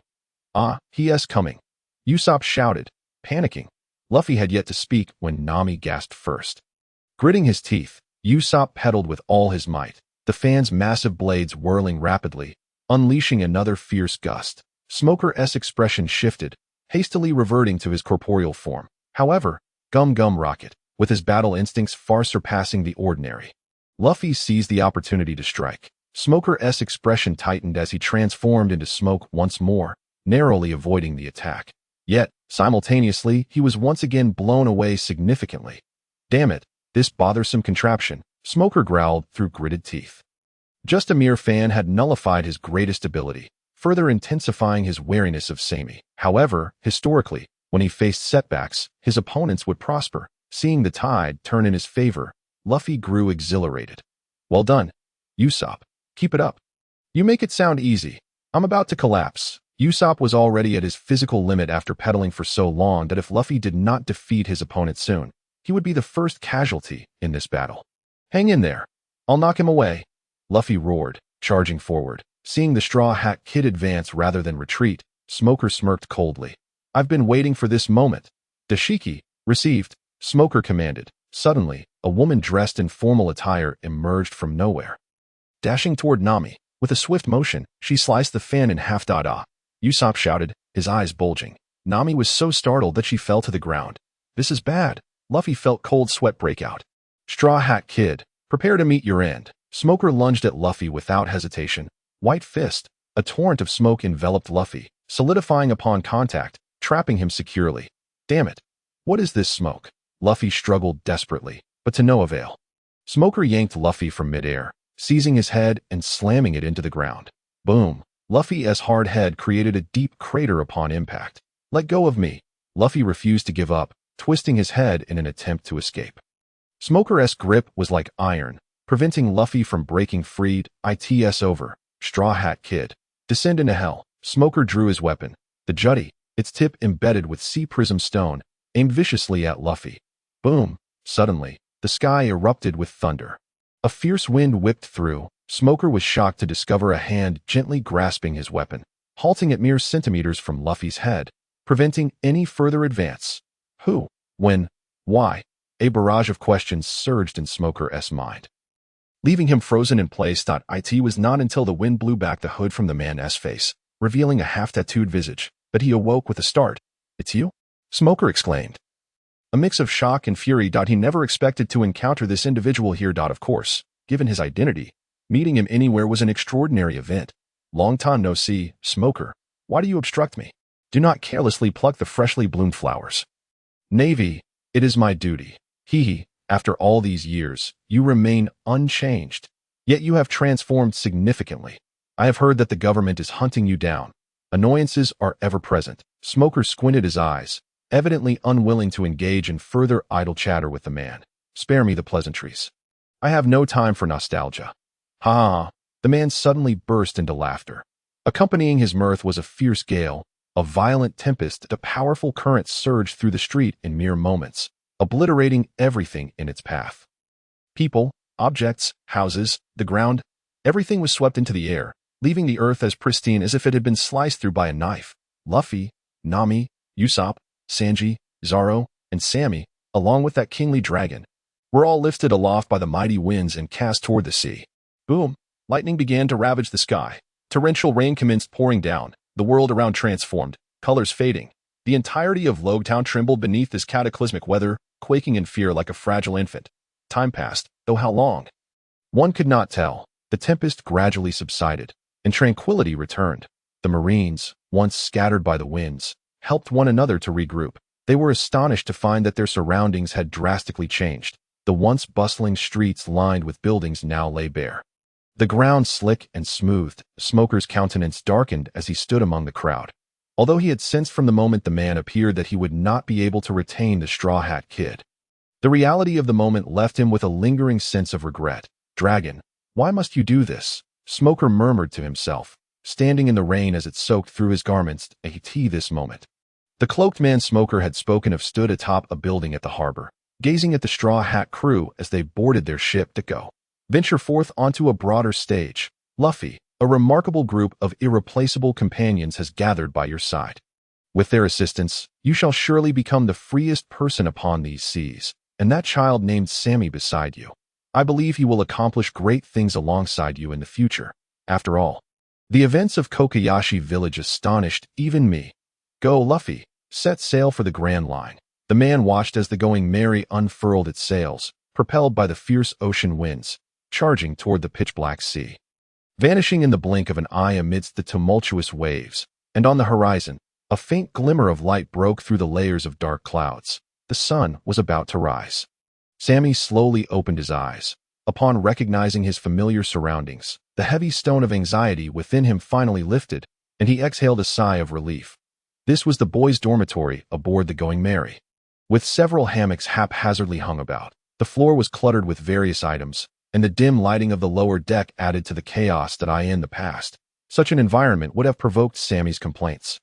Yet now he could only utter, "It feels so good to be back." He attempted to move his body, only to discover that he seemed to be bound by something, unable to budge. What is this? Sweat beaded on Sammy's forehead. Am I a mummy? He realized he had been tightly wrapped in layers upon layers of bandages, resembling a mummy in a crucifix. If mummies were ranked, he would undoubtedly be the supreme pharaoh. How ludicrous! Sammy could not help but grumble. Luffy! Nami! He shouted hoarsely, hoping someone would come to his aid. Yet now, the only part of him able to move was his mouth, after calling out 3 or 4 times with no response. His voice echoed in the cabin, sounding forlorn and eerie. Damn it, could it be that these guys are not even on the ship? Sammy lamented weakly. Suddenly, a figure appeared in the cabin. It was a velociraptor. Please help me untie these bandages. Thank you. The velociraptor let out a confused growl, extending its short claws, indicating its ineptitude. Use your teeth. Roar. The velociraptor humanized its nod, opening its mouth to bite. Not there. You idiot. Roar, and not my face. Roar. Are you trying to eat me? You jerk. A series of blunders only exacerbated Sammy's predicament. Forget it. Just go get someone. Roar. The velociraptor, with teary eyes from being scolded, quickly turned away. Then, it gazed at the sole exit leading to the upper deck, the wooden ladder on the main mast, and fell into contemplation. But I can't climb ladders. Captain, Sammy felt utterly speechless. Silently recalling the velociraptor, Sammy was left in a daze. Why did I only think to acquire these ferocious beasts before? If only I could summon a monkey right now. Wouldn't that solve everything? Sammy's gaze fixated on the ladder, envisioning a monkey climbing atop it. And then, a monkey truly appeared. It was Luffy. He was followed by other crew members, including Nami. Wow, Sammy, you're awake. That's wonderful. As soon as this fellow saw Sammy open his eyes, he immediately dashed over, brimming with excitement. What? Sammy's awake. Finally awake. Sanji, quick to act, exclaimed. Luffy, go put out the fire on the deck. Sammy doesn't need it anymore. Why does that sound so terrifying? A group surrounded Sammy, their faces alight with joy and excitement. Sammy, too, was touched as he said, Thank you all for bringing me back. I am grateful. Also, may I ask who tied me up like this? Huh? Were you afraid I would rise from the dead? He shouted angrily, causing everyone to lower their heads. It was Sanji. Luffy unceremoniously sold out his comrade. Don't say that. Sanji forcefully smacked the idiot captain's head. Sammy, let me explain. Of course it was you, you little rascal. Sammy wore an expression of someone who had long suspected the truth. No one else would employ such a method but Sanji. Hurry and untie me. I can barely breathe. Sanji, flustered, complied hastily. Soon, the liberated Sammy lay panting on the bed, cradling a cup of tea Usopp had thoughtfully prepared. Meanwhile, Luffy animatedly exclaimed, "Hey, Sammy, while you were sleeping, we experienced so many interesting things. It was so cool, right?" Indeed fascinating, Sammy nodded, realizing that in this world, thousand-year-old dragons truly existed. During Sammy's unconsciousness, Luffy and the others had concluded their last tale in the East Blue, assisting ABIs in returning an elderly thousand-year dragon to its lair. Naturally, they also dealt a resounding blow to a group of marine scoundrels. Sammy expressed his regret at missing out on the action, feeling he had lost a tremendous opportunity. Right, that's why, Sammy, Luffy excitedly clapped his feet. It was such a shame you weren't with us. Next time, don't sleep for so long. You're really too lazy. Hey, Luffy, how many times must I say it? Sammy was in a coma, not sleeping. Usopp quickly interjected. But it was just like sleeping. That doesn't mean it was sleeping. Do you have any common sense? I'm telling you. Usopp the teacher is once again imparting daily knowledge to the foolish Straw Hat. Ignoring them, Zoro, who had been silent in the corner, approached. He fixed his gaze upon Sammy and asked, "Cut the small talk. Sammy, how did you end up injured like this?" Indeed, there shouldn't be anyone in the East Blue with that capability. Sanji curiously inquired. Sammy shook his head. It's definitely not someone from the East Blue. Not the East Blue? Then it must be the Grand Line, the Don Quixote family. Zoro's eyes widened in surprise. Tanta, Shichibukai. What? Sanji gasped in astonishment. Sammy, how did you get involved with the Shichibukai? Are you an idiot? The timid Nami immediately lost her composure. What exactly is the nature of the seven warlords? Nami had previously heard about them from Sammy and had taken an interest in learning more. So she naturally understood the significance of this group of formidable individuals. With a mere word or a single finger, they could obliterate the entire Straw Hat crew. What on earth is going on? Zoro furrowed his brow and inquired. He trusted that Sammy was not the type to act recklessly. He would not provoke a formidable enemy without sufficient reason. Sammy then recounted the developments of the situation in detail. Subsequently, Nami erupted in fury. You scoundrel! You undertook such a perilous endeavor merely to satisfy your curiosity. Nami seized Sammy by the collar, her rage unabated. Now look what's happened. We have unwittingly offended the seven warlords. Are you trying to get us killed? Miss Nami, worry not, for no matter the danger we face, I shall protect you with my life. Sanji seized the opportunity to declare his affections. Stop being so lustful. You lecherous Kappa, what did you say, you scoundrel swordsman? The two were on the verge of a scuffle. Hey, please don't fight. Usopp trembled in fear, calling out, Luffy, say something? Okay, let us go and send that guy known as the Seven Warlords flying. Luffy, ever the provocateur, fanned the flames of excitement. Shut your mouth, you fool. Nami retaliated with a punch directed at the Straw Hat lad. Sammy, with a smile, interjected, Everyone, I acknowledge my oversight this time. Not only did I endanger us, but I also caused significant harm. I truly apologized. Sammy actually apologized. Luffy's expression was one of disbelief. What kind of face is that? Sammy quipped. Well, since the situation has unfolded, we have no choice but to confront it. Zoro remarked coolly. Fortunately, the sea is vast. It will not be easy for Doflamingo to locate us. Do you think everyone is as directionally challenged as you? Nami retorted. That is the seven warlords. They have countless spies. And they will soon track us down. Moreover, you all have bounties on your heads. What do you want me to do about it? Zoro countered. Why didn't you keep an eye on him? What does that have to do with me? Foolish woman, scoundrel swordsman, how dare you disrespect Miss Nami? As another argument threatened to ignite, Sammy quickly intervened. Everyone, while I concede that I made a mistake this time, Sammy paused, waiting for everyone's attention to focus on him before continuing. I also brought something back. Something? What do you mean? Did you bring back a famous sword, gold? Of a beautiful woman. Meat? Everyone fixated on Sammy, eager to see what he would produce. Found it. It's this. Thankfully, I didn't lose it. Sammy exclaimed, raising the object triumphantly before them. What is this? Could it be? No way. Upon seeing it, Luffy's previously vacant expression transformed into one of shocked. I recognize it. It's a devil fruit.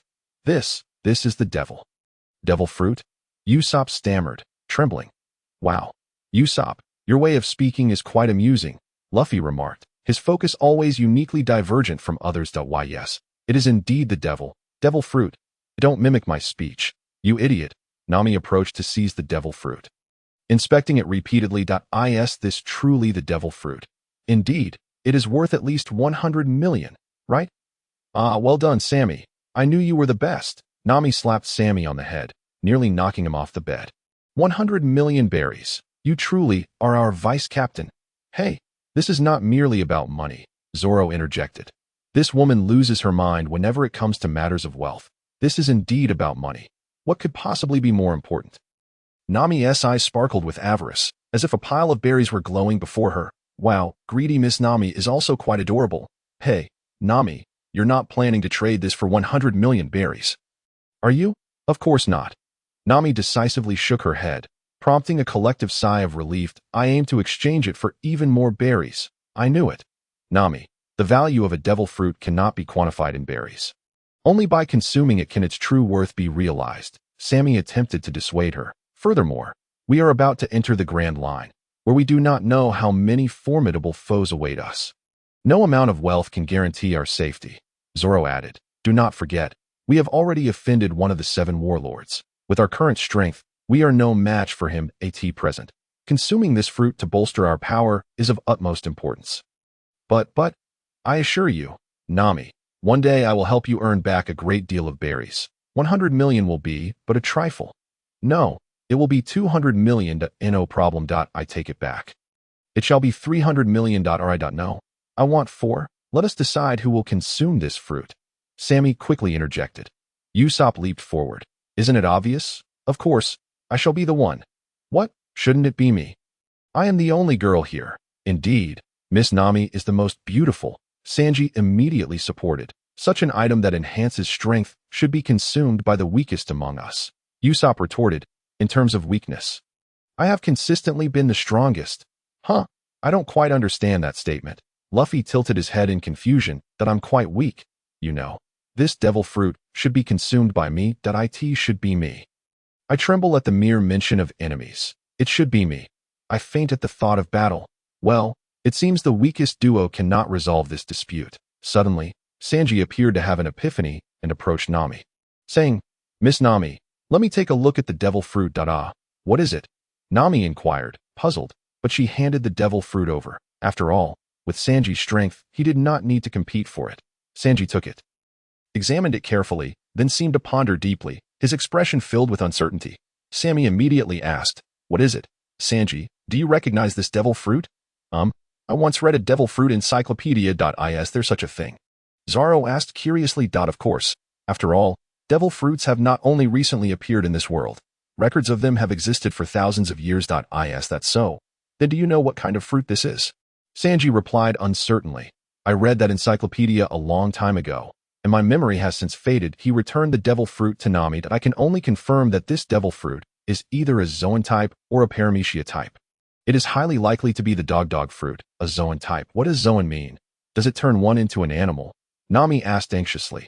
Yes, a person who consumes a Zoan type fruit will transform into an animal when activating its powers. Sammy explained. Nami, are you certain you wish to become a dog? Sanji was the first to jump in opposition. What? Absolutely not. Miss Nami is so beautiful. How could she turn into a dog? Hey, why are you getting so worked up? Zoro inquired. A wolf dog or something is quite cool. Isn't it? For how could I ever express affection towards a wolf dog? Such a fool with his 3-sword style. Who cares about you? You brow-rolling scoundrel.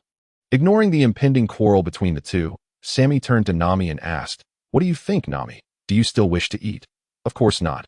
Nami decisively rejected. What a joke. I am a beautiful girl. Who would want to consume something that could transform into a dog? Do not fret. After all, Sanji has yet to confirm. It may well be from another category. No. even with a mere 1% chance. I shall not attempt it. Nami promptly handed the fruit in her hand to Usopp, declaring, "It is yours now." Usopp. Well, Nami, actually Usopp's face was etched with reluctance. "Quit your nonsense. Eat it," Nami yelled furiously. All right.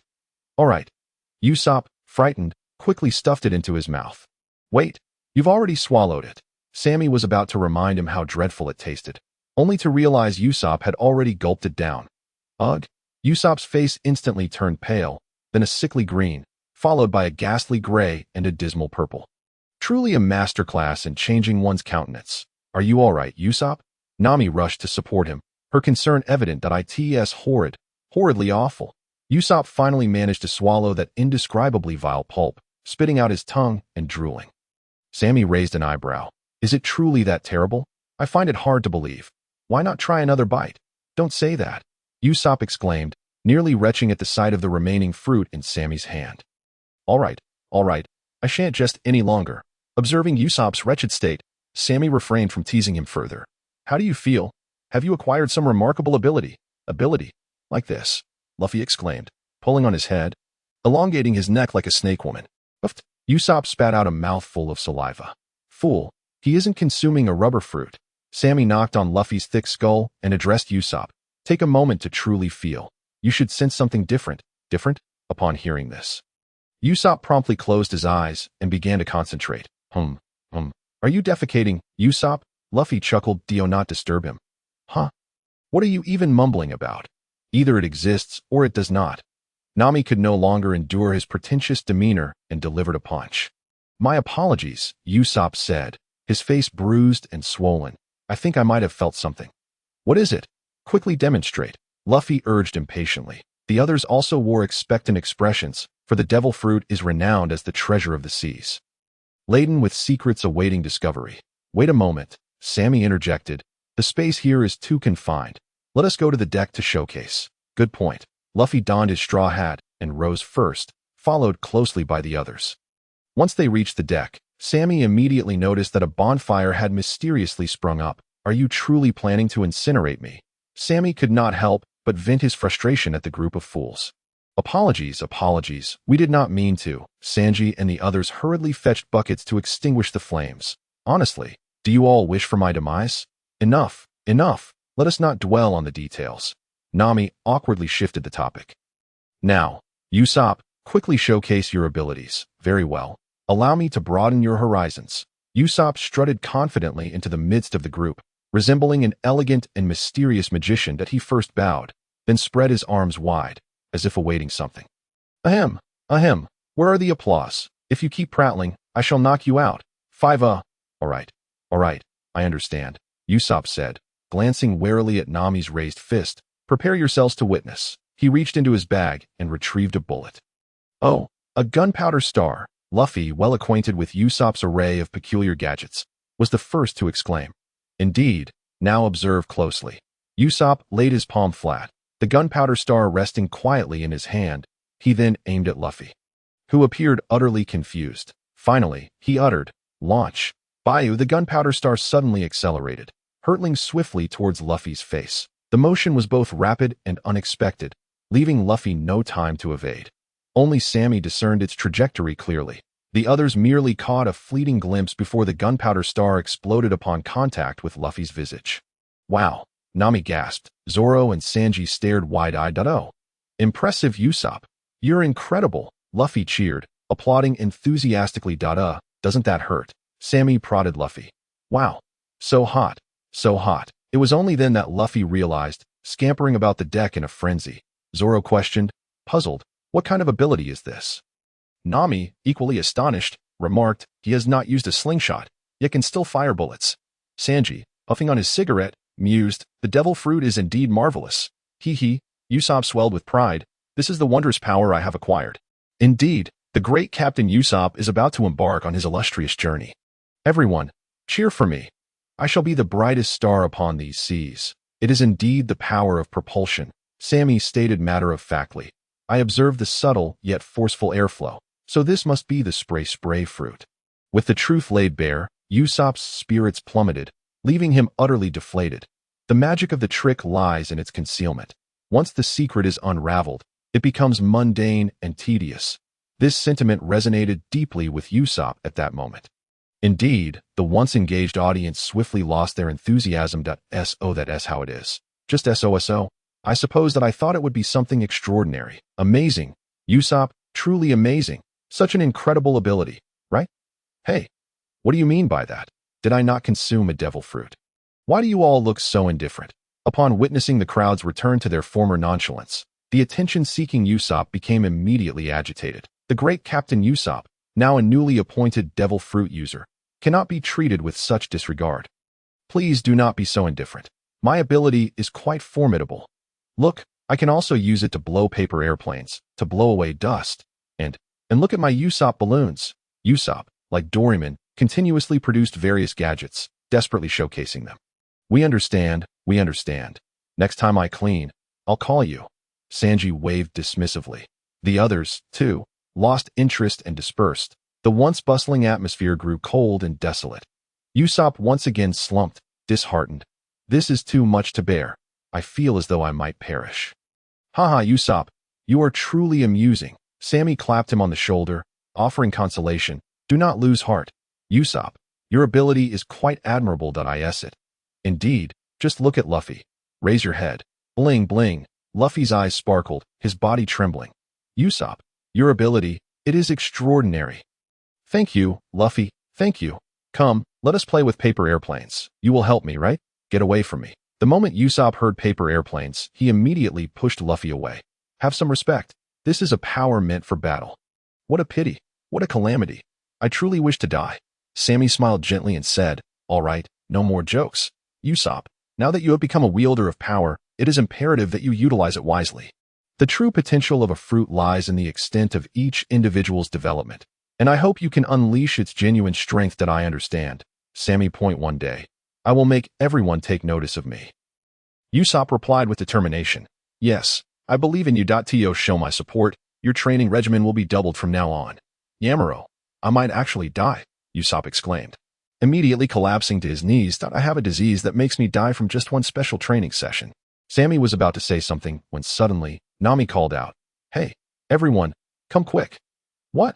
What's happening? The crew immediately became curious. Nami pointed ahead, her face lighting up with a radiant smile. Everyone, I can see Reverse Mountain. What? Is that the mountain?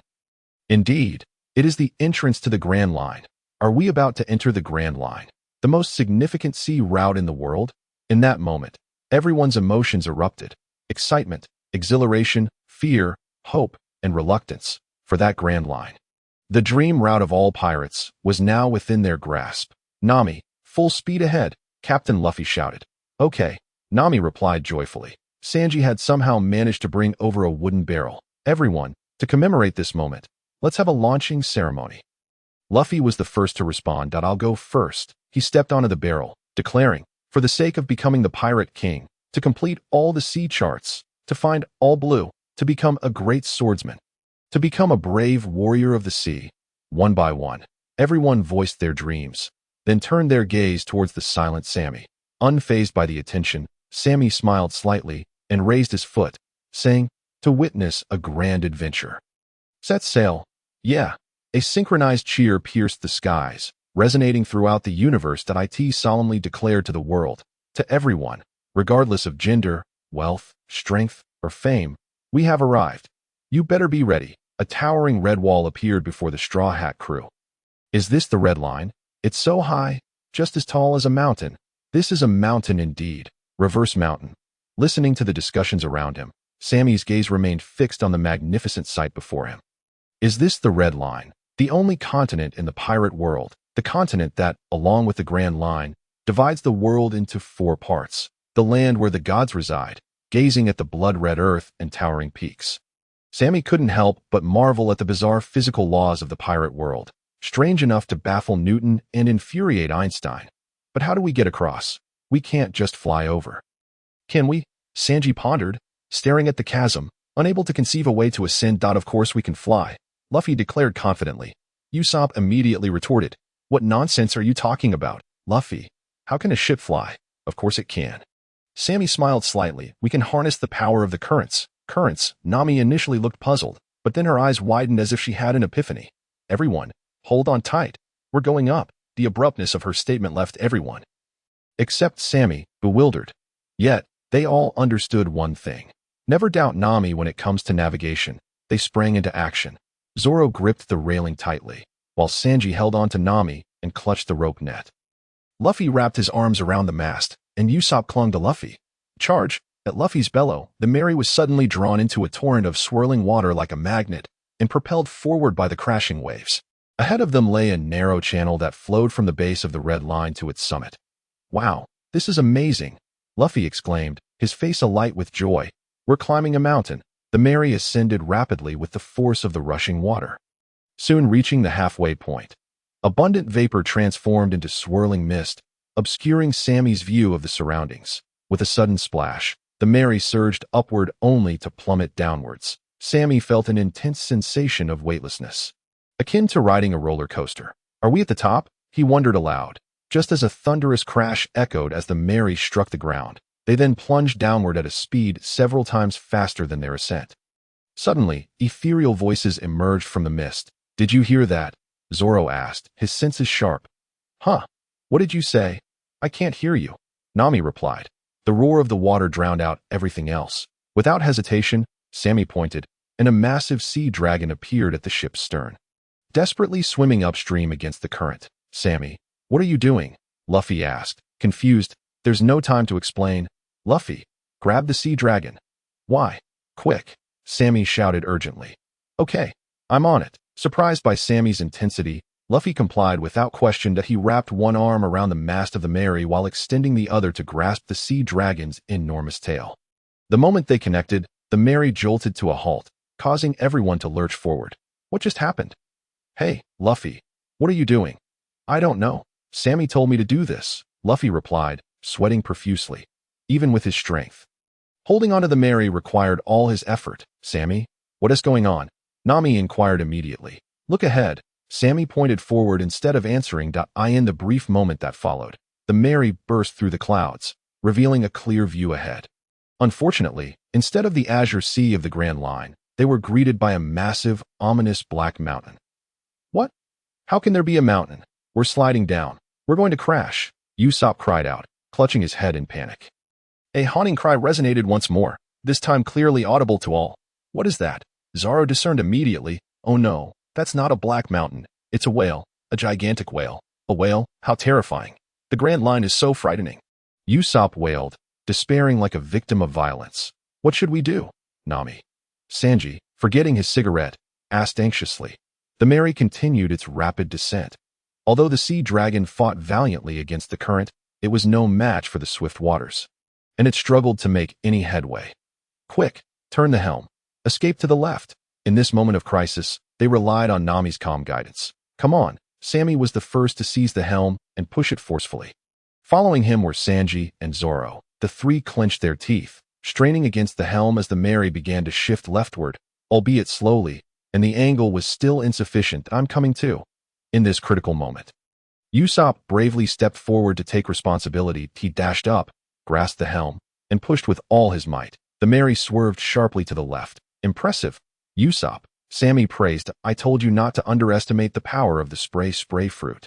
Usopp gritted his teeth and continued to push, a tremendous force surging through. The air was filled with the sound of puff-puff. The speed of the Mary grew increasingly rapid, drawing perilously close to the giant whale. However, the turn was still too tight, and it seemed an imminent collision was unavoidable.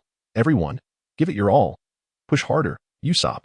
I am exerting myself to the fullest, Usopp bellowed, his expression fierce. A resounding pft echoed as his trousers ripped wide open, unleashing a tremendous gust of wind between his legs. The powerful recoil propelled Usopp forward, crashing him violently against the helm. The Mary veered sharply to the left, narrowly escaping through the gap beside the whale. Subsequently, it came to a steady halt upon the ocean's surface. The scene fell into a profound silence. Suddenly, hurried footsteps approached, for men hurriedly squeezed out of the kitchen. Sammy gulped down the fresh air. Sanji was on the ground, coughing violently. Zoro lay sprawled, gasping for breath. What a stench. It's unbearable. I can hardly breathe. My nose. I feel nauseous. The three nearly succumbed to Usopp's unexpected maneuver. You bastard, Usopp, do you wish to suffocate us? Is this my fault? Usopp retorted without hesitation, his tone defiant. I did it to save everyone. To save the Mary. Well, you shouldn't have. Sanji hesitated, unwilling to utter that word. My kitchen, it's completely ruined. Following Usopp's blunder, Sanji would probably harbor a lasting trauma every time he entered the kitchen. Hey, you're all being dramatic. Is my fart truly that foul? It merely has a hint of chives. Ugh, spare us the details. Zoro nearly spewed his late-night meal. This is bad. Nami's piercing scream shattered the tranquility aboard the Mary. Sanji instantly darted to her side. What's wrong, Miss Nami? Is there danger? Nami, pale as a ghost, stammered, Luffy is missing. What? Sammy turned around sharply. The vast expanse of ocean behind the Mary lay eerily calm. The sea dragon floated serenely on the surface, with no sign of Luffy anywhere. That guy, he hasn't fallen into the sea, has he? Zoro spoke anxiously as a devil fruit user. Should he fall into the ocean? And with so much time passed, Luffy, where are you, Luffy? Usopp yelled, pressing against the railing. Zoro leaped into the water, searching frantically. Chaos ensued among the crew. Don't panic, Sammy shouted, attempting to regain control. If Luffy fell into the sea at the upside-down mountain, with such turbulent currents, he wouldn't stay in one place, but would be swept away. As he said this, Sammy glanced up at the enormous shadow looming before them. Has he been swallowed? Tears streamed down Usopp's face. Luffy, you can't die. Luffy. Nami collapsed to the ground, her body limp as a rag doll. Unable to rise despite Sanji's efforts to assist her. If the captain were to perish, what meaning would there be for this ship to continue sailing? Bubbles surfaced ominously in the water.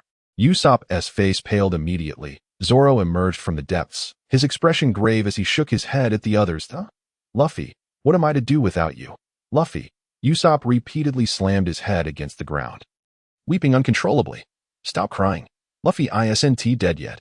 Sammy barked. Sanji, take everyone down the mountain to rest. Zoro, come with me. Where are you going? To find Luffy inside the whale. Without a backward glance, Sammy plunged into the sea, swimming toward the whale with Zoro in tow.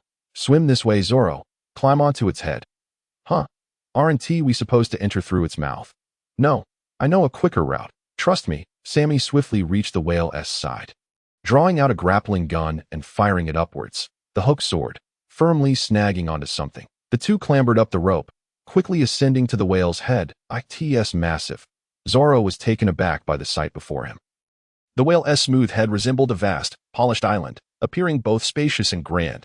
Due to its elevated position, the view was breathtakingly expansive. From here, one could gaze up at the upside-down mountain or look down upon the Grand Line, witnessing magnificent and awe-inspiring scenery.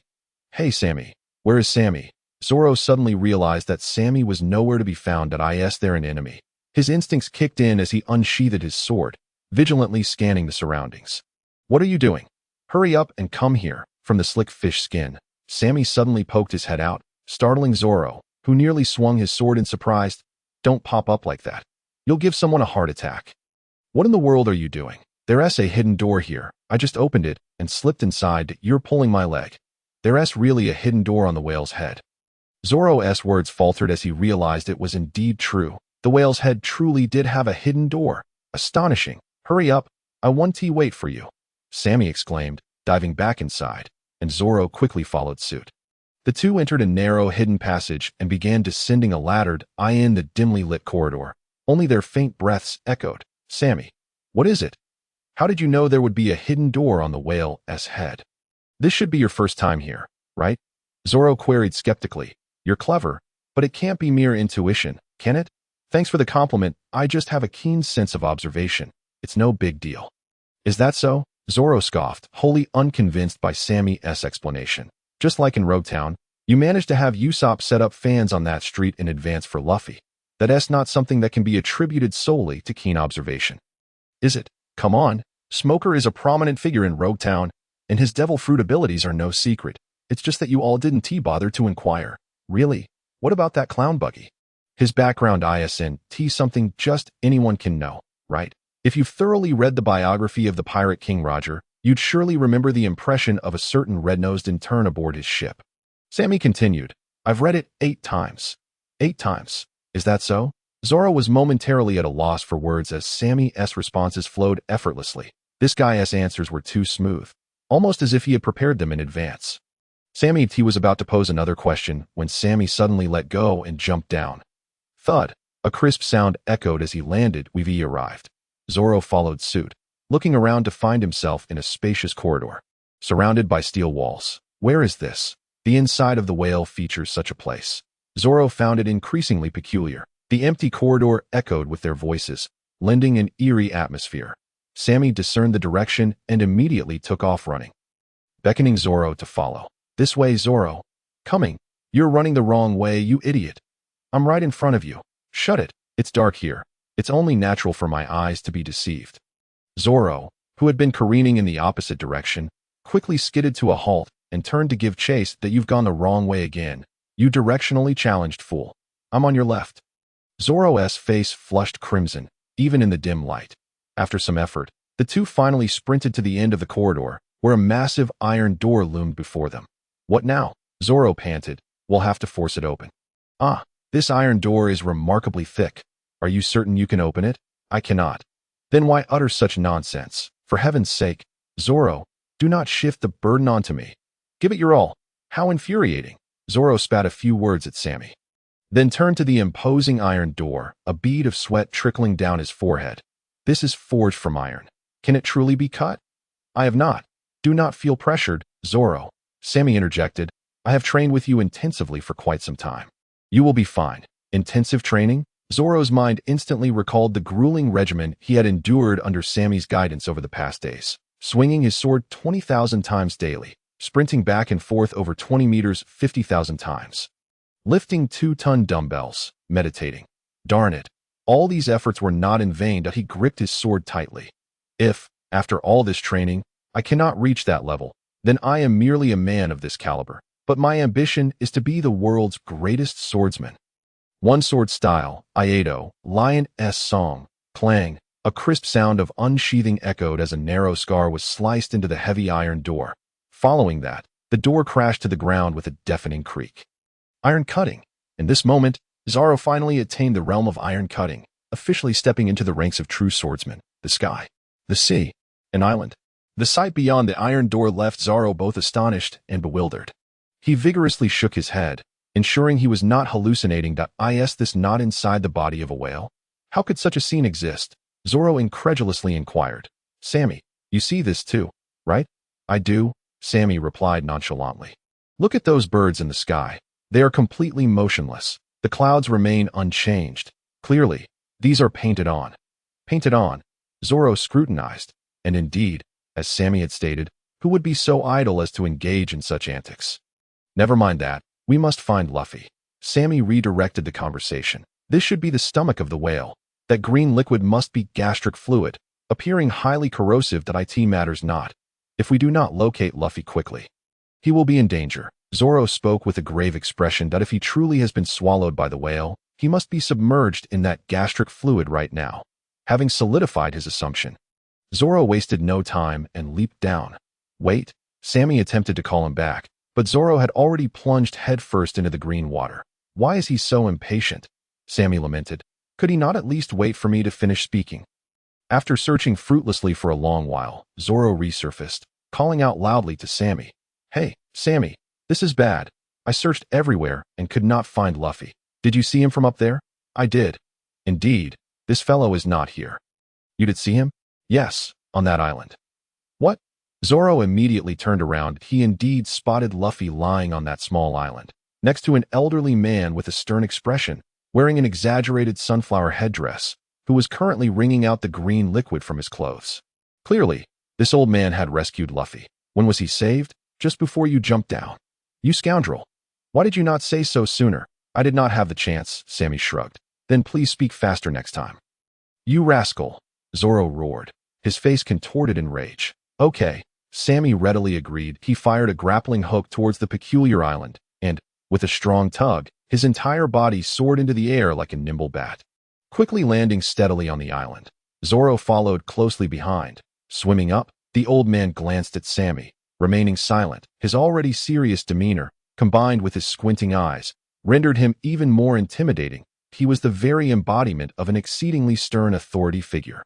Yet, He was indeed a figure of significance. Sammy was acutely aware of the caliber of the Pirate King's ship's doctor. Though not depicted in the original tale, anyone who could traverse heaven and earth alongside the Pirate King. Evading the Navy while battling pirates must be an extraordinary individual. Who are you? Why are you in my vacation spot? My name is Ragnus Sammy, a pirate. This fellow is my comrade, Rorano Azaro, a fighter of the Straw Hat Pirates. Sammy replied courteously, that fellow lying over there is our captain. That my name is Kurakasu, Gemini, blood type AB, born on June 40, no need for such detailed introductions. Zoro interjected, somewhat speechless. Kurakasu glanced at Luffy, and then turned to Sammy, asking, what did you mean by Straw Hat? Sammy smiled slightly, and replied, our captain received a very meaningful straw hat from a significant individual and made a promise in the process. These matters hold great importance to him. Hence our pirate crew's name. What promise? To become the Pirate King. Kurakasu was momentarily taken aback, then responded with a mixture of disdain and amusement. Tsich, the audacity of today's youth is remarkable. Being a pirate is not child's play. One cannot become the Pirate King merely through imagination. His smile was laden with unspoken implications. Sammy retorted with unwavering confidence, since it is a dream, it must be a great one. We arrived here with the determination to face death. We will not cower in the face of mockery from anyone. Umph. I have no interest in your grandiose declarations. Now that you have found your captain, please return from whence you came. No problem, but we must express our gratitude for your life-saving assistance. Sammy bowed in thanks, then gestured for Zoro to carry Luffy as they prepared to leave. Suddenly, the earth and sky trembled violently. Sammy and Zoro nearly stumbled to the ground. Before they could react, the ground beneath them tilted once more. Bang! A deafening crash pierced their eardrums. The green gastric fluid churned continuously, and the small island floated erratically like a leaf in the wind, rising and falling. What is happening? Zoro frantically grasped a large tree on the island, striving to maintain his balance. Kurakasu murmured, is it about to begin again? Laboon. Upon finishing, he leaped into the green water, swimming determinedly towards a metal ladder leading up to the iron door through which Sammy and the others had just entered. Boom, boom, boom, in the blink of an eye. Sammy and the others experienced several more violent tremors. The gastric fluid sea, which had just begun to settle, began to churn once again. Sammy hastily called out to Zoro, hurry, this place is no longer safe. Understood. Bang! Another thunderous sound erupted. However, this noise did not originate from outside the whale. The violent tremors did not occur. Sammy looked up to see Kurakasu, charred and emitting smoke, falling from the metal ladder, while a man and woman stood at the entrance of the iron door. Sammy instantly recognized their identities. The Baroque Works agents, codenamed Miss Wednesday, were actually Princess Vivi of Alabasta. And the man in the green attire, what was his codename? Never mind, it matters not. They were the ones who had knocked Kurakasu down with a rocket launcher. I told you not to interfere with us, baby. We shall take this whale's meat for ourselves. Damn it. Kurakasu emerged from the water, his expression grave. You two are truly relentless. Hee, we certainly won't give up easily. After all, such a massive whale could sustain everyone in our town for quite some time. Baby, the crown man declared with an air of triumph, as if everything was already within his grasp. Effortlessly attainable. What are we waiting for, Mr. Nine? Let us swiftly dispatch this enormous creature. Okay, baby. The crown man raised his rocket launcher once more, preparing to fire another shot into the sky. You despicable fiend. You mustn't wreak havoc here, Zoro declared, drawing his sword, for if we provoke this giant, escape will become impossible. Just as he was about to take action, a furious roar pierced the air. Goma Goma no. Rocket. It was none other than Luffy. He had awakened unbeknownst to anyone, and upon witnessing his companions plotting mischief, he swiftly sprang into action. Boom! Another deafening explosion erupted, accompanied by violent tremors. Laboon was crashing into the mountain again. Sammy urged, hurry, let us get out of here. Zoro was about to dive back into the water when Luffy suddenly stretched out his arms, grasping the iron gate, and flashed a grin at Sammy and the others. No, it can't be. Could it be? Whoosh, no. Crash. Sammy collided forcefully with the steel wall, shivering from the pain. Luffy, what are you doing? Are you trying to kill us? Zoro and Sammy shouted in unison, their fists and sword hilts striking Luffy's rubbery head. I am sorry. Luffy's wail echoed down the corridor. After their playful scuffle, the trio finally remembered to continue their escape. When Sammy glanced back, Kuroka's had already vanished without a trace. Huh? Where did that flamboyant uncle go? Luffy looked around, searching anxiously. Forget about him. This is his territory, and he'll surely find a way out, Zoro remarked as they ran without pause. Soon, the three of them crawled through a small opening at the top of the whale's head. At that moment, Laboon, having been sedated, finally settled down, floating vacantly on the surface of the sea. His eyes, filled with sorrow, gazed upon the towering red earth. Ah, a desolate and ethereal cry drifted through the air.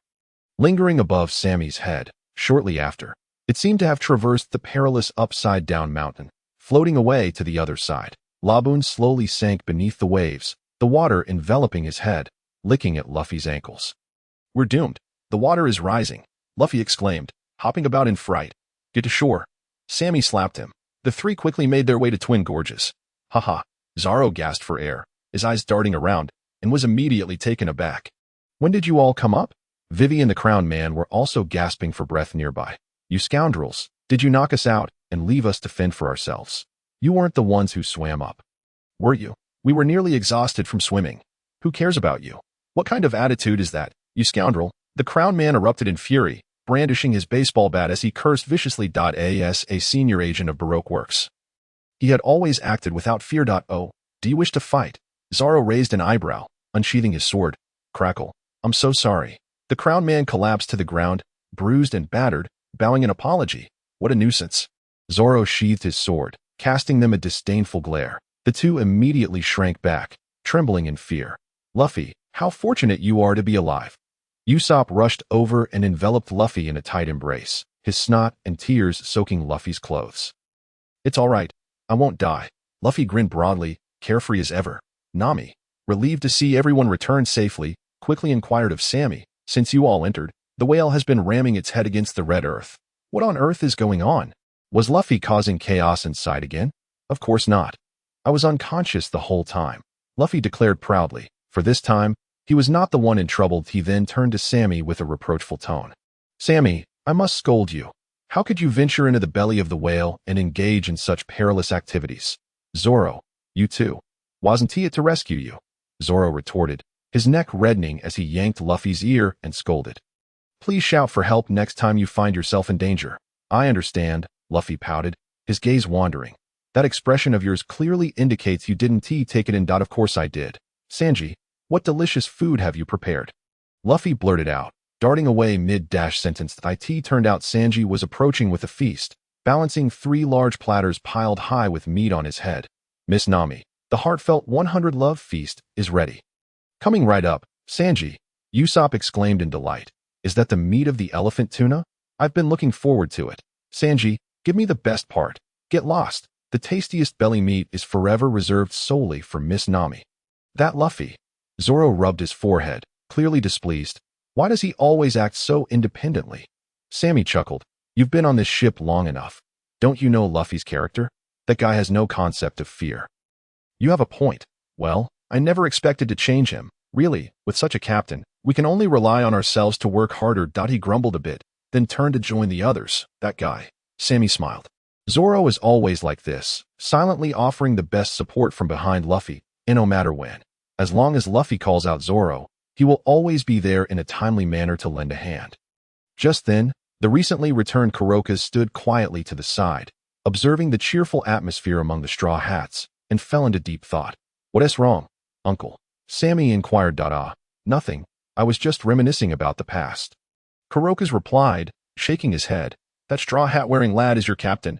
He seems quite remarkable. Really, Luffy, that guy is indeed quite something. In my life, I've made many regrettable mistakes. But the one thing I don't regret is acknowledging that guy as my captain. Humph, don't speak like an old man. You're barely in your 20s, aren't you? Kurokas shot Sammy a sidelong glance. Haha, is that so? Perhaps it's because I've been conversing with you, uncle, that I unconsciously feel more mature. Earlier, when I saved the Straw Hat Kid from Laboon's belly, he was already on the verge of drowning, yet he still wore that big grin.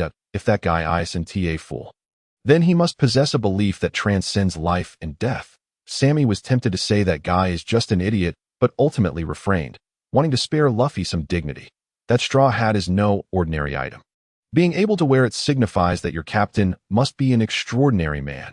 Sammy smiled slightly. Uncle, your ability to express such thoughts suggests you're not an ordinary person, are you? I'm merely a lighthouse keeper. Nothing special, Kuroka's replied, his expression impassive. Sammy was about to probe further when Luffy suddenly called out to him. Hey, Sammy, aren't you coming to eat? Luffy shouted, devouring fish meat, and also, Uncle Sunflower, would you like some too? Sanji's culinary skills are superb. Although I appreciate your compliments, Sanji said, giving Luffy a light whack on the head. You should finish chewing your food before speaking. You troublesome brat. Got it, Luffy hastily exclaimed. His expression clearly indicating that he had not absorbed a word. Having survived a harrowing ordeal, Sammy's stomach had long since begun to protest with hunger. At this moment, he uttered not a single word. Wholly devoted to the noble pursuit of feasting, the top-tier ingredients, combined with Sanji's unparalleled culinary skills, left Sammy, a seasoned gourmand, on the verge of swallowing his own tongue in delight. After Nami swallowed her mouthful, she curiously inquired of Kuroka's, Uncle, why does this whale incessantly ram its head against the red earth continent? I notice the scars on its head are both old and new, suggesting this is not its first attempt. Is it? Kuroka's gazed at the whale floating atop the sea and replied, This creature is named Laboon, the largest island whale in the world, residing in the West Eas for why it collides with the red earth continent. There is a reason behind it. What reason? Luffy asked, intrigued. Is it because it is foolish? Hey, Luffy, do not utter such disrespectful words, Sanji interjected, reminding him, how can you criticize others? Kuroka's chose not to dwell on this. Instead, gently unfolding the tale of Laboon. Everyone listened intently, save for Sammy, who remained silent. A seasoned sailor, he was already well acquainted with this story. Yet, hearing it once more filled him with profound awe. 50 years, how many things have changed. Even those in love may forget one another due to distance. How much more so across the vast, treacherous sea, where life and death are often separated? Perhaps this is the bond shared between companions, the kind of indescribable connection unique to the world of pirates. In this moment, after more than 2 decades, Sammy found himself recalling his family far away in that other world. Indeed, it has been over 20 years, and he had not forgotten, had he, his father, mother, sister, the neighbor's wife, each memory vivid and clear.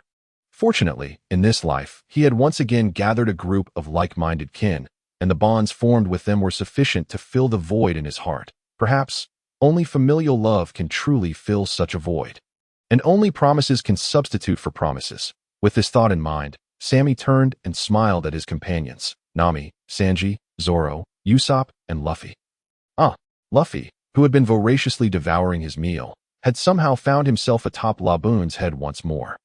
In his arms, he clutched the mast of the Going Merry. Damn, how could I forget this part?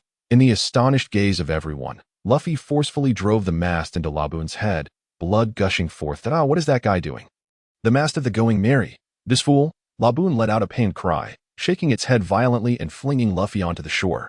His slender form crashed violently against the red earth continent, stones tumbling down in a cacophony. Hey, try this. Luffy sprang to his feet, undeterred, and launched another attack, Gum Gum Pistol. His punch landed squarely, but for Laboon, it was merely a tickle. With a loud bellow, Laboon charged at Luffy, intent on crushing him along with the hill behind him. Luffy immediately raised his hand in a gesture of pause. Wait, let us call it a draw. Fool. How could this possibly be a real stop? Zoro was about to retort when Laboon made a sudden halt that left him dumbfounded. Hey, am I impressive, or what? Laboon, Luffy boasted with pride. Let us make a pact. When I return from circling the Grand Line, we shall have another battle. Laboon's eyes widened, as if it had heard something utterly incredible, and it stared blankly for a long moment before letting out a joyful bellow, filled with exuberance. I see. This guy is quite reliable after all, Sanji remarked with a smile. Sammy chuckled and shook his head. His methods are rather crude. Only this fool would think of such a thing. Zoro nodded in agreement. Clearly, the 3 men were thoroughly impressed by Luffy's ingenuity. Unfortunately, not everyone shared this sentiment. Mary, you must not come to harm. Usopp cried, heartbroken. That guy. Don't think that just because he did something good, I want to beat him up. Nami clenched her fists, expressing her frustration. He shows no regard for the ship. It's utterly unforgivable. All right, task accomplished. Laboon, please don't break it before I return. Luffy declared, casting aside the paint and admiring the abstract straw hat design he had created atop Laboon's head. After a single glance, Sammy regretted not being able to cleanse his eyes. How horrendous. I can only hope this foolish child never looks in a mirror. Otherwise, it would surely pursue Luffy from Twin Cape all the way to the New World. Now that Luffy had finally completed his task, the moment to set sail had arrived. Navigator Nami turned to Usopp and asked, "So, is the Going Merry repaired?" "Almost. I've nailed the mast back together with iron sheets. It should still be usable." "Good. Then let us set sail," Nami replied, pulling out her compass. "Let me see what's going on." "What's wrong, Miss Nami?" The compass had inexplicably malfunctioned, spinning like a fan, and Nami sighed in exasperation. "It's fine, Miss Nami. Worst case, we can buy another one at the next island. I suppose that's all we can do." Nami conceded helplessly. Uncle Kuroka's, could you tell me the direction to the next island? Our compass is no longer functional." Kuroka shook his head. "A compass is of little use in the Grand Line. Don't you, as a navigator, know this?" "Hey, what do you mean, old man?" Sanji immediately bristled at any slight against Nami. "Miss Nami is the finest navigator on the seas. You better listen closely." Kuroka's ignored Sanji's outburst and continued addressing Nami. "The Grand Line possesses a unique magnetic field to discern direction here. You must use a log pose." "Apologies, I hail from the East Sea and truly know nothing about this." "Uncle, what exactly is a log pose?" Nami, always eager to learn, was not afraid to ask questions about nautical knowledge. "A log pose is the compass of the Grand Line. With it, you can reach the next island, or else you will remain stranded here forever." "Stranded here forever? Absolutely not." Luffy could not contain himself upon hearing this and shouted loudly. "Don't worry, Luffy. I have a plan." "Really? Sammy, what plan? Did you forget there are two individuals here?" Sammy gestured toward Vivi and the Crown Man. "They must have a log pose, right? How could I not think of that?" "You're always the most reliable in a pinch, Sammy," Luffy exclaimed joyfully. "Wait here.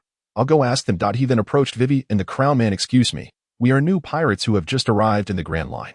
We lack a log pose, and we're wondering if either of you could assist us." "A log pose? That kind of important item? We wouldn't give it to you, would we?"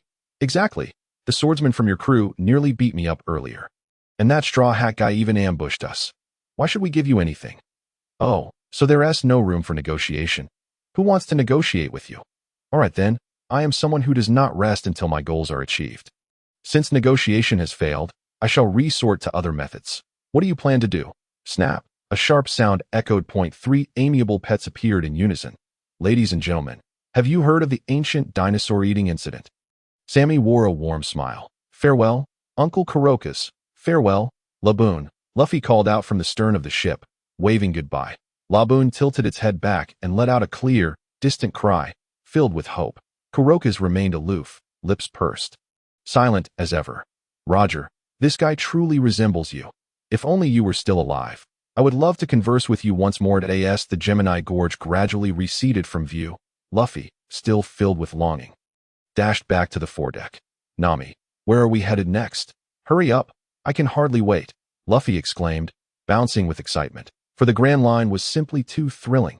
Nami, with a sharp glance at Luffy, retorted, "Be quiet and do not disturb me while I study the nautical charts." "What a buzzkill," Luffy muttered, making a face. "Forget about those matters for now. I have but one question for you," Zoro interjected, pointing a finger. "Why are these two rascals on our ship?" Beside him, Vivi and the Crown Man trembled in fear. "They said they wanted a ride back to town. You agreed to that." "Of course. What on earth are you so happy about, you fool? These two are rather peculiar. Who knows if they are friend or foe? What if they bring danger upon us?" "Do not worry.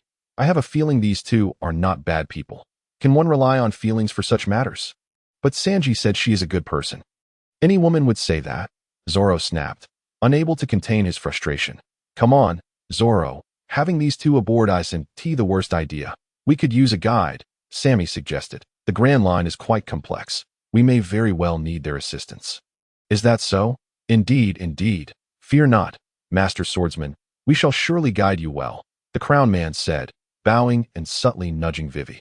Understanding the cue, Vivi instantly plastered on a flattering smile, adding, "Yes, yes, Master Swordsman, we are completely sincere. Besides, with your strength, you need not fear us. You appear to be the sort who is mighty yet possesses a kind heart. We are truly honored to be in your service," Such a dashing swordsman like you is a rare sight, even on the Grand Line. The two continued to lavish Zoro with praise, leaving him feeling quite uncomfortable. All right. I have no intention of rushing you. Stay as long as you wish. Thank you, Master Swordsman. Your noble character fills us with immense gratitude. The two continued their flattery. Enough with the chatter. It's deafening. Zoro scolded, his face taut, seemingly allergic to compliments. Your face is turning red, Zoro, Sammy chuckled. Mind your own business, Zoro grumbled, his cheeks flushed as he turned away.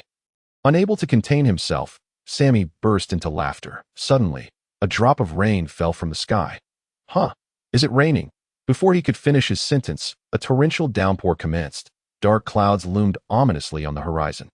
Accompanied by distant thunder, a storm is upon us. Quickly, lower the sails. Nami, ever attuned to the weather, shouted urgently. Sanji was the first to spring into action, deftly pulling the ropes, just as they had managed to lower the sails halfway. The torrential rain ceased abruptly, replaced by a flurry of snowflakes. What on earth? The weather changed too rapidly, Nami exclaimed in astonishment. The weather on the Grand Line is notoriously fickle, Sammy reminded. I have winter clothes. Everyone, put them on quickly. Fantastic, Sammy. You truly have foresight, Usopp exclaimed with delight, shivering in his thin attire. Nami, her expression grave, declared, the snowfall is too heavy. The Mary can't be buried under this snow. Everyone, grab a shovel. The crew hurriedly took up their tools, but just as they were making progress, the sun re-emerged, causing the snow to quickly melt away. Exhausted and panting, the Straw Hat crew experienced the extraordinary weather phenomena of the Grand Line for the first time. I'm exhausted. What on earth is happening? One moment it's rain, the next it's wind, and now snow. Usopp panted, seated on a crate as he hastily removed his winter coat. Sanji exhaled a smoke ring. Intrigued, is this what the Grand Line is like? Truly extraordinary that I've never heard of such bizarre weather changes, Zoro remarked skeptically. Nami, are you all right? As the navigator, Nami's mastery of the weather was crucial for their voyage. I'm fine. Although I know nothing about the Grand Line yet, I believe I will soon discern its patterns, Nami asserted confidently. Luffy, beaming with trust, said, I believe in you, Nami. For Luffy, his faith in his comrades was unwavering. Nami, you look absolutely stunning when you're serious. I'll always support you, Sanji declared, his admiration evident. Sammy smiled slightly and pointed out, everyone, look over there. We have arrived at the next island, following his finger. They caught sight of an unusual island in the distance. Oh ho ho. What a peculiar island, Luffy exclaimed, leaping to the front, his eyes wide with excitement that a small island, shaped like a cactus, lay serenely on the horizon. Enshrouded in mist, the island's outline appeared ethereal, as if it were a fairy tale realm that at last. We can see the island, Luffy shouted, brimming with enthusiasm that I wonder if there will be beautiful ladies there. Sanji's eyes sparkled with longing. Just as Usopp was about to speak, he was taken aback as Vivi and the Crown Man leaped onto the deck railing, facing the crew. That up ahead lies our town, baby. Let us part ways here. Everyone, while we are truly grateful, we cannot accompany you any further, baby. The two elegantly bowed to the Straw Hat crew before performing a backflip into the sea, swiftly swimming towards the island. I look forward to our next encounter. Beautiful Miss Wednesday. Sanji waved his arms in farewell, his voice tinged with reluctance. Zoro stroked his chin thoughtfully. So, that's the town of those two oddballs. It doesn't seem like a pleasant place. Indeed, a regular town wouldn't send people to hunt island whales. We should remain vigilant, Sammy warned. He was well aware that they were approaching the base of the Baroque Works. Numerous agents of the organization gathered here to hunt novice pirates entering the Grand Line, profiting from bounties to fund their operations. However, those agents were merely minor characters. Zoro alone could handle them, making them no cause for concern. Usopp, trembling, stammered, I suppose if you all say so, then I want to go ashore. Before he could finish, Sanji slapped him on the shoulder. What are you talking about, Usopp? That's Miss Wednesday's town. How could there be any trouble in a place where such a beautiful lady resides? Don't listen to that three-sword idiot-esque nonsense. You lecherous fool. Do you have no sense of caution at all? Only a heartless scoundrel would be wary of a beauty, as the two bickered. The Mary slowly docked at the island's pier. Thick fog enveloped both shores, and through it, shadows of buildings and figures with raised hands began to emerge. Or those shadows? Some are holding long objects. They must be firearms. They're definitely firearms. Usopp stuttered. Everyone, I have a feeling of do not land on the island creeping up on me. How rude. Are we not welcome? Miss Wednesday, are you here? Luffy and the others grew serious as they observed the approaching figures. He certainly did not wish to engage in combat without knowing the situation. Gradually, as the ship inched closer to the dock, the fog began to dissipate, revealing the faces of the approaching crowd, men, women, and children alike. Suddenly, the air erupted with the sound of fireworks. Colorful streamers danced in the breeze, and cheers and whistles echoed across the shores. Welcome, welcome, heroes of the sea. You have arrived at Whiskey Peak, where pirates are our most cherished guests.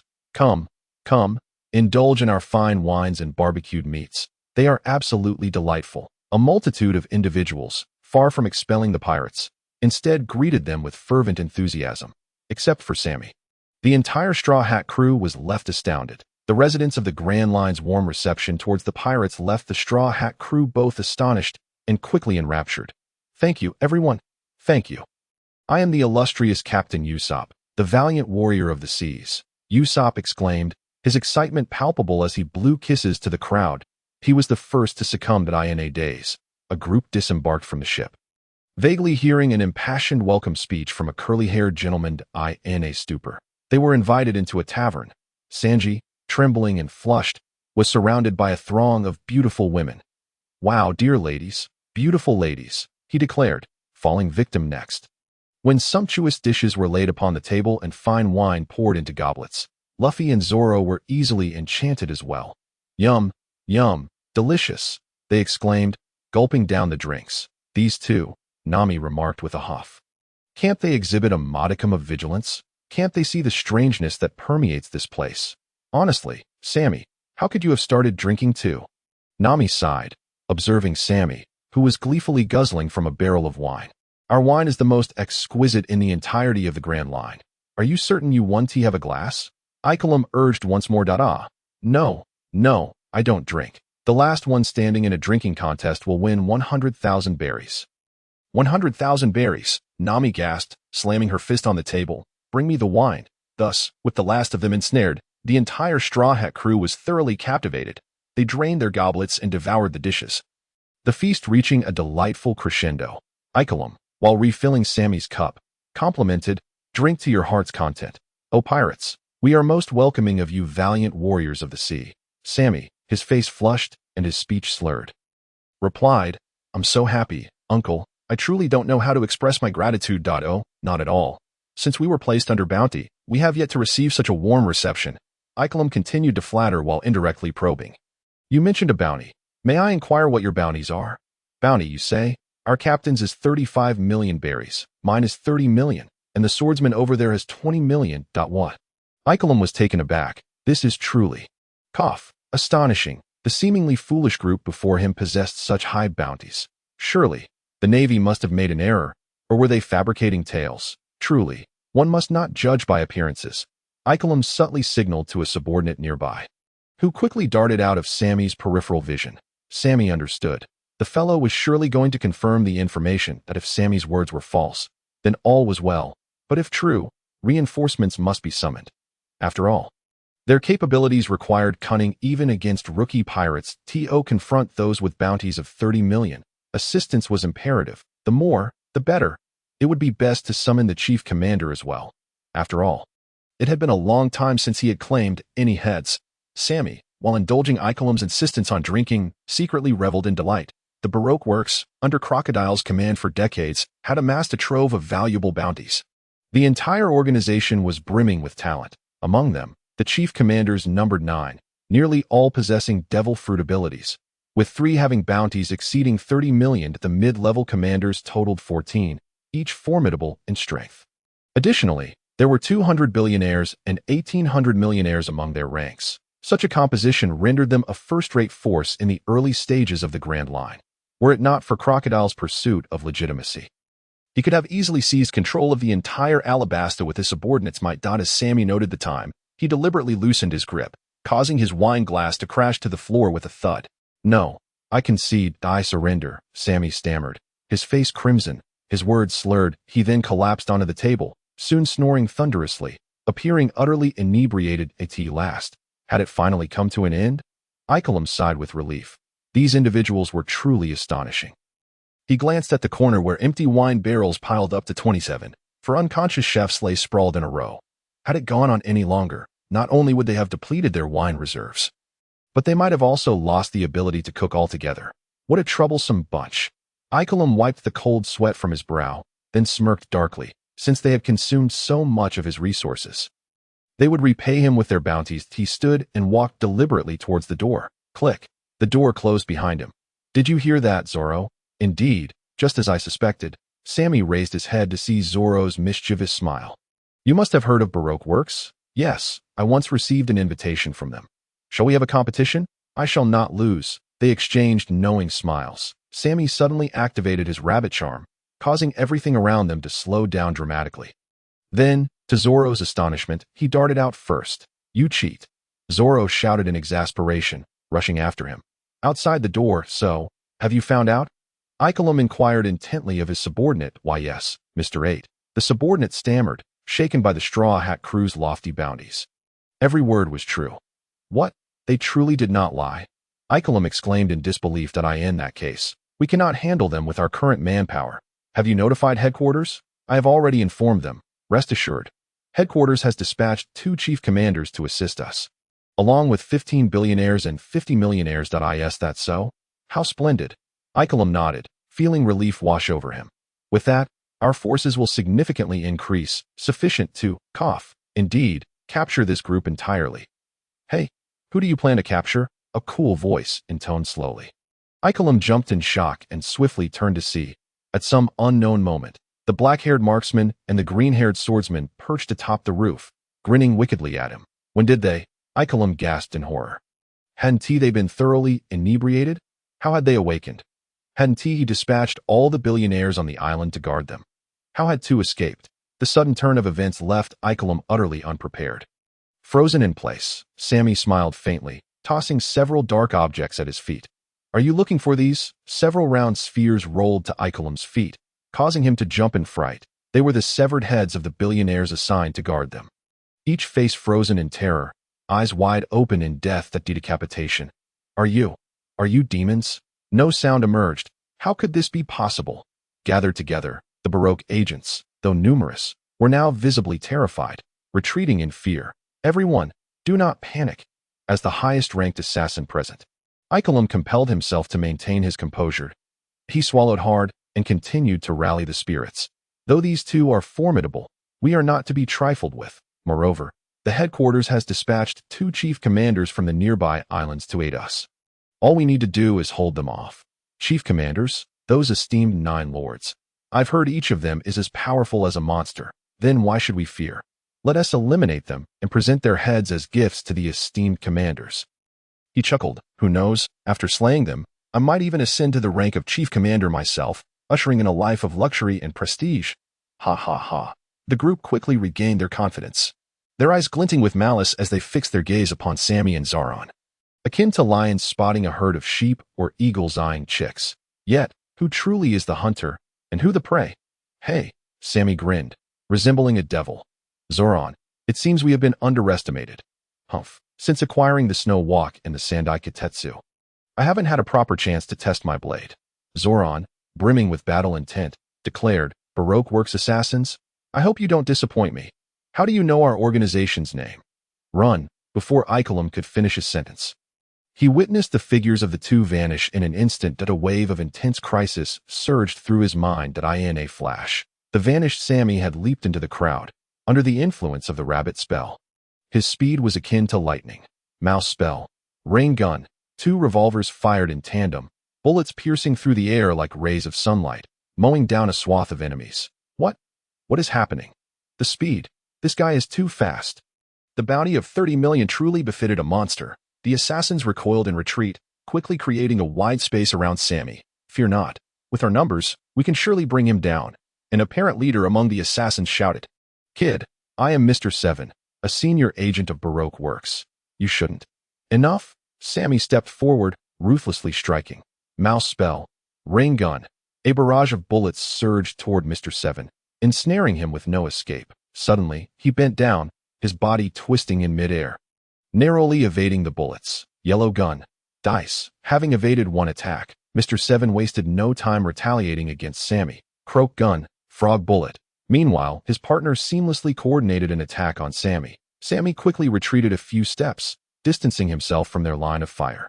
Boom! The dice bullet collided with the frog bullet, resulting in a violent explosion that sent shockwaves against Sammy's face, singeing his bangs. These two are surprisingly strong. Sammy was not only astonished that Mr. Seven could dodge his attack, but also by the immediate counterattack and their synchronized teamwork. Are these really mere minor players? To be honest, aside from those 9 chief commanders and the president and vice president, I have little impression of others in Baroque Works. Sammy had held a rather low regard for them, but it turned out that even these lesser figures were formidable. Truly, this is the grand line. Truly, these are the subordinates of the 7 warlords. Setting aside any dismissive thoughts, Sammy decided to showcase his true prowess.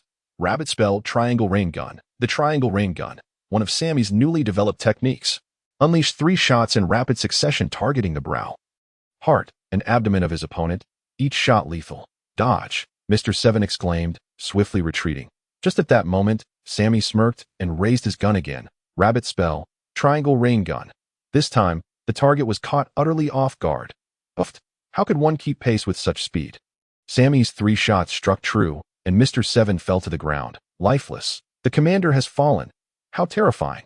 I couldn't even see his movements. Everyone attacked together. To Sammy's astonishment, instead of retreating upon witnessing their leader's demise, the group became even more aggressive, launching a fervent assault against him. Kill him. Open fire. Crackling gunfire erupted as a dozen firearms discharged in unison, bullets swirling like a tempest. Sammy hastily dodged, concealing himself in a corner of a wall. Crack, crack, crack. The gunfire continued relentlessly, and soon the wall was riddled with holes as Sammy evaded again. These fellows are indeed troublesome, Sammy mused. Though there were only a dozen guns, their firepower rivaled that of a 100-man squad. It was no wonder Sammy had never encountered such a scene before. After all, the shooters were elite marksmen from Baroque Works. Not only were their shots fast and accurate, but each individual reacted with remarkable agility. As if equipped with radar, relentlessly pursuing Sammy, the unrelenting barrage of bullets rained down, pinning Sammy down and preventing him from raising his head. There was no choice left. He had to make a desperate gamble. Passive endurance was not Sammy's style. Gritting his teeth, he unleashed his full speed. His figure darted between various structures, evading incoming bullets while steadily closing in on his foes. Several times he narrowly escaped, nearly grazed by bullets. Just thinking about the earlier shot aimed at his groin made Sammy shudder. However, extreme danger often brings great reward. After weaving through the chaos, Sammy found himself drawing closer to his opponents, almost face to face. This is the moment. Sammy leaped into the center of the encircled foes, unleashing the rabbit spell. Firework rain gun. Countless bullets erupted like a sudden shower of fireworks, scattering in all directions. Steel projectiles, shimmering with sparks, danced through the air, forming circles, fans, and clusters. They erupted within the crowd. The enemies fell like dried grass in the wind, collapsing in rows and waves. All around him, there was nothing but flashes of light, snow, and tears. The air was filled with gunfire, cries, and shouts. With the final gunshot and the last scream, the crowd fell utterly silent. Except for Sammy, none remained standing on the street. Da! A demon! A piercing scream echoed. Sammy looked up to see Vivi, the blue-haired lady. What a surprise to meet you again. Sammy wore a mischievous smile. You and that crown-wearing man went through great lengths to lure us here. Didn't you? I don't know what you're talking about. Unaware? Are these not your accomplices? They? Oh, wait a moment. It seems I've overlooked something. Sammy deliberately scrutinized Vivi, then feigned enlightenment. How intriguing. A princess of a nation, concealing her identity to become an assassin. Is that not fascinating? Sammy directly uncovered Vivi's identity. Am I right? Nefertari Vivi, princess of Alabasta. Vivi's eyes widened in disbelief, as if she had heard something unimaginable. How could you know? At this point, do you still wish to conceal it? Princess. Ha! Sammy's wicked amusement knew no bounds as he mimicked the classic villain's laugh. Who are you? That. You need not know. You are here to kill me. Correct? Take a guess that I will not sit idly by. Reacting swiftly, Vivi summoned her courage, skillfully wielding her unique weapon, the peacock splitter. She prepared for battle. The fine threads danced as the mechanical blades whizzed, appearing exceedingly troublesome and dangerous. Does this mean you intend to resist, Princess Vivi? Of course not. Kuro, Vivi suddenly cried out, and a gigantic duck dashed out at an angle, carrying her along as it sprinted towards the port at breakneck speed. Oh, is that the duck in question? It truly is fast, Sammy exclaimed as he watched Kuro vanish in an instant. However, if you think you can shake me off, you're sorely mistaken. With a swift incantation of the rabbit charm, Sammy shot forward, catching up to Vivi in the blink of an eye. The princess, who had been relieved just moments before, turned to see Sammy leisurely trailing behind her and let out a piercing scream. You can't escape now, princess. Kuro, increase your speed and shake him off. Vivi was on the brink of collapse, bewildered by the rapidity of her pursuer. Yet, upon hearing the command, Kuro not only failed to accelerate but abruptly came to a screeching halt. Caught off guard, Vivi nearly flew off. What are you doing, Kuro? Why aren't you running? He knows my true identity. True identity. It seems you've realized your exposure, Nefelatari. A voice entirely different from Sammy's echoed from ahead. Vivi's complexion shifted dramatically as she raised her head, trembling as she uttered, Why you are Mr. 5? It turned out that Kuro had stopped because two figures stood before them. One was a tall man clad in a long trench coat, donning dark sunglasses with a wild hairstyle. Mr. 5, the chief commander of the Baroque Works, with a bounty of 10 million berries. The other was a slender woman in a short skirt, wearing a yellow hat and holding an umbrella, also a chief commander of the Baroque Works, possessing the power of the heavy light fruit, with a bounty of 7.5 million berries. Though I am unsure how you came to know of your exposure, it matters not, Mr. 5 stated coldly. The boss has issued a kill order. You might as well submit to your demise, Nefelatari. Vivi. Mr. 5 picked at his nose, soon producing a booger, which he aimed at Vivi in a threatening gesture. Ah! The figure beside him let out a distinctively raucous laugh. To them, eliminating Vivi and completing their mission seemed an exceedingly simple task, one that hardly warranted their personal involvement as chief commanders. I fail to understand why the boss would waste such talent on trivial matters. While Mr. 5 silently complained, he launched the booger bullet. Boom! A fierce explosion erupted, engulfing both Vivi and the seated Kuro duck. Humph, hardly a challenge, Mr. 5 scoffed, turning to leave, only to be halted by a sudden voice. Wait, Mr. 5, what is it? She is still alive. What? Mr. 5 exclaimed in shock, quickly turning back. As the thick fog and smoke cleared, Vivi and Kuro duck appeared scorched in multiple places, yet still gasping for breath, alive and unscathed. How can this be? Hey, you there, how dare you intercept my prey? Are you prepared to die in atonement? Who? You old fool. A figure suddenly sprang forth, creating a gust that blew away the smoke. Rabbit charm. Speedy fist. Burst. Bang! Mr. 5, taken by surprise, was struck down hard. Mr. 5. He shouted in alarm. Who are you, me? I am Ragnar Sammy, a pirate. How dare you provoke the Baroque Works? Don't you value your life? What can I say? You merely stood in my way. Sammy shrugged with a smirk, unfazed. You insufferable brat. The duo glared at Sammy, their eyes wide with fury.